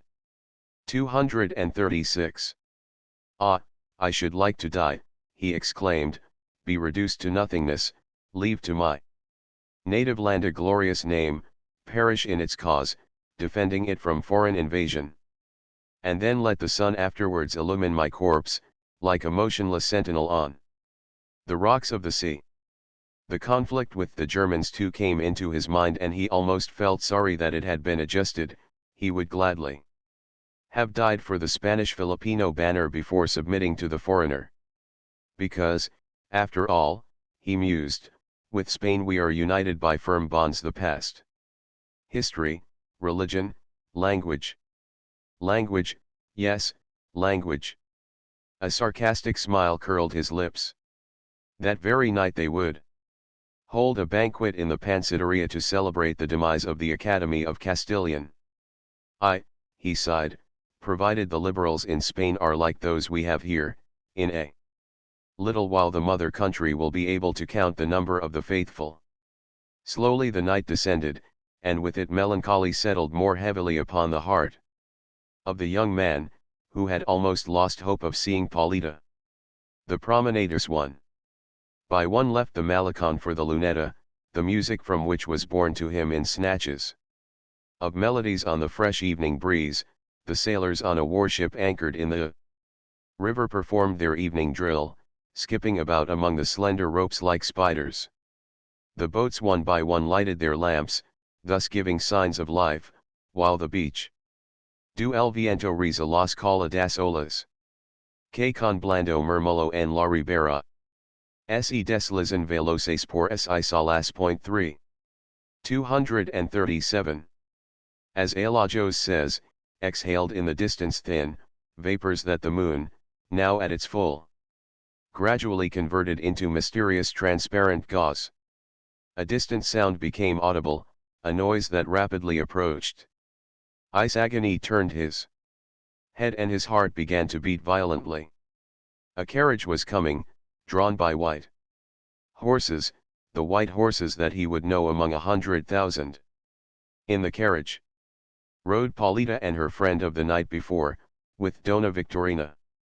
Before the young man could take a step, Paulita had leaped to the ground with sylph-like agility and smiled at him with a smile full of conciliation. He smiled in return.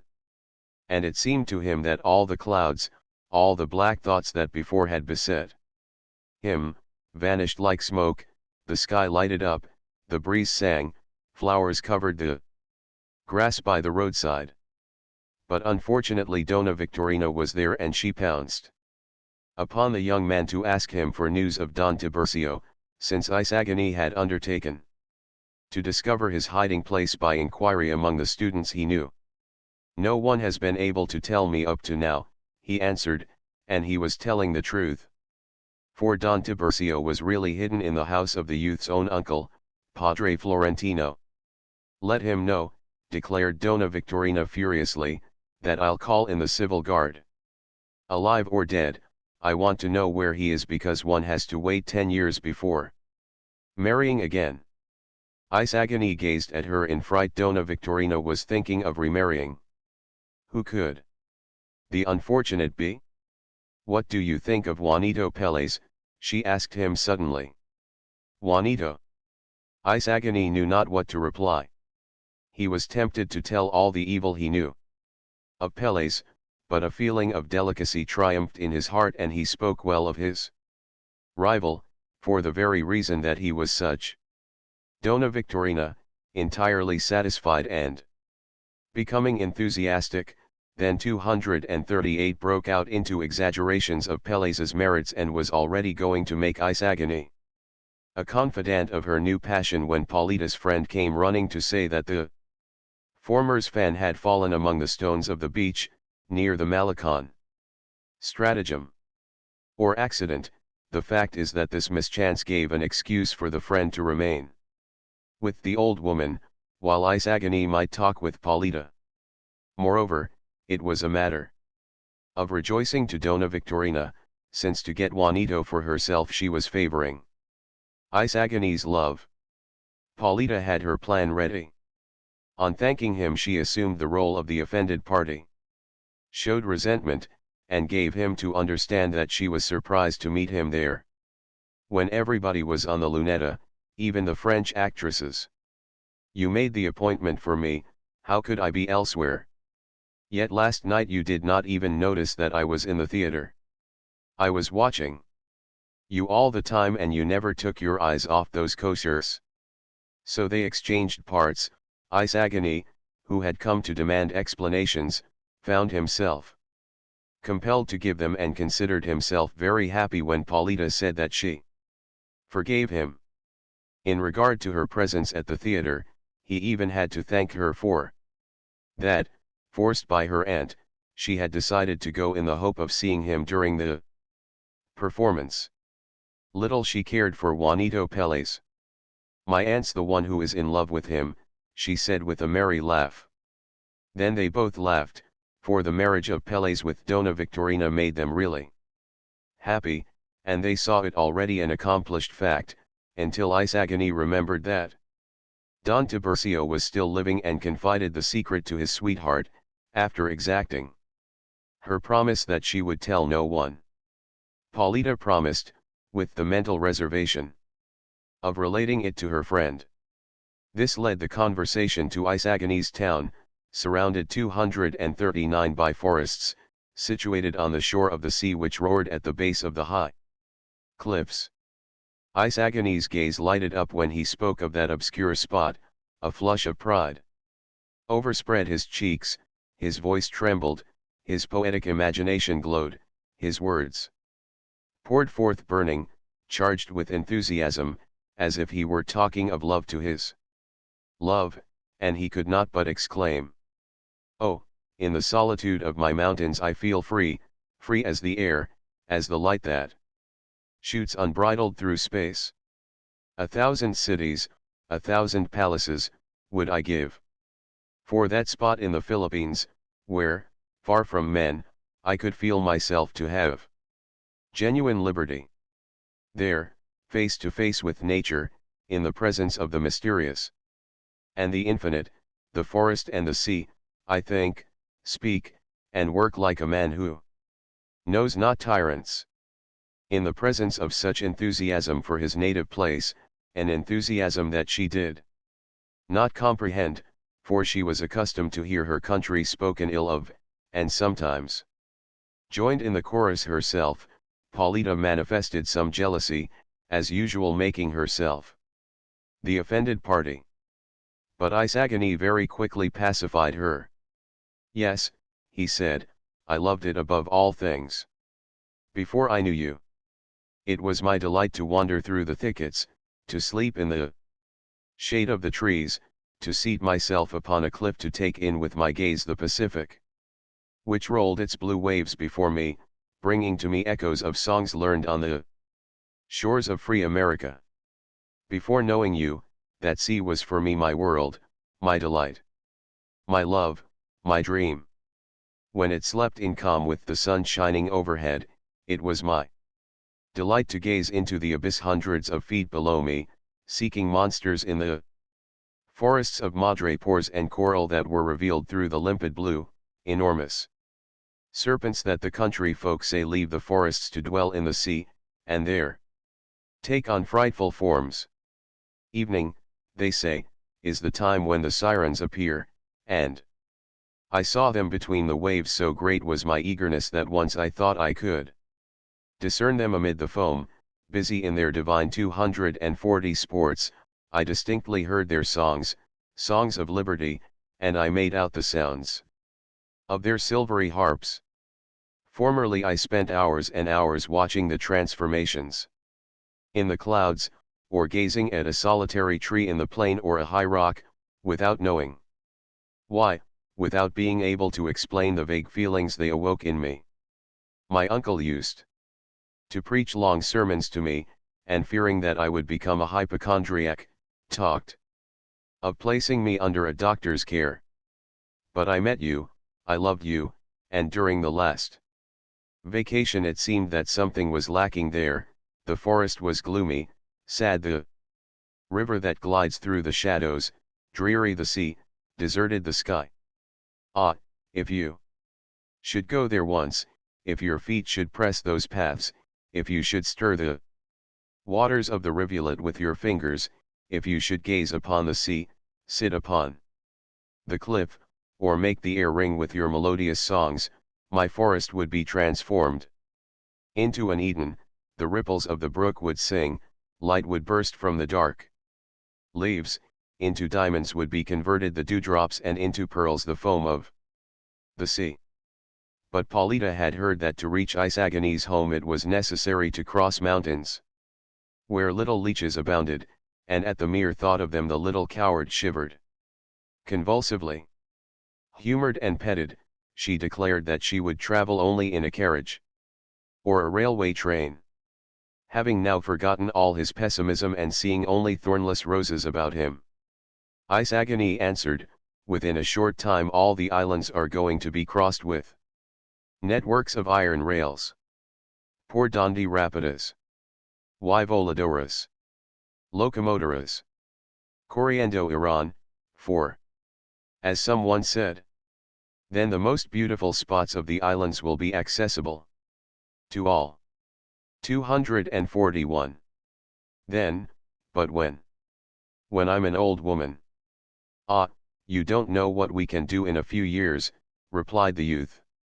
You don't realize the energy and enthusiasm that are awakening in the country after the sleep of centuries. Spain heeds us, our young men in Madrid are working day and night, dedicating to the fatherland all their intelligence, all their time, all their strength. Generous voices there are mingled with ours, statesmen who realize that there is no better bond than community of thought and interest.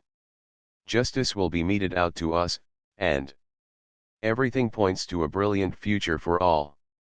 It's true that we've just met with a slight rebuff, we students, but victory is rolling along the whole line, it is in the consciousness of all. The traitorous repulse that we have suffered indicates the last gasp, the final convulsions of the dying. Tomorrow we shall be citizens of the Philippines, whose destiny will be a glorious one, because it will be in loving hands. Ah, yes, the future is ours. I see it rose-tinted, I see the movement that stirs the life of these regions so long dead, lethargic. I see towns arise along the railroads, and factories everywhere, edifices like that of Mandaluyong. I hear the steam hiss, the trains roar, the engines rattle. I see the smoke rise, their heavy breathing, I smell the oil, the sweat of monsters busy at incessant toil. This port, so slow and laborious of creation, this river where commerce is in its death agony, we shall see covered with masts, giving us an idea of the forests of Europe in winter. This pure air, and these stones, now so clean, will be crowded with coal, with boxes and barrels. The products of human industry, but let it not matter, for we shall move about rapidly in comfortable coaches to seek in the interior other air, other scenes on other shores, cooler temperatures on the slopes of the mountains. The warships of our navy will guard our coasts, the Spaniard and the Filipino will rival each other in zeal to repel all foreign invasion, to defend our homes, and let you bask in peace and smiles, loved and respected.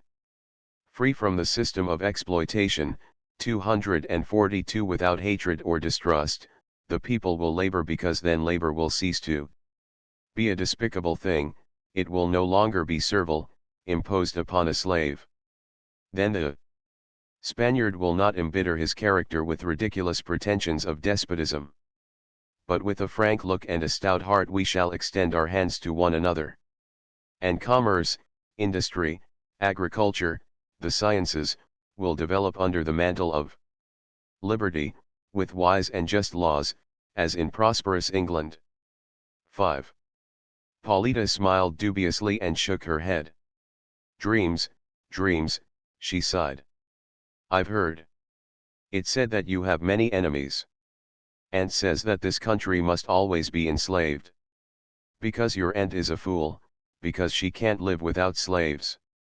When she hasn't them, she dreams of them in the future, and if they are not obtainable she forces them into her imagination. True it is that we have enemies, that there will be a struggle. But we shall conquer. The old system may convert the ruins of its castle into formless barricades, but we will take them singing hymns of liberty, in the light of the eyes of you women, to the applause of your lovely hands. But do not be uneasy, the struggle will be a pacific one.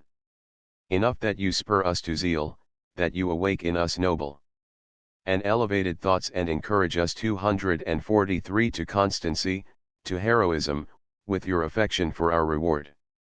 Paulita preserved her enigmatic smile and seemed thoughtful, as she gazed toward the river, patting her cheek lightly with her fan. But if you accomplish nothing, she asked abstractedly. The question hurt Ice Agony. He fixed his eyes on his sweetheart, caught her lightly by the hand, and began, listen, if we accomplish nothing.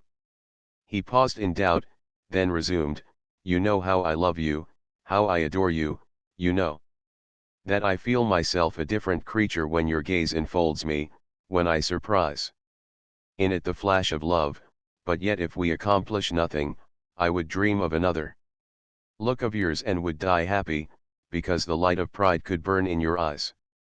When you pointed to my corpse and said to the world, my love died fighting for the rights of my fatherland. Come home, child, you're going to catch cold, screeched Dona Victorina at that instant. And the voice brought them back to reality. It was time to return, and they kindly invited him to enter the carriage, an invitation which the young man did not give them cause to repeat.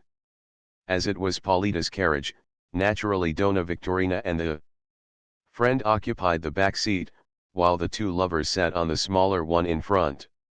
To ride in the same carriage, to have her at his side, to breathe her perfume, to rub against the silk of her dress, to see her pensive with folded arms, lighted by the moon of the Philippines that lends to the meanest things idealism and enchantment, were all dreams beyond Ice Agony's hopes. What wretches they who were returning alone on foot and had to give way to the swift carriage. In the whole course of the drive, along the beach and down the length of La Sabana, across the bridge of Spain, Ice Agony saw nothing but a sweet profile, gracefully set off by beautiful hair, ending in an arching neck that lost itself amid the gauzy pina. A diamond winked at him from the lobe of the 244 little ear, like a star among silvery clouds. He heard faint echoes inquiring for Don Tiburcio de Espadana, the name of Juanito Peles, but they sounded to him like distant bells, the confused noises heard in a dream. It was necessary to tell him that they had reached Plaza Santa Cruz. 245. One referring to the expedition's Misión Española Católica to the Caroline and Pelew Islands from 1886 to 1895, headed by the Capuchin Fathers, which brought misery and disaster upon the natives of those islands, unprofitable losses and sufferings to the Filipino soldiers engaged in them, discredit to Spain, and decorations of merit to a number of Spanish officers. Tr upward arrow 2 over the possession of the Caroline and Pelew Islands. The expeditions referred to in the previous note were largely inspired by German activity with regard to those islands, which had always been claimed by Spain, who sold her claim to them to Germany. After the loss of the Philippines. Tr upward arrow 3 where the wind wrinkles the silent waves, that rapidly break of their own movement, with a gentle murmur on the shore. Tr upward arrow 4 where rapid and winged engines will rush in flight. Tr upward arrow 5 there is something almost uncanny about the general accuracy of the prophecy in these lines, the economic part of which is now so well on the way to realization, although the writer of them would doubtless have been a very much surprised individual had he also foreseen how it would come about. But one of his own expressions was fire and steel to the cancer, and it surely got them.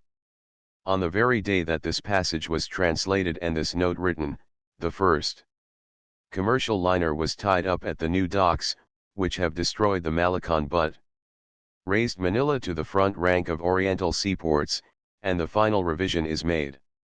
At Baguio, mountain province, amid the cooler temperatures on the slopes of the mountains. As for the political portion, it is difficult even now to contemplate calmly the blundering fatuity of that bigoted medieval brand of patriotism which led the decrepit Philippine government to play the ancient mariner and shoot the albatross that brought this message tr upward arrow. Contents. Chapter XXV. Smiles and Tears. The sala of the Pansiteria Maquinista de Buen Gusto one that night presented an extraordinary aspect. 14 young men of the principal islands of the archipelago, from the pure Indian, if there be pure ones, to the peninsular Spaniard, were met to hold the banquet advised by Padre Irene in view of the happy solution of the affair about instruction in Castilian. They had engaged all the tables for themselves, ordered the lights to be increased, and had posted on the wall beside the landscapes and Chinese cake monos this strange versicle: Glory to Custodio for his cleverness, and Pancit on ETH to the youths of goodwill. In a country where everything grotesque is covered with a mantle of seriousness, where many rise by the force of wind and hot air, in a country where the deeply serious and sincere may do damage on issuing from the heart and may cause trouble, probably this was the best way to celebrate the ingenious inspiration of the illustrious Don Custodio. The mocked replied to the mockery with a laugh, to the governmental joke with a plate of pancit, and yet they laughed and jested, but it could be seen that the merriment was forced. The laughter had a certain nervous ring, eyes flashed, and in more than one of these a tear glistened. Nevertheless, these young men were cruel, they were unreasonable. It was not the first time that their most 246 beautiful ideas had been so treated, that their hopes had been defrauded with big words and small actions. Before this Don Custodio there had been many, very many others. In the center of the room under the red lanterns were placed 4 round tables, systematically arranged to form a square. Little wooden stools, equally round, served as seats. In the middle of each table, according to the practice of the establishment, were arranged 4 small colored plates with 4 pies on each one and 4 cups of tea, with the accompanying dishes, all of red porcelain. Before each seat was a bottle and 2 glittering wine glasses. Sandoval was curious and gazed about, scrutinizing everything, tasting the food, examining the pictures, reading the bill of fare. The others conversed on the topics of the day, about the French actresses, about the mysterious illness of Simone, who, according to some, had been found wounded in the street, while others averred that he had attempted to commit suicide. As was natural, all lost themselves in conjectures. Taddeo gave his particular version, which according to him came from a reliable source. Simone had been assaulted by some unknown person in the old Plaza Vivac, to the motive being revenge, in proof of which was the fact that Simone himself refused to make the least explanation. From this they proceeded to talk of mysterious revenges, and naturally of monkeyish pranks, each one relating the exploits of the curate of his town. A notice in large black letters crowned the frieze of the room with this warning: De Estefanda el Cabecilla al Publico adviert que nada digan absolutamente sobre alguna mesa o silla.3. 247. What a notice, exclaimed Sandoval, as if he might have confidence in the police. And what verses! Don Tiburcio converted into a quatrain 2 feet, one longer than the other, between 2 crutches. If Isagani sees them, he'll present them to his future. And here's Isagani, called a voice from the stairway. The happy youth appeared radiant with joy, followed by 2 Chinese, without camisas, who carried on enormous waiters' tureens that gave out an appetizing odor. Merry exclamations greeted them. Juanito Peles was missing, but the hour fixed had already passed, so they sat down happily to the tables. Juanito was always unconventional. If in his place we had invited Basilio, said Tadeo, we should have been better entertained. We might have got him drunk and drawn some secrets from him. What, does the prudent Basilio possess secrets? I should say so, replied Tadeo. Of the most important kind. There are some enigmas, to which he alone has the key, the boy who disappeared, the nun. Gentlemen, the pancit lang lang is the soup par excellence, cried Macarig. As you will observe, Sandoval, it is composed of vermicelli, crabs, or shrimps, egg paste, scraps of chicken, and I don't know what else. As first fruits, let us offer the bones to Don Custodio, to see if he will project something with them. A burst of merry laughter greeted the sally. If he should learn, he'd come a-running, concluded Sandoval. This is excellent soup. What is it called? Pancit lang lang, that is, Chinese pancit, to distinguish it from that which is peculiar to this country. Bah! That's a hard name to remember. In honor of Don Custodio, I christen it the Soup Project. Gentlemen, said Macarig, who had prepared the menu, there are 3 courses yet. Chinese stew made of pork. 248. Which should be dedicated to Padre Irene. Get out. Padre Irene doesn't eat pork, unless he turns his nose away, whispered a young man from Iloilo to his neighbor. Let him turn his nose away. Down with Padre Irene's nose, cried several at once. Respect, gentlemen, more respect, demanded Pekson with comic gravity. The 3rd course is a lobster pie. Which should be dedicated to the friars, suggested he of the Visayas.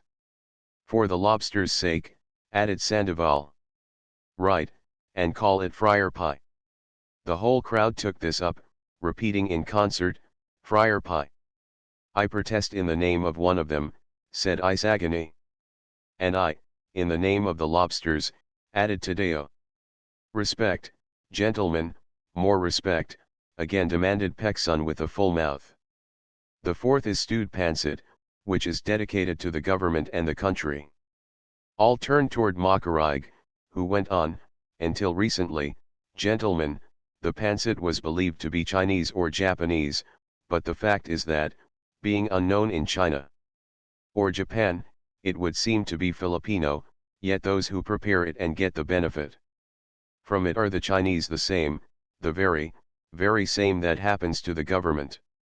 And to the Philippines, they seem to be Chinese, but whether they are or not, the Holy Mother has her doctors all eat and enjoy it, yet characterize it as disagreeable and loathsome, the same as with the country, the same as with the government. All live at its cost, all share in its feast, and afterwards there is no worse country than the Philippines, there is no government more imperfect. Let us then dedicate the pancit to the country and to the government. Agreed, many exclaimed. I protest, cried Isagani. 249. Respect for the weaker, respect for the victims, called Pekson in a hollow voice, waving a chicken bone in the air. Let's dedicate the pancit to Quiroga the Chinaman, one of the 4 powers of the Filipino world, proposed Isagani. No, to his Black Eminence. Silence, cautioned one mysteriously. There are people in the plaza watching us. And walls have ears. True, it was that curious groups were standing by the windows, while the talk and laughter in the adjoining houses had ceased altogether, as if the people there were giving their attention to what was occurring at the banquet. There was something extraordinary about the silence. Tadeo, deliver your speech, Macarig whispered to him. It had been agreed that Sandoval, who possessed the most oratorical ability, should deliver the last toast as a summing up. Tadeo, lazy as ever, had prepared nothing, so he found himself in a quandary. While disposing of a long string of vermicelli, he meditated how to get out of the difficulty. Until he recalled a speech learned in school and decided to plagiarize it, with adulterations. Beloved brethren in project, he began, gesticulating with 2 Chinese chopsticks. Brute! Keep that chopstick out of my hair, cried his neighbor. Called by you to fill the void that has been left in plagiarism. Sandoval interrupted him. That speech was delivered by the president of our lyceum. Called by your election, continued the imperturbable Tadeo, to fill the void that has been left in my mind, pointing to his stomach, by a man famous for his Christian principles and for his inspirations and projects, worthy of some little remembrance. What can one like myself say of him, I who am very hungry, not having breakfasted? Have a neck, my friend, called a neighbor, offering that portion of a chicken. 250. There is one course, gentlemen, the treasure of a people who are today a tale and a mockery in the world, wherein have thrust their hands the greatest gluttons of the western regions of the earth. Here he pointed with his chopsticks to Sandoval, who was struggling with a refractory chicken wing. An eastern, retorted the latter, describing a circle in the air with his spoon. In order to include all the banqueters. No interruptions. I demand the floor. I demand pickles, added Isagani. Bring on the stew. All echoed this request, so Tadeo sat down, contented with having got out of his quandary. The dish consecrated to Padre Irene did not appear to be extra good, as Sandoval cruelly demonstrated, thus, shining with grease outside and with pork inside. Bring on the third course, the friar pie. The pie was not yet ready, although the sizzling of the grease in the frying pan could be heard. They took advantage of the delay to drink, begging Peksun to talk. Peksun crossed himself gravely and arose, restraining his clownish laugh with an effort. At the same time mimicking a certain Augustinian preacher, then famous, and beginning in a murmur, as though he were reading a text. Si tripa plena laudal Deum, tripa famelica laudabit fratra. If the full stomach praises God, the hungry stomach will praise the friars. Words spoken by the Lord Custodio through the mouth of Benzabe, in the journal El Grito de la Integridad, the second article, Absurdity, the 157th. Beloved brethren in Christ, evil blows its foul breath over the verdant shores of Frailandia, commonly called the Philippine archipelago. No day passes but the attack is renewed, but there is heard some sarcasm against the reverend, venerable, infallible corporations, defenseless and unsupported. 251. Allow me, brethren, on this occasion to constitute myself a knight-errant to sally forth in defense of the unprotected, of the holy corporations that have reared us. Thus again confirming the saving idea of the adage, a full stomach praises God, which is to say, a hungry stomach will praise the friars. Bravo, bravo.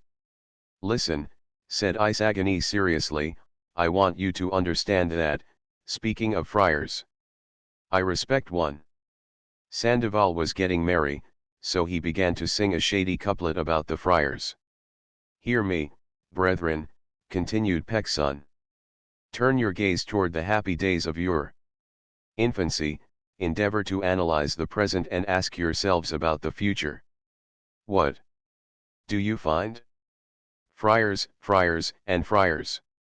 A friar baptized you, confirmed you, visited you in school with loving zeal.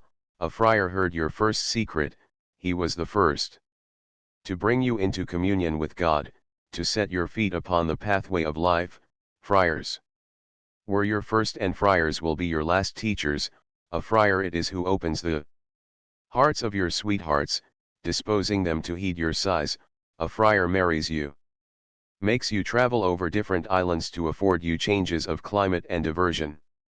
He will attend your deathbed, and even though you mount the scaffold, there will The friar be to accompany you with his prayers and tears, and you may rest assured that he will not desert you until he sees you thoroughly dead.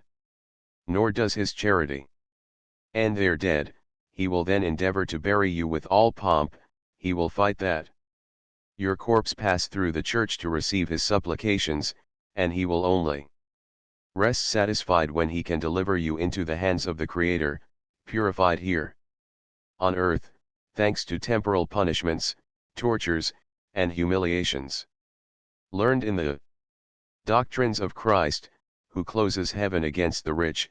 They are redeemers and genuine ministers of the Savior, seek every means to lift away our sins and bear them far, far off, there where the accursed Chinese and Protestants 252 dwell, to leave us this air, limpid, pure, healthful, in such a way that even should we so wish afterwards, we could not find a reel to bring about our condemnation.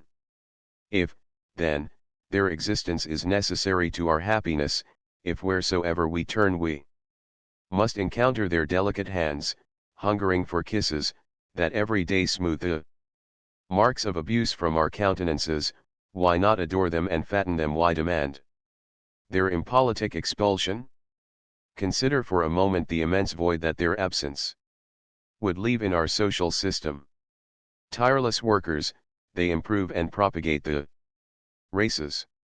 Divided as we are, thanks to our jealousies and our susceptibilities, the friars unite us in a common lot, in a firm bond, so firm that many are unable to move their elbows. Take away the friar, gentlemen, and you will see how the Philippine edifice will totter, lacking robust shoulders and hairy limbs to sustain it. Philippine life will again become monotonous, without the merry note of the playful and gracious friar, without the booklets and sermons that split our sides with laughter, without the amusing contrast between grand pretensions and small brains, without the actual, daily representations of the tales of Boccaccio and La Fontaine, without the girdles and scapularies. What would you have our women do in the future save that money and perhaps become miserly and covetous? Without the masses, novenaries, and processions, where will you find games of penguin to entertain them in their hours of leisure?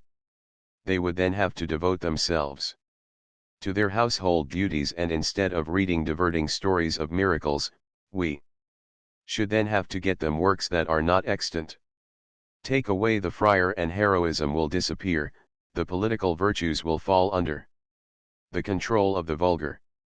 Take him away and the Indian will cease to exist, for the friar is the father, the Indian is the word. The former is the sculptor, the latter the statue, because all that we are, think, or do, we owe to the friar, to his patience, his toil, his perseverance of 3 centuries to modify the form 253 nature gave us. The Philippines without the friar and without the Indian, what then would become of the unfortunate government in the hands of the Chin? Amen. It will eat lobster pie, suggested Isagani, whom Peckson's speech bored. And that's what we ought to be doing. Enough of speeches. As the Chinese who should have served the courses did not put in his appearance, one of the students arose and went to the rear, toward the balcony that overlooked the river. But he returned at once, making mysterious signs. We're watched. I've seen Padre Sibyla's pet. Yes, ejaculated Isagani, rising. It's no use now. When he saw me he disappeared. Approaching the window he looked toward the plaza, then made signs to his companions to come nearer. They saw a young man leave the door of the pansiteria, gaze all about him, then with some unknown person enter a carriage that waited at the curb. It was Simon's carriage. Ah, exclaimed Macarig. The slave of the vice-rector attended by the master of the general. 254. 1. These establishments are still a notable feature of native life in Manila. Whether the author adopted a title already common or popularized one of his own invention, The fact is that they are now invariably known by the name used here. The use of Macanista was due to the presence in Manila of a large number of Chinese from Macau tr upward arrow. 2. Originally, Plaza San Gabriel, from the Dominican mission for the Chinese established there, later, as it became a commercial center, Plaza Vivac, and now known as Plaza Cervantes, being the financial center of Manila tr upward arrow. 3. The manager of this restaurant warns the public to leave absolutely nothing on any table or chair. Tr upward arrow. Contents. Chapter XXVI. Pasquinades. Very early the next morning Basilio arose to go to the hospital. He had his plans made, to visit his patients, to go afterwards to the university to see about his licentiateship, and then have an interview with Macarig about the expense this would entail. 4. He had used up the greater part of his savings in ransoming Julie and in securing a house where she and her grandfather might live, and he had not dared to apply to Capitan Tiago, fearing that such a move would be construed as an advance on the legacy so often promised him. Preoccupied with these thoughts, he paid no attention to the groups of students who were at such an early hour returning from the walled city, as though the classrooms had been closed, nor did he even note the abstracted air of some of them, their whispered conversations, or the mysterious signals exchanged among them. So it was that when he reached San Juan de Dios and his friends asked him about the conspiracy, he gave a start, remembering what Simon had planned, but which had miscarried, owing to the unexplained accident to the jeweler. Terrified, he asked in a trembling voice, at the same time endeavoring to feign ignorance, "Ah, yes, what conspiracy?" "It's been discovered," replied one, "and it seems that many are implicated in it." With an effort Basilio controlled himself. "Many implicated," he echoed, trying to learn something from the looks of the others. "Who?" "Students, a lot of students." Basilio did not think it prudent to ask more, fearing 255 that he would give himself away, so on the pretext of visiting his patients he left the group. One of the clinical professors met him and placing his hand mysteriously on the youth's shoulder, the professor was a friend of his, asked him in a low voice, "Were you at that supper last night?" In his excited frame of mind Basilio thought the professor had said night before last, which was the time of his interview with Simon. He tried to explain. "I assure you," he stammered, "that as Capitan Tiago was worse, and besides I had to finish that book." "You did well not to attend it," said the professor. "But you're a member of the Students' Association." "I pay my dues." "Well then, a piece of advice, go home at once and destroy any papers you have that may compromise you." Basilio shrugged his shoulders. He had no papers, nothing more than his clinical notes. "Has Señor Simon?" "Simon has nothing to do with the affair, thank God," interrupted the physician. "He was opportunely wounded by some unknown hand and is now confined to his bed." "No. Other hands are concerned in this, but hands no less terrible." Basilio drew a breath of relief. Simon was the only one who could compromise him. Although he thought of Cape Sangtales. "Are there Tulas Ains?" "No, man, nothing more than students." Basilio recovered his serenity. "What has happened then?" he made bold to ask. "Seditious pasquinades have been found, didn't you know about them?" "Where?" "In the university." "Nothing more than that." "Whew! What more do you want?" asked the professor, 256 almost in a rage. "The pasquinades are attributed to the students of the association, but—" "Keep quiet." The professor of pathology came along, a man who had more the look of a sacristan than of a physician. Appointed by the powerful mandate of the vice-rector, without other merit than unconditional servility to the corporation, he passed for a spy and an informer in the eyes of the rest of the faculty. The first professor returned his greeting coldly, and winked to Basilio, as he said to him, "Now I know that Capitan Tiago smells like a corpse. The crows and vultures have been gathering around him." So saying, he went inside.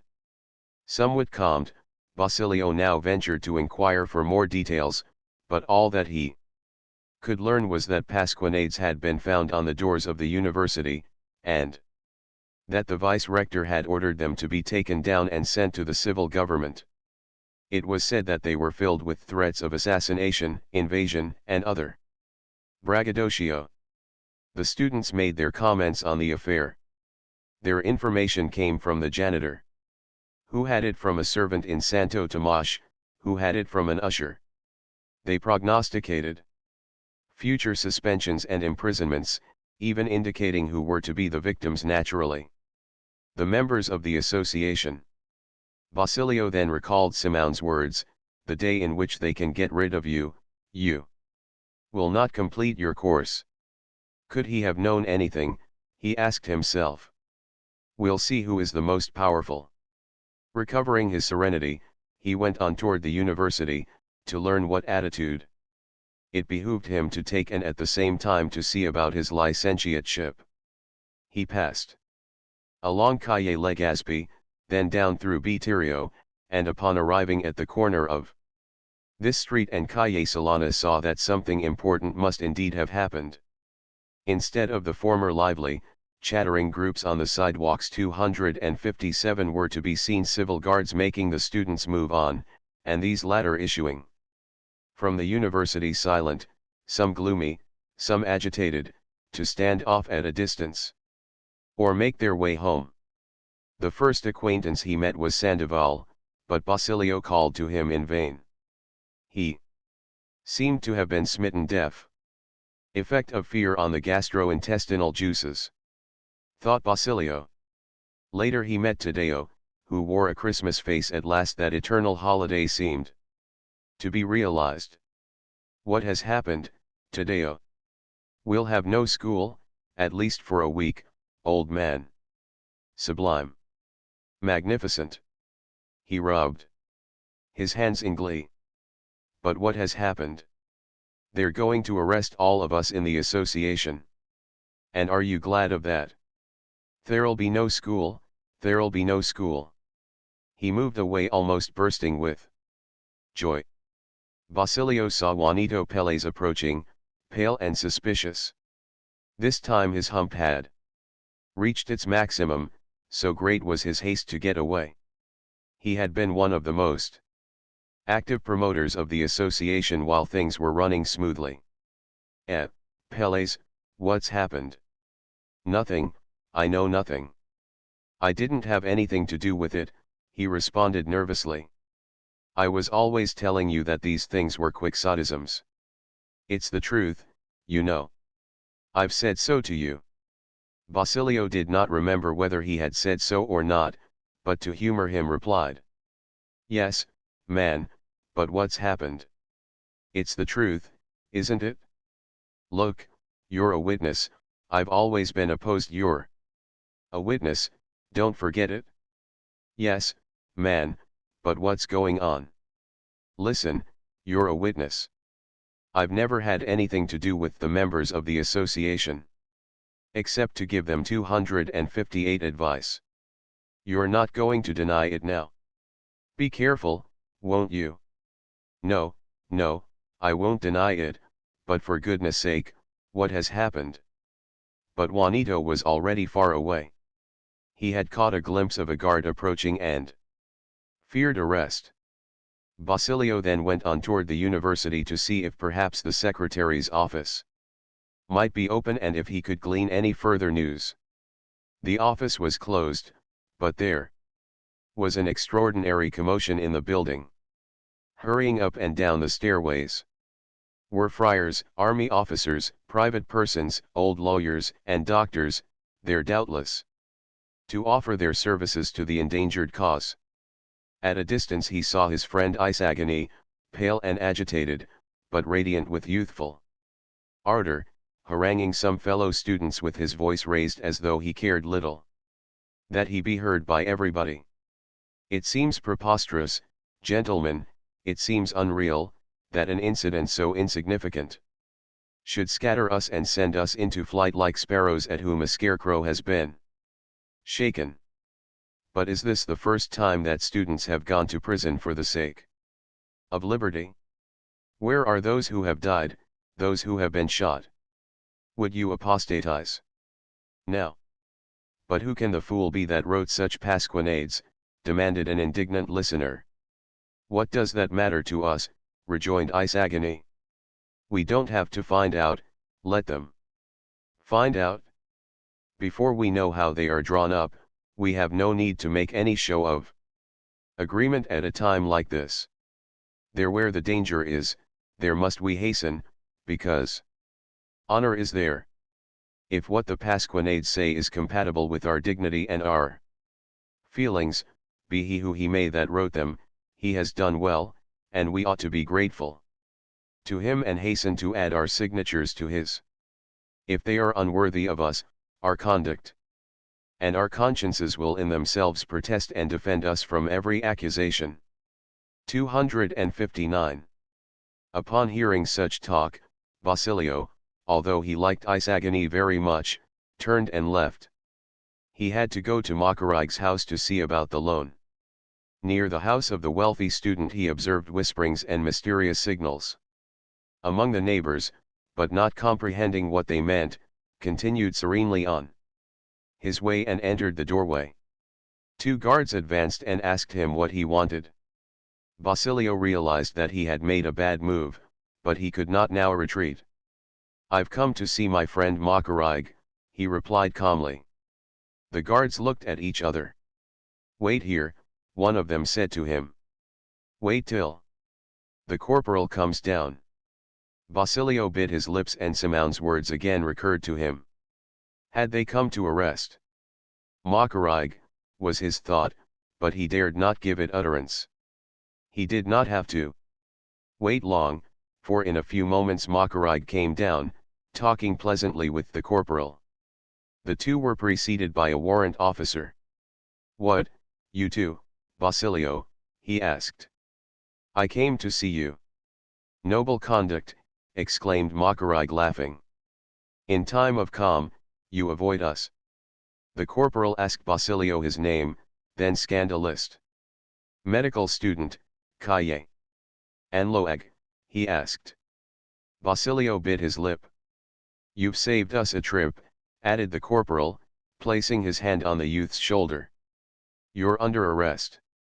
What, I also? Makarig burst out into laughter. Don't worry, friend. Let's get into the carriage, while I tell you about the supper. Last night.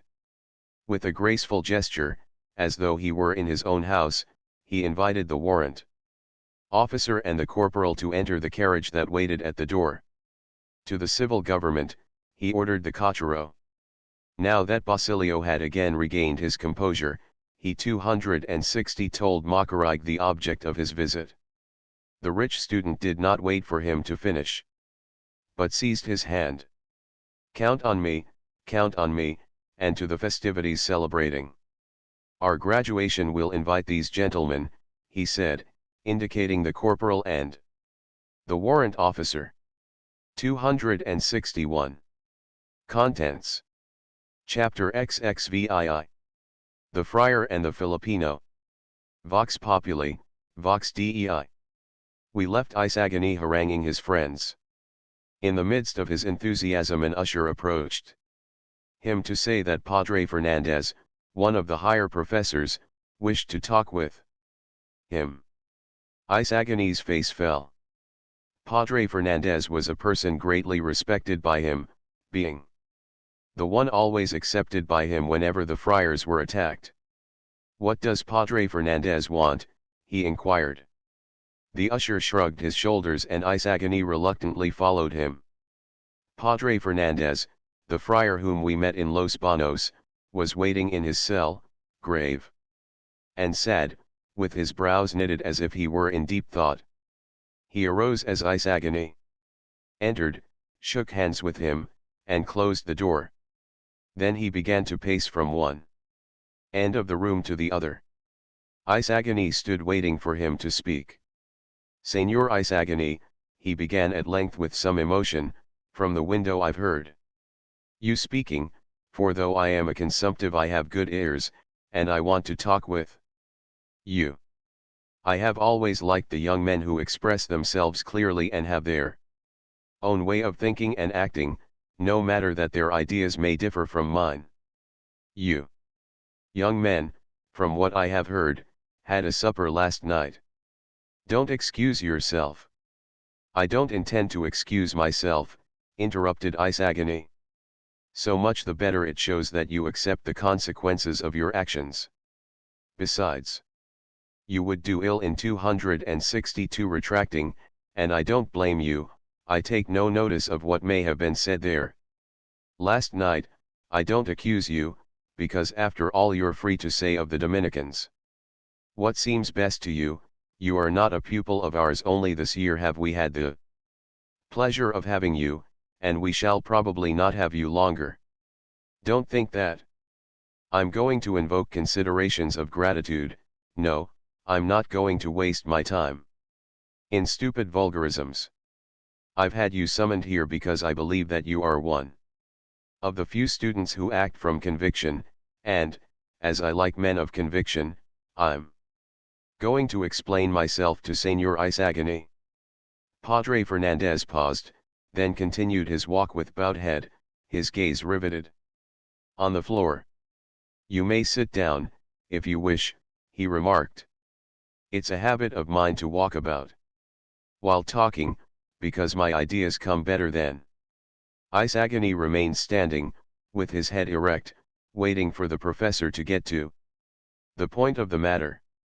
"For more than 8 years I have been a professor here," resumed Padre Fernandez, still continuing to pace back and forth, "and in that time I've known and dealt with more than 2,500 students.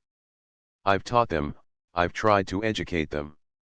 I've tried to inculcate in them principles of justice and of dignity, and yet in these days when there is so much murmuring against us I've not seen one who has the temerity to maintain his accusations when he finds himself in the presence of a friar, not even allowed in the presence of any numbers. Young men there are who behind our backs calumniate us and before us kiss our hands, with a base smile begging kind looks from us. Bah! What do you wish that we should do with such creatures?" "The fault is not all theirs, Padre," replied Isagani. "The fault lies partly with those who have taught them to be hypocrites, with those who have tyrannized over freedom of thought and freedom of speech. Here every independent 263 thought, every word that is not an echo of the will of those in power, is characterized as filibusterism, and you know well enough what that means. A fool would he be who, to please himself, would say aloud what he thinks, who would lay himself liable to suffer persecution." "What persecution have you had to suffer?" asked Padre Fernandez, raising his head. "Haven't I let you express yourself freely in my class? Nevertheless, you are an exception. That, if what you say is true, I must correct, so as to make the rule as general as possible and thus avoid setting a bad example." Isagani smiled. "I thank you, but I will not discuss with you whether I am an exception. I will accept your qualification so that you may accept mine. You also are an exception. And as here we are not going to talk about exceptions, nor plead for ourselves, at least, I'm not, I beg of my professor to change the course of the conversation." In spite of his liberal principles, Padre Fernandez raised his head and stared in surprise at Isagani. That young man was more independent than he had thought. Although he called him professor, in reality he was dealing with him as an equal, since he allowed himself to offer suggestions. Like a wise diplomat, Padre Fernandez not only recognized the fact but even took his stand upon it. "Good enough," he said. But don't look upon me as your professor. I'm a friar and you are a Filipino student, nothing more nor less.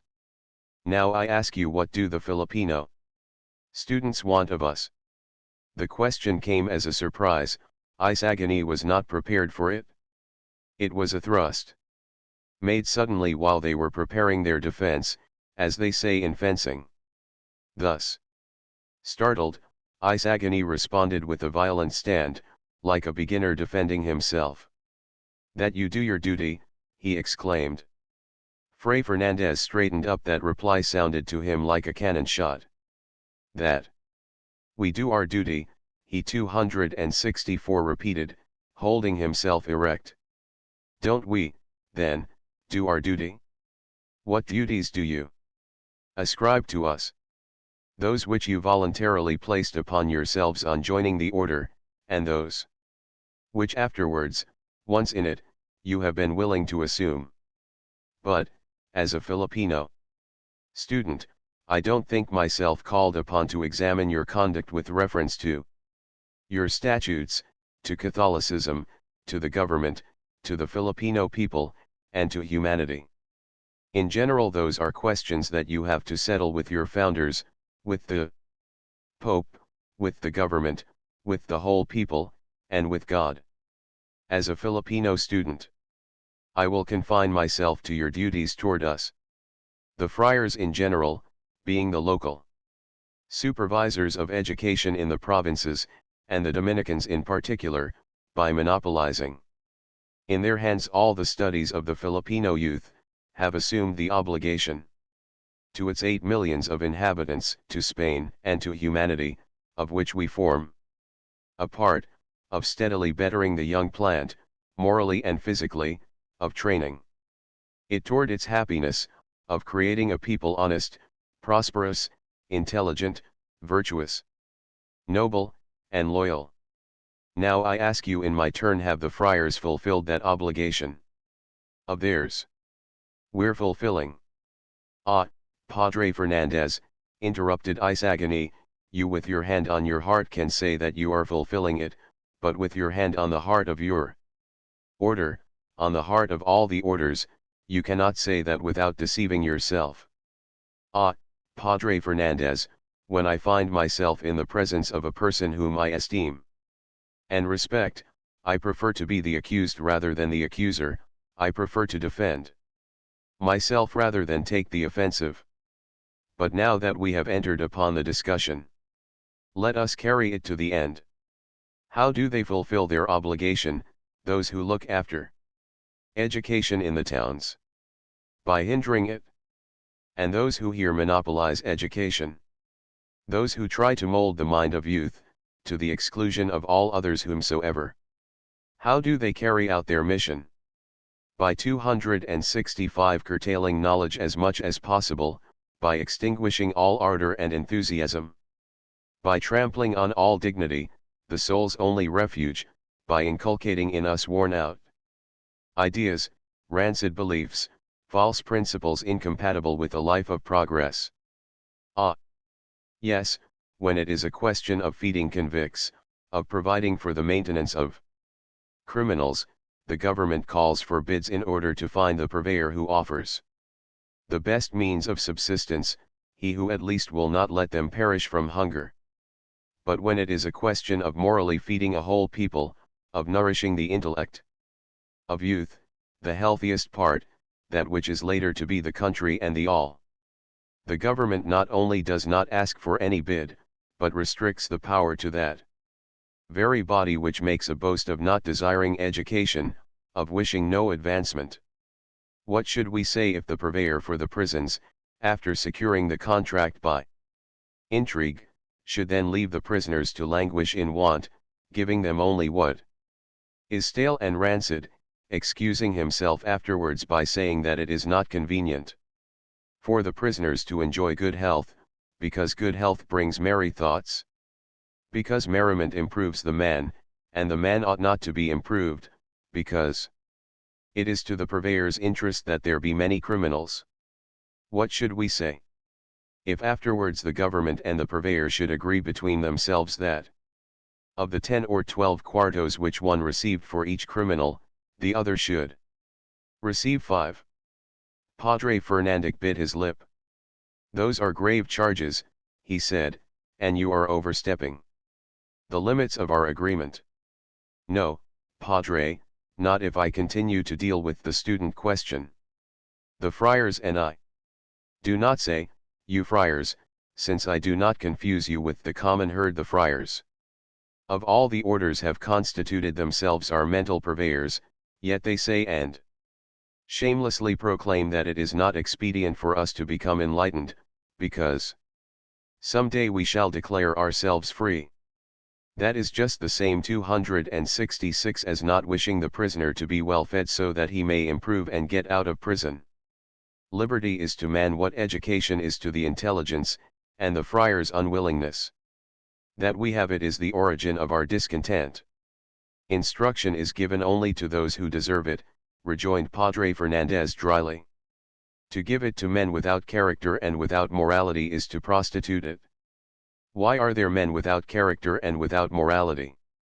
The Dominican shrugged his shoulders.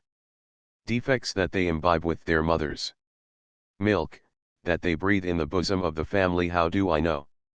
Ah, no, Padre Fernandez, exclaimed the young man impetuously. You have not dared to go into the subject deeply, you have not wished to gaze into the depths from fear of finding yourself there in the darkness of your brethren. What we are, you have made us.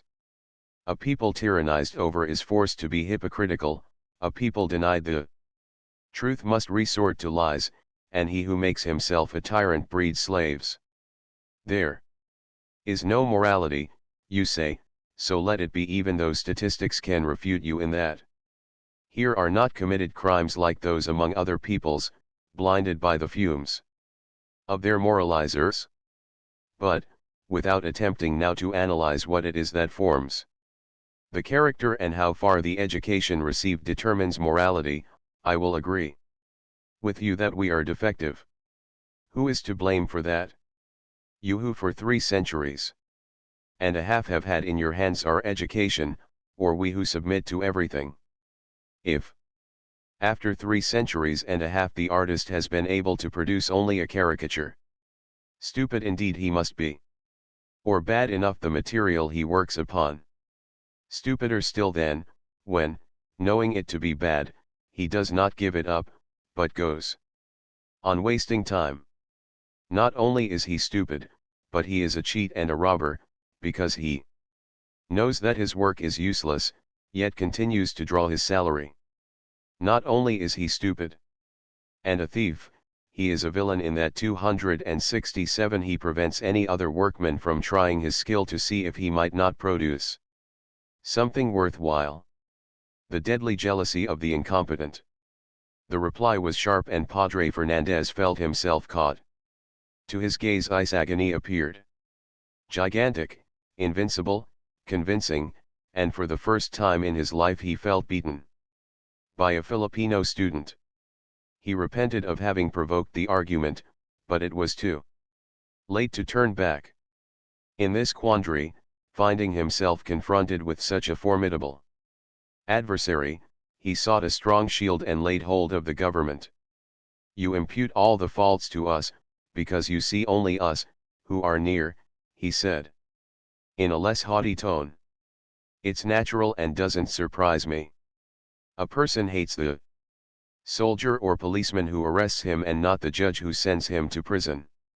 You and we are both dancing to the same measure of music if at the same note you lift your foot in unison with us. Don't blame us for it, it's the music that is directing our movements.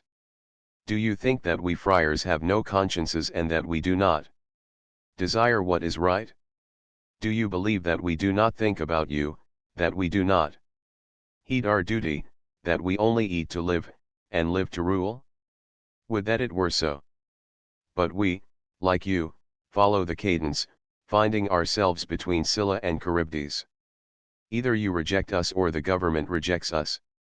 The government commands, and he who commands, commands and must be obeyed. From which it may be inferred, remarked Isagani with a bitter smile, that the government wishes our demoralization. Oh, no, I didn't mean that. What I meant to say is that there are beliefs, there are theories, there are laws, which, dictated with the best intention, produce the most deplorable consequences. I'll explain myself better by citing an example. 2. Stamp out a small evil, there are dictated many laws that cause greater evil still.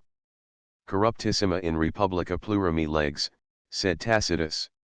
To prevent 268 one case of fraud, there are provided 1.5 million preventive or humiliating regulations, which produce the immediate effect of awakening in the public the desire to elude and mock such regulations. To make a people criminal, there's nothing more needed than to doubt its virtue. Enact a law, not only here, but even in Spain, and you will see how the means of evading it will be sought, and this is for the very reason that the legislators have overlooked the fact that the more an object is hidden, the more a sight of it is desired. Why are rascality and astuteness regarded as great qualities in the Spanish people, when there is no other so noble, so proud, so chivalrous as it? Because our legislators, with the best intentions, have doubted its nobility, wounded its pride, challenged its chivalry. Do you wish to open in Spain a road among the rocks? Then place there an imperative notice forbidding the passage, and the people, in order to protest against the order, will leave the highway to clamber over the rocks. The day on which some legislator in Spain forbids virtue and commands vice, then all will become virtuous. The Dominican paused for a brief space, then resumed, but you may say that we are getting away from the subject, so I'll return to it. What I can say to you, to convince you, is that the vices from which you suffer ought to be ascribed by you neither to us nor to the government. They are due to the imperfect organization of our social system. Qui multum probat, nihil probat. One loses himself through excessive caution, lacking what is necessary and having too much of what is superfluous. If you admit those defects in your social system, replied Isagani, why then do you undertake to regulate alien societies, instead of first devoting your attention to yourselves? We're getting away from the subject, young man. The theory in accomplished facts must be accepted. So let it be. I accept it because it is an accomplished 269 fact, but I will further ask, why, if your social organization is defective, do you not change it or at least give heed to the cry of those who are injured by it? We're still far away. Let's talk about what the students want from the friars. From the moment when the friars hide themselves behind the government, the students have to turn to it. This statement was true and there appeared no means of ignoring it. I'm not the government and I can't answer for its acts. What do the students wish us to do for them within the limits by which we are confined? Not to oppose the emancipation of education but to favor it? The Dominican shook his head. Without stating my own opinion, that is asking us to commit suicide, he said. On the contrary, it is asking you for room to pass in order not to trample upon and crush you. Ahem, coughed Padre Fernandez, stopping and remaining thoughtful. Begin by asking something that does not cost so much, something that any one of us can grant without abatement of dignity or privilege, for if we can reach an understanding and dwell in peace, why this hatred, why this distrust? Then let's get down to details. Yes, because if we disturb the foundation, we'll bring down the whole edifice. Then let's get down to details, let's leave the region of abstract principles, rejoined Isagani with a smile, and also without stating my own opinion, the youth accented these words: the students would desist from their attitude and soften certain asperities if the professors would try to treat them better than they have up to the present. That is in their hands. What? Demanded the Dominican. Have the students any complaint to make about my conduct?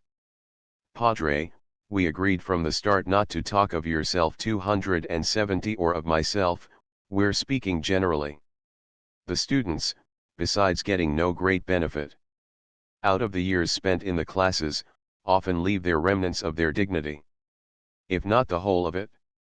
Padre Fernandez again bit his lip. No one forces them to study, the fields are uncultivated. He observed dryly. Yes, there is something that impels them to study, replied Isagani in the same tone, looking the Dominican full in the face.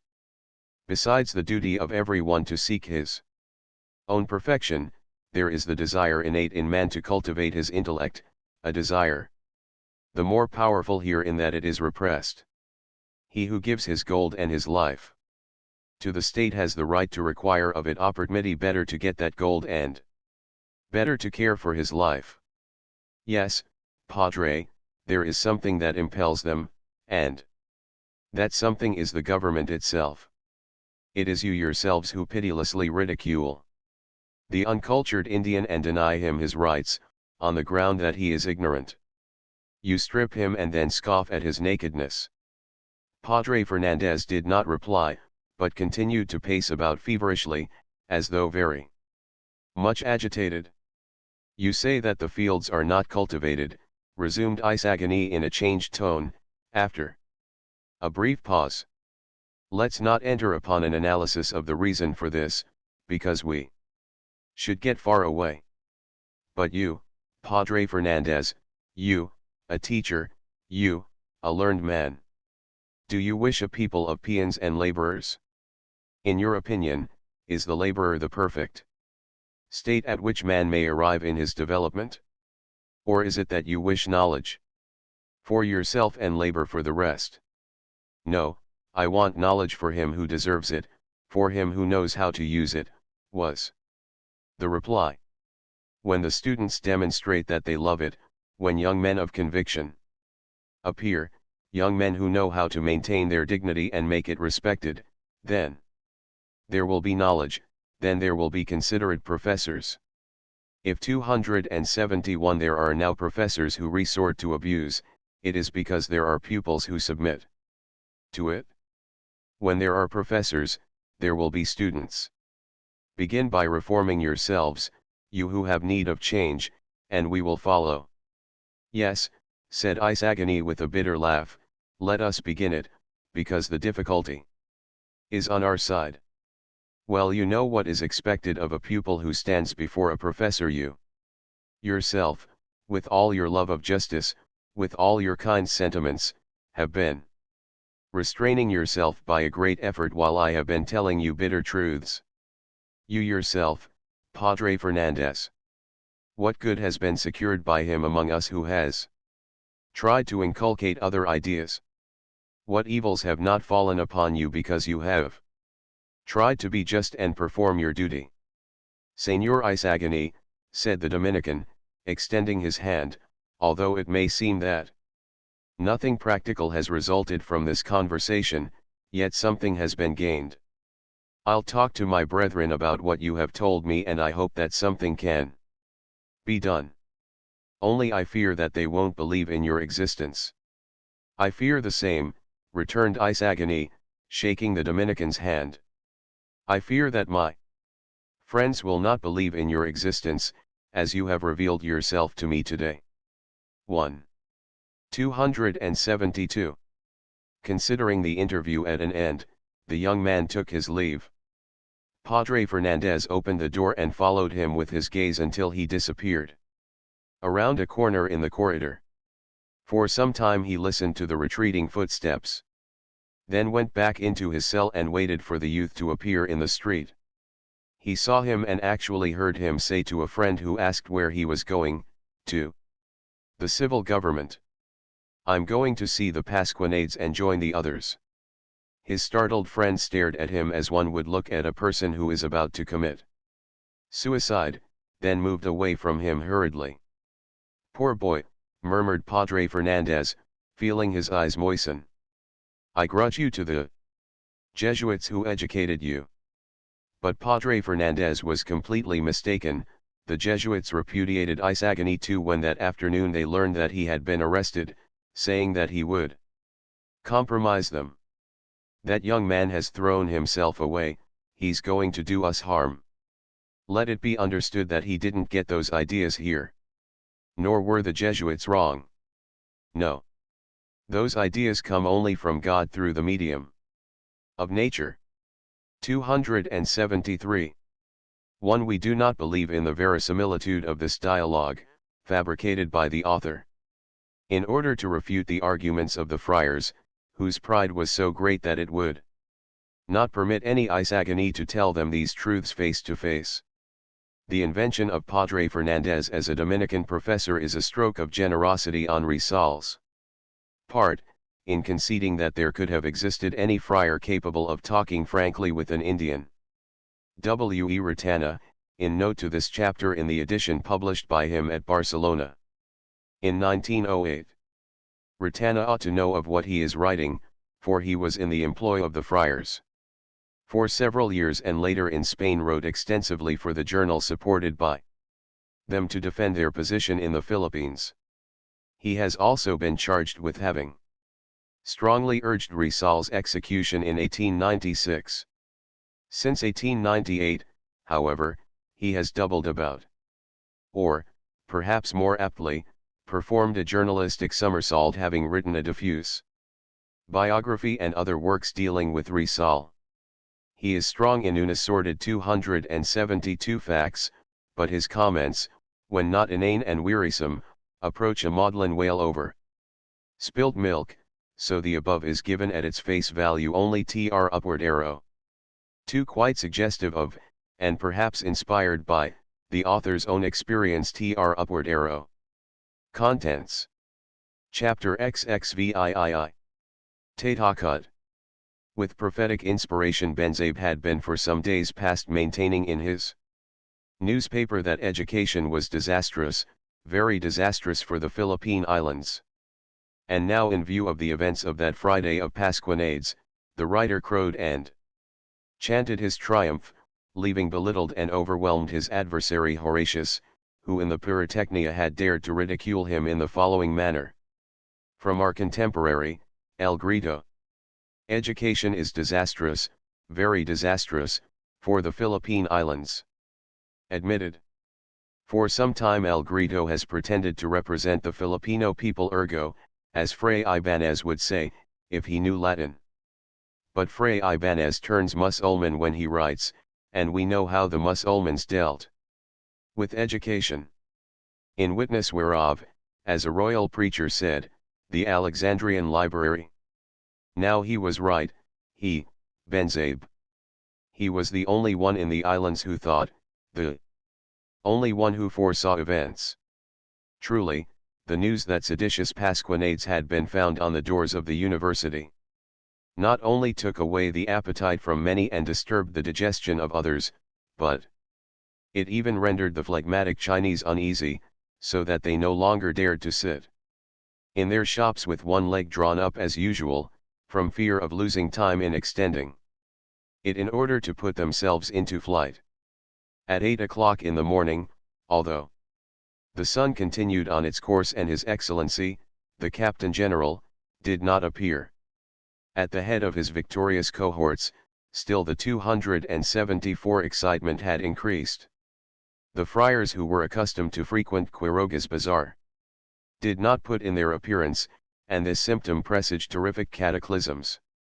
If the sun had risen a square and the saints appeared only in pantaloons, Quiroga would not have been so greatly alarmed, for he would have taken the sun for a gaming table, and the sacred images for gamblers who had lost their camisas, but for the friars not to come, precisely when some novelties had just arrived for them.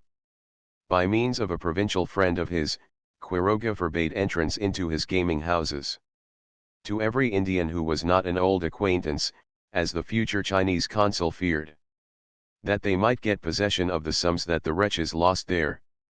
After arranging his bazaar in such a way that he could close it quickly in case of need, he had a Policemen accompany him for the short distance that separated his house from Simeon's.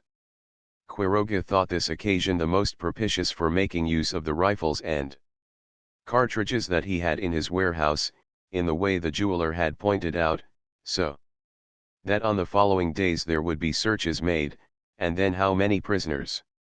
How many terrified people would give up their savings? It was the game of the old carbineers, in slipping contraband cigars and tobacco leaves under a house, in order to pretend a search and force the unfortunate owner to bribery or fines. Only now the art had been perfected and, the tobacco monopoly abolished, resort was had to the prohibited arms. But Simeon refused to see anyone and sent word to the Chinese that he should leave things as they were, whereupon he went to see Don Custodio to inquire whether he should fortify his bazaar, but neither would Don Custodio receive him, being at the time engaged in the study of a project for defense in case of a siege. He thought of Benzabe as a source of information, but finding the writer armed to the teeth and using two loaded revolvers for paperweights, took his leave in the shortest possible 275 time, to shut himself up in his house and take to his bed under pretense of illness. At 4 in the afternoon the talk was no longer of simple pasquinades. There were whispered rumors of an understanding between the students and the outlaws of San Mateo. It was certain that in the Pansiteria they had conspired to surprise the city. There was talk of German ships outside the bay to support the movement, of a band of young men who under the pretext of protesting and demonstrating their Hispanism had gone to the palace to place themselves at the general's orders but had been arrested because it was discovered that they were armed. Providence had saved His Excellency, preventing him from receiving those precocious criminals, as he was at the time in conference with the provincials, the vice-rector, and with Padre Irini, Padre Salvi's representative. There was considerable truth in these rumors, if we have to believe Padre Irini, who in the afternoon went to visit Capitan Tiago. According to him, certain persons had advised His Excellency to improve the opportunity in order to inspire terror and administer a lasting lesson to the filibusters. A number shot, one had advised, some 24 reformers deported at once, in the silence of the night, would extinguish forever the flames of discontent. No, rejoined another, who had a kind heart, sufficient that the soldiers parade through the streets, a troop of cavalry, for example, with drawn sabers sufficient to drag along some cannon, that's enough. The people are timid and will all retire into their houses. No, no, insinuated another. This is the opportunity to get rid of the enemy. It's not sufficient that they retire into their houses, they should be made to come out like evil humors by means of plasters. If they are inclined to start riots, they should be stirred up by secret agitators. I am of the opinion that the troops should be resting on their arms and appearing careless and indifferent, so the people may be emboldened. And then in case of any disturbance out on them, action. 276. The end justifies the means, remarked another. Our end is our holy religion and the integrity of the fatherland. Proclaim a state of siege, and in case of the least disturbance, arrest all the rich and educated, and clean up the country. If I hadn't got there in time to counsel moderation, added Padre Irini, speaking to Capitan Tiago, it's certain that blood would now be flowing through the streets. I thought of you, Capitan. The partisans of force couldn't do much with the general. And they missed Simeon. Ah, if Simeon had not been taken ill. With the arrest of Basilio and the search made later among his books and papers, Capitan Tiago had become much worse. Now Padre Irini had come to augment his terror with hair-raising tales. Ineffable fear seized upon the wretch, manifesting itself first by a light shiver, which was rapidly accentuated, until he was unable to speak.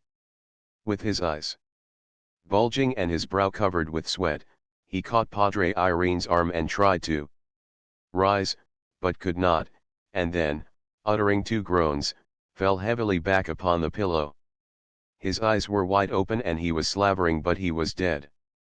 The terrified Padre Irene fled, and, as the dying man had caught hold of him, in his flight he dragged the corpse from the bed, leaving it sprawling in the middle of the room. By night the terror had reached a climax. Several incidents had occurred to make the timorous believe in the presence of secret agitators. During a baptism some quartos were thrown to the boys and naturally there was a scramble at the door of the church. It happened that at the time there was passing a bold soldier, who, somewhat preoccupied, mistook the uproar for a gathering of filibusters and hurled himself, sword in hand, upon the boys. He went into the church, and had he not become entangled in the curtains suspended from the choir he would not have left a single head on shoulders.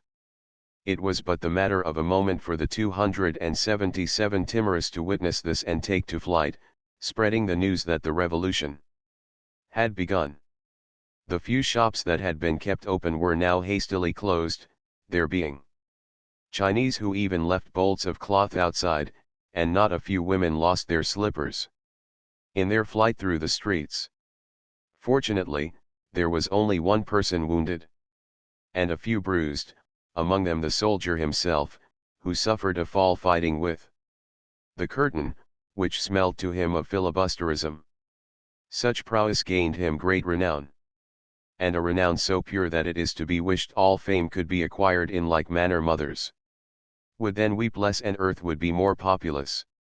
In a suburb the inhabitants caught two unknown individuals burying arms under a house, whereupon a tumult arose and the people pursued the strangers in order to kill them and turn their bodies over to the authorities, but someone pacified the excited crowd by telling them that it would be sufficient to hand over the corpora delictorum, which proved to be some old shotguns that would surely have killed the first person who tried to fire them. "All right," exclaimed one braggart, "if they want us to rebel, let's go ahead." But he was cuffed and kicked into silence, the women pinching him as though he had been the owner of the shotguns.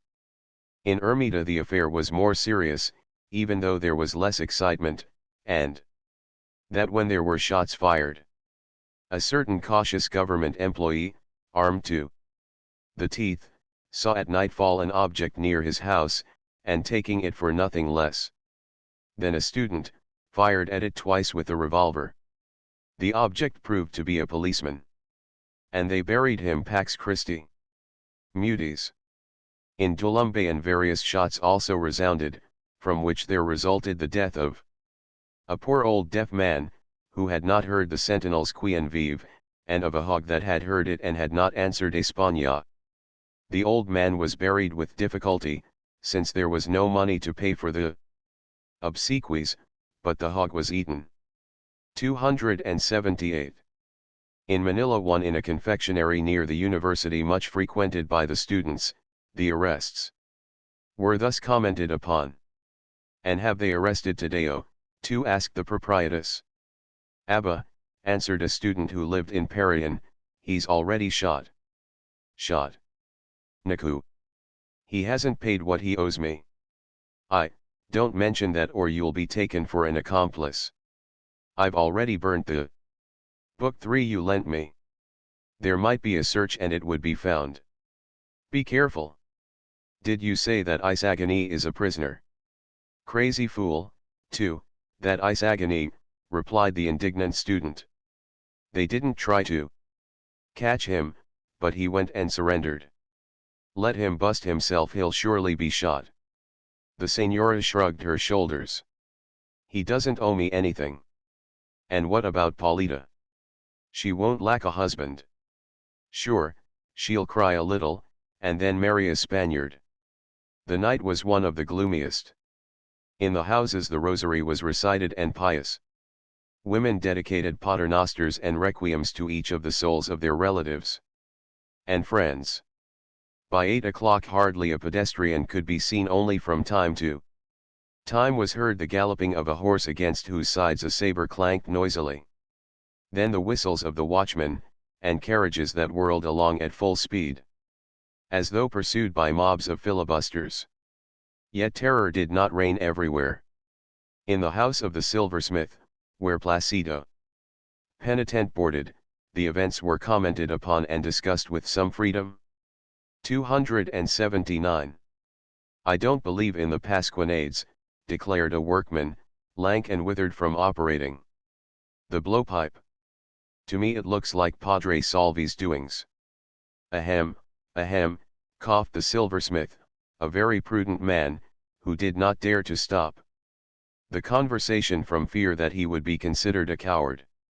The good man had to content himself with coughing, winking to his helper, and gazing toward the street, as if to say, they may be watching us. On account of the operetta, added another workman. Aha, exclaimed one who had a foolish face, I told you so. Ahem, rejoined a clerk, in a tone of compassion, the affair of the pasquinades is true, Chichoe, and I can give you the explanation. Then he added mysteriously, it's a trick of the Chinaman Quirogas. Ahem, ahem, again coughed the silversmith, shifting his quid of bio from one cheek to the other. Believe me, Chichoe, of Quiroga the Chinaman. I heard it in the office. Naku, it's certain then, exclaimed the simpleton, believing it at once. Quiroga, explained the clerk, has 100,000 pesos in Mexican silver out in the bay. How is he to get it in? Very easily. Fix up the pasquinades, availing himself of the question of the students, and, while everybody is excited, grease the officials' palms, and in the cases come. Just it? Just it, cried the credulous fool, striking the table with his fist. Just it? That's why Quiroga did it? That's why, but he had to relapse into silence as he really did not know what to say about Quiroga. And we must pay the damages, asked the indignant Chichoe. Ahem, ahem, ahem, coughed the silversmith, hearing steps in the street. 280. The footsteps approached and all in the shop fell silent. Saint Pasquale Balin is a great saint, declared the silversmith hypocritically, in a loud voice, at the same time winking to the others. Saint Pasquale Balin. At that moment there appeared the face of Placido Penitent, who was accompanied by the pyrotechnician that we saw receiving orders from Simon. The newcomers were surrounded and importuned for news. I haven't been able to talk with the prisoners, explained Placido. There are some 30 of them. Be on your guard, cautioned the pyrotechnician, exchanging a knowing look with Placido. They say that tonight there's going to be a massacre. Aha! Thunder, exclaimed Chichoe, looking about for a weapon. Seeing none, he caught up his blowpipe. The silversmith sat down, trembling in every limb. The credulous simpleton already saw himself beheaded and wept in anticipation over the fate of his family. No, contradicted the clerk, there's not going to be any massacre. The advisor of he made a mysterious gesture is fortunately sick. Simon. Ahem, ahem, ahem. Placido and the pyrotechnician exchanged another look. If he hadn't got sick, it would look like a revolution, added the pyrotechnician negligently, as he lighted a cigarette in the lamp chimney. And what should we do then? Then we'd start a real one, now that they're going to massacre us anyhow. The violent fit of coughing that seized the silversmith prevented the rest of this speech from being heard, but Chichoe must have been saying terrible things, to judge from his murderous gestures with the blowpipe and the face of a Japanese tragedian that he put on. Rather say that he's playing off sick because he's afraid to go out. As may be seen. 281. The silversmith was attacked by another fit of coughing so severe that he finally asked all to retire. Nevertheless, get ready, warned the pyrotechnician. If they want to force us to kill or be killed. Another fit of coughing on the part of the poor silversmith prevented further conversation.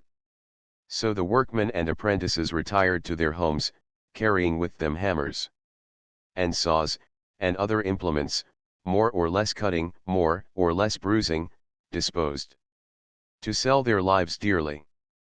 Placido and the pyrotechnician went out again. "Prudence, prudence," cautioned the silversmith in a tearful voice.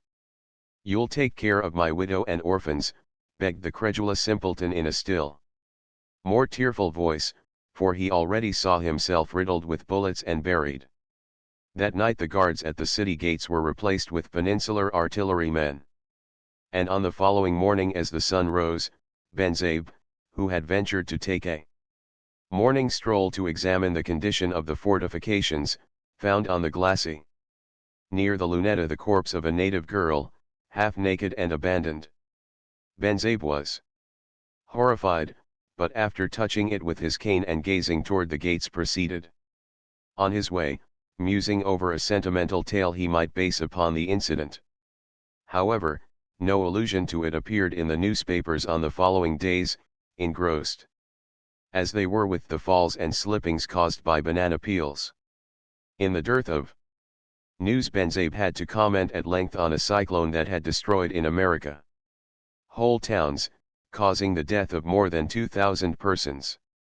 Among other beautiful things he said, "The sentiment of charity, more prevalent in Catholic countries than in others, and the thought of him who, influenced by that same feeling, sacrificed himself for humanity, moves us to compassion over the misfortunes of our kind and to render thanks that in this country, so scourged by cyclones, there are not enacted scenes so desolating as that which the inhabitants of the United States Muse have witnessed." 282. Horatius did not miss the opportunity, and, also without mentioning the dead, or the murdered native girl, or the assaults, answered him in his Pyrotechnia. "After such great charity and such great humanity, Fray Ibanez Benzabe brings himself to pray for the Philippines. But he is understood, because he is not Catholic, and the sentiment of charity is most prevalent, etc. 4. 283. 1. The walled city, the original Manila, is still known to the Spaniards and older natives exclusively as such, the other districts being referred to by their distinctive names. Upward arrow. To nearly all the dialogue in this chapter is in the mongrel Spanish Tagalog market language, which cannot be reproduced in English. Upward arrow. 3. Doubtless a reference to the author's first work, Nali Me Tangere, which was tabooed by the authorities. Upward arrow. 4. Such inanities as these are still a feature of Manila journalism. Upward arrow. Contents. Chapter XXIX. Exit Capitan Tiago. Tales Vita, Finis Ita. Capitan Tiago had a good end, that is, a quite exceptional funeral. True it is that the curate of the parish had ventured the observation to Padre Irene that Capitan Tiago had died without confession, but the good priest, smiling sardonically, had rubbed the tip of his nose and answered, "Why say that to me? If we had to deny the obsequies to all who die without confession, we should forget the de profundis. These restrictions, as you well know, are enforced when the impenitent is also insolvent. But Capitan Tiago out on you. You've buried infidel chin, amen, and with the Requiem Mass." Capitan Tiago had named Padre Irene as his executor and willed his property in part to Saint Clara, part to the Pope, to the Archbishop, the religious corporations, leaving 20 pesos for the matriculation of poor students. This last clause had been dictated at the suggestion of Padre Irene, in his capacity as protector of studious youths. Capitan Tiago had annulled a legacy of 25 pesos that he had left to Basilio In view of the ungrateful conduct of the boy during the last few days, but Padre Irene had restored it and announced that he would take it upon his own purse and conscience. In the dead man's house, where were assembled on the following day many old friends and acquaintances, considerable comment was indulged in over a miracle. It was reported that, at the very moment when he was dying, the 284 soul of Capitan Tiago had appeared to the nun surrounded by a brilliant light. God had saved him, thanks to the pious legacies, and to the numerous masses he had paid. 4. The story was commented upon, it was recounted vividly, it took on particulars, and was doubted by no one. The appearance of Capitan Tiago was minutely described of course the frock coat, the cheek bulged out by the quid of bio, without omitting the gamecock and the opium pipe. The senior sacristan, who was present, gravely affirmed these facts with his head and reflected that, after death, he would appear with his cup of white tejug, for without that refreshing breakfast he could not comprehend happiness either on earth or in heaven. On this subject, because of their inability to discuss the events of the preceding day and because there were gamblers present, many strange speculations were developed. They made conjectures as to whether Capitan Tiago would invite St. Peter to a soltita, whether they would place bets, whether the gamecocks were immortal, whether invulnerable. And in this case who would be the referee, who would win, and so on, discussions quite to the taste of those who found sciences, theories, and systems, based on a text which they esteem infallible, revealed or dogmatic. Moreover, there were cited passages from novenas, books of miracles, sayings of the curates, descriptions of heaven, and other embroidery.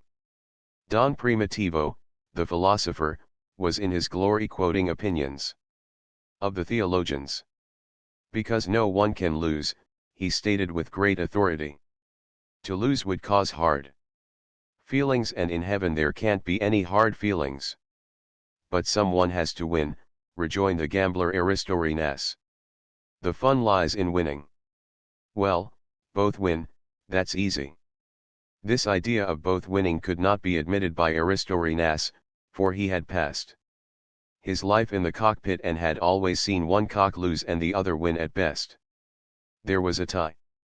Vainly Don Primitivo argued in Latin. 285 Aristorenas shook his head, and that too when Don Primitivo's Latin was easy to understand. For he talked of an Gallus talis inus, occuto tari armitus, and Gallus beti petri bulicus among us. Sit one and so on, until at length he decided to resort to the argument which many used to convince and silence their opponents. You're going to be damned, friend Martin, you're falling into heresy. Cave ne catas. I'm not going to play Monty with you anymore, and we'll not set up a bank together. You deny the omnipotence of God, peccatum mortale. You deny the existence of the Holy Trinity, 3 are 1 and 1 is 3. Take care. You indirectly deny that two natures, two understandings, and two wills can have only one memory. Be careful. Quicum non credit anathema sit. Martin Aristorenas shrank away pale and trembling, while Quiroga, who had listened with great attention to the argument, with marked deference offered the philosopher a magnificent cigar, at the same time asking in his caressing voice, surely, one can make a contract for a cockpit with Callisto too, ha? When I die, I'll be the contractor, ha? Among the others, they talked more of the deceased, at least they discussed what kind of clothing to put on him. Capitan Tinang proposed a Franciscan habit, and fortunately he had one, old, threadbare, and patched, a precious object which, according to the friar who gave it to him as alms in exchange for 36 pesos, would preserve the corpse from the flames of hell, and which reckoned in its 286 support various pious anecdotes taken from the books distributed by the curates. Although He held this relic in great esteem. Capitan Tinan was disposed to part with it for the sake of his intimate friend, whom he had not been able to visit during his illness. But a tailor objected, with good reason, that since the nuns had seen Capitan Tiago ascending to heaven in a frock coat he should be dressed here on earth, nor was there any necessity for preservatives and fireproof garments. The deceased had attended balls and fiestas in a frock coat, and nothing else would be expected of him in the skies, and, wonderful to relate, the tailor accidentally happened to have one ready, which he would part with for 32 pesos, 4 cheaper than the Franciscan habit, because he didn't want to make any profit on Capitan Tiago, who had been his customer in life and would now be his patron in heaven. But Padre Irene, trustee and executor, rejected both proposals and ordered that the Capitan be dressed in one of his old suits of clothes, remarking with holy unction that God paid no attention to clothing. The obsequies were, therefore, of the very first class. There were responsories in the house, and in the street 3 friars officiated, as though one were not sufficient for such a great soul. All the rites and ceremonies possible were performed, and it is reported that there were even extras, as in the benefits for actors. It was indeed a delight. Loads of incense were burned. There were plenty of Latin chants, large quantities of holy water were expended, and Padre Irene, out of regard for his old friend, sang the Dies Irae in a falsetto voice from the choir, while the neighbors suffered real headaches from so much knell ringing. Dona Patrocinio, the ancient rival of Capitan Tiago in religiosity, actually wanted to die on the next day, so that she might order even more sumptuous obsequies. The pious old lady could not bear the thought that he, whom she had long considered vanquished forever, should in dying come 287 forward again with so much pomp. Yes, she desired to die, and it seemed that she could hear the exclamations of the people at the funeral. This indeed is what you call a funeral. This indeed is to know how to die, Dona Patrocinio. 288. 1. Whether there would be a Talisane cock, armed with a sharp gaff, whether the blessed Peter's fighting cock would be a bulik. Talisane and bulik are distinguishing terms in the vernacular for fighting cocks, tari and sasabung in the Tagalog terms for gaff and game cock, respectively. The Tagalog terminology of the cockpit and monkeyish Latin certainly make a fearful and wonderful mixture, nor did the author have to resort to his imagination to get samples of it. Tr upward arrow. 2. This is Quiroga's pronunciation of Cristo. Tr upward arrow. Contents. Chapter XXX. Julie. The death of Capitan Tiago and Basilio's imprisonment were soon reported in the province. And to the honor of the simple inhabitants of San Diego, let it be recorded that the latter was the incident more regretted and almost the only one discussed. As was to be expected, the report took on different forms, sad and startling details were given. What could not be understood was explained, the gaps being filled by conjectures, which soon passed for accomplished facts, and the phantoms thus created terrified their own creators. In the town of Tiani it was reported that at the very least, the young man was going to be deported and would very probably be murdered on the journey. The timorous and pessimistic were not satisfied with this, but even talked about executions and courts-martial. January was a fatal month. In January the Cavita affair had occurred, and they won even though curates had been garroted, so a poor Basilio without protectors or friends. I told him so, sighed the justice of the peace, as if he had at some time given advice to Basilio. I told him so. It was to be expected, commented Sister Penchang. He would go into the church, and when he saw that the holy water was somewhat dirty he wouldn't cross himself with it. He talked about germs and disease.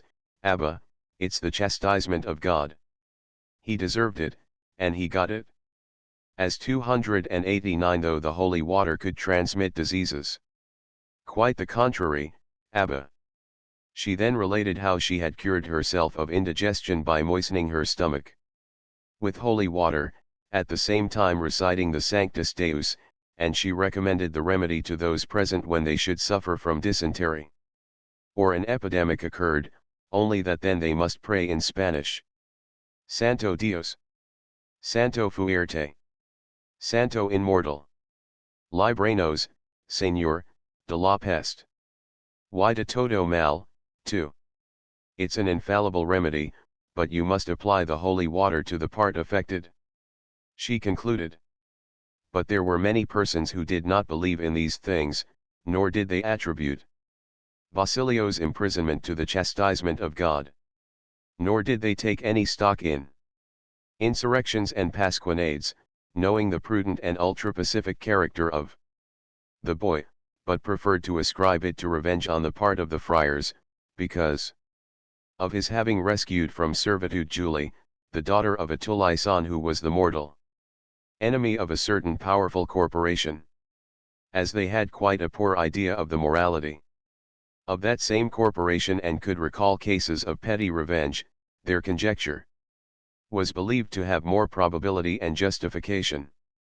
What a good thing I did when I drove her from my house, said Sister Penchang. I don't want to have any trouble with the friars, so I urged her to find the money. The truth was, however, that she regretted Julie's liberty, for Julie prayed and fasted for her, and if she had stayed a longer time, would also have done penance. Why, if the curates pray for us and Christ died for our sins, couldn't Julie do the same for Sister Penchang? 290.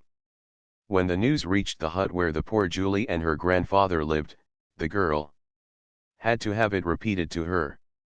She stared at Sister Bali, who was telling it, as though without comprehension, without ability to collect her thoughts. Her ears buzzed. She felt a sinking at the heart and had a vague presentiment that this event would have a disastrous influence on her own future. Yet she tried to seize upon a ray of hope. She smiled, thinking that Sister Bali was joking with her, a rather strong joke, to be sure, but she forgave her beforehand if she would acknowledge that it was such. But Sister Bali made a cross with one of her thumbs and a forefinger, and kissed it, to prove that she was telling the truth. Then the smile faded forever from the girl's lips, she turned pale, frightfully pale, she felt her strength leave her and for the first time in her life she lost consciousness, falling into a swoon. When by dint of blows, pinches, dashes of water, crosses, and the application of sacred palms, the girl recovered and remembered the situation, silent tears sprang from her eyes, drop by drop, without sobs, without laments, without complaints. She thought about Basilio, who had had no other protector than Capitan Tiago, and who now, with the Capitan dead, was left completely unprotected and in prison. In the Philippines, it is a well-known fact that patrons are needed for everything, from the time one is christened until one dies, in order to get justice, to secure a passport, or to develop an industry. As it was said that his imprisonment was due to revenge on account of herself and her father, the girl's sorrow turned to desperation. Now it was her duty to liberate him, as he had done in rescuing her from servitude, and the inner voice which suggested the idea offered to her imagination a horrible means. Padre Camorra, the curate, whispered the voice. Julie gnawed at her lips and became lost in gloomy meditation. As a result of her father's crime, her grandfather had been arrested in the hope that by such means the son could be made to appear. The only one who could get him 291 his liberty was Padre Camorra, and Padre Camorra had shown himself to be poorly satisfied with her words of gratitude, having with his usual frankness asked for some sacrifices since which time Julie had tried to avoid meeting him. But the curate made her kiss his hand. He twitched her nose and patted her cheeks, he joked with her, winking and laughing. And laughing he pinched her. Julie was also the cause of the beating the good curate had administered to some young men who were going about the village serenading the girls. Malicious ones, seeing her pass sad and dejected, would remark so that she might hear, if she only wished it, capesang tales would be pardoned. Julie reached her home, gloomy and with wandering looks. She had changed greatly, having lost her merriment, and no one ever saw her smile again. She scarcely spoke and seemed to be afraid to look at her own face. One day she was seen in the town with a big spot of soot on her forehead, she who used to go so trim and neat. Once she asked Sister Bali if the people who committed suicide went to hell. Surely, replied that woman, and proceeded to describe the place as though she had been there. Upon Basilio's imprisonment, the simple and grateful relatives had planned to make all kinds of sacrifices to save the young man, but as they could collect among themselves no more than 30 pesos, Sister Bali, as usual, thought of a better plan. What we must do is